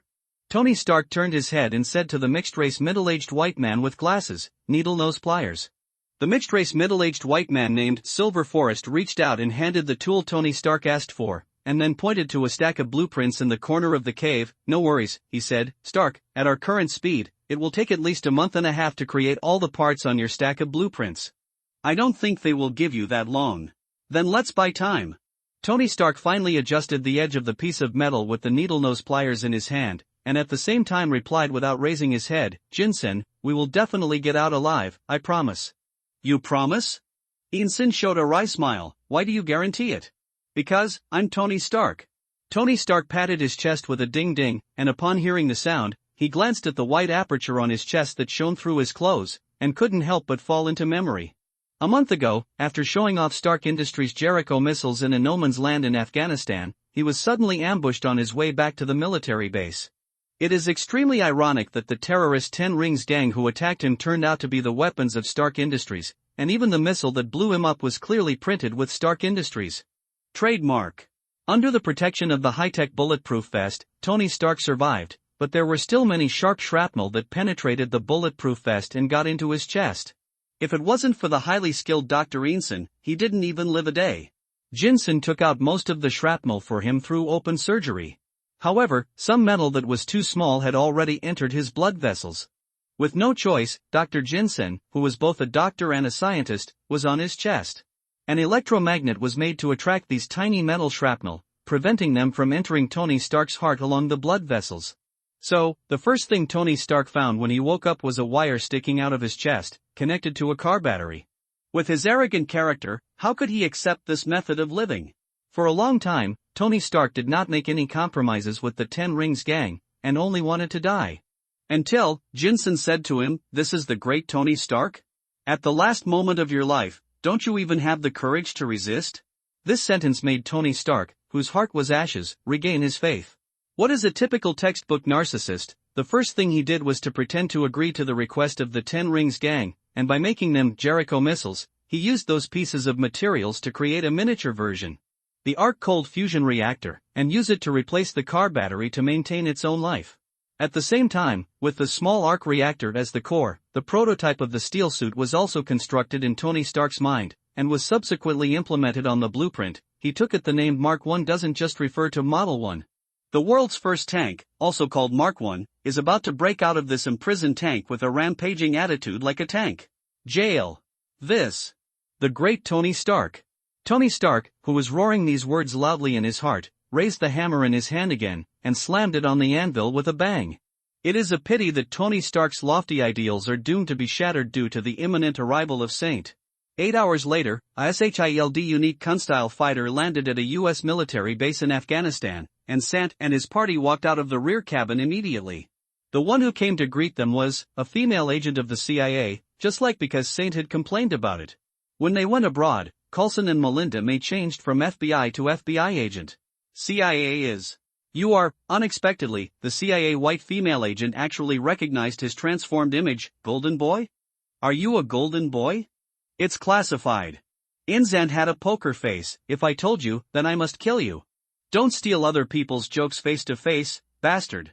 Coulson glanced at Inzant speechlessly, stepped forward, and stretched out his arm to the female agent. Don't worry about him, I'm Phil Coulson, the agent's supervisor. The female agent hurriedly stretched out her hand and shook Coulson. Tina Johnson, senior agent, it's nice to meet you, sir. Each other, take us to the conference room. Yes, sir. After the group of 4 came to the conference room from the apron, Tina Johansson immediately turned on the projector, lit up the topographic map of Afghanistan on the screen, and explained at the same time, green represents the area that has been closely searched, and yellow represents air reconnaissance areas, red is completely unexplored areas.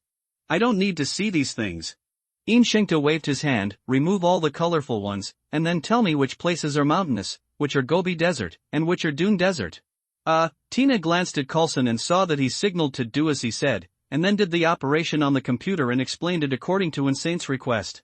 After Insheng understood it, he drew a crooked line along the junction of the Gobi Desert and the Dune Desert. Take me a flight like this first. If you don't find it, then use this line as the benchmark to go to the mountains in the mountains. Direction to extend. You decide. Coulson also thought that because Saint thought that the Ten Rings gang who kidnapped Tony Stark was more likely to hide in the mountains, he completely agreed with this speculation, so he did not make any comments, but turned to looking at Melinda May. Is there a problem? I need a little time to get used to the terrain. ASAP. After Coulson exhorted, he turned to Tina Johnson, inform the military, we will ask them to cooperate at any time. Yes, sir. Half an hour later, the SHIELD Quinjet flew into the sky again. Except for Melinda May, the pilot, and Phil Coulson, the co-pilot who made soy sauce, the passengers were still only in Saint. The real CIA agent, Tina Johansson, was asked to stay on the military base. 2 hours later, when more than 70% of the route drawn by Saint had been completed, he suddenly stuck his head out of the cockpit door. Slow down. Then open the rear hatch. Have you found out? Coulson immediately stood up from his seat, completely ignorant of being the co-pilot of a fighter plane, although he was really just a decoration. Insheng nodded and pointed to the southeast. More than 30 kilometers away in this direction, there are a large number of suspicious Qi gatherings. I want to fly over to confirm. Do you have to go by yourself? It's nighttime in the United States, but it's still daytime here. I have a small goal and it's not easy to be discovered. This aircraft can actually be invisible, not only in the conventional sense of radar stealth, but also optical stealth if necessary. Then why didn't you tell me earlier? Because Saint rolled his eyes, he thought that SHIELD does not currently have the technology of shading panels. After all, their helical carrier headquarters has not been completed. May, let's disappear. Hearing what Coulson said, Insanto showed a weird expression. If he remembered correctly, the one-eyed man said the same thing when the SHIELD aircraft carrier went up to the sky. These two are worthy of being good friends. I don't know who learned who. A few minutes later, the optically stealthy Quinjet had activated, and when it was not stationary, it looked like a distorted mass of air, but if it was stationary, it was completely invisible. Linda May drove this invisible fighter to the position previously designated by Saint. With a slight and low engine roar, the fuselage leaned forward and dropped more than 1,000 meters, the nose hanging down. Stopped at an altitude of several hundred meters. Through the glass of the cockpit, Coulson found a large area of unknown objects that looked like camouflage nets at the edge of the gobi on the ground. Obviously, just like what Inzant said, this place that was supposed to be deserted was actually made by a large area. When a large number of humans gathered, he was instantly refreshed, turned his head and said to Melinda May, "Can't it be lower? Any further lowering, the dust from the turbojet may raise suspicion." "No need." Saint interjected, "I have confirmed that Tony Stark is in the cave below." "You sure?" Coulson raised his eyebrows and asked dubiously, "What's the basis?" "According to the scene in the movie." Because of Saint's thoughts in his heart, he waved his hand on the surface and said, "Don't worry about it, my breath sensing will definitely not make a mistake. Tell the military to rush here, and when it gets dark, I will sneak in to protect Tony Stark. After you get my signal, you can attack. Are you going to help us get him out?" Coulson was overjoyed, his confidence suddenly multiplied, and then, thinking of Saint's urination, he asked suspiciously, "Free help? How is this possible? How can it be free?" With a look of, "Are you thinking of me, stupid?" Saint glanced at Coulson. "I paid for my time and labor, of course I should get paid, but you don't have to worry about it. What I save is Tony Stark, he's richer than you guys." Coulson showed an "I knew it was like this" expression, turned his head and said to Melinda May, "Find a hidden place to land, I'll contact the military." 10 minutes later, the Kun-style fighter remained invisible and landed in a Gobi mountain tens of kilometers away. Afterwards, Coulson walked into the passenger and cargo compartment of the fighter. A hammock was set up between the walls, and before laying down to rest, he asked Inzant sympathetically, "We have to wait at least 6 hours, do you need a break?" "All right." Hearing what Inzant said, Coulson was about to give him the hammock and rearrange it himself, when he saw Inzant tiptoe a little, and the whole person floated up in the cabin, as if he were in a space without gravity like. Hancock assumed a supine position. Coulson stepped forward and asked curiously, "If you fall asleep, won't you fall?" "You fell asleep, did you stop breathing?" After Saint asked such a question, he opened his mouth and warned, "By the way, don't come within 2 meters of me after I fall asleep. You can't afford my conditioned reflex." 6 hours later, Coulson was half squatting, hiding behind a large cube-shaped cargo box, and cautiously shouted, "In Saint? In Saint?" Because Saint rolled over in the air, and after landing his feet on the ground, he said to Coulson, "You don't need to be so nervous, I actually don't feel like getting up. The military has arrived within 10 kilometers of the target location. It's time for us to meet them and discuss the battle plan. What's this about me?" Saint patted his face and woke up as soon as possible. "I'm going to protect Tony Stark, you can attack as you please." "It's not as simple as you say." Coulson came out from behind the cargo box. "We're talking about Tony Stark. If something happens to him during combat operations, no one can afford this responsibility, and every step of the combat plan must be scrutinized again and again. There must be no mistakes. That's your problem." Because Saint still maintained his willful style, he turned around without any hesitation, and walked out of the cabin. "I'll dive into the cave first, and I'll call you when I find Tony Stark." And many more. Coulson quickly chased after him, and took out a dark cuboid from his pocket, which was a high-frequency communication device. He reached out and handed it to Inshingta and said, "How can the phone get through? Even if those terrorists don't use signal jammers, and there won't be cell phone signals in the cave." Inshinct, whose IQ was questioned, turned his head expressionlessly, and reached out to take the communication device. "How does this thing work?" Coulson was about to explain, but Inzant waved his hand again. "Forget it, Tony Stark is a top engineer, he will definitely use it, I'm leaving." After all, because Saint tipped his toes, he flew out of the open rear cabin, and immediately disappeared into the dark night sky. This is not New York with bright lights. At night, the visibility of the naked eye is within 10 meters. Following his breath-sensing exploration, Saint quickly reached the sky above the cave. After finding out the entrance to the cave, he looked at a security camera above the cave and said to himself, "Enter the cave."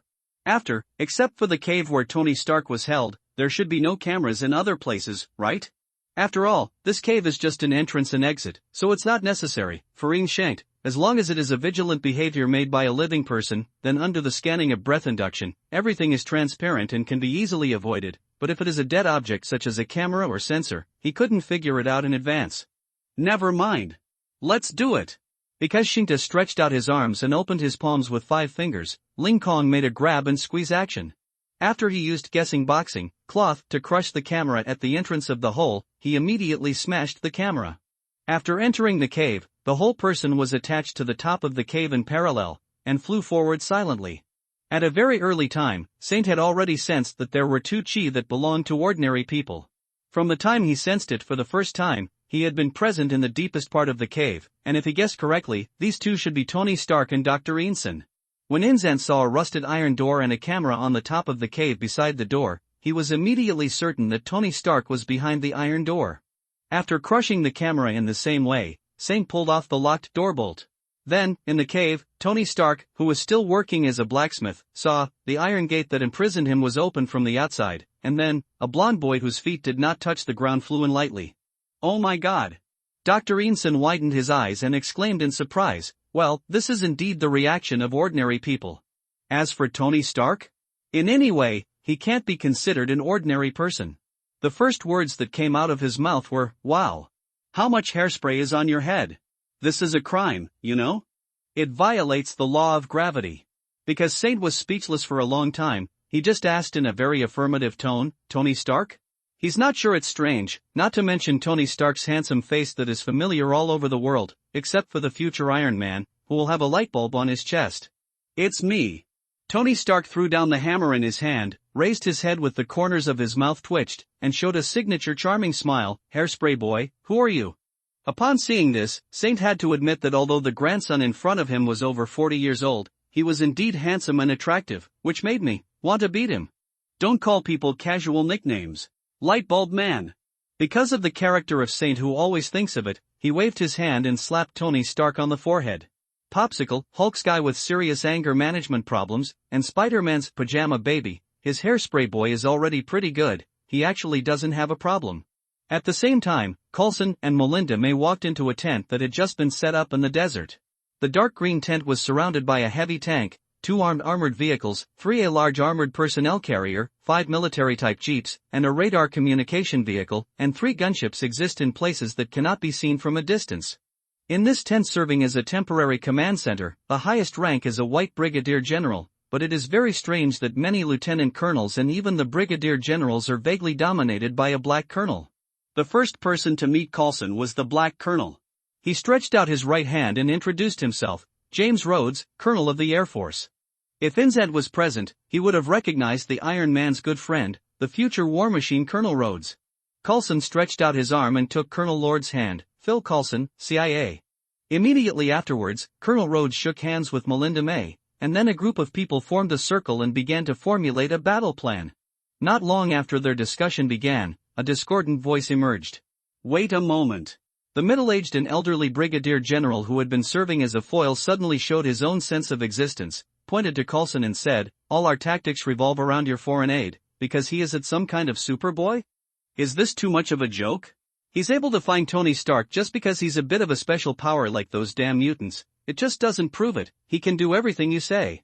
After finishing his long speech, the white brigadier general with gray hair turned his head to look around, and responded with a sonorous force, why should we put all our hopes on a 19-year-old kid? Hearing this, many lieutenants and school officers nodded slightly, apparently agreeing with this somewhat. They believed in their comrades in the army, not some mysterious figure who suddenly appeared. General, I understand your concerns. Coulson raised his head without changing his face, and did not hesitate to endorse Shenron, but you are not like us, you have a full understanding of the strength of the Golden Boy, I can vouch for it with my life, we can find and protect Tony Stark without alerting the enemy, we just need to wait for his news. Joke. With a disdainful expression, the white brigadier general retorted, your verbal assurance means nothing to me, with your life as a guarantee? Is your life comparable to Tony Stark's? Coulson frowned slightly, and his tone was cold. In fact, it doesn't make any sense for us to argue about this now.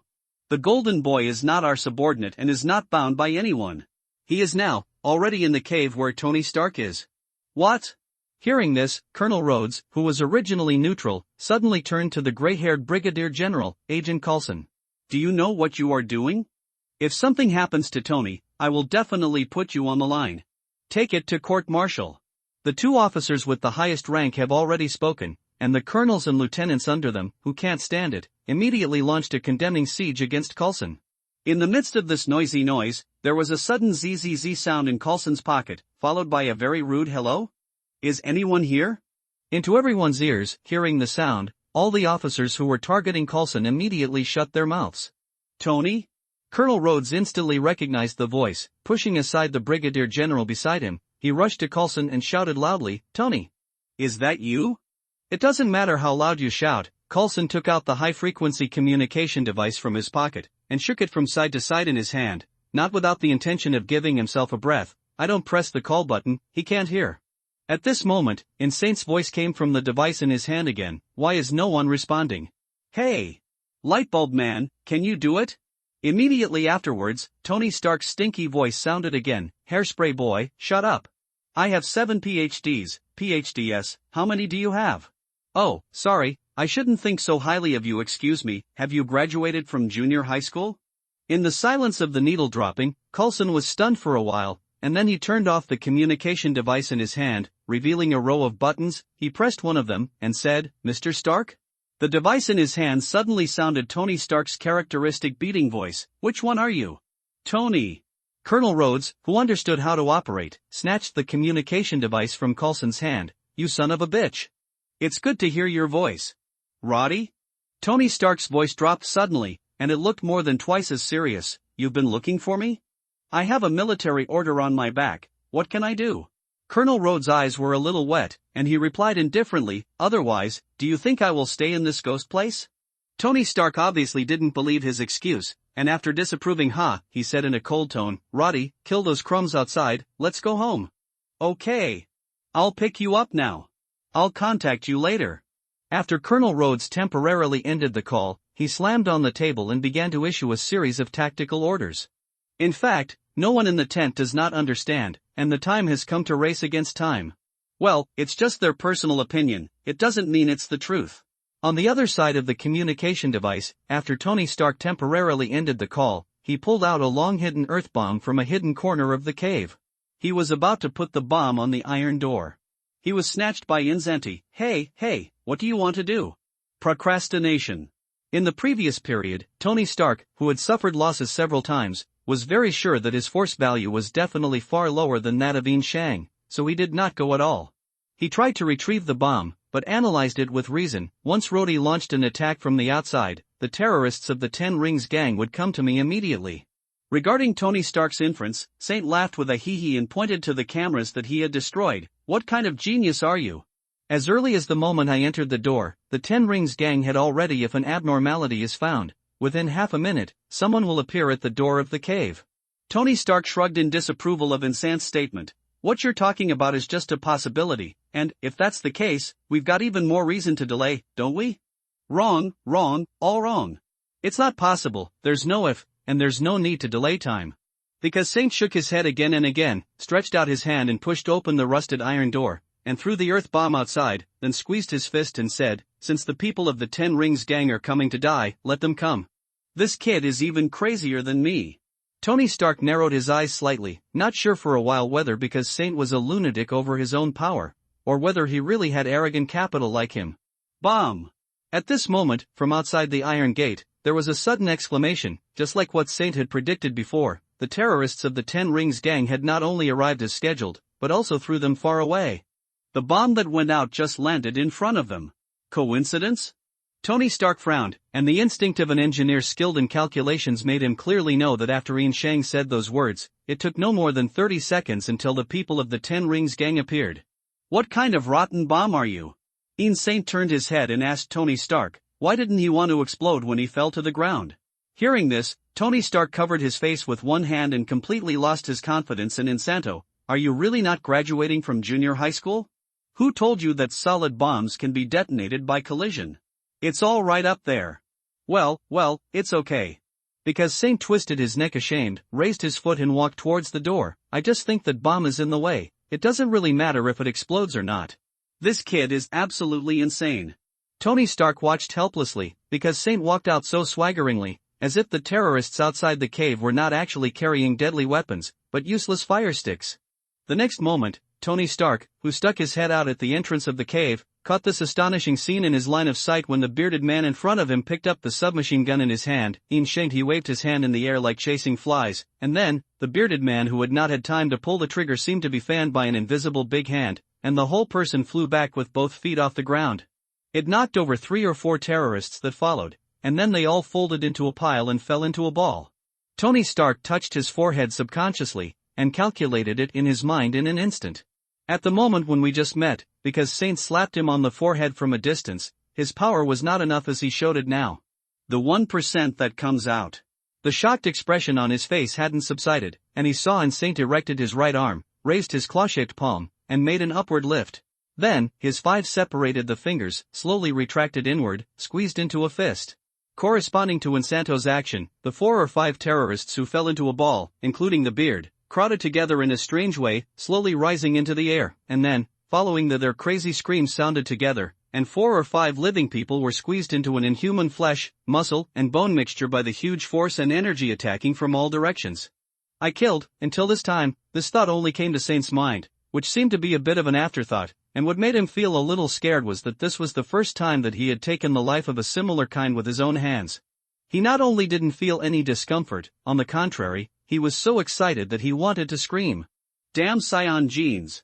Because Saint gritted his teeth and was about to forcibly suppress the boiling blood in his body, the continuous gunshots of D had already sounded in his ears, and his eyes swept away, only to see only the remaining 2 terrorists were shooting at him frantically. While he frowned, a fluttering golden flame suddenly rose from his body.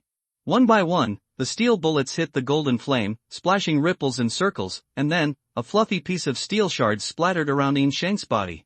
Because of the body-protecting flames wrapped around Saint's body, it has a part of the characteristics of fist, stone. At the moment of being attacked, it will be transformed into power and burst out, and it itself carries a bullet with huge power. Under the action of the 2 hedging forces, they shattered into powder on the spot. Seeing this, the 2 terrorists, who were already frightened, only knew that they were desperately pulling the trigger. He walked over slowly 1 step at a time, knocking out piles of gold powder along the way. With an unstoppable and astonishing power, he came to the front of the 2 terrorists, pinching their necks with his left and right hands. Lifting them up one by one, it was as easy as picking up 2 chicks. The incessant sound of gunfire came to an abrupt end, and the 2 terrorists who had felt the threat of death instinctively threw away the robbery, trying to break off the fingers like the iron pincers of Saint. Blocked by the body flame, they couldn't even touch the skin of Saint. Immediately afterwards, Saint's wrists on both sides turned outward slightly at the same time, accompanied by 2 clucks. 2 fresh lives were easily snuffed out by him again. In this situation, it was not only the enemy that was frightened, the 2 friendly troops, Tony Stark and Dr. Ensign, looked at Saint as if they were throwing garbage, and threw the 2 in their hands at will. The corpse turned around and strode back. Both of them took a step back due to conditioned reflexes. This has nothing to do with trust, but an instinct of seeking advantages and avoiding disadvantages that they possess as high-level intelligent creatures. Because Saint didn't think much about it, after sweeping it with his breath sensor, he said, "You 2 go back a little bit, there are more people rushing over, I don't want to be distracted to take care of you. This kid is really crazy. It killed a few people alive, just like pinching a few bugs to death. Not even a single mood swing." Hearing what Saint said, Tony Stark first marked him as extremely dangerous in his heart, and then suddenly remembered that when he provoked Saint in every possible way, although his reaction could not be said it's normal, but it's just a bit of a nasty little brat. So, is it actually the fight that drives you crazy?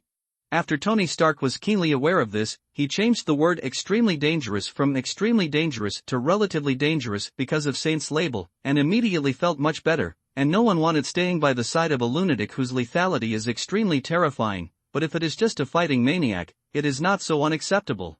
At this moment, Colonel Rhodes' anxious voice suddenly echoed in the cave, awakening the contemplative Tony Stark. "Tony, how is your side? We are about to meet the enemy, you must hold on." Tony Stark took out the communication device from his arms, looked at Saint with a strange expression, and his tone was a little strange. Roddy, I'm safe now, in fact, you don't have to worry at all, just call in slowly, Tony. Put away your arrogant bastard. Now is not the time." Tony Stark glanced at Insant again, and said to the communication device in a very rare serious tone, "Roddy, believe me, in the 40 years since I was born, I have never been as good as I am now. It feels so humble. Damn! Your acting has improved again, Tony Stark, humility? Such a big lie, you can say such a sincere tone, I almost believe it.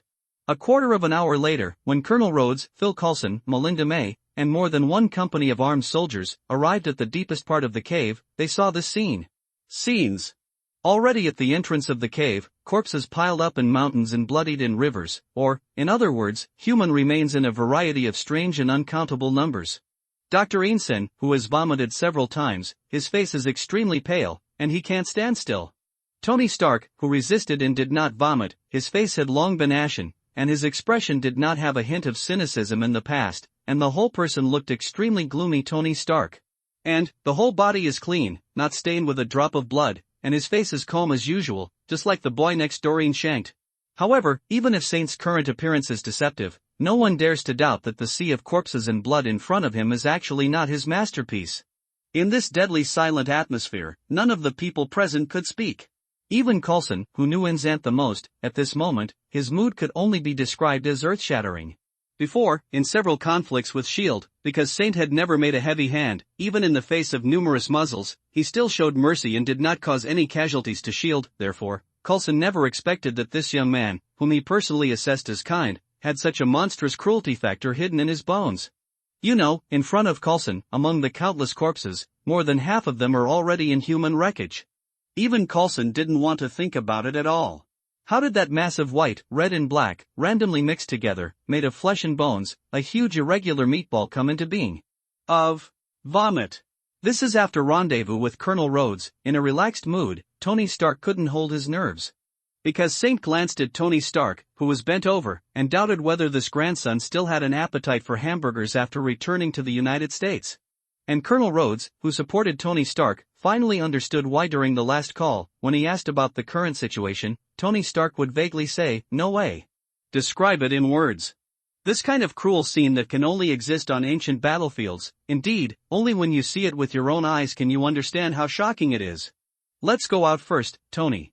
Colonel Rhodes helped Tony Stark, and when he walked out, he asked in the headset at the same time, "Has the armored car not reached the hole yet?" Immediately afterwards, a group of people who came in a hurry, surrounded Tony Stark and hurried away. No one wanted to take another look at the entrance of the cave full of corpses, and no one remembered that in the gloomy cave. Inside, Tony Stark himself drew a stack of priceless design drawings, still lying quietly in the corner. 8 hours later, the U.S. Air Force Base in Afghanistan. In front of a streamlined white jet, wearing a straight gray striped black suit, Tony Stark regained his former splendor, and said with a displeased face, "What? You are not going to sit with me? Private jet? What's the matter? Can you fly back on your own? Golden boy? It's not impossible."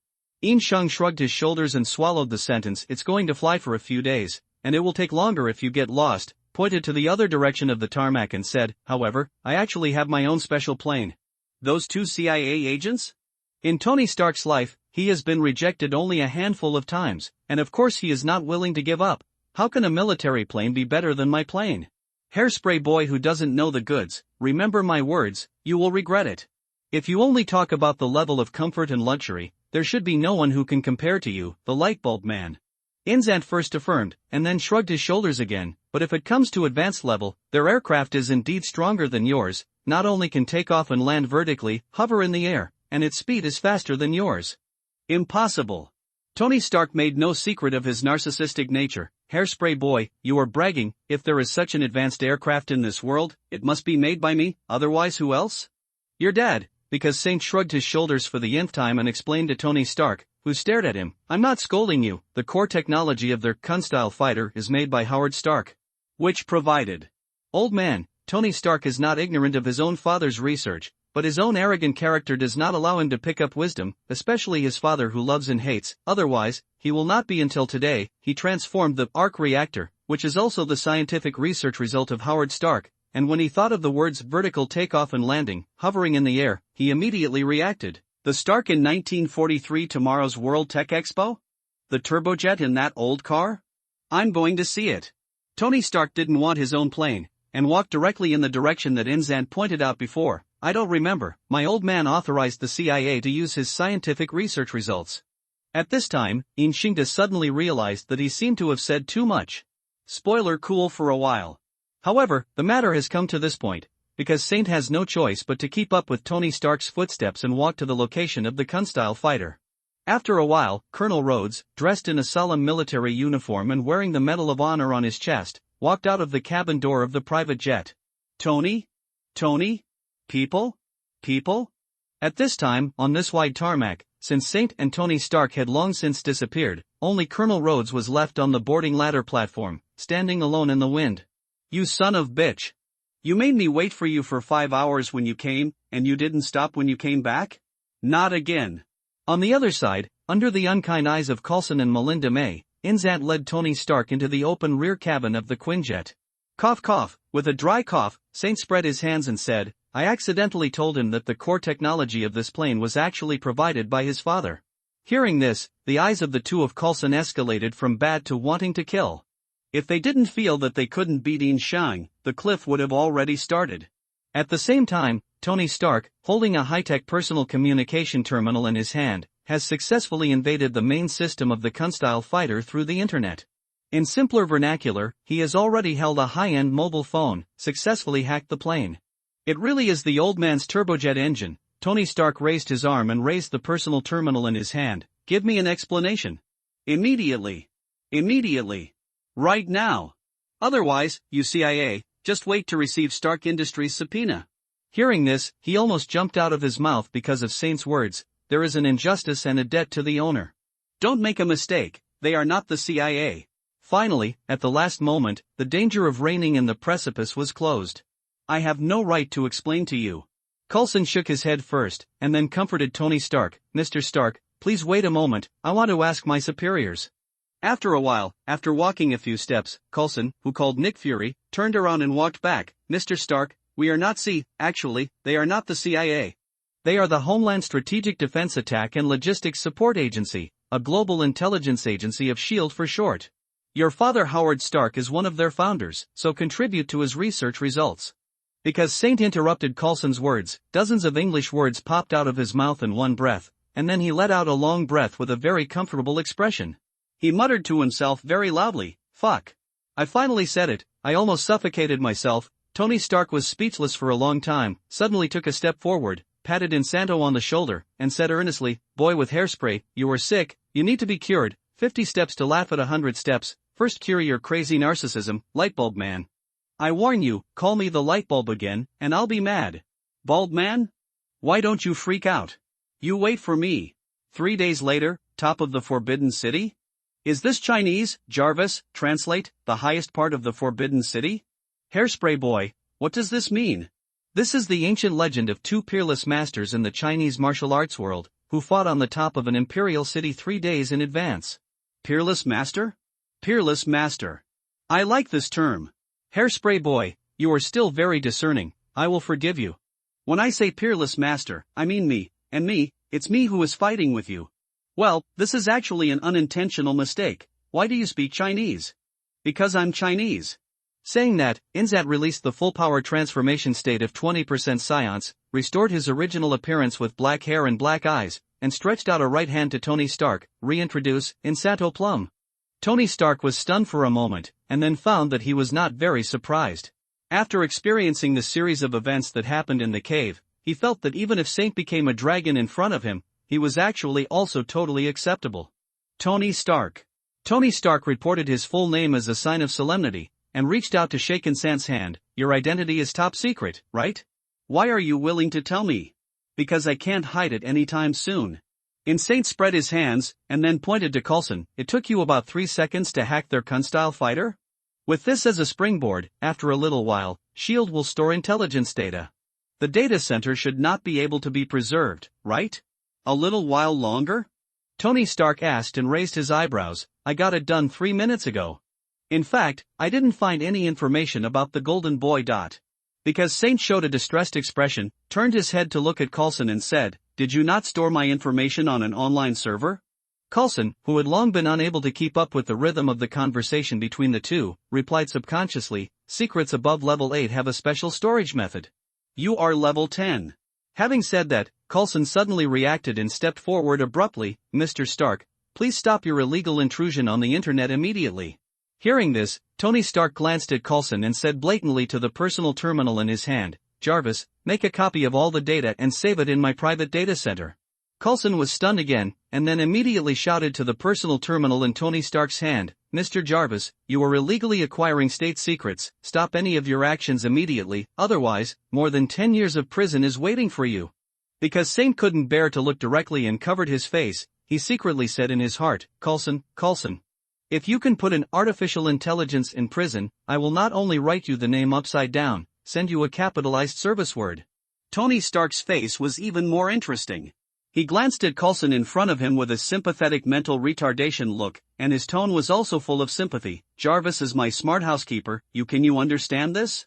He is just a line of data that can think independently. Coulson made a joke, which was unavoidable embarrassment in his heart, but he was still performing his duties unswervingly. Mr. Stark, what I said just now has the same effect on you. My team of lawyers is waiting for you. Tony Stark waved his hand indifferently. Since the old man is your founder, then if I want to see what he left behind, no one wants to stop me. Coulson pondered for a moment, turned to look at Melinda May, pointed to Tony Stark and said, May, get ready to take off, let's take him and go to Triton together. Melinda May nodded, then suddenly ran in front of Tony Stark, and in just a blink of an eye, she had already twisted her arm to subdue him, and said in a commanding tone, return the Kunstyle fighter. Control. Tony Stark didn't do a needless struggle, but turned his head subconsciously and looked at the person with the highest force value present, only to see Ian Saint turned around and made a look up to the sky. Posture.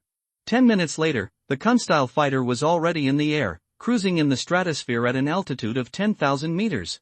Tony Stark, who became a prisoner of S.H.I.E.L.D., had no choice but to sit in a very uncomfortable position. On the foldable passenger seat against the cabin wall, the seatbelt tied to him is really tied, and he can't untie it. Tony Stark twisted his body unhappily, looked at Inzant who was lying on a large cargo box in a very careless way, and complained, Boy Hairspray, why don't you help me? It breaks my heart. Come on, you are Tony Stark, how dare they do anything to you? Because Saint has no consciousness of being the culprit at all, he replied as a matter of course. Besides, what is your business to do to kill yourself? Just settle it on your own, young man. Tony Stark felt that what he said made sense, but he was speechless, and even faintly had a sense of identity in his heart. This kid has a great appetite for me. At this time, Phil Coulson, the co-pilot of the fighter plane, left the cockpit negligently and walked into the passenger and cargo compartment where the two of them were. As a mascot for display, this guy is so irresponsible. Why are you lying on the cargo box? Listening to Coulson's question, Tony Stark, who was sitting very uncomfortable and unbalanced in his heart, was about to open his mouth to express his agreement, but only to hear Coulson continue, you can't lie down in the air. Are you on? Hearing this, Tony Stark instantly forgot his original plan, and before Ian Saint spoke, he made science popular with Coulson. Oh my god. How did you ask such an idiot question? We are now like this plane, it is rushing forward at a speed of close to Mach 2. If he floats now, he will immediately lose his original inertia, his relative speed, and no longer synchronize with the plane under our feet, and once he breaks the relatively static existing balance, the tail bulkhead of the plane, with a super high speed in Mach, slams into him fiercely, and shoots him into a patty. What I said earlier is true. Because Saint affirmed the premise of Tony Stark's tirade, and denied his final conclusion, if I floated, I would indeed hit the tail of the plane, but, according to my estimation, it should be this plane. Make an extra hole, do you want me to try it? Nearly 9 hours later, the Kunstyle fighter jet, which had left for nearly 2 days, returned to the continental United States, landed on the tarmac of the Triton building of the S.H.I.E.L.D., and stopped at its original location again. At the moment when the landing gear of the Kunstyle fighter plane touched the ground, in the cabin inside the fighter plane, Ian Saint, who had fallen asleep on the cargo box, suddenly woke up, and jumped up in a conditioned reflex, in a fighting stance. Wow, wow, wow. Tony Stark, who was sitting not far from the cargo box, let out a few strange noises, and said nervously, don't be crazy, boy with hairspray, we just landed. Because Saint blinked a few times quickly, and directly activated the full power of 20% science. The severe pain caused by the transformation made him wake up in an instant, and he took 2 breaths of coldness and a hissing. After getting angry, he turned his head and looked at Coulson who came out of the cockpit. Why did you bring me here too? Take me back first. Who put you to sleep? It's dangerous to wake you up, okay? The possibility of causing the crash of the machine is too high. Coulson thought so in his heart, and said, this is a fighter jet. You cannot fly into the city unless it is a military emergency. Saint rolled his eyes, apparently not believing this excuse very much, But he didn't hold on to it. Forget it, I'll fly back by myself, see you another day, Coulson, bye-bye, Bulbman. Wait, Tony Stark just spit out a syllable starting with W, when he saw that Saint's toes were a little bit, and the whole person was like a dexterous swallow, drawing a graceful arc in the air. After passing through the open rear hatch of the Kunstyle fighter, he disappeared into the sky covered by the cabin roof. What Tony Stark will never admit is that when Saint was still present, he never worried about his own safety, and after Saint left, Mr. Stark.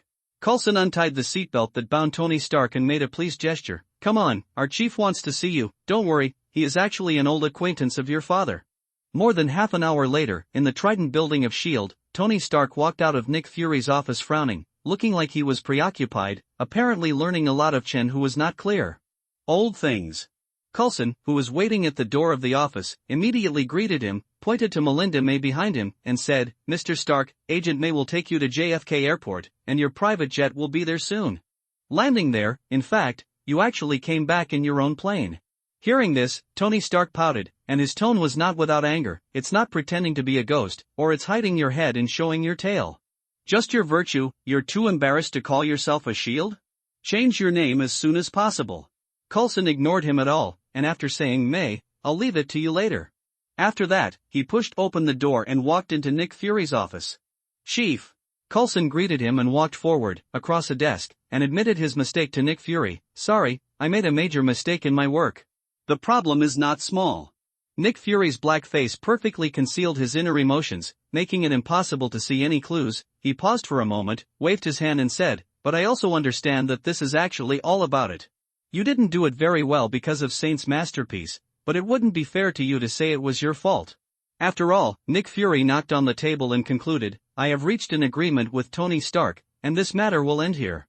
Coulson breathed a sigh of relief, and without saying thank you, he started talking about work directly. Director, have you read the action report I reported to the Bureau before? Kindness. Nick Fury nodded, frowned slightly, and asked, you said in your report that Saint killed more than 30 people in the cave where Tony Stark was imprisoned. Terrorists, their methods are extremely cruel, and their performance after killing people is also very calm, and it can even be said to be cold-blooded. It is very likely that they have killed many people before. About this, you can tell me in detail. Yes. Coulson recounted what he had seen and heard in detail, and then concluded, as for Saint, I insist on the assessment I made before, but I need to add one more thing because Saint has drawn a bottom line for himself, and only on the premise that he does not touch this bottom line. He is willing to abide by the law and morality, but if someone crosses his bottom line, he will do whatever he can. After swallowing a mouthful of saliva forcefully, Coulson shook off the nightmare-like memory and continued, actually, with Saint's strength, there was no need to make it so bloody, but he still did it. I think, just like the energy beam last time, this is also a deliberate deterrent. He is warning us not to test his bottom line. I agree. Nick Fury first expressed his affirmation, and then said something that seemed to be irrelevant. You shouldn't know yet, because Saint's restaurant has not closed for the past 2 days since he left. Director, I don't understand what you mean. For Coulson's puzzled expression, Nick Fury picked up a tablet directly from the table and handed it to him. Have you forgotten what his restaurant's signature dish is? Director, haven't we removed the surveillance? Coulson glanced at the video on the screen and frowned immediately. And, was this shot in his store? That's not what our agents did. Nick Fury's expression was a little weird. I found it on YouTube video. Oh, Coulson instantly understood that more than 2 months ago, because when Shingta just launched Kung Fu Barbecue, there were also many videos about him on the internet, and people who watched the video, basically no one believed that he was real Kung Fu, all of them were calling him a liar. Colleen One actually breathes out too? If I read it right, she seems to have scorched the meat, so can she really sell it? That's not the point. Nick Fury glared at Coulson angrily, because Saint showed his fangs on purpose twice before and after. I'm afraid it has nothing to do with this incident. He taught Xianliu's unique skills. Lin Wen, this kid is really a lover, probably because he knew about this matter. He couldn't hide it from us for long, so he didn't hesitate to reveal his strength, and even took dozens of lives to kill chickens and monkeys. I still don't quite understand. Coulson put away his joking thoughts and asked the question in his heart, is this matter so important to Insanto and to us? Nick Fury curled his lips, woke up Coulson and said, because of Saint and Colleen One, it is only a recent thing to become a couple, and Colleen One, who used to be taught by Han Havue, originating from Kunlun's chi refining technique. What does this mean? Do you still need me to remind you? Hearing the words, Coulson suddenly realized, I understand, which means that if you are someone who has developed his own chi, it is not difficult to learn Guixian Lu Wushu. You can get started soon. No, like ordinary people without foundation, it takes 10 years just to get started. That's right. Nick Fury nodded. If we can obtain a part of the inheritance of the turtle immortal from Colleen 1, and then gather the last batch of suitable candidates like Melinda May, then it only takes a few minutes. In just a few months, we can cultivate a group of supernatural forces that are organized and disciplined and fully controlled by us. This temptation is really too great, Director, Coulson asked nervously. We wouldn't do that, would we? We don't think about the inheritance of the Gixianliu for the time being, but if you are a suitable candidate, you might as well start preparing now. Nick Fury raised his head, looked at Coulson and said, Didn't Saint told you before he went to Afghanistan that he could be an instructor for us for a fee? Speaking, Nick Fury said with some emotion, This kid is really not easy. Not only does he have a good grasp of deterrence, but also knows when to compromise, and he is willing to abide by the principle of equal exchange, which is simply amazing. I can't think of being an enemy of him at all, and it's unbelievable how mature he is in dealing with people, and many times, I even forget that he's just a 19-year-old kid. Yes?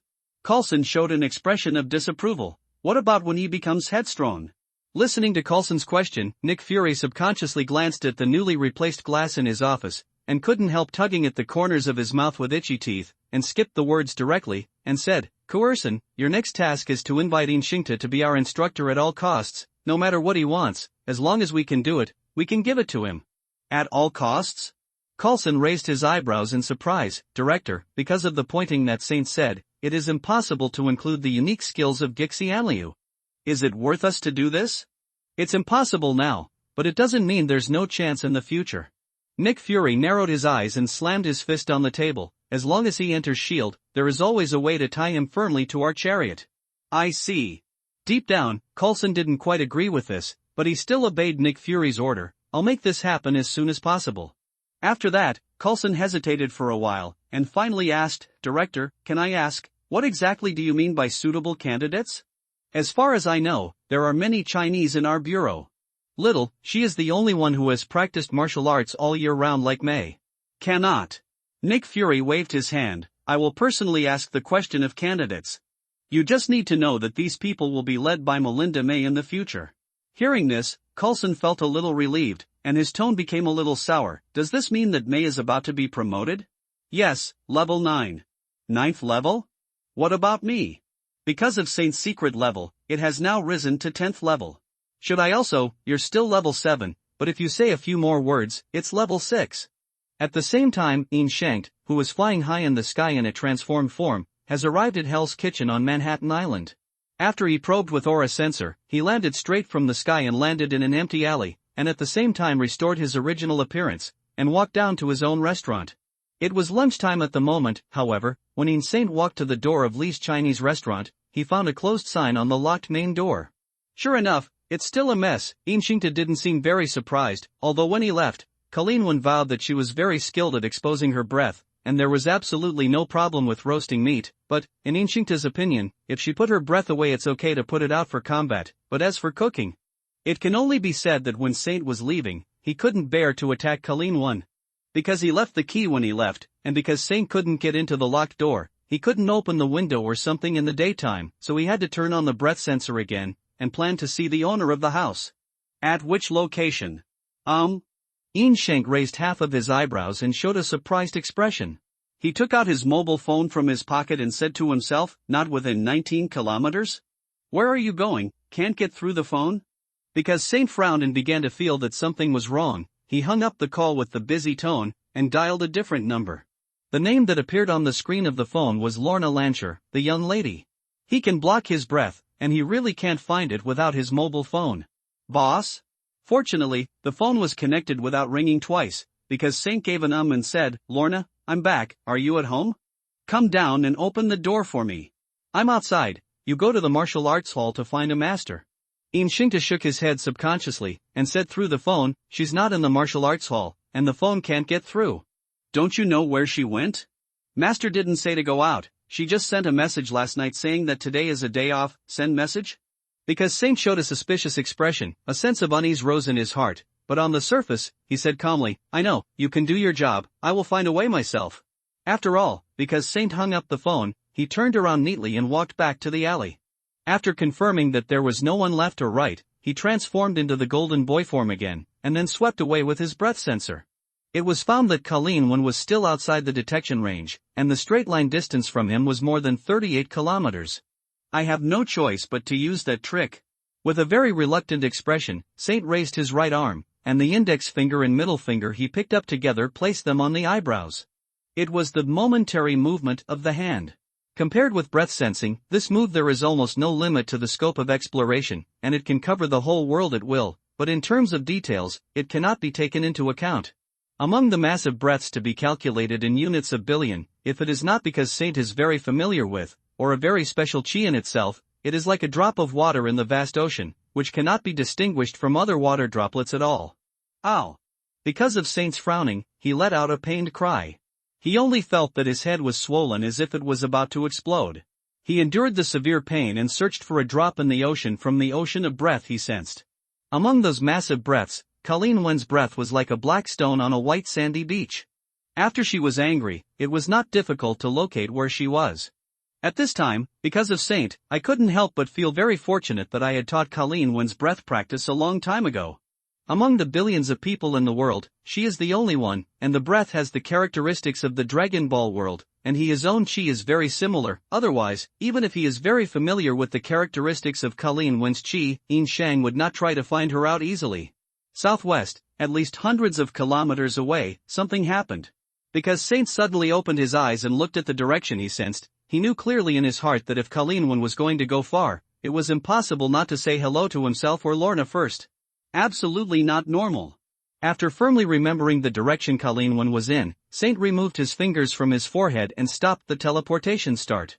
Although he wanted to teleport directly, he really couldn't do it. The strength of his own breath is not enough for him to fold and tear the space, and the strength of his own physical strength is not enough for him to carry the process of traveling through the space. In this deserted alley, Saint shook his head forcefully and forcibly overcame the aftereffects of dizziness caused by the use of teleportation. The ground soared into the sky, slanted and flew towards the sky, until after reaching the height of 1,000 meters, a flame suddenly rose from his body, and then, accompanied by a loud noise of bang, a white sound a burst of clouds appeared over Manhattan. Just as Inzant flew into the sky, a small white jet swooped down over the Kennedy Airport not far from him, landed on the runway of the airport, and taxied towards Sri Lanka. A private helipad dedicated to Tucker Industries. A few minutes later, the black-faced Colonel Rhodes stuck his head out of the cabin door of the parked private jet. After he strode down the boarding ladder, he glared at Tony, who was standing on the tarmac. Stark said, "I swear. One day, I will commit a felony murder because of your character." Casual. Tony Stark stepped forward and shrugged indifferently. "As long as you can remember, I actually came back with you on my own private jet." Hearing this, Colonel Rhodes frowned and his expression became serious. "Actually, someone from the CIA has already greeted me. What happened before? Why did you come back on their military plane? Because the Superboy? Don't ask, trust me, you don't want to know." Tony Stark pouted, turned around and said, "Let's go, Pepper has been waiting outside, but I've been waiting for you." "You're actually waiting for your plane, right? Don't care about the details." A moment later, outside the private apron of Stark Industries, Tony Stark patted Colonel Rhodes on the shoulder, signaled to leave, and walked alone to a tall, skinny blonde with a playful look on his face. With a frivolous hum, a nasal voice said, "Why are your eyes swollen? Did you shed a few tears for your long-lost boss?" "It's tears of joy." The blonde beauty smiled with red eyes. Just when Tony Stark was a little touched, she tilted her head again and said, "I hate looking for a job." Tony Stark curled his lips and called out the blonde's full name, "Pepper Potts, your vacation is over." At this moment, a retro-style luxury bulletproof sedan slowly stopped beside the two of them. After the two of them opened the car door and both sat on the seats in the rear compartment, the fat driver wearing sunglasses, he turned his head halfway and asked, "Mr. Stark, welcome back. Ms. Potts, where are we going?" Pepper Potts closed the car door, leaned forward slightly and said, "Happy, please take us to the doctor, N.O." "No?" Pepper Potts turned his head and looked at Tony Stark with complaining eyes. "Tony, you must go to the hospital to check your body." "Must? Do I look like I have a physical problem?" Tony Stark shook his head. "I was imprisoned for a whole month. There are only two things I want to do right away. First, I want an American cheeseburger, and second, I want you to help me right away call. This is impossible." Pepper Potts interrupted Tony Stark, rolled his eyes and said, I won't help you summon, it's not what you think. Tony Stark interrupted with a calm expression, although your idea is very interesting and tempting to me. In fact, I want you to help me hold a press conference immediately. Press conference? Why, Hogan? Tony Stark doesn't explain anything, loudly shouted the surname of the driver named Happy, turned his head and commanded, drive, go, and buy a cheeseburger first. Happy Hogan clearly knew who the boss was, started the car without saying a word, and slowly drove out of the airport. Shit. 10 minutes later, accompanied by a foul language from Tony Stark, a hamburger that had just taken a bite flew out of the car from the rolled-down window, and at the same time came a vicious curse from the car. Damn it. Hairspray boy. Damn you. Golden boy. If Captain America, who hasn't thawed yet, hears this, he will definitely say something. Pay attention to your words. Half an hour later, Tony Stark's voice sounded uniformly on the live channels of major TV stations across the United States. I didn't get to see my father one last time. I have learned a lot about him recently, and I can't help but wonder if he has had conflicts and doubts about Stark Industries like I do now. I have seen with my own eyes a large number of young Americans being killed with weapons that I made and were supposed to protect them. I opened my eyes, I woke up, and I realized that what I can contribute to the world is not just something that just explodes. Therefore, I announced that I will close the arms manufacturing department of Stark Multinational Industrial Group, effective immediately. As soon as Tony Stark said this, the media in the United States and even the whole world boiled over because of this. The King of Arms, who no longer does arms business, is full of dramatic and explosive news, not every day. Yes, it is not an exaggeration to say that it is a once-in-a-lifetime event. Who wouldn't like it? Oh, those with Stark Industries stock, except.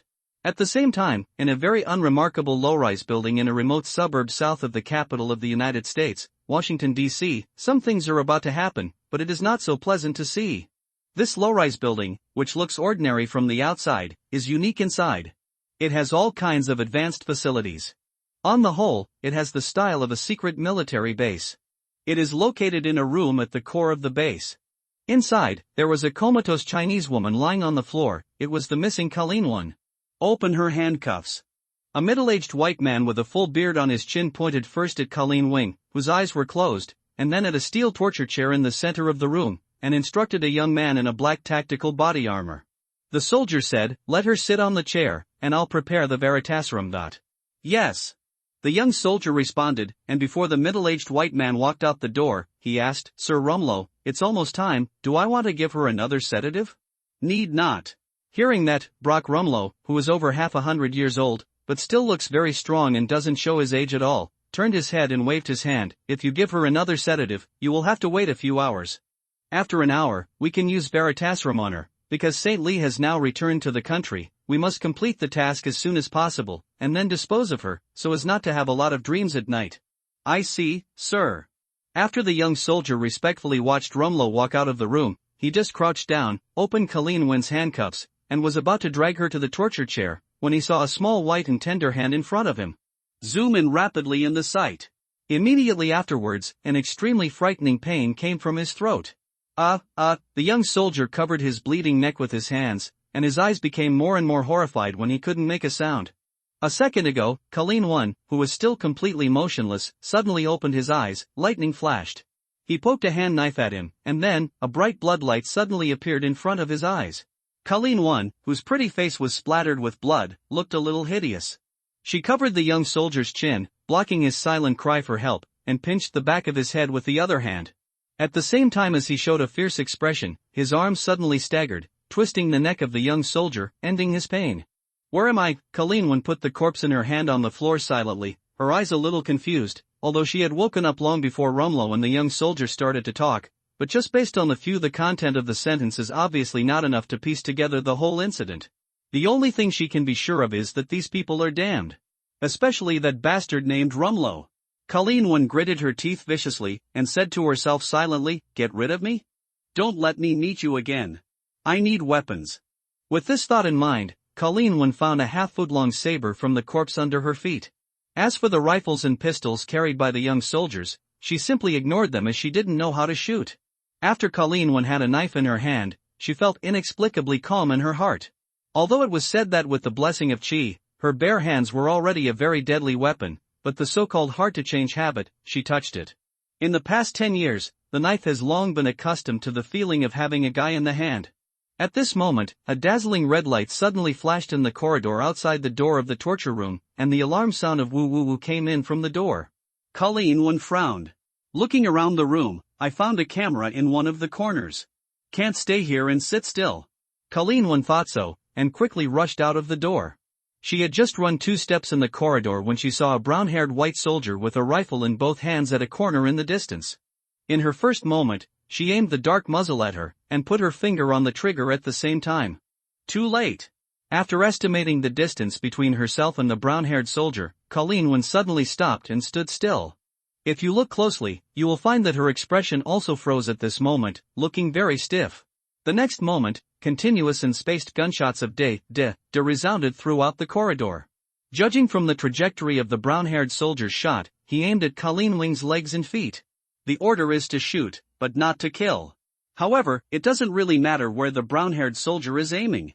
Several bullets shot from his muzzle penetrated Colleen Wen in front of him without any hindrance. He hit the wall behind him, and at the same time he showed a puzzled expression. Suddenly, there was a figure around him.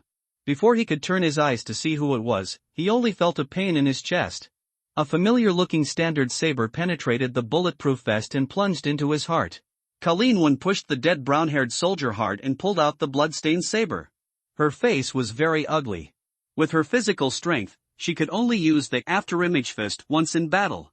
Without a rest, forcibly use it again, the consequences would be disastrous, and of course she couldn't be happy if she handed over the big move so early. To make matters worse, Colleen Wen didn't see a single window on the road after moving on, and she was not familiar with the terrain at all. Before she could feel the edge of the entrance and exit, she was given by a large number of soldiers with live ammunition. Blocked, caught in a desperate situation where there is no way forward, and there are chasing troops behind. Colleen Wen has never been a person who easily admits defeat. Even though she knew she was in a dead end, she did not lose her fighting spirit. Facing the hail of bullets, she rushed to a room with the door open. A second before she ran in, with a painful cry, his body staggered abruptly, and he almost fell into the room. Bang! After slamming the metal door and locking it, Colleen Wen glanced left and right, and found an office. She limped away 2 steps, bang! He knocked down a metal filing cabinet and blocked the door. Then he sat down against the wall and checked his painful right leg. The sharp tip of a rifle bullet penetrated Colleen Wen's thigh and stayed in her body. Thankfully, it seemed to be stuck in the muscle and didn't hurt the bone. Hearing a chirp, Colleen Wen tore a piece of cloth from her shirt, and after simply bandaging the wound, she began to look at the office carefully, trying to find an escape route. The only feasible solution is obviously the vents on the ceiling. However, the louver vents that block the ventilation ducts are made of solid alloys and cannot be easily pried open. The soldiers who are already smashing the doors are obviously not. We'll give Colleen Wen so much time. Just when Colleen Wen felt helpless, there was a loud boom outside the door, and the wall she was leaning against also shook violently. Bomb! Colleen Wen thought of these 2 words first, and then, looking at the metal door that had been partially distorted, but still remained intact, she immediately denied the conjecture, and then she heard it again. Coming from outside the door there was a continuous shooting sound of data, a cluttered collision of crackling, and bursts of exclamations and screams. What's going on outside? Just as Colleen Wen stood up against the wall with a puzzled face, the noise from outside the door gradually died down and fell into complete silence. Dang dang dang. Just when Colleen Wen started to feel a little nervous, someone knocked on the door outside, and a voice that made her feel extremely reassured, and then came in. Colleen, it's me, it's safe outside, open the door. Before he finished speaking, he heard a harsh, high-pitched sound of za. Colleen Wen slammed open the metal cabinet that blocked the door, pulled open the deformed metal door, and threw himself in the door that was standing outside. Because of St. Trevor. It's all right, it's all right. Saint wrapped his arms around Colleen Wen's lower back, and patted her back gently with the other. It's all right, I'm here. After showing weakness for a moment, Colleen Wen gently pushed Saint and withdrew from his arms. How did you know you came to me? I just returned to China, and when I got home, I didn't. In the middle of Saint's explanation, his pupils shrank suddenly. He looked at Colleen Wen's thigh soaked in blood, and immediately squatted down to check the wound. Are you shot? It doesn't matter. Colleen Wen shook her head, pressed both hands on Saint's shoulder, and patted it comfortably. It's not a vital part, and it didn't hurt any bones. It's not a penetrating wound. Saint frowned. Is the bullet still in there?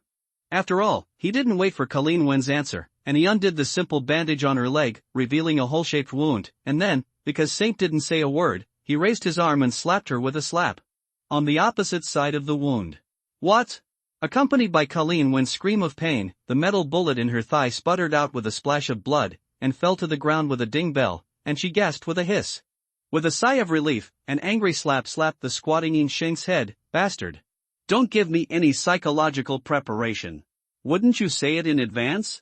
Didn't that make you nervous for nothing? Why? After Saint replied as a matter of course, he rebandaged Colleen Wing's wound, then stretched out his arms up and down, hugged her horizontally, and placed her on a chair in the office with a cool tone. He said, "Sit here and wait for me for a while. After I kill everyone in this building, I will come back to you." "Wait. Don't go." Colleen Wing grabbed Insanti's arm, and in order to emphasize her seriousness, she called out his full name, "In Saint Lee, I don't allow you to kill for me." "Colleen." Because Saint stretched out the other arm, grabbed Colleen Wing's wrist, and moved her hand away slowly and firmly. "Believe me, this is not for you, but something I have to do. Whoever moves my family must bear my anger." After dropping these words, In Sheng let go of Colleen Wing's arm, and under her somewhat stunned gaze, he turned around without hesitation, and walked out of the office. Outside the door of the office, there were more than a dozen blood-drenched corpses lying all over the place. It was the armed soldiers who just surrounded Colleen Wing. These people who died in a variety of strange ways have one thing in common, that is, they all only got a punch from Insanto. Oh, no, there is still a difference, some people got a kick. Through a large hole with a diameter of more than 3 meters, the bright sunlight shone on the corridor where In Shekta was located. This was because he was in a hurry, and he was not in the mood to find the entrance and exit. He directly used the method of light flame to protect his body and knocked it out. Inzant, who set off from New York at supersonic speed, used up more than half of his chi in his body. It was replaced by restoring the cruising speed equal to or greater than the consumption. When he arrived in Washington, D.C., which is hundreds of kilometers away from New York, the gas in his body was still about half. There are still about 40% of the gas in the body. There are more than 20 people left. Because of Saint's breath sensor, he found that the rest of the people were gathered together, located in another corner of the building, and sneered, "Just right. One nest has brought you all." In Sheng, who once again lit up his body, slammed his feet into the ground, and he had already activated the air dance technique. On the premise of cancelling the gravitational force, the reaction force from the soles of his feet, hundreds of times. 100% provided him with acceleration, and the whole person was like a shell out of the chamber. "Hey!" He rushed forward. At the same time, in the armory of the secret base, more than 20 heavily armed soldiers nervously aimed their weapons at the only entrance and exit of the armory. It is worth mentioning that 3 of them where the rifle held by the individual is completely different from the one in the hands of others. While it is much heavier, there is also a high-tech style that belongs to the future. It is obvious that the 3 of them have the highest status, and one of them has a beard. The scumbag white man is none other than Brock Rumlow, a Hydra agent who was loyal to the Red Skull and the infamous Crossbones. It has to be said that the barrenness of its own strength has seriously limited the imagination of Crossbones and others. Who said that to enter this large armory, one can only use the existing entrances and exits? In just a few seconds, Saint opened up a new entrance and exit for himself in the most brutal way. With a loud bang of boom, while a large piece of dense dust rose up in the armory, dozens of broken steel bars, dozens of pieces of broken concrete, and several pieces of heavy metal plates were thrown away. From the direction of the big hole that Insanto slammed into, they shot out all at once. Overwhelmingly shrouded most of the armory. Just like that, more than 20 soldiers were immediately reduced by 1/3, and 7 or 8 unlucky ghosts were either pierced by sharp broken steel bars or smashed by large pieces of heavy concrete. Turned over to the ground, the worst of them was cut in the middle by a thick metal plate. The whole person was almost cut in half, but he did not die on the spot. He stretched out his blood-stained arms, and both hands died. Death grabbed the metal plate that was deeply embedded in his body, and a desperate cry of despair came out from his mouth, mixed with the screams of several other people who were seriously injured and not dead, and became more and more helpless and desolate, making people only feel that creepy. Because of Saint, a fighting lunatic, of course not included, the cry of the dead will only make the Scion genes in his body burn more thoroughly. Fire! Fire! Brock Rumlow, who was lying down for the first time before, jumped up from the ground, and while he shouted the order, he also picked up the high-tech rifle in his hand. The next moment, a dark blue energy beam suddenly appeared in the swirling barrage. If you didn't care about its short and thin feature, it would be with In Shingta, who did not change his body and used it. The Turtle School Qigong is somewhat similar, but after the transformation, because his own chi has turned golden yellow, the qigong waves emitted are also golden. Energy weapon? Where did it come from? Isn't the cosmic cube still in Antarctica? Because Saint showed a somewhat surprised expression, after thinking about it, he immediately understood again that the soldiers in front of him, who were nominally from S.H.I.E.L.D., were in fact the Hydra agents hiding among them. The legacy left by the Red Skull is as it should be. During World War II, the Nazi leader used the cosmic Rubik's Cube to create a large number of energy blocks. Now it seems that these energy blocks are not all of them destroyed. Attack me with energy? Naive mortal. Because Saint curled his lips in disdain, his expression looked very arrogant. With the flame protection, he not only ignored the metal bullets flying towards him, but also did not intend to dodge the energy beam that was coming towards him. With a quick wave of his arm, he grabbed it right away.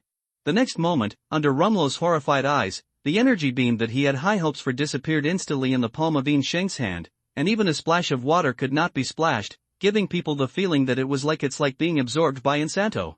His feeling was correct, but to be precise, the energy beam was absorbed by the 5-star bead on Insant's right hand.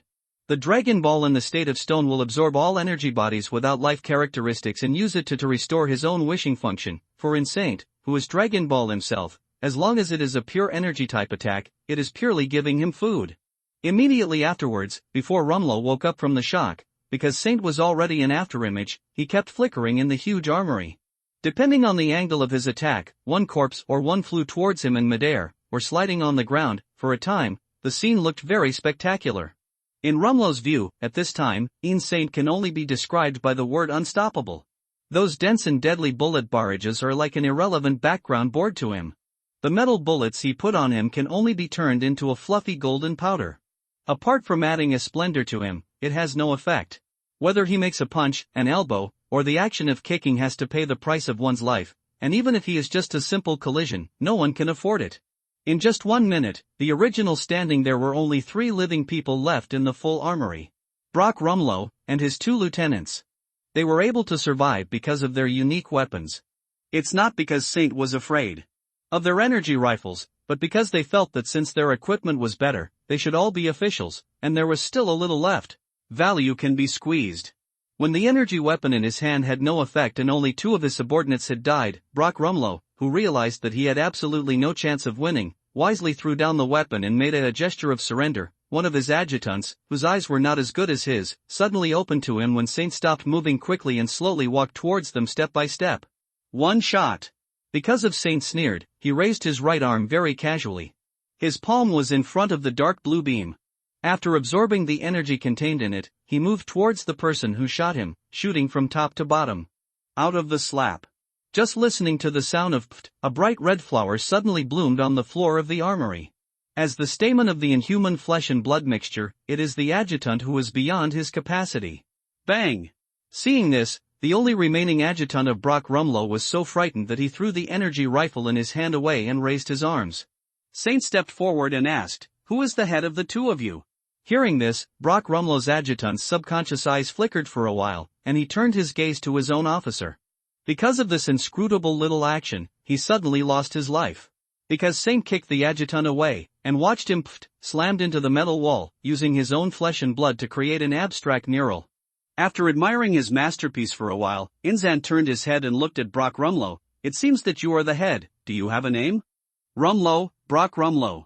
For decades, Rumlow, who has always thought of himself as a ruthless man, at this moment, did not show a trace of toughness at all. After reporting his name very cooperatively, he said with a wry smile, "Are you really human?" "We have tried our best to overestimate your strength, but I didn't expect, we still underestimate you." "Brock Rumlow? The name is a bit familiar." Because Saint didn't answer Rumlow's words, he tilted his head in thought for a long time. He really couldn't remember which character of Hydra he was. Feeling very upset, he was planning to take the famous crossbones as the unknown little minion was extinguished, and suddenly there were bursts of harsh sirens.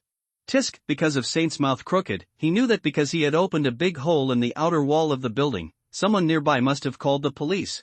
He first took out his mobile phone from his pocket, and then pointed to Rumlow Road. You are not allowed to make any movements or make any sounds." Rumlow nodded silently. Although Saint did not say the consequences of disobeying him, he could easily imagine it just by looking at the human remains around him. "Hello? Coulson, locate the current location of my phone, and then, Insanto called Phil Coulson and explained the premise in a normal tone. Then, a roar suddenly came out of his mouth, "Get over here right now!" On the other side of the phone, Coulson, whose ears were almost deafened, took the phone away with a cracked mouth, took a few steps forward, came to a public desk, and patted a handsome man. "White guy, Fitz, locate the number I'm talking to right now." In the Trident building, one of the headquarters of S.H.I.E.L.D., with a cautious expression, Coulson confirmed that there were no more high decibels on the opposite side of the phone, and put the phone on his ear again. "In Saint, what happened?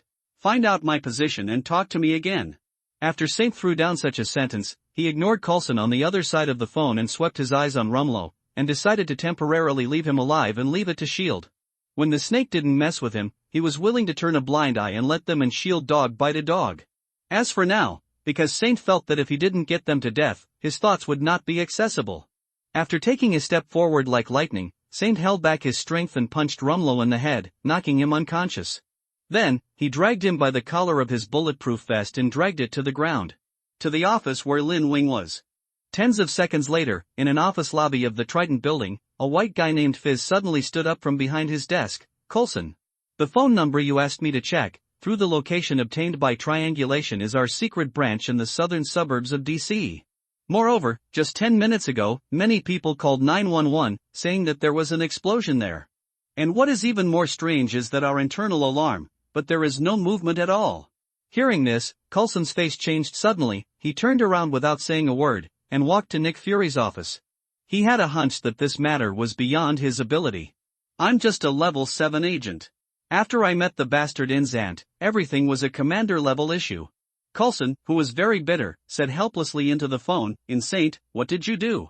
Why did our branch explode? Is it really an explosion? What did I do? Come and see for yourself." After asking a question with a sneer, Saint said in a warning tone, "Coulson, I'm in a very bad mood right now. You'd better not challenge my patience, and drive me away all the police officers nearby, otherwise, if they pissed me off, I don't even know what I would do." After all, Ian Sheng directly hung up the phone, grabbed Rumlow's hand, and with a little more force, threw him into the office where Colleen Wing was, and he followed closely behind. He walked in with great strides. "Who is this?" When Colleen Wing just woke up, because she had to pretend to be in a coma, of course she never opened her eyes, so she only heard Rumlow's voice and didn't know what he looked like. Otherwise, maybe she would give it to him directly with a knife. She was very worried about the phrase "dispose of it." The head of the gang. Because Saint didn't feel the need to mention Rumlow's name at all, after explaining it casually, he walked over to Colleen Wing and stretched out an arm to her. "Give me your hand." Colleen Wing didn't ask the reason. She grabbed Ian Sheng's big hand and asked with a very complicated expression, "Other people? All dead." Because Saint stated a fact without any fluctuations in his tone, while activating breath-giving, he said, "I will send some of my own chi to you, which will significantly enhance your physique and speed up the healing of wounds." Before he could finish his words, Colleen Wing only felt a strange feeling that spread all the way down her arm to her chest. She gritted her teeth for a while, and finally couldn't help but softly n. Her unbearable expression made her nasal voice even more coquettish. Because of Saint's natural reaction, he felt a little dry, and by swallowing his saliva forcefully, he forcibly suppressed the eagerness in his heart and dispelled the bad thoughts of ravaging the wounded. He was conveying 10% of his anger in the past. After, stop giving breath, this is already equivalent to the total amount of Colleen Wing's breath. If she gives more, I'm afraid she won't be able to bear it. This feeling, Colleen Wing raised her free arm, squeezed her small fist and said, "I feel like I've gotten a lot stronger." "That's your illusion." Ian Sheng curled his lips. "The extra chi in your body is mine, not under your control. It can only passively enhance your physique, and it will continue to spill out. At most, only a few can be maintained." "Ours." Colleen Wing tried it reluctantly, and found that it was indeed the case, and pouted, "Liar." "I don't understand it because of Saint." "It's because you feel too good, so how could it be that I lie to you? I feel sorry for you. You must know that after sending the chi to Lee Kellen 1, because of Saint's body, there is only less than 10% of the chi left. If at this time, a magic weapon suddenly descends from the sky, maybe he will kneel down." Of course, in the state of transformation, due to Saint's breath sensing, the detection range is as high as 38 kilometers. Anyone who wants to attack him is almost impossible. Well, Lorna Lon, who can shield the breath. Shelley, the exception. Ian Sheng thought for a while, and decided not to reason with Colleen Wing, and asked, "Are you attacked by Hydra? Otherwise, with your strength, you can at least run away if you can't beat it." "Hydra?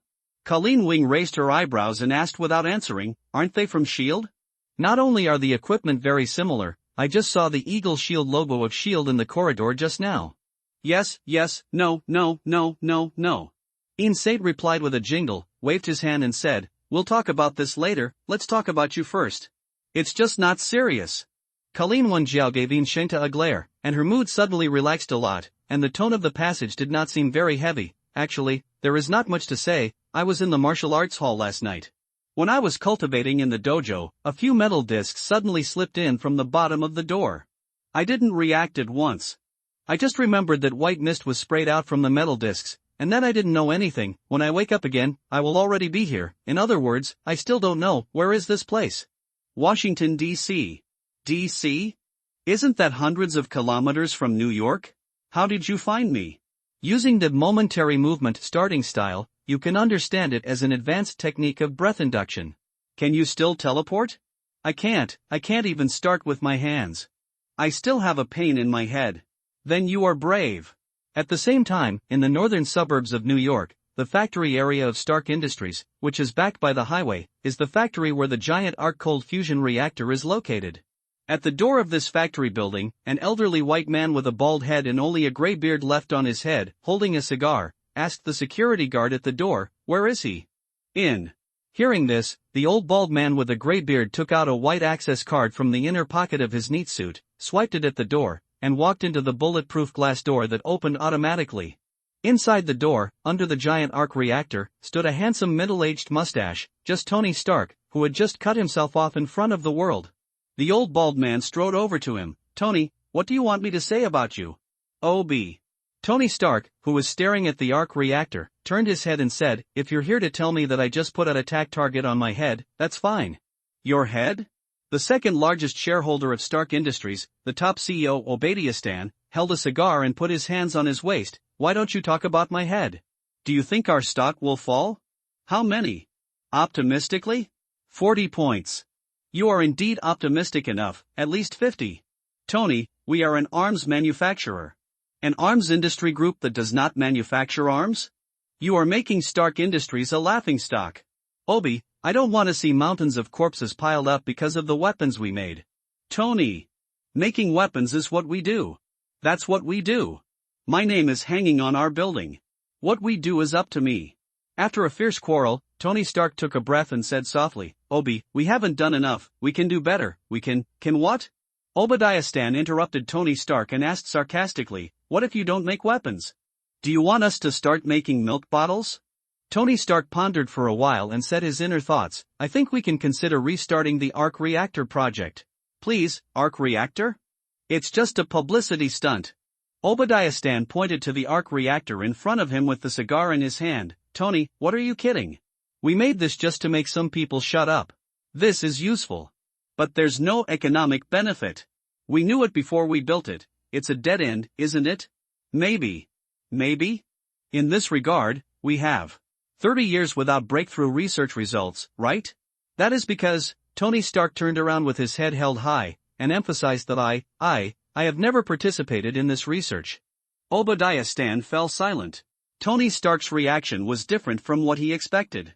He thought that with these few words, Tony Stark's arrogance would definitely come up. I will show my new achievements. Obi, your poker face sucks. Tony Stark shrugged his shoulders and debunked Obadiah's tentative behavior. Speak straight, who told you? It doesn't matter who told me, just show me. Roddy or Pepper? I want to see the real thing. Well, it looks like it's Roddy. Tony Stark affirmed his guess by talking to himself, and at the same time unbuttoned his shirt to reveal the light on his chest. Oh, no, it's not a light bulb, it's a fist-sized mini-arc reactor. Obadiah grinned silently, looked left and right, buttoned Tony's shirt in person, and covered the small arc reactor again. What did I just say? The arc reactor is very. Before the word useful in Tony Stark's mouth was finished, the whole person was suddenly stunned. I saw that the giant arc reactor several stories high in front of him suddenly changed. The arc, which kept beating in the transparent cabin, flickered as if the back force was not enough, and then it was completely extinguished. Obadiah blinked. You just said, this thing is useful? Tony Stark glanced at the giant arc reactor speechlessly, and just said, this is impossible, in his mouth, when he saw a stream of light suddenly appeared on the top of the arc reactor, rushing towards him in a daze. Over here. Wow, oh. Tony Stark is not Iron Man yet. After confirming that it was an energy beam, he immediately let out a strange cry. A lazy donkey rolled and fell to the ground. Then, he saw that streamer light. He turned a corner and continued to slam his head into his chest. Ah! Tony Stark closed his eyes tightly, and crossed his arms in front of his chest. Whether it looked or sounded, it was a bit like a frightened little girl. Then, when the white streamer hit the small arc reactor on Tony Stark's chest, it stayed there, changing from an invisible energy body to a tangible material body. Ha! Ha! Ha! Tony Stark, who didn't wait for the expected severe pain response for a long time, casually touched his chest a few times, and carefully opened one eye, only to see a gray spherical stone, sticky. On the small arc reactor on his chest, he tried to tug it with his hand, and found that it was sticking quite firmly. Even if he exerted all his strength, the stone still remained motionless. This unscientific. Tony Stark was about to count how many laws of physics the stone violated when the voice of artificial intelligence Jarvis suddenly rang on the mobile phone in his pocket. Mr. Stark, please pay attention. The energy contained in the arc reactor on your chest is rapidly declining. If this continues, all energy will be exhausted within 3 hours. Please replace it in time. Shit! Tony Stark suddenly let out a swearing sound. The small arc reactor in his chest was really his life. Once the energy in it was exhausted, the electromagnet in his chest would also fail. He himself is not far from death. Under this real threat to his life, he didn't even care about Obadi, who had been dumbfounded for a long time. After covering his chest with the suit he took off, he rushed out like a gust of wind. After leaving the factory, the car rushed out of the factory area and went straight to his mansion on the coast of New Jersey. I know that according to the setting of the movie, this grandson's villa is located in Malibu Beach, California. The problem is that it is on the west coast of the United States, and New York is on the east coast, which is thousands of kilometers apart. Flying here, this is absolutely impossible. The director of the film, that is, the actor of Happy Hogan, may need to respect the opinion of the owner of the villa. I don't need. P.S. The headquarters of Stark Industries is in New York, the exposition park is in New York, and the factory area is also in New York. It is reasonable to build a mansion on the coast of New Jersey, which is close to New York. Is it not annoying to fly thousands of kilometers? Being rich and self-willed does not mean being rich and being cheap. P.S. and P.S. The above nonsense is not counted in the actual text. Just as Tony Stark was racing for his life, Phil Coulson was also driving wildly and hurried to the vicinity of Washington, D.C. Compared with Tony Stark, he was really driving a speeding car. When the secret branch in the southern suburbs of D.C. was completely lost, and because Saint was not happy to talk to S.H.I.E.L.D. from the air, he had no idea what was going on. To describe his current mood, he directly drove the car Laura and flew all the way from the Trident building. On the co-pilot of Laura was Coulson's old partner Melinda May, and I have to mention how calm she was in this convertible flying in the sky. In fact, because Saint is not afraid of falling to death, let alone fear of heights, this ion cavalry, but it is all based on psychological quality. After flying to a position close to the edge of the city, Coulson drove his car from the sky to the ground. When he came to the secret branch along the road, a large number of S.H.I.E.L.D. agents had already pulled up around the building. After the cordon, in Washington, D.C., the capital of the United States, of course it is impossible for S.H.I.E.L.D. to have only one branch. After Coulson received a call from Inzant, someone rushed to the scene to control the situation, but these people's agent level is not qualified to contact the 10th level boss in Shinta. Although it stands to reason that the level of Coulson and Melinda May is not enough, but, firstly, they are the first two people to contact Insanto, and secondly, the only two 10th level agents of S.H.I.E.L.D., as the director, it is impossible to do everything personally, and the other is not only very busy, but also has a very tense relationship with Ian Shang. After entering the secret base, Coulson soon found a corpse at a corner. After he squatted down to check, he said to Melinda May behind him, "A stab in the heart, no like Ian Shang's hand, his methods, not so gentle." Hearing that, Melinda May, who had not had time to supplement the information about what happened in the cave in Afghanistan, showed a slightly puzzled expression. "Has Saint killed someone before? What should I do?" "Do not know?" Coulson stood up, waved his hand, and continued to walk forward without explaining much. When the two came to the edge of the big hole that Inzant had smashed into the outer wall, Melinda May suddenly narrowed her eyes, with his right hand on the holster strapped to his thigh. "May! Don't forget our mission." Coulson raised his arm, clenched his fist and made a stop gesture to stop Melinda May from pulling the gun. He looked at the corpse-strewn, blood-stained corridor in front of him and couldn't help but murmured. He muttered to himself, "Yeah, it's definitely because of what Saint did. Coulson.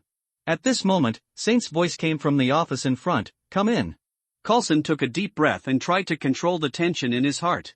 However, the strong smell of blood coming from his nose was obviously not very helpful to him. When Xian entered the office, the moment Coulson saw the injured Colleen Wing, the first thought that popped into his mind was the director lied to me. He actually took action on Colleen Wing. Immediately afterwards, Coulson overturned this conjecture full of loopholes. In less than a blink of an eye, his thoughts had turned 1,000 times, and the first sentence that came out of his mouth was, "Trust me, Saint, this matter is definitely not at our behest." "I know." Yin Sheng nodded. The blood that was boiling in his body due to the battle had gradually calmed down at this time, and his temper was not so explosive. "These agents have nothing to do with you or the Cyclops." Hearing this, Coulson breathed a sigh of relief just now, when he heard an earth-shattering remark from Saint, because they are not agents of S.H.I.E.L.D. at all, but the Hydra lurking in your bureau. "Hydra?" Melinda May stepped forward and interjected, "It's impossible. Hydra was wiped out by us decades ago." Saint glanced at her, with an expression of too lazy to pay attention to an idiot like you, turned around and waved his arm. Volley made a grab, then pull action. An energy rifle he had captured earlier spontaneously rose from the tabletop, flew in the direction of Saint Yin, and was grabbed by him. Yin Sheng threw the energy rifle to Coulson in front of him. "Do you recognize what this is?" This is, Coulson actually had a rough guess at first glance, but he couldn't believe it, because Saint was annoyed by this, and took back the energy rifle from his hand, and one that crushed the magazine shell, revealing one of the dark blue energy blocks. Is this supposed to be known? Magic Cube energy block. As a super fan of Captain America, how could Coulson not know about the Rubik's Cube? He held down his earphones and said to Nick Fury, who was far away in the Trident building, "Director, have you seen it?" "I saw it." Nick Fury was sitting in his office, looking at the computer screen on the desk, the pictures from the camera device that Coulson carried with him, and said with a dark face, "It seems that Saint has left a prisoner. Let me see who he is." Coulson nodded subconsciously, looked at Inzant and asked, "Is it all right?" After he made a whatever action, he just crouched down and collapsed on the ground. Brock Lang. Morrow turned to the side and changed to a supine position.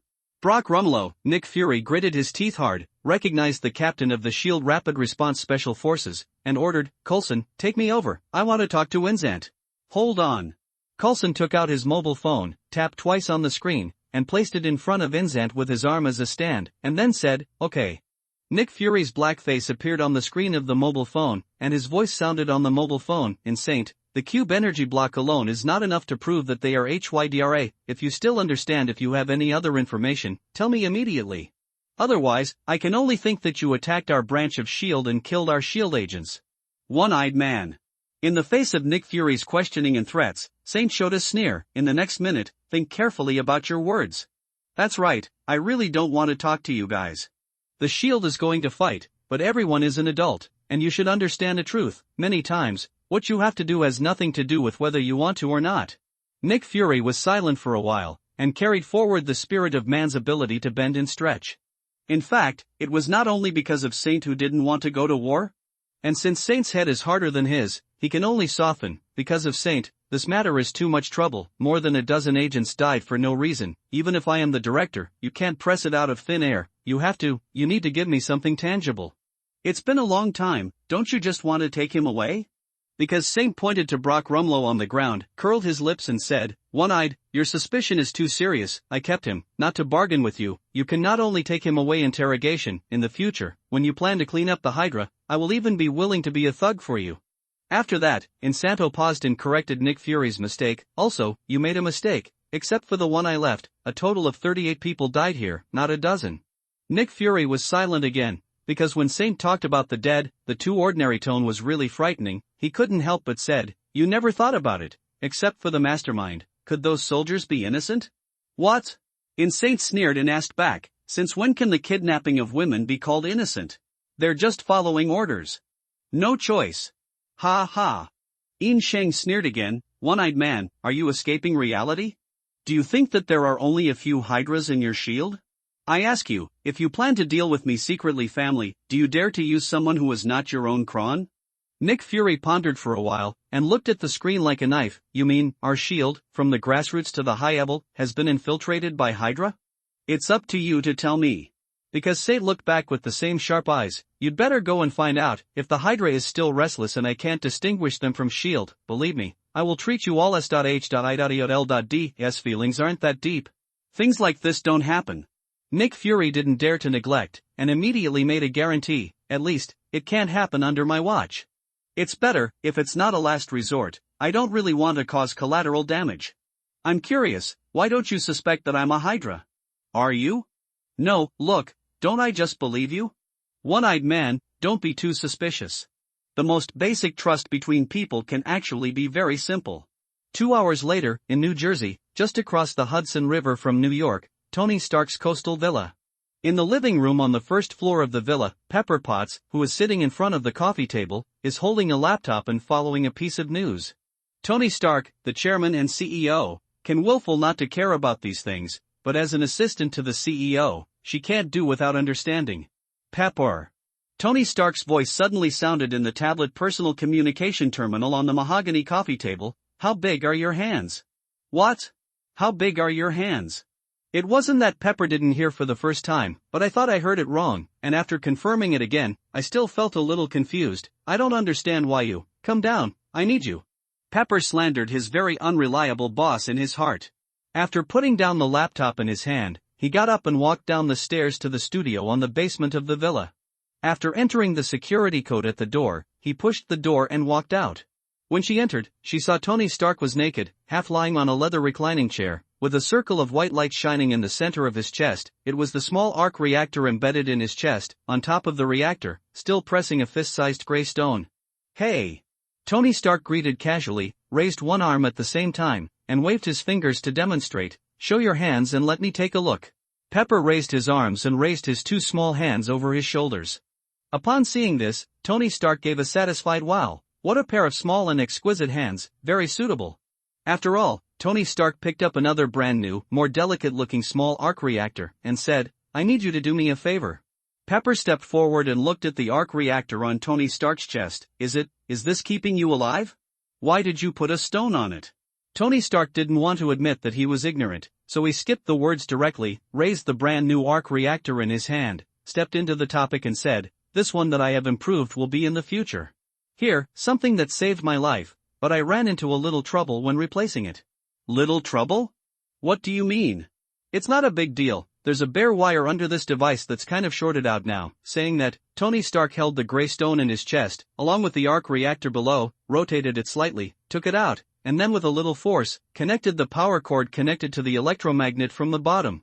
It was unplugged from the socket and handed to Pepper Potts. Put this on the table over there, it doesn't matter. Pepper took the arc reactor, which was glued to the gray stone, and placed it on the table next to him. Looking at the circular hole in Tony Stark's chest after he dismantled the arc reactor, he was quite at a loss. Ask, what do you want me to do? I want you to put your hand inside me and gently pull that exposed wire out. Pepper Potts showed a tangled expression. Is this safe? Well, it should be fine, as long as the wires don't touch the base. Pedestal? It's this alloy cylinder embedded in my chest. Pepper Potts glanced at the hole in Tony Stark's chest again, only to feel that his heart was straight, and his expression became more and more tangled. I still don't quite understand. Don't think too much. In short, take out the wires gently, okay? Okay. Pepper gritted his teeth and tried to extend his hand into the hole in Tony Stark's chest. He just put his fingertips in, and shrank back like an electric shock, his mouth sucking in a breath of cold air. With goosebumps on his arms, he shook his head again and again. I don't think I can do it. I don't have the ability. No, you are the most competent, responsible, and trustworthy person I have ever met. You must do it. Pepper looked at Tony Stark speechlessly, thinking that if it were another occasion, she would still love to hear these words. Am I asking too much? I really need your help now. Okay. Speaking of which, Pepper couldn't help but agree, gritted his teeth, hiss and sucked in the cool air, handed out his trembling arm, and put his small hand into Tony Stark in the circular hole in the center of her chest. She penetrated deeply into his body. When a touch of mucus came from her fingertips, she showed an expression like she was about to cry, and her voice was like crying. It seemed sharp. Oh. There is pus inside. That's not pus, Tony Stark hurriedly explained. It is the protoplasm that flows out, from the equipment, not from my body. The smell is strong. It's supposed to be. That's not the point. Wire. Did you feel that wire? Found it. Okay, don't let it touch. Ah. Accompanied by the short-circuit sound of the current, Tony Stark hurriedly finished the words after screaming, "The base, don't touch the edge of the base." "Sorry, now, gently pull the wires out, being careful not to pull the magnets too." "Great, you've pulled the magnets out." Tony Stark is still in the mood to say the opposite at this time, which is really rare.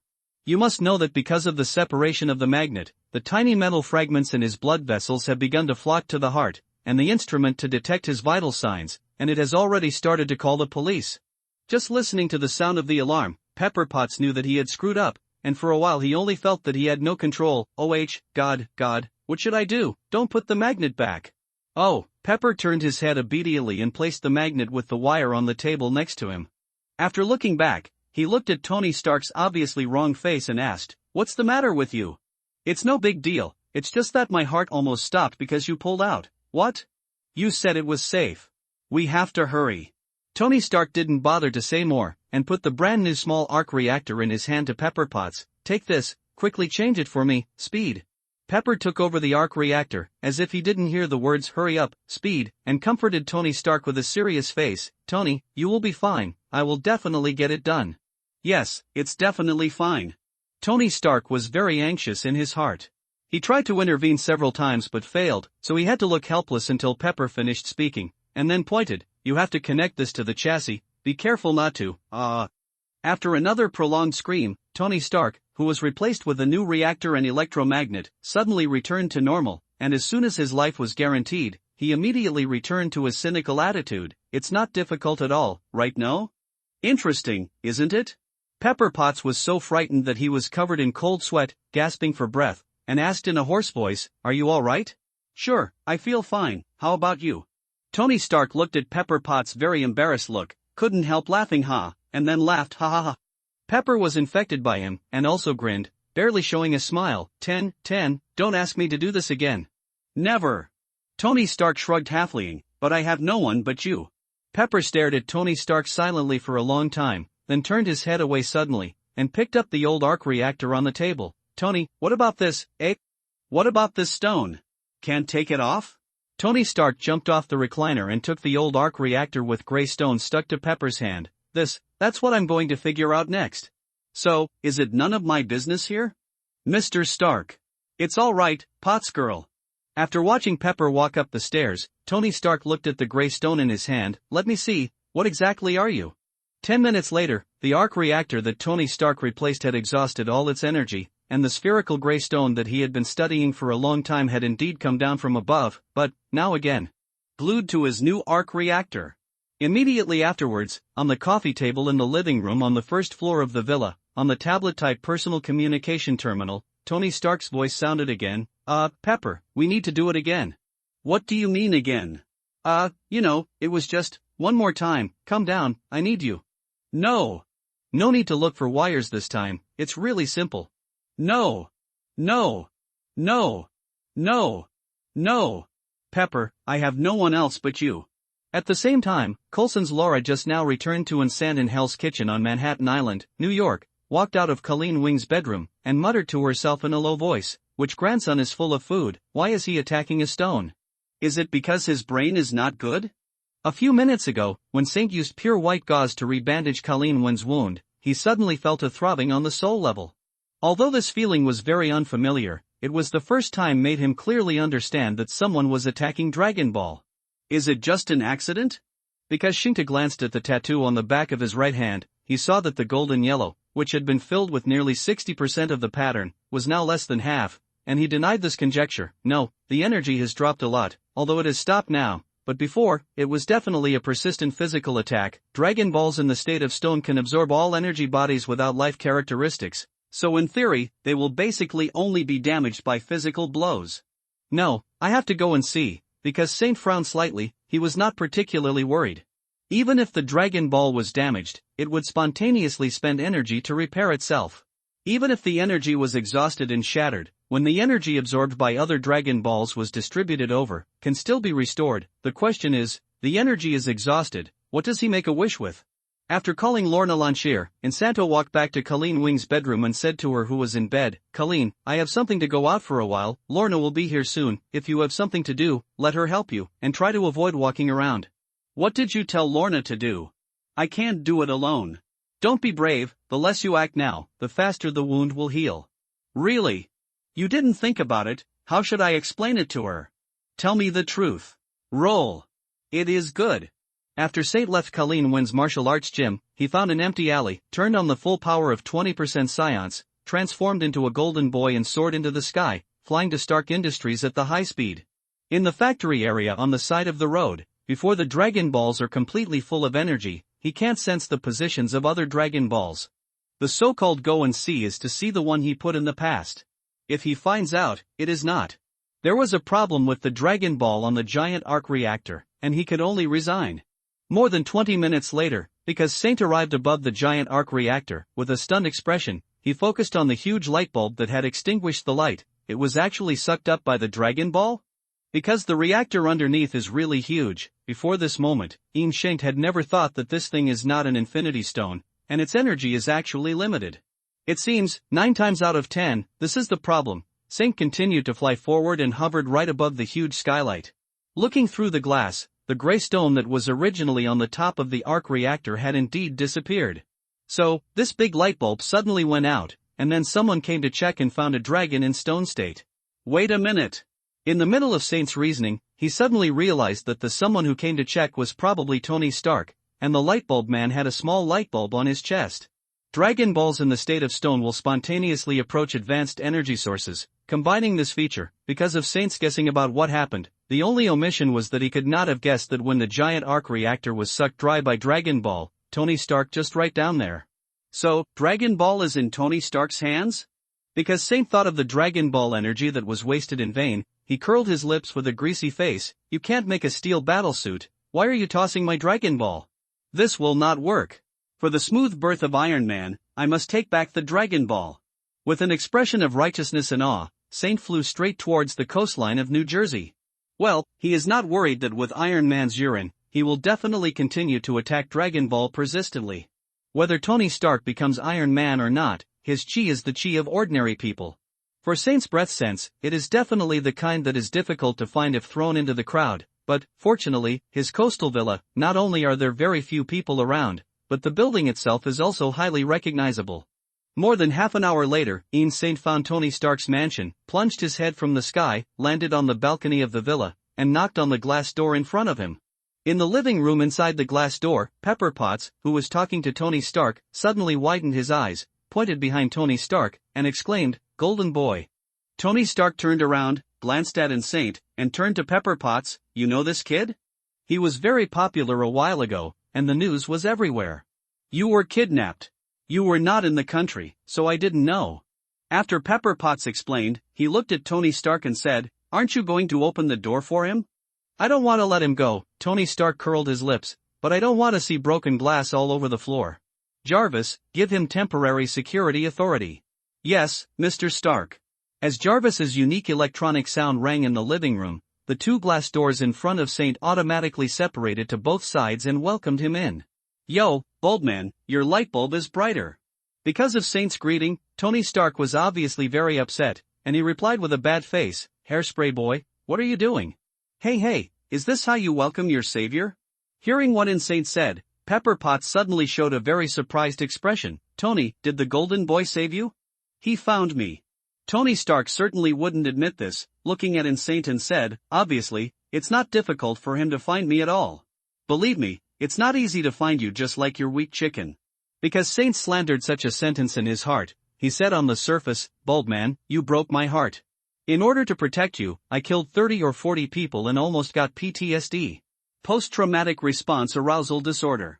PTSD? Are you serious? When you murdered, you obviously had a look of enjoyment on your face, you bloody psychopath. Tony Stark also slandered, and replied impatiently, Hairspray boy, stop talking nonsense, I'm very busy, what is your business? Because Saint's eyes swept across the entire living room, he didn't find his Dragon Ball, so he shrugged his shoulders and said, Bulbman, I lost a spherical gray stone, you must have seen it by chance? It's you? Hearing Saint's question, Tony Stark immediately widened his eyes. It was you who illegally invaded our factory area more than half a month ago? It's me. Because Saint admitted very single, such a simple logical reasoning question, if he denied it, it would be an insult to Tony Stark's IQ. After nodding, he explained quite confidently, I just put the stone was thrown there to recharge, but I didn't expect that your stuff would be so ineffective. Tony Stark sneered, do you know how much that thing in your mouth cost? Let me give you a hint. The unit is $1 billion. Do not know. Saint shrugged his shoulders again, but, it shouldn't be worth your life, right? Lightbulb man? Tony Stark raised his eyebrows, are you threatening me? Hairspray boy? Because Saint gave Tony Stark a speechless look, in order not to admit that others saved his life, this grandson is really hard enough. After thinking about it for a while, Inzant changed his words, let's just pretend we're even, okay? Make a deal. Seeing that Tony Stark agreed so happily, because Saint began to feel that his asking price was low. At this time, Pepper Potts, who had been speechless for a while, finally found an opportunity and stretched out a right hand to Inzant. Hello, I'm Tony's assistant, Pepper Potts. ANCIE, cough. Because of Saint's carelessness, he almost reported his name habitually. After coughing dryly, he squeezed Pepper's fingertips a little embarrassedly, and shook it gently. Nice to meet you, Miss Potts. Inch? Pepper Potts blinked, unable to hear anything from the broken half-voice, but he guessed it, the young superhero, who almost said his name just now. This guy is so funny. Pepper Potts endured a good laugh and replied solemnly, I'm also honored to meet you, Golden Boy. It's my pleasure to, okay, Hairspray Boy, are you done yet? Tony Stark, with a strange mood that he didn't understand very well, interrupted in Saint's courtesies, and then glanced at Pepper Potts. Miss Potts, I need to remind you, was it during working hours? Pepper glanced at his boss, but still replied with a face, I'll go to work now, Mr. Stark. Yeah. Tony Stark responded casually, and after watching Pepper turn away, he turned his gaze back to Insanto, and said a bit abruptly, so, what is that stone? Speaking of Dragon Ball, Tony Stark instantly entered the state of a scholar, and without waiting for Saint to answer, he continued, not only does it not belong to any known element, it can even be arbitrarily between energy and matter. The way of converting and storing energy is even more amazing. I can't use any technology that has been invented to detect the huge energy contained in it. Moreover, it also has amazing memory characteristics. No matter how I put it, smash it, slice it, and in just a few seconds, it will automatically recover, and stop. Because Saint heard the word element, he deeply felt the serious lack of his own scientific knowledge reserve. After hearing half of it, he was already in a fog. After he shouted stop, he raised it directly. One arm, with a golden flame on the palm. Baldman, can you understand what this is? Cannot. Tony Stark shook his head truthfully, then he said, however, if you are willing to cooperate with me to study for a while, I will definitely. Stop dreaming. Sheng curled his lips in disdain. Lightbulb man, you are looking in the wrong direction. Whether it's my anger or the stone, you can't understand it in a scientific way, because these are not scientific in the first place. I advise you to focus on what you are good at. You are wrong. Tony Stark was unmoved. Magic is just a science that has not yet been recognized, so is what you call chi. Because Saint rolled his eyes, knowing that he couldn't convince this stubborn donkey, he was too lazy to talk nonsense with him anymore, so he directly stretched out a palm. Where is my stone? Bring it here. Tony Stark showed a very reluctant expression, and asked tentatively, can you lend me 10 days and a half months of research? Cannot. Because Saint rejected him categorically. What a joke. 10 days and a half? In just 3 days, you can play my Dragon Ball to waste. I pay rent. No rent. 10 million a day. With a distressed expression, Saint spit out 2 words with great difficulty, no, rent. Tisky Tony Stark crooked his mouth, turned and walked towards the stairs. Come with me, that stone is in my studio. Because Saint followed him down the stairs, and soon saw that his stone Dragon Ball was glued to a brand new arc reactor, and it looked exactly the same as the one on Tony Stark's chest. Tony Stark picked up the stone Dragon Ball and handed it to Inzant together with the arc reactor. With a sly look, he deliberately embarrassed him. You can take the stone, but the equipment that sticks to the stone is mine, you have to stay. Okay. Saint agreed with a nonchalant face, and then, crushed the arc reactor that was stuck with the stone Dragon Ball. No! Tony Stark screamed and stretched out his arms, trying to stop Sheng's behavior. He didn't feel sorry for the brand new arc reactor, but it was almost foreseeable that next, the gray stone would have to do it again. Lai is stuck on his chest, and this time, he has no spares to replace. Although it is not difficult for him to make another one, it is not easy to replace. He felt that if he had to do it again, even if he said to Pepper, I have no one else but you, I'm afraid it won't work anymore. However, because of Saint's hand speed, how could Tony Stark, the scumbag of the war, keep up with him? As the arc reactor was destroyed by him, the stone Dragon Ball turned into a streamer again. No! Tony Stark was screaming at this moment, and then, he saw that the streamer, surrounded by the rising golden flames, turned into a ball of light, and immediately stayed at inching in the palm of your hand. What the hell is your name? Saint looked at Tony Stark with contempt. Don't you think that my own things, I can't control like you? Tony Stark stared back not to be outdone. Who said I can't control, haha? Because Saint interrupted Tony Stark's dead duck mouth with a sneer, turned around and walked towards the stairs, leaving a sentence to Tony Stark, I'm gone, see you another day, Lightbulbman. And many more.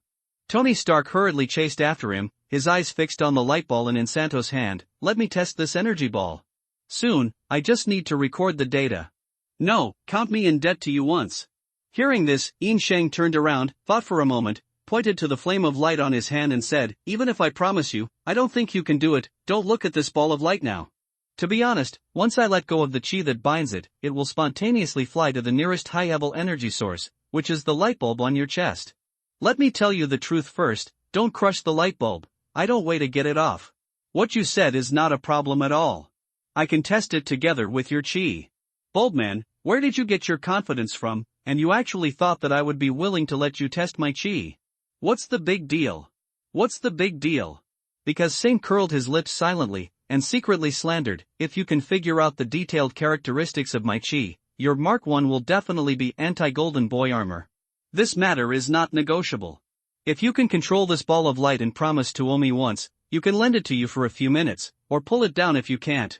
How could Tony Stark admit that he couldn't? Touched his chin and made a contemplative gesture. Let me think about it, goodbye. At the same time, the Trident building of S.H.I.E.L.D. With his back to the door of the office, Nick Fury turned around in front of the glass window and looked at Phil Coulson, who had just rushed back to the headquarters. How is the deal with DC? For the outside world, there was an accident in the laboratory there.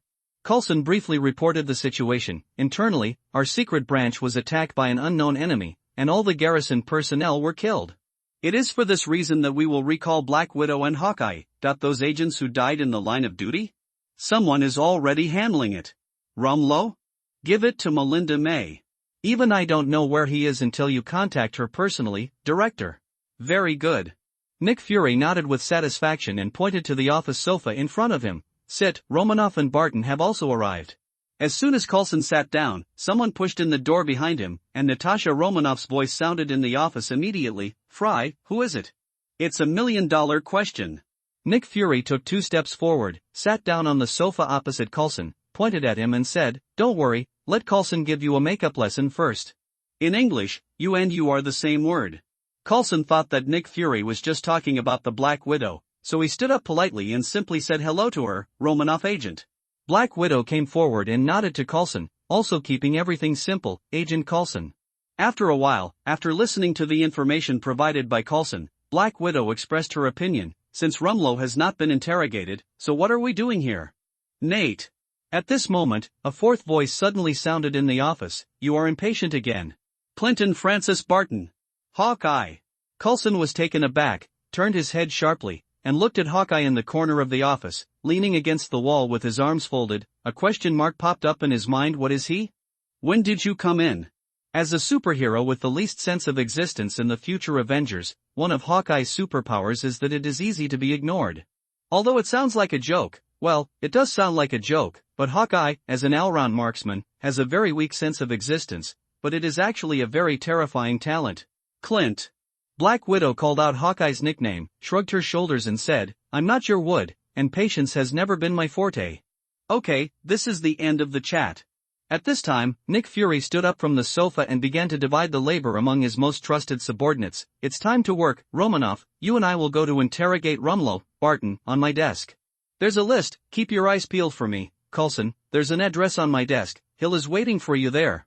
Agents of S.H.I.E.L.D., act now. An hour later, just as the most elite agents of S.H.I.E.L.D. quietly started various secret operations, Insanto returned to New York's Hell's Kitchen. On the way, Dragon Ball, which had already returned to its physical form, was in him. After approaching his own restaurant within 7 kilometers, he turned into an energy form again, and this time, because Saint was well prepared, the streamer that the Dragon Ball turned into could not break through the chi wrapped around his palm. and could only be honest. In his palm, it turned into a ball of light. After landing in an alley where no one was, because Saint changed back to his original state, he used the coat he took off to cover the eye-catching dragon balls and the flames rising from his palms, and entered his restaurant very low-key through the back door. Go straight to the basement. After closing the door of the basement, Saint released the shackles of the dragon ball, and the white light ball instantly turned into a stream of light, with the characteristic of seeing all matter as nothing, and got into a wooden box in the corner of the basement. Because of the way that Xingta hides things, it has always been very simple and rude. The 3 cube energy blocks he seized from Hydra in Washington, D.C. were placed in this inconspicuous glove box by him. Inside, the energy provided by these 3 energy blocks alone may not be enough, because Saint swept his arm casually, opened the old things on the top layer of the glove box, looked at the dragon balls glued to the 3 cube energy blocks at the bottom, and said to himself, the giant arc reactor has charged Dragon Ball once, plus more than half, that is to say, to restore the wishing function of Dragon Ball, 1/3 of the total energy of this arc reactor is needed. I glanced at the 3 crystal clear blue cube energy blocks, because Saint's heart was a little unsure, although it was said that these were made of infinite gems with infinite energy, and it was impossible to simply take the volume, measure the energy contained in it, but he doesn't think that just 3 gadgets can restore the Dragon Ball, which is only half full of energy. Tony Stark became the energy king after he invented new elements, right? Ian Shang had no choice but to start the idea of Stark Industries again. Before this, he will definitely not build a large arc reactor again. Palladium element is quite expensive. This grandson is a prodigal, but he never does business that loses money. Nuclear power plant? Because a dangerous idea popped up in Saint's mind, he shook his head again. Unlike the cold fusion of the arc reactor, the nuclear power plant reactor in a broad sense refers to thermonuclear fusion. The core is slightly out. Just a little shortfall will turn into a nuclear bomb with an amazing yield. Just because Saint can be ruthless in battle does not mean that he can do such a waste of life. So what should TM do? Because Saint scratched the back of his head in distress, he didn't think about the universe Rubik's Cube deity far away in the North Pole. The problem is that the range of the Dragon Ball spontaneously flying to the energy source is only 7 kilometers. He has been looking for a long time in the ice and snow, and even if he finds the universe Rubik's Cube, what if he and the Rubik's Cube become Captain America of the 100 Years of Popsicles after he breaks through the ice layer, and one thaws him properly and hangs up? Manage? Kill Captain America's pot, and resolutely don't take it. As for the other time gem, the Eye of Agamotto, because Saint only thinks of the Supreme Mage whose name is very similar to his own, the egg will shrink into his body, and he will resolutely admit it. Just do it. Because Saint fiddled with the old things in the glove box, covering the Dragon Balls and the cube energy block underneath, with a little fantasy in his heart maybe, these 3 energy blocks are enough? After leaving the basement, Ian Saint walked out of his restaurant and went straight to Colleen Wen's martial arts gym. Since the day he went to Afghanistan, he has not rested in bed until now. At this moment, only I want to hold the nephrite jade in my arms and have a good sleep. A moment later, Ian Saint appeared in Colleen Wen's bedroom, and the corners of his mouth twitched to find that someone had taken a step ahead of him. On the 2-meter big bed in front of Ian's aunt, Lorna Lanchier, whom he personally called, was hugging tightly with Colleen Wen, both of whom were sleeping soundly. Isn't this TM normal? Is it normal? Because of Saint's expression, he was very confused. Looking at the 2 beauties on the bed, one big and one small, he had the intention to join in, but he only had heart. Forget it, go home, wash and sleep. The next day, because Saint forgot everything that happened in the previous 72 hours, opened the store door normally, and continued to do his own small business. Because Saint is a real person and understands that life is the truth of life, even if one day he has reached the level of Starburst, he will not forget where his roots are. Before lunch, the proprietress Colleen Wen showed up in the restaurant on time, although she had just told her to stay in bed for another day when Saint went to give her gas in the morning. The one who appeared with Colleen Wen was Lorna Lanchier. When he saw her, Saint felt a little angry, because when he was preparing to morning exercise with Colleen Wen in the morning, he found that this girl was still stubborn. Didn't go in bed. Must be intentional, right? The dissatisfied Ian Shang glared at Lorna like a knife. After finding that she avoided his sight abnormally, I am even more sure that this girl is guilty, but the root cause of her guilty conscience, because Saint is a little unsure, is it because of the man or because of the woman? Peter Parker, who hadn't seen him for 3 days, came a little earlier than usual today. When he saw in Saint, he immediately asked him, "Boss, did you save Mr. Stark?" Because Saint nodded silently, he only left the country on his front foot, and returned to the country on his back foot at the same time as Tony Stark. Most people may regard it as a coincidence, but Peter Parker, who knew his golden boy status, apparently he doesn't think so, and although Saint thinks that lying is not a big deal, he is really mind-numbing. If there is no need to lie, why should he lie? He may not have noticed it himself, but after his strength has skyrocketed, because Saint has gradually developed a bad habit, that is to use more muscles and less brains in everything. In fact, because Saint is not a special case, let's take the representative figure of Muscle Thor as an example. This pure man who has been at the top of the pyramid for a long time has a personality that is honest if it sounds better, and honest if it sounds bad. Cute and stupid. However, it is not that he has no brains, but it took more than 1,000 years to develop the habit of not using his brains at all. After admitting Peter Parker's conjecture, Saint rejected Colleen Wyn's volunteering on the grounds that you are a wounded, and began to cook for the big guys himself, which Colleen Wyn did not find. Yes, Lorna Lonshear and Peter Parker were relieved when Saint entered the kitchen in her place. After the four of them had a lively family dinner, the first outsider who walked into Lee's Chinese restaurant was a new regular customer of the restaurant, Jessica Jones. Don't you feel tired of eating barbecue every day? With this thought in mind, Saint stepped forward and asked, Jones, are you still eating barbecue today? Yes, yes. Seeing Jessica Jones nodded, just as Saint was about to go to the kitchen to prepare, Colleen Wyn took a step ahead of him. I'll make this barbecue. Because Saint mourned for Jessica for 3 seconds in his heart, although he said that the raw meat prepared in the back kitchen was all cooked by him in advance, but cooking this kind of thing takes at least half of the heat. Next, beyond Saint's expectations, many of the guests who came in later asked Colleen Wyn to roast meat for them. It's really a world to look at. Because Saint knows in his heart that his kung fu barbecue tastes okay, but what really attracts the guests is the cooking style that is very performative, and even he has to admit that Colleen Wyn is the protagonist. If so, the pleasing level will be at least doubled. Especially if Colleen Wyn accidentally burns the meat, then the guests who only paid one portion will be able to see 2 performances. After a while, when the seat in the Lee's Chinese restaurant was almost full, there was a sudden burst of noise from the door, and when Saint followed the sound, he saw a man wearing sunglasses. Tony Stark appeared at the door with a large number of bodyguards. Looking at Tony Stark, who left the bodyguards outside the door and walked in alone, because Saint couldn't help but made a gesture of resting his forehead, the grandson didn't know how to write the word admit loss. After being an uninvited guest at his house, he had to come to his house today to make a statement. It is not difficult for me to find you. After silently doing psychological construction for a long time, Yin Shang greeted him and said very reluctantly, Mr. Stark, welcome to our store. I'm sorry, I didn't hear it clearly, can you say it again? The corner of Saint's mouth twitched, and politely, opened his mouth to drive people. I'm very sorry, there are no vacancies in our shop now. Isn't that the location? Tony Stark pointed to a dining table unmoved, and the ignorant sat fearlessly across from Jessica Jones, and even teased her, this beauty, don't mind me sit here? As a detective, Jessica Jones also knows what Peter Parker can guess because of Saint's true identity. Of course, she also knows it well. After looking at Tony Stark, she goes out. As he expected, he turned his head and looked at Yin Shingta. Lee, what do you think? Should I mind? Because Saint curled his lips. After all, he didn't finish the matter. Trouble you to stop, Jones. After that, Inzant looked at Tony Stark. What do you want to eat? Barbecue? Tony Stark, who was still amazed at his own charm, but it didn't work, nodded subconsciously.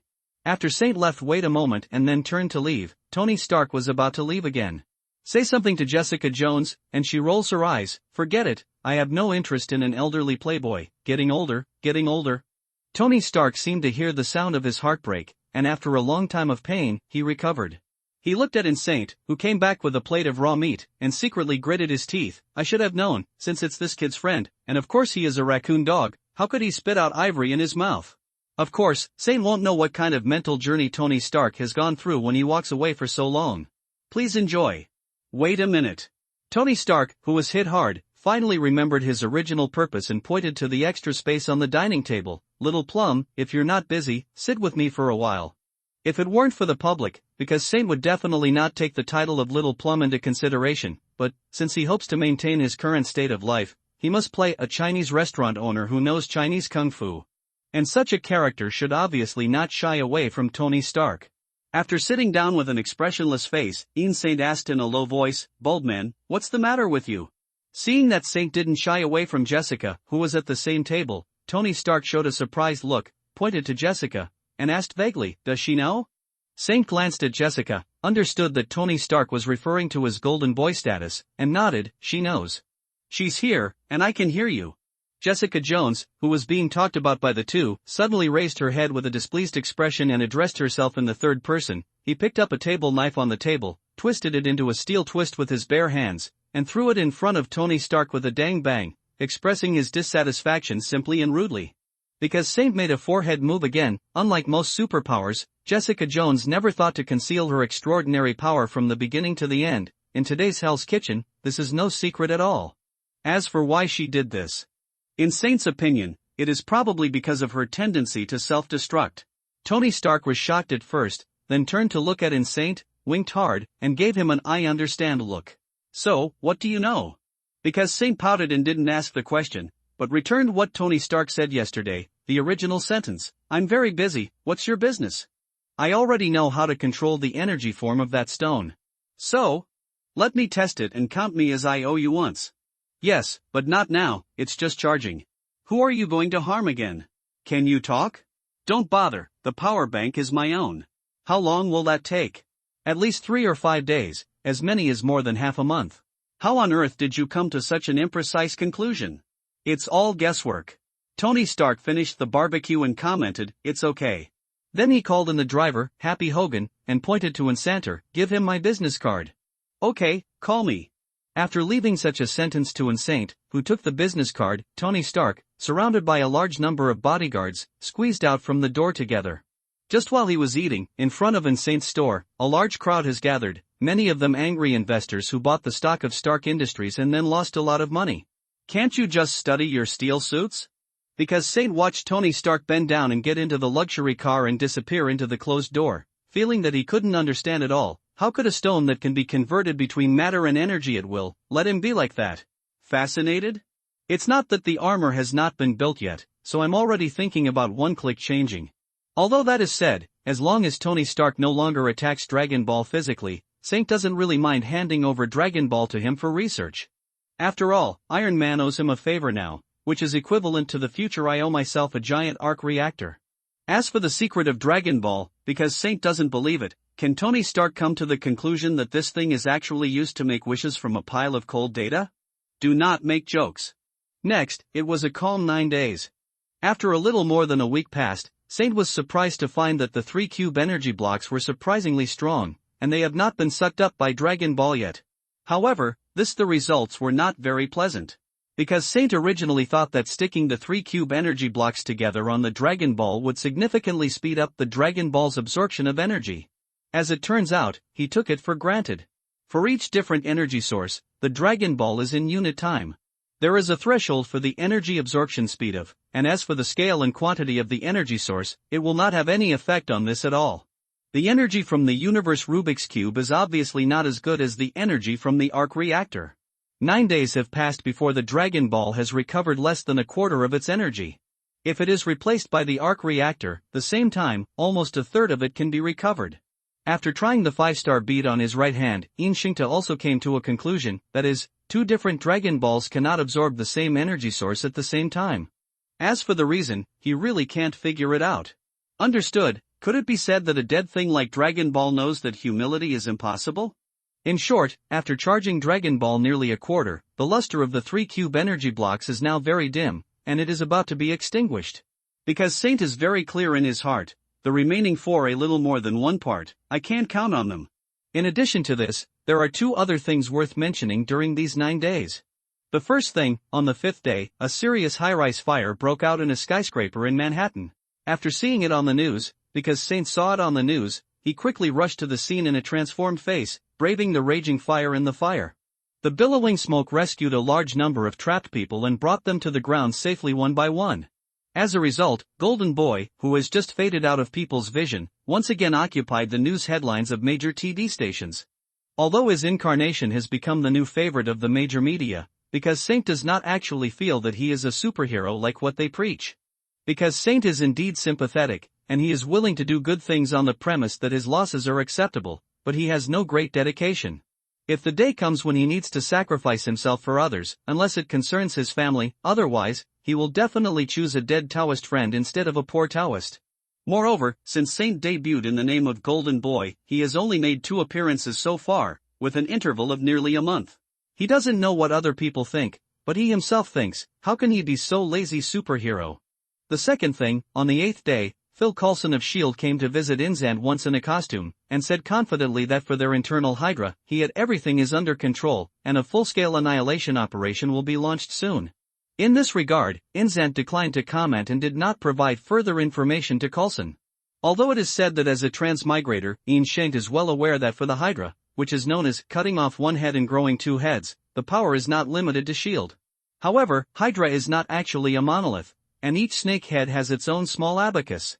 Since the former director of the S.H.I.E.L.D. Alexander Pierce, who provoked Insanto before, has already followed the line of the crossbones, was caught by Nick Fury, because Saint felt that for the time being, this is enough, and now it is not a feudal society, so I don't want to sit in the same way. Coulson is also a dignified 7th-level agent, and one of Nick Fury's most trusted people. He made a special trip, of course, not just to send a letter.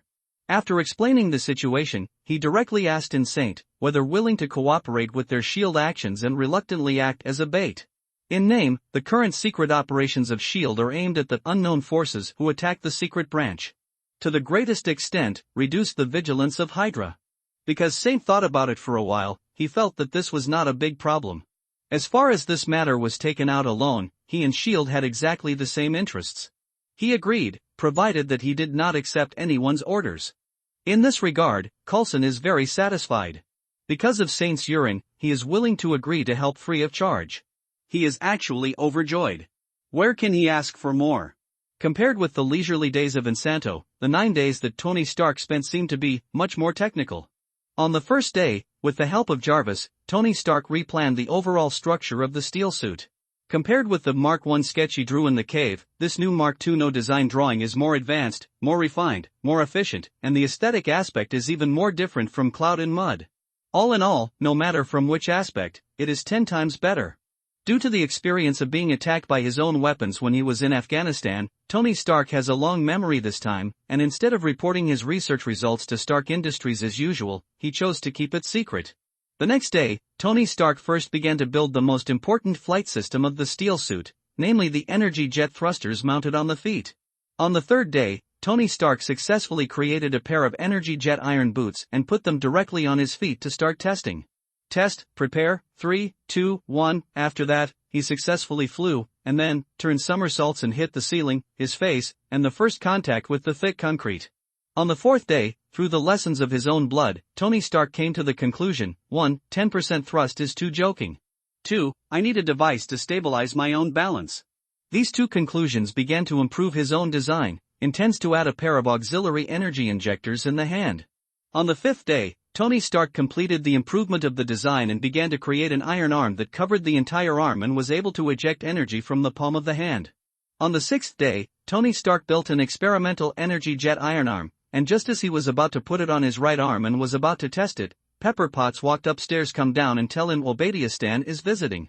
Looking at Tony Stark's iron arm, Pepper Potts couldn't help frowning and asked, Tony, I remember you said that you don't make weapons anymore. It's not a weapon, it's a flight stabilization device, and it's not lethal at all. Tony Stark's voice did not fall, only a loud bang, a beam-shaped energy shockwave with Mars, sprayed from the palm of his iron arm, and the palm was aimed at the wall, and then there was a big hole, and he himself flew backwards suddenly under the push of the reaction force. After knocking over countless pieces of equipment, he fell to the ground and said a sentence, It's not what I expected. Obadiah Stane, who came from New York, brought 2 bad news to Tony Stark. First, the stock of Stark Industries fell 56 points, and the situation was not optimistic. 2. The Stark Group's board of directors, in the name of being traumatized, deprived Tony Stark of his right to speak out and excluded him from management. Of course, Tony Stark refused to accept it. Obadiah immediately proposed that if Tony Stark came up with the shrinking technology of the arc reactor, he might have a way to solve it. Tony Stark rejected him, and the 2 did not agree. Happy and far away. On the 7th day, Tony Stark made another energy jet iron arm, with the arc reactor on his chest as the core, a pair of iron arms and a pair of iron boots as the basis, to build a complete flight system, and with the help of a series of data collected a few days ago, a large number of simulation experiments have been started. On the 8th day, Tony Stark couldn't wait for hundreds of these simulation tests. After completing the most basic safety inspections, he put on iron boots and iron arms, and went off the field in person to experiment with real people. Be careful, take it slow, no kidding, try it from 1% of the thrust, prepare, 3, 2, 1. In the underground garage as a temporary experimental site, Tony Stark put on a posture with his legs slightly bent, his palms facing down, his mouth just finished the countdown, his hands and feet, and at the same time, he sprayed out sparks of fiery sparks. By Guanyin, the thrust under his feet made him a foot or so in the air, and the thrust in his hands gave him the ability to stabilize his own balance and fine-tune the direction of flight, so he didn't directly was overturned. After a little proficiency, Tony Stark fell back to the ground, increased the thrust and started over again. One more time, increased the thrust to 2.5%, 3, 2, 1. This time, Tony Stark vacated more than a meter high, and tried to fly around in the garage. After spending several cars on the paint, he landed on the open space with a bang. Not without thinking to himself, yes, I can fly too. Shit. Why should I say, on the 9th day, Tony Stark began to manufacture the torso body of the steel battlesuit, as well as the head equipment to provide auxiliary vision. With the core and foundation already in place, and the flight system completed, the rest is right. It wasn't really difficult for him at all. On the night of the 10th day, a silvery Iron Man stood in the center of this garage. It was the completely completed Mark II steel suit. Tony Stark's voice, through the external the loudspeaker came from the inside of the armor. Jarvis, are you there? In the earphones built into the armor, Jarvis's unique electronic voice sounded, at your service, sir. Import all optimizers. Soon, sir. I think it's ready, what do you say? The program is uploaded, sir, we are ready. Show simulation paths. Calibrate the simulation environment, done. Check the surface controls. As ordered. With the pieces of shiny silver metal on the outside of the armor, or the automatic inspection of sliding or opening, Jarvis' voice sounded again, the inspection is completed, please be ready to cut off the power for further diagnosis. About this, I changed my mind, checked the weather forecast and air traffic control, and started listening to ground commands. Mr. Stark, we still have a lot of calculations to do before we can actually start flying. Jarvis, sometimes you have to run before you know how to walk. After making Jarvis shut up with a paradox, Tony Stark led the steel suit to stand up straight, his arms half-stretched, his palms facing the ground, and at the same time he said, are you ready? 3, 2, 1. At the same time, the soles and palms of the steel battlesuit spurted out the blazing white flames of sparks, bringing Tony Stark inside the battlesuit into the air slowly, before he made a body leaning forward. After the action, it immediately began to fly forward, rushing towards the upwardly inclined garage passage. It was also the first official flight, but completely different from Inzant. Tony Stark had already started to accelerate continuously before he actually flew into the sky, when his armor rubbed the wall of the garage passage. When he rushed out of the villa with a stream of sparks, the speed was already at the level of a top sports car, and when he plunged into the night sky with a loud howl of woo-woo-woo-woo, he seemed to have a fast-flying missile is no different. It is unbelievable that Tony Stark has just stopped the ghostly screaming in his mouth, and he has learned without a teacher how to finally adjust the direction of his flight through the movements of his arms. When he arrived at brightly lit New York along the coastline of New Jersey, he was even able to perform various fancy flying maneuvers such as rolling in the air like a professional fighter pilot. It can only be said that when Jia, a super assistant like Weiss, paired with Tony Stark's super talent, produces a magical chemical reaction that goes against the sky. It feels like a dream. Just as Tony Stark uttered this sigh, in the prosperous metropolis under his nose, Sane watched helplessly, a streamer of light soared into the sky, penetrating the floor under his feet, passed in front of him, and disappeared behind the ceiling above him. MMP. Because of the Chinese swearing that came out of Saint's mouth, he didn't need to go to the basement to check, and he knew that the 3 cube energy blocks must have been discontinued, and then swept the breath sensor, and he found the anger of an ordinary person, just above his head. Flying very fast in the night sky, you don't need to carefully identify the characteristics of this air, you know that it must be the grandson of Iron Man. Are you doing this on purpose? No, it was just a coincidence that this grandson flew far away? In the sense of Saint's breath, Tony Stark's breath is constantly moving away, obviously not specifically to find him, and Dragon Ball will spontaneously search for energy sources within 7 kilometers. This range is not small, said it's not too big. Compared to the entire range of New York, what is the probability that Tony Stark happened to fly through this range? Because Saint can't really calculate it all at once, because this is a very complex 3-dimensional solid geometry problem. Fortunately, at this time, it was long past the evening mealtime. Although Saint's restaurant was not closed, there were not many customers still in the store. Besides herself, only Lorna Lanchel happened to see it. Old, bored? That's, shoo, Saint raised an index finger, motioning Lorna to keep quiet, then turned around and walked towards the back door of the restaurant, leaving her a sentence, Lorna, tell Colleen, and the store will hand it over to her. After walking into the dimly lit alley, because Saint used both Dance of the Sky and Afterimage Fist, before the afterimage on the ground dissipated, he had already merged into the dark night sky, and then the transformation form was turned on, and at this time, the streamer transformed by Dragon Ball had already rushed to the altitude of several kilometers. It's exactly what I thought. This grandson started to play tricks again. Because Saint followed behind Dragon Ball and flew straight up, and in front of the streamer he was chasing, Tony Stark, who was also rushing straight up, was estimated to have climbed 10,000 meters at this time. It's the same as in the movie. I want to use a steel battlesuit to compare with any Air Force reconnaissance aircraft, who can fly higher. Well, grandson, you are about to freeze. Because of Saint's schadenfreude, he slandered, and it wasn't until he climbed to the height of 1,000 meters that a conspicuous flame appeared on his body. With the idea of not disturbing the people with sonic booms, he only used 70 to 80% of the force to spray. Breathing out, he flew towards the moon in the sky at a subsonic speed equivalent to that of a civil aviation aircraft. He didn't really care whether he could catch up with Dragon Ball in advance. It would be best if he could catch up, but if he couldn't catch up. Anyway, it's Tony Stark who was going to be unlucky. What is he in such a hurry?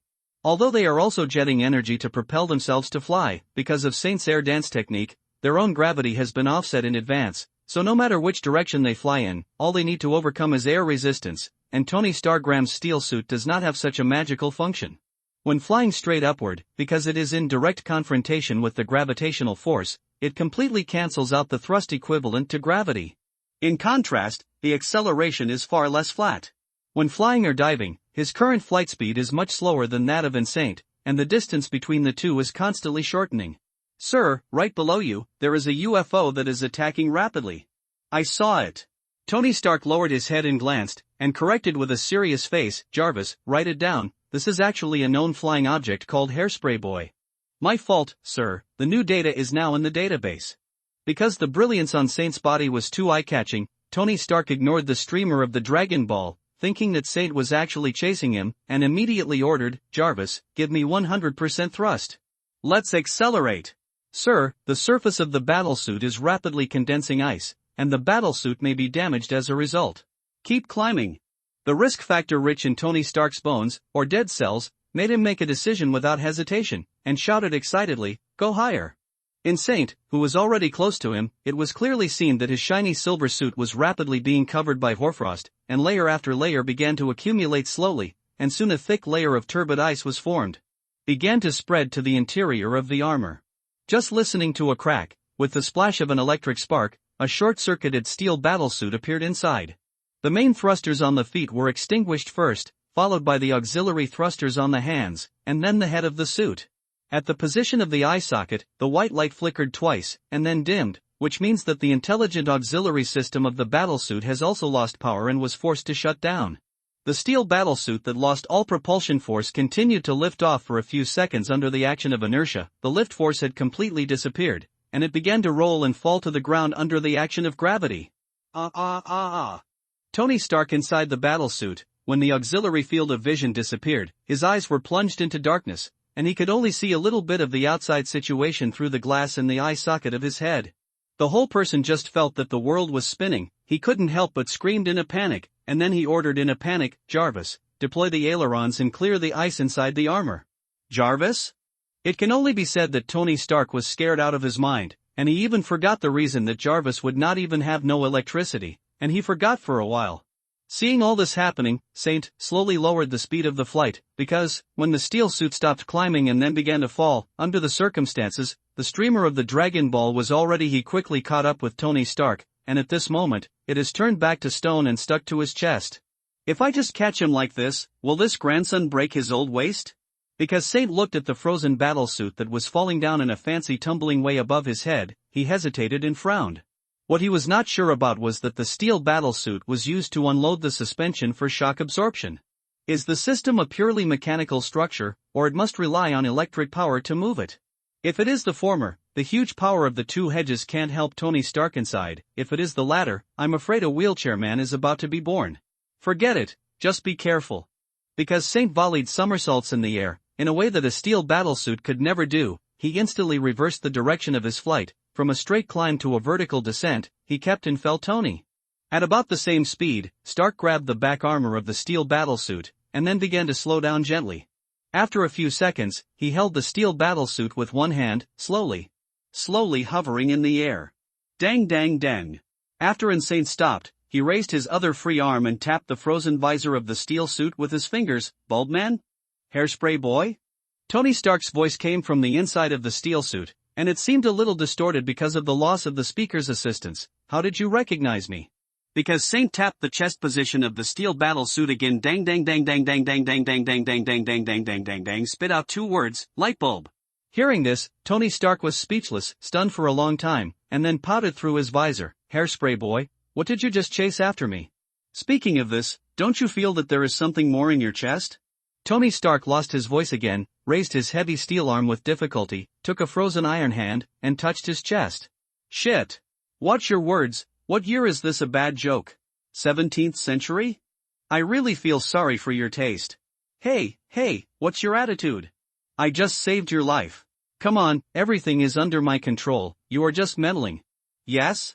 Insane raised his eyebrows, nodded and said, okay.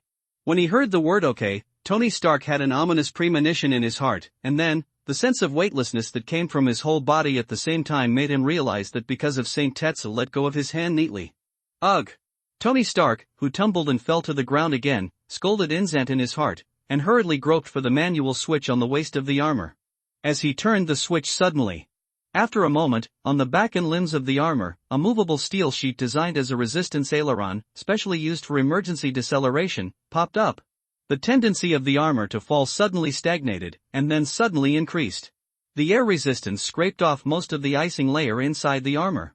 Immediately after getting rid of the effect of freezing, the internal circuit of the steel suit immediately recovered, and Tony Stark's eyes also lit up. The intelligent assistance system restarted. He issued an order to activate the 100% thrust of the main and auxiliary thrusters, but the flames that emerged from his palms and soles were not strong enough to reach 10% thrust. Jarvis? Tony Stark looked at the ground that was still approaching rapidly, and his voice was trembling with anxiety. Why are the main and auxiliary thrusters of the battlesuit all insufficient thrust? Because of the arc reactor in the chest, the energy supply is insufficient. Shit. Damn stone. Damn hairspray boy. Cough cough. At this moment, because of Saint's cough, it suddenly sounded in Tony Stark's ear. What do you mean, you don't want me to pull you?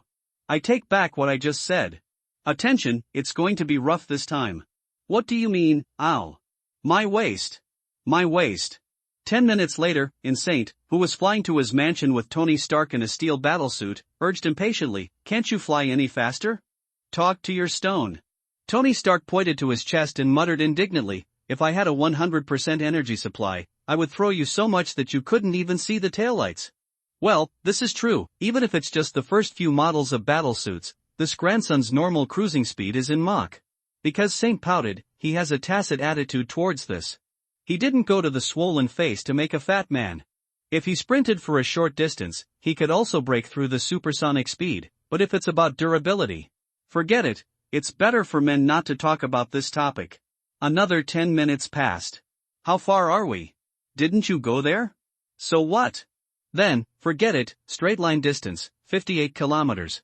How fast are you flying now? 60 kilometers per hour. An hour later, Tony Stark's coastal villa has basically become a huge underground garage in the laboratory. Inzad watched Tony Stark replace the arc reactor on his chest with the help of a set of robotic arms, and couldn't help but ask, these 2 light bulbs look different, you have made improvements again. No improvement. Tony Stark, who had already taken off his steel suit, curled his lips and said, there is no difference in essence, except that the one I just replaced can repeatedly replace the palladium element inner core. If it is just for me, the magnet in the chest is powered, and a palladium core can be used for more than 50 years, so I didn't realize the necessity of this function until my steel suit came out. Come over. After Tony Stark explained it a little, he held the reactor with the Dragon Ball in his hand, and beckoned to Inzanti, control your stone, once I pop out the palladium element core, interrupt the cold fusion process. The reactor, the energy will soon be absorbed, and then what will happen, you should know better than me, okay. Inshinta took a step forward and used the palm of his flaming flame to hold the Dragon Ball in the stone state. After a while, the Dragon Ball in the energy state was transformed into a ball of light in his palm. Very good. Tony Stark threw down the new arc reactor in his hand, walked out from the surrounding of the robotic arm, looked at the light ball in Insan's hand, rubbed his hands excitedly and said, "Let me see, this what kind of energy is it?" And many more. With an expression of "don't try to fool me," Saint retracted his arms and said, "Old man, have you forgotten something?" Tony Stark glanced at him speechlessly, and repeated it again weakly, saying that he had promised 10 times, "Let me test it, and I owe you one." "It's almost there." Saint nodded with satisfaction. "Tell me, where do you want me to put this?" "This way." Tony Stark walked quickly into his studio, and among the piles of messy equipment on the ground, he dug out a cylindrical thing composed of circles of transistors, spliced together. "Put your hand in, you can let go after I turn on the power." "What the hell is this?" "Do you know Tesla? You know, an electric car." "Oh, that's what you removed from the car?"